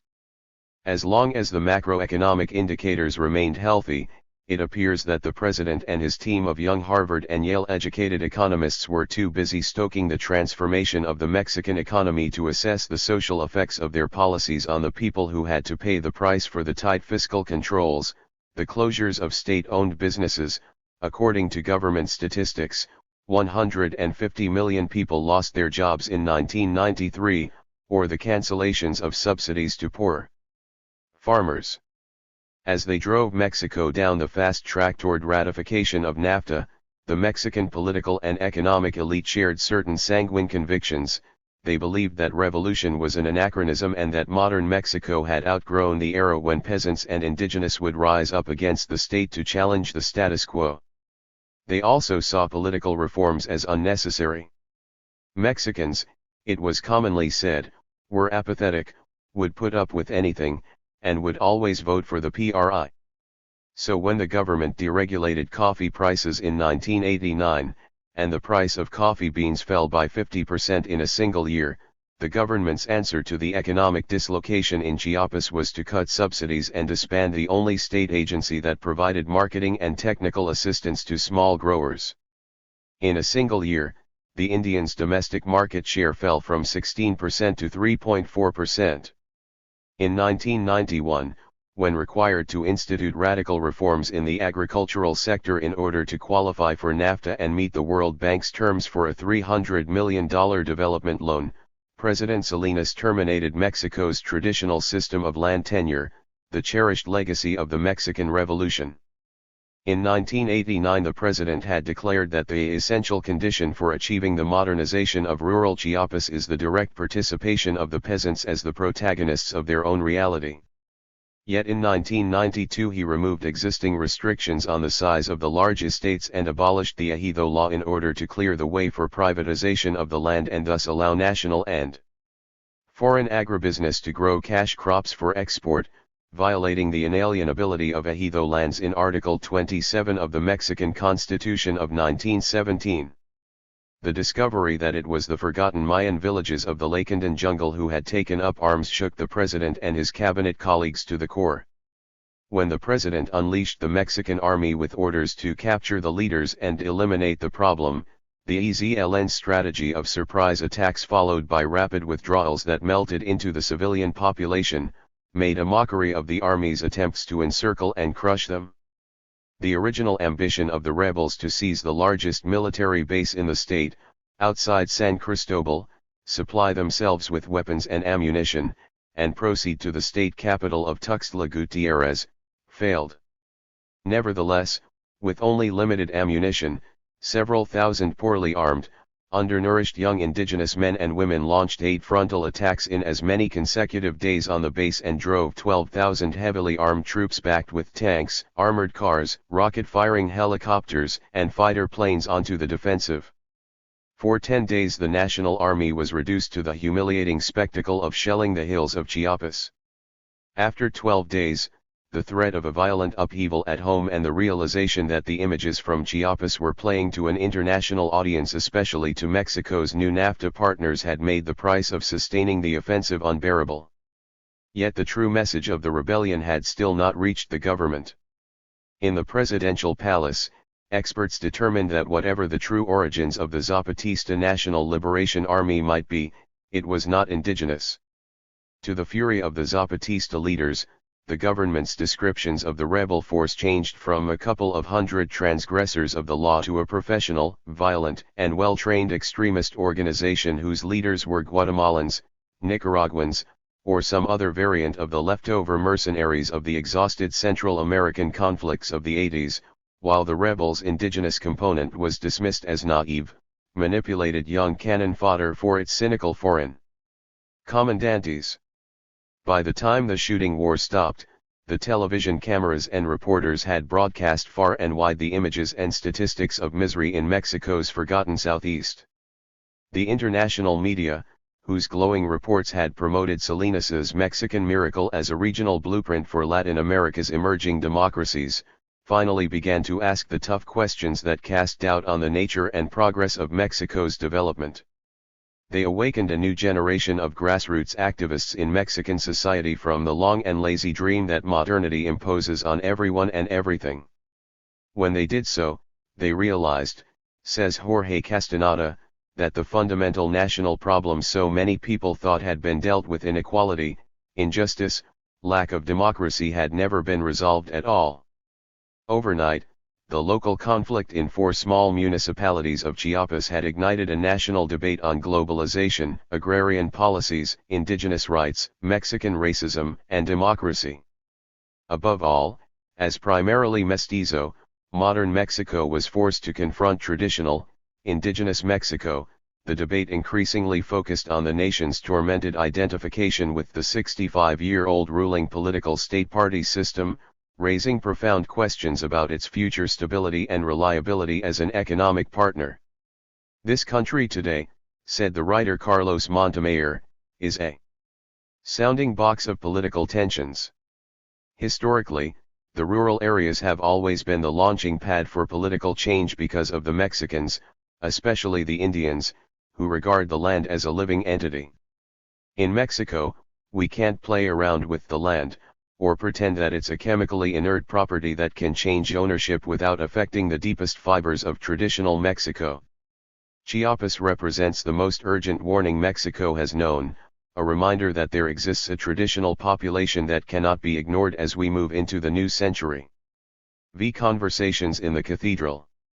The EZLN came to this dialogue in the true spirit of being heard and explaining all the reasons that obliged us to take up arms so as not to die an undignified death.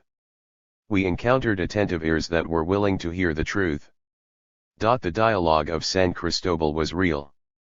There were no tricks or lies. There was no buying or selling of dignities. Now that we have a response that reflects the sincere interest of the gentleman commissioned as peace envoy, it is our obligation to reflect well on what his words say. We must now speak to the collective heart that commands us. We must listen to its voice in order to start again, from them, from our people, from the indigenous people in the mountains and canyons, will come the decision on the next step to take along this road whose destiny will, or will not, be peace with justice and dignity. 1. A member of the clandestine Revolutionary Indigenous Committee at the conclusion of the Dialogue for Peace and Reconciliation, March 2, 1994. It was a Sunday, a lovely sunny day in late February in 1954 when the Zapatista leaders returned to San Cristobal to open peace talks with President Salinas's personal envoy, Manuel Camacho Solis.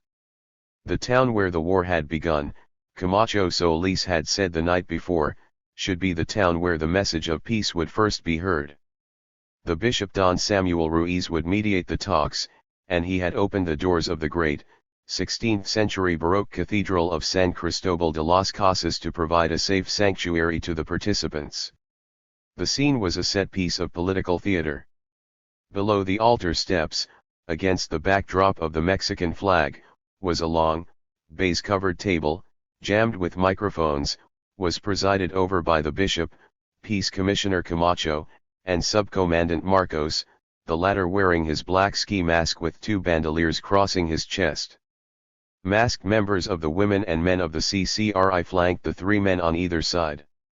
In the background, other Zapatista soldiers stood motionless, like medieval statues, lit by shafts of light falling from a great height to pierce the dark, cavernous spaces of the vast cathedral.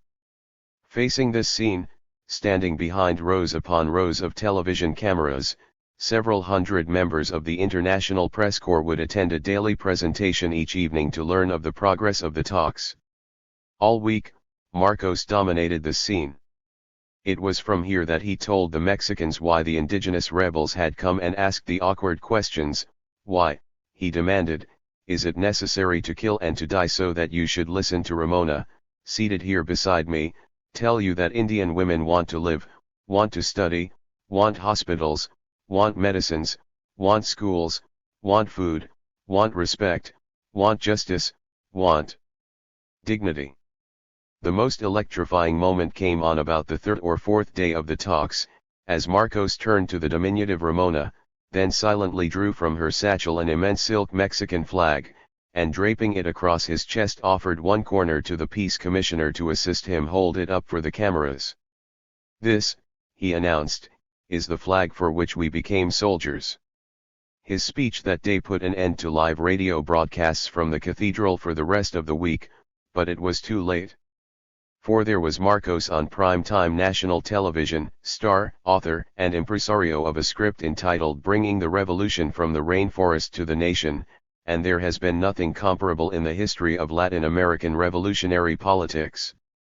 It was in the cathedral that Marcos and the citizens of Mexico's tentative civil society first met. 2 weeks before the talks began, the Zapatistas had written to Mexican non-governmental organizations nationwide asking them, with great respect, if they would provide security for the Zapatista leaders when they came to town. Civil society is not comfortable with armed movements, even when the cause is just. It is not the role of civil activists to support violent revolution. Yet in Mexico in 1994, something new, something manifestly different, was in the air. From all over the country people answered the Zapatistas' call, the young and the old, men and women, students and retired couples, came to put their bodies on a peace line by creating a human security cordon around the cathedral 24 hours a day, thus protecting the group of ski-masked indigenous leaders who had come to talk about making peace. It was the start of a relationship of trust between the Zapatistas and Mexico's civilian opposition to the government's policies. On January 11, 1994, while the war between the rebels and the Mexican army was still being fought, the ceasefire would come 24 hours later. A courageous small independent daily newspaper in San Cristobal de las Casas called El Tiempo published the first Zapatista communique. We are not asking you to agree with us or with the choice we have made, Marcos wrote, but my companions have asked me to approach you. They hope that since you represent the only honest and objective journalism left in Chiapas, you will give them the opportunity to tell their story. Between the January 12 ceasefire and the opening of the first peace talks in the last week of February, Marcos ran an extraordinary press campaign in a selection of national newspapers to introduce the indigenous rebellion to his countrymen. His communiques brought Mexicans a startling new voice. By the time the Zapatistas came to the first peace talks in the San Cristobal Cathedral, Marcos had already laid the foundations for a relationship between Mexico's emerging civil society and the indigenous rebellion. The Zapatistas had been taken by surprise by the ceasefire. They had not been expecting the mass mobilizations for peace that had forced President Salinas to call off the Mexican army when the rebel forces were retreating at the end of the 12-day war. Encouraged by the prevailing sense that the PRI was crumbling, the Zapatistas shared with their supporters an irrationally optimistic belief that civil society, that decentralized coalition of many small, disparate groups, organized around concrete local issues, could be quickly transformed into a coordinated national political movement capable of moving into the open space created by the rebellion. While Manuel Camacho and Bishop Ruiz were secluded behind closed doors, negotiating with the collective leadership of the CCRI, Marcos pursued a separate, parallel strategy. Within the cavernous interior of the cathedral he lobbied delegations from all over the country, striving to mobilize a mass movement behind the fundamental demand for democracy that Salinas had excluded from the talks. Marcos's message to everyone who trooped in to see him was consistent with everything he had been saying since the ceasefire: we know our limits. We don't see the armed struggle in the classic sense of all the previous guerrillas, that is, as the one and only way forward, as the only all-powerful truth around which everything else is subordinated. We're not saying, here is how we believe the country should be and we'll shoot anyone who doesn't agree with our views. And we can't solve all the problems of Mexico. What we're saying is, let's make a deal to create a democratic space. If our program wins out in that space, fine. If not, let someone else's program win. What matters is that the space must exist. For most of Mexico's progressive middle class, however, it was one thing to support the Zapatistas and quite another to mobilize behind an overt challenge to the legitimacy of the PRI government. Put to the test, the alliance faltered, and when it did, Marcos blamed himself for asking too much. It was too big a thing to expect, he said of his failure to inspire mass mobilization behind the Zapatistas' demand for Salinas's resignation and the creation of a transition government to dismantle the links between the PRI and the government and open the way to pluralistic democratic elections. When the talks ended, the peace plan the indigenous leaders took back with them to submit to the villagers included an explicit admission that, all previous denials to the contrary, the agrarian laws had indeed never been complied with within Chiapas. The government now promised to investigate the large estates and redistribute the illegally held land, but it avoided the two central demands: the return to the original Article 27 legislation and full political autonomy for the indigenous population. Instead, it offered a new Indigenous Bill of Rights, which recognized community practices and customs, and the provisions to address the land issue were only applicable within the state of Chiapas. This new Indigenous Bill of Rights, worked out with Camacho and sanctioned by Salinas, was not enough to persuade the rebels to put down their guns. Nevertheless, there was a real sense that progress toward peace with justice and dignity had been made. Relationships of trust had been forged between Camacho and the indigenous leaders. If Camacho is not sincere, then he deserves an Oscar, Marcos told the press. Juan, the spokesman for the CCRI, also spoke warmly of Camacho and especially of the bishop and his team, whom, he said, had mediated not in the middle of war and peace, but in the middle of two voices who are trying, still, to find each other. If some tranquility blossoms in these lands, he continued, it will be due, above all, to their peacemaking work. 3 weeks later, the villages of the rainforest were in the midst of their consultations on the peace proposals when Luis Donaldo Colosio, President Salinas' hand-picked candidate for the presidential elections in August, was assassinated in Tijuana. Overnight, Mexico was a different country. The bullet that killed Colosio also assassinated the political career of Manuel Camacho. There were insinuations of Camacho's involvement in the murder. Colosio's only rival within the PRI, Camacho was also the only national politician with credibility among the Zapatistas and the political courage and will to confront the risks of a negotiated and sustainable peace in Chiapas. In the rainforest, the consultations were put on hold. The Zapatista army went on red alert, anticipating a military attack. It was June before the Zapatistas announced the result of the village consultations.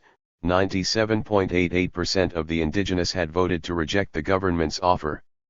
2 years later, Marcos told Iván L. Ebot, French scholar and director of Latin American research at the Centre National de la Recherche Scientifique in Paris, all this process of dialogue went to hell March 23 when Colosio was assassinated. The bullet that killed Colosio killed the possibility of a peace accord with the EZLN. We can't sign any pact with someone who isn't even capable of guaranteeing the life of his heir. Why would he guarantee that of his enemy? Also it reflected a political crisis so deep that we couldn't have reached any result. Once again, President Salinas imposed the PRI's replacement candidate, naming a little-known technocrat, Escobedo Zedillo, by personal fiat. The San Cristobal dialogue was dead. The hour of the Chiapas counter-revolution had arrived.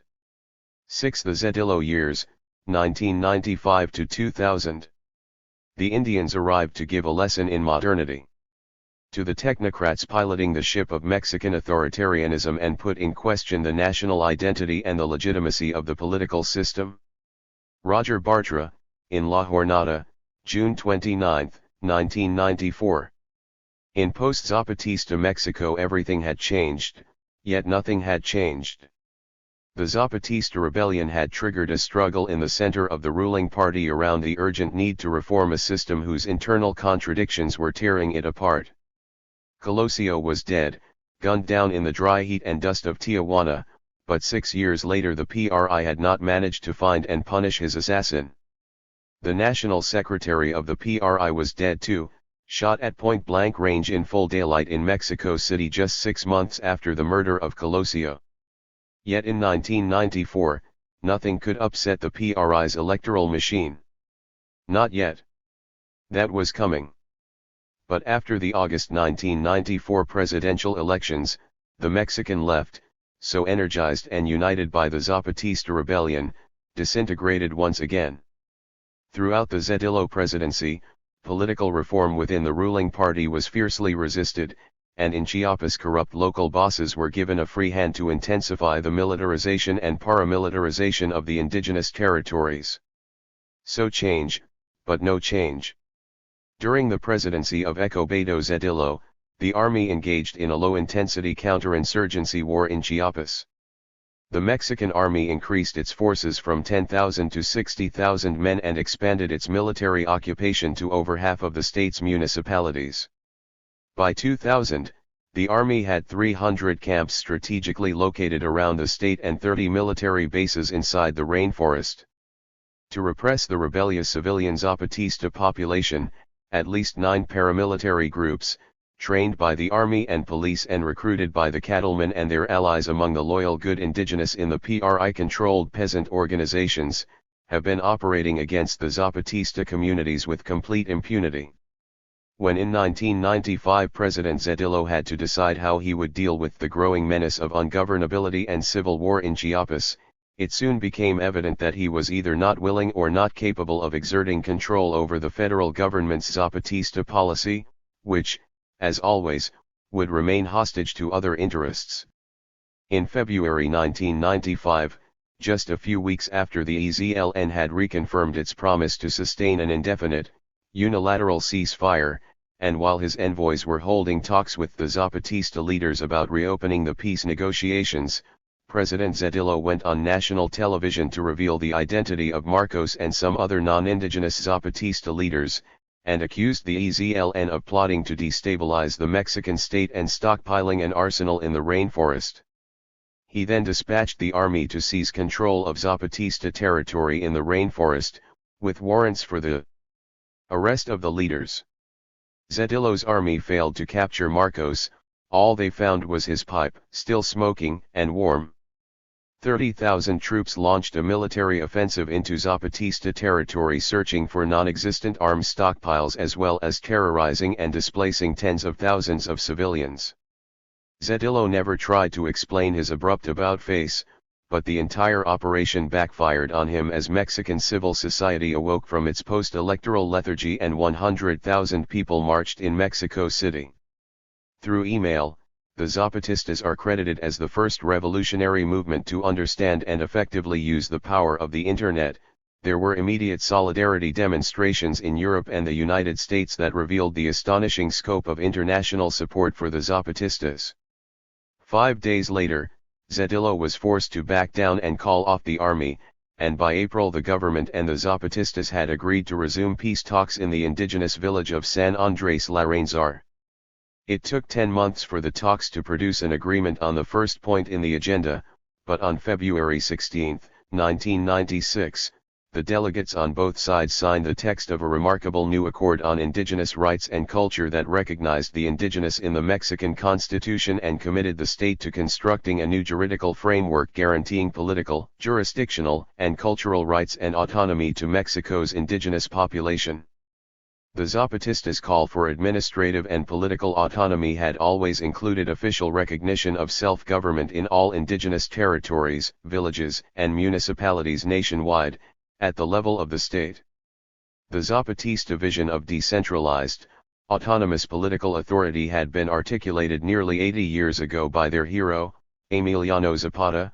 Municipal liberty, wrote Zapata, is the first and most important of democratic institutions, since nothing is more natural or worthy of respect than the right that the citizens of any settlement have of arranging by themselves the affairs of their common life, and of resolving, as best suits them, the interests and needs of their locality.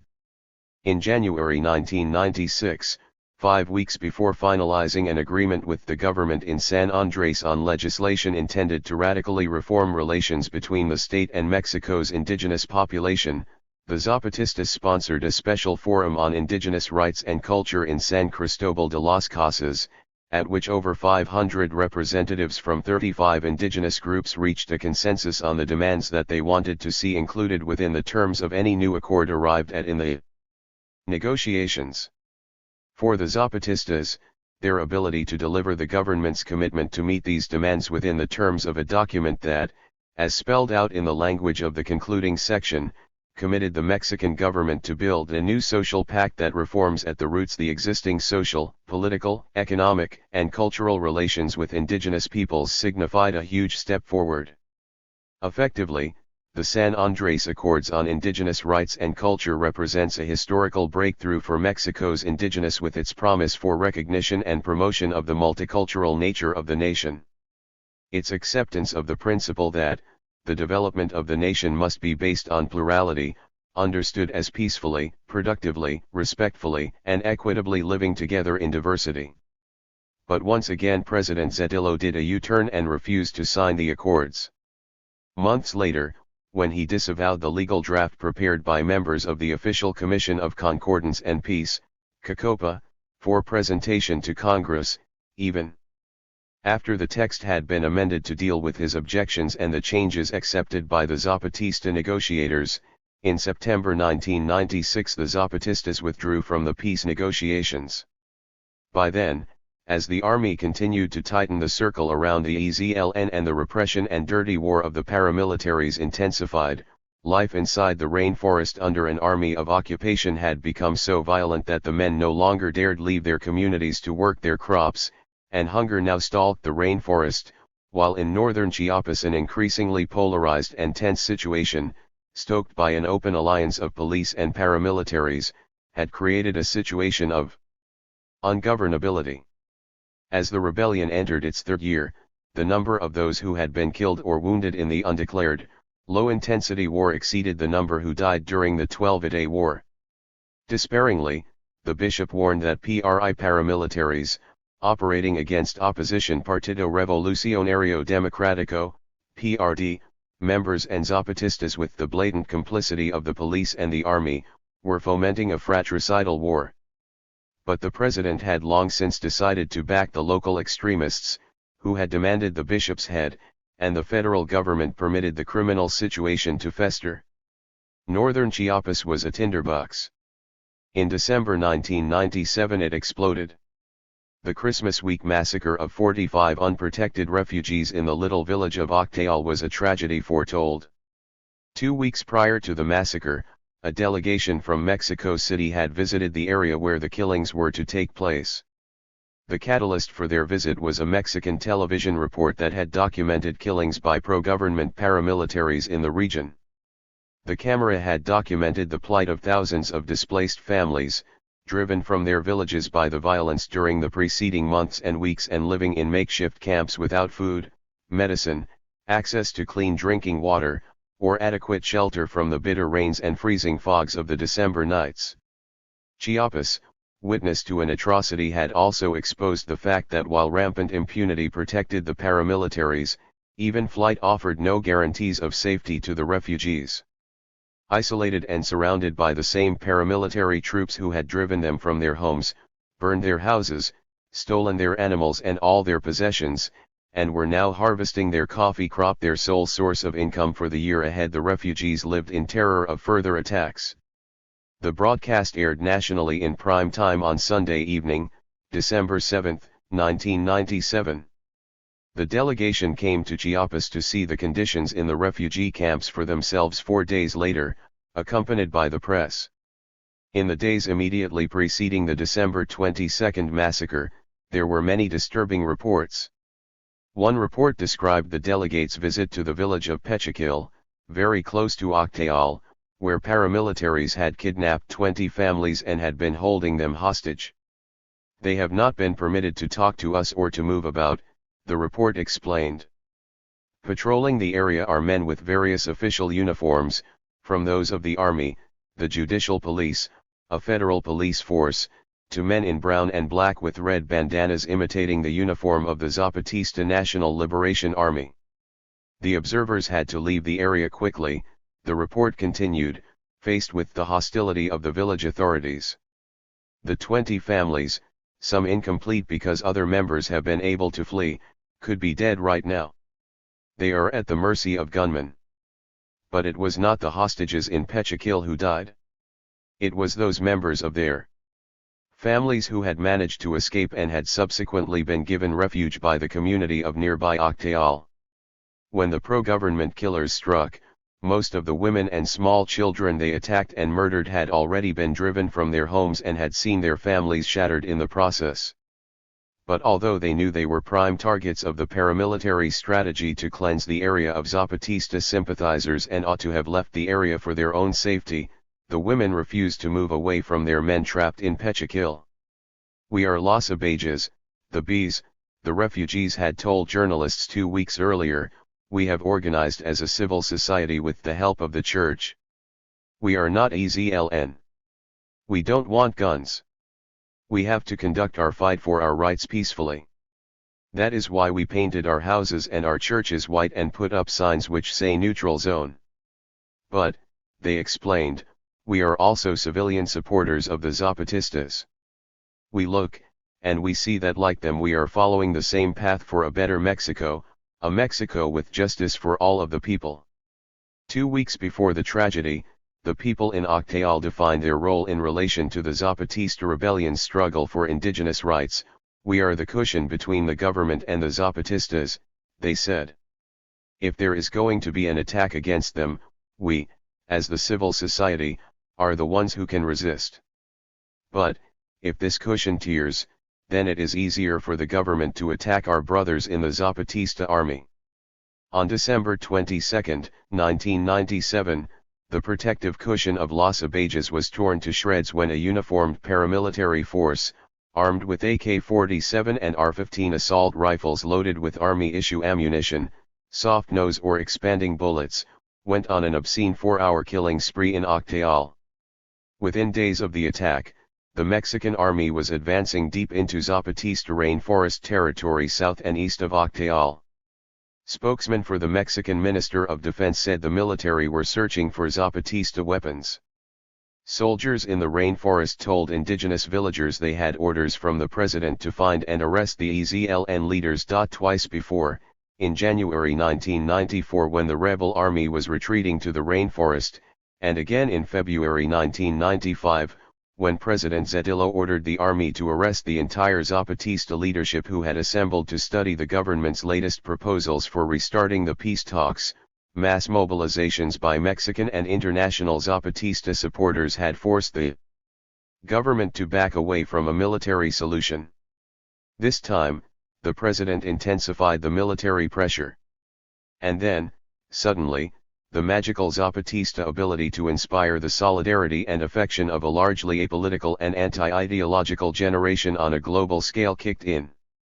In Mexico City, several 100,000 people marched.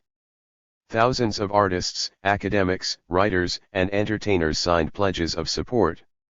There were dozens of concerts and aid convoys all across Mexico, and volunteers packed and shipped hundreds of tons of supplies for the Chiapas refugees. 1,200 Roman Catholic catechists from the San Cristobal Diocese made a pilgrimage across the country to build support for the bishop's blueprint for peace. 1,111 Mexico City women, symbolizing the number of rebellious, Zapatista self-governing communities that had organized in accordance with the San Andres Accords, drove to Chiapas to support Zapatista women and children who were resisting the army's incursion armed with sticks and stones.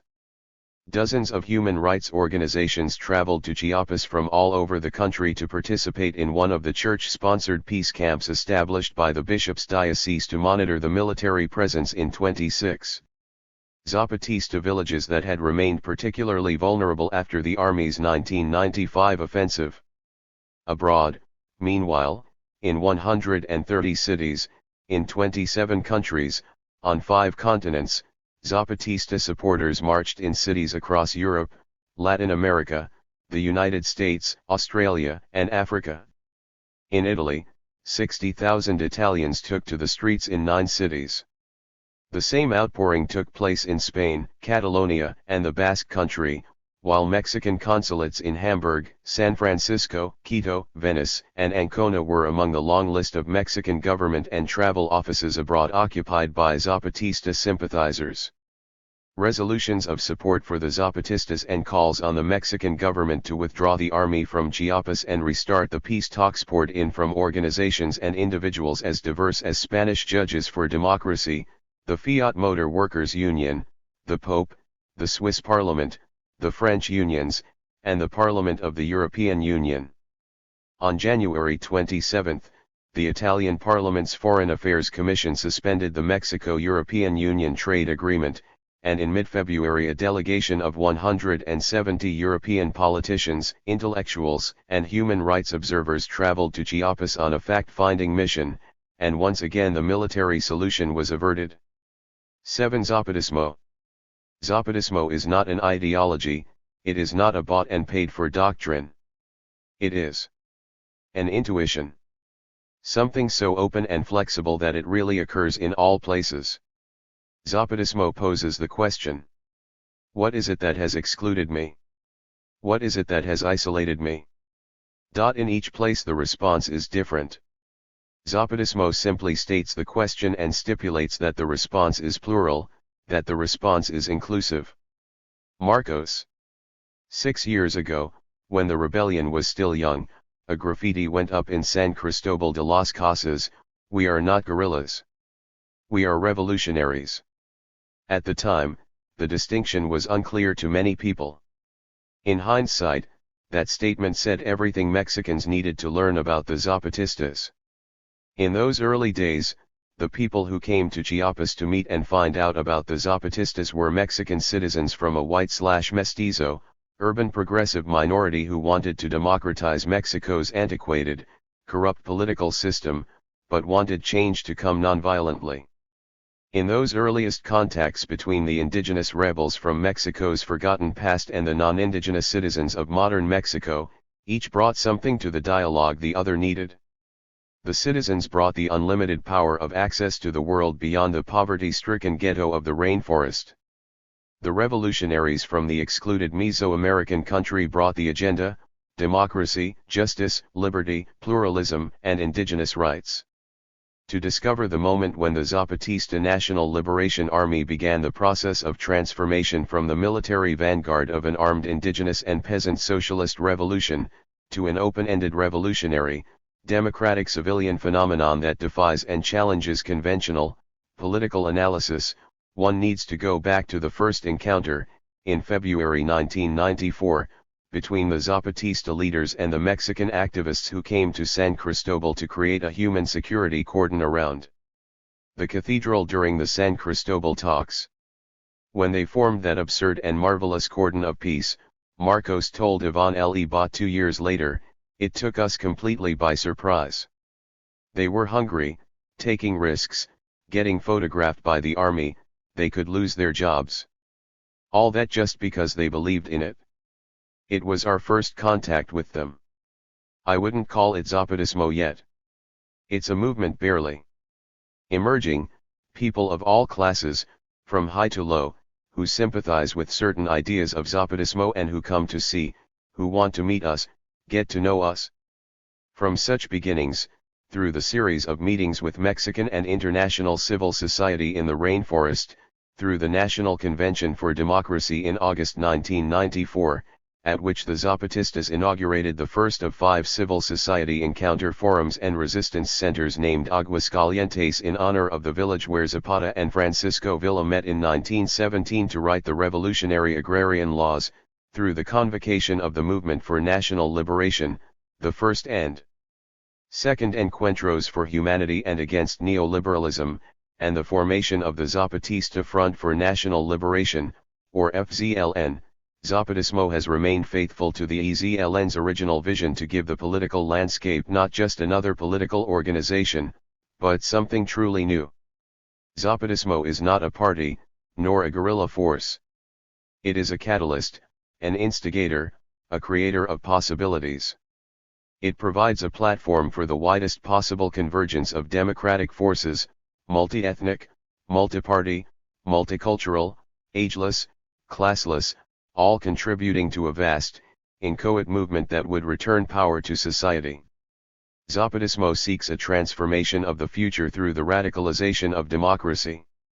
The graffiti that said, "We are not guerrillas. We are revolutionaries," used old words in new ways. It said to the Mexicans that the revolution to which the Zapatista movement aspires is a radical, democratic dialogue, not a violent rebellion. This is what makes the Zapatistas so threatening to their enemies and so challenging and attractive to their supporters. The only thing that we proposed to do was to change the world. Zapatista Timeline. Tom Hansen and Enlace Civil. Beginning of history. Mayan settle area now known as Chiapas, Mexico. 1524 to 27 Spaniards conquer Mayan people, beginning 5 centuries of exploitation and repression. Late 1500s Mayan population reduced by 50% through disease and repression. Population doesn't begin to recover until mid-17th century. 1712 Indigenous Tzoltl rebellion brought on by Spanish tribute demands and crop failures. The Tzoltls are brutally held down. 1824 Chiapas separates from Guatemala to join a weak Mexican state, allowing relative autonomy for local elites, and beginning decades of liberal/conservative struggles for control over land and indigenous labor. Both liberals and conservatives accrue huge land holdings, displacing indigenous owners, and many indigenous people are forced into virtual slavery. 1867 to 70 indigenous communities rebel over taxation, control of markets, and religious freedom in Camula. Violent repression again defeats the rebellion. 1876 to 1910 Dictatorship of Porfirio Diaz oversees accumulation of immense land holdings by local mestizos. Chiapas economy is open to international trade, with coffee, cacao, and mahogany as the major exports. 1910 to 1920 Mexican Revolution. In Chiapas the fight is over control of land and indigenous labor. When General Alvaro Obregón becomes president in 1920, regional caciques declare loyalty in exchange for autonomy to govern Chiapas. Mexico's ensuing agrarian reform has limited impact in the state. 1928 Calles created the National Revolutionary Party, PNR, the precursor of the Institutional Revolutionary Party, PRI, in power for 71 years, until its defeat in the July 2, 2000 elections. 1934 to 1940 The populist presidency of Lázaro Cárdenas proclaims a common struggle with indigenous communities. Many indigenous Cayapancos assume positions in PRI-controlled labor unions and peasant organizations. Although Cárdenas's populism largely ends with his presidency, many indigenous political structures remain under PRI control for decades. 1940 to 70 Land reform under the ejido system, communally owned land, continues to lag in Chiapas, while large landowners consolidate their holdings. Cattle ranching. 545. Becomes an important business as roads penetrate the state. Pressure for land from a booming indigenous population results in over 100,000 Indians migrating to the Lancandan jungle. 1960 Samuel Ruiz Garcia is named Bishop of San Cristobal de las Casas. After the Medellin Council of Latin American Bishops in 1968, Ruiz begins to promote liberation theology and an indigenous-centered Catholicism. 1968 Student movement in Mexico City is brutally repressed, with hundreds murdered by government agents in the Tlatelolco massacre. The repression convinces many activists to carry their struggles underground. Over the next decade, more than 24 urban guerrilla groups developed throughout Mexico. The most active period of guerrilla activity is between 1971 and 1975. Most movements disintegrate under brutal repression and a dirty war, which leave hundreds of activists disappeared and over 1,000 dead. 1970s pressure for land precipitates organized local revolts against indigenous caciques aligned with the PRI. Over the next 2 decades, 50,000 Indians are expelled from their communities for resisting local power structures, with many settling around large cities or in the Lancandan jungle. 1974 The Indigenous Congress is organized by the Diocese of San Cristobal at the invitation of the state governor. Over 1,200 delegates representing 300 communities demand land reform, education in native languages, healthcare, and labor rights. The Congress proves to be a historical juncture for indigenous grassroots organizing. 1979 Founding meeting of the National Coordinating Committee's Plan de Ayala. 24 peasant organizations declare themselves independent of the government. 1982 General Absalón Castellanos Dominguez becomes governor of Chiapas and oversees a dramatic increase in militarization to control land struggles.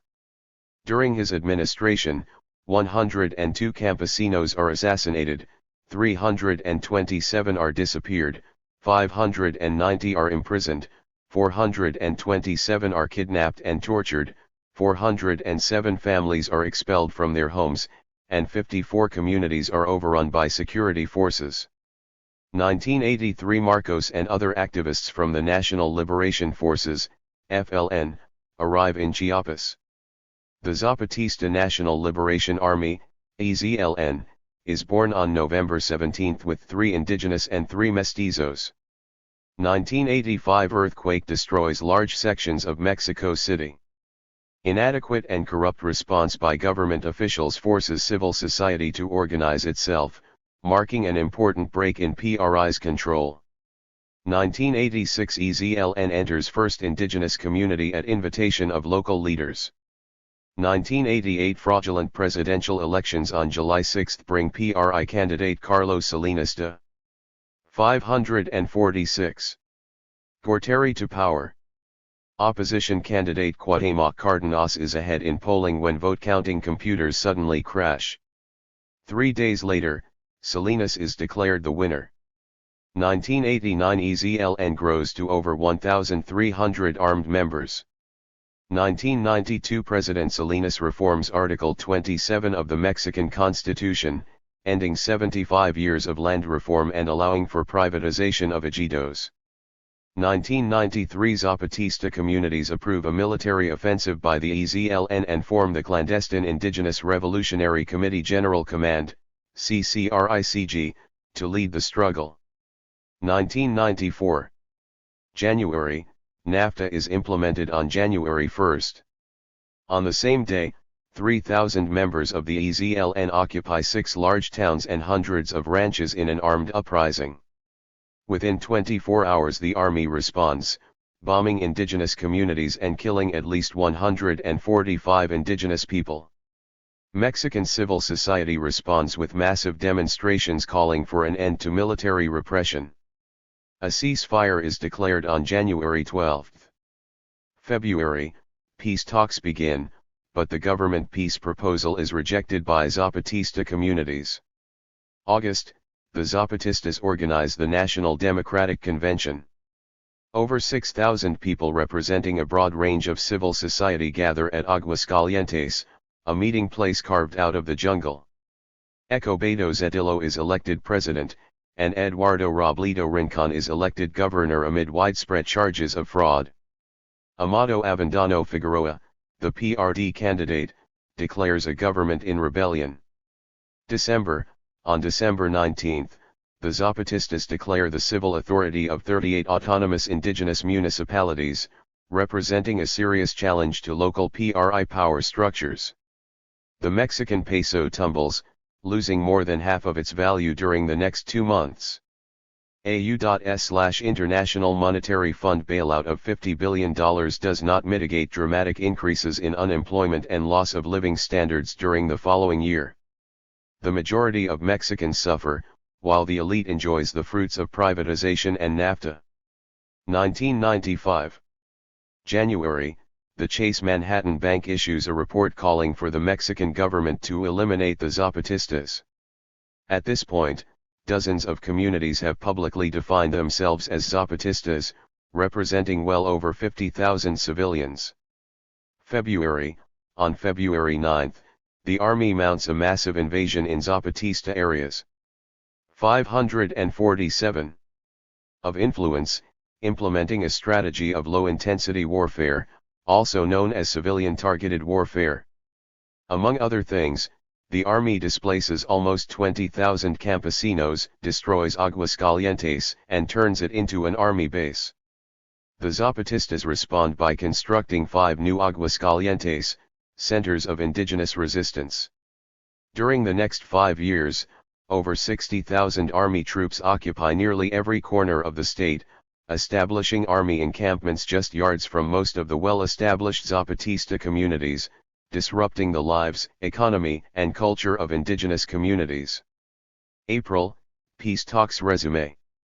August, the Zapatistas hold the first international consulta. Over 1 million people vote, calling on the EZLN to transform itself into a new independent political force.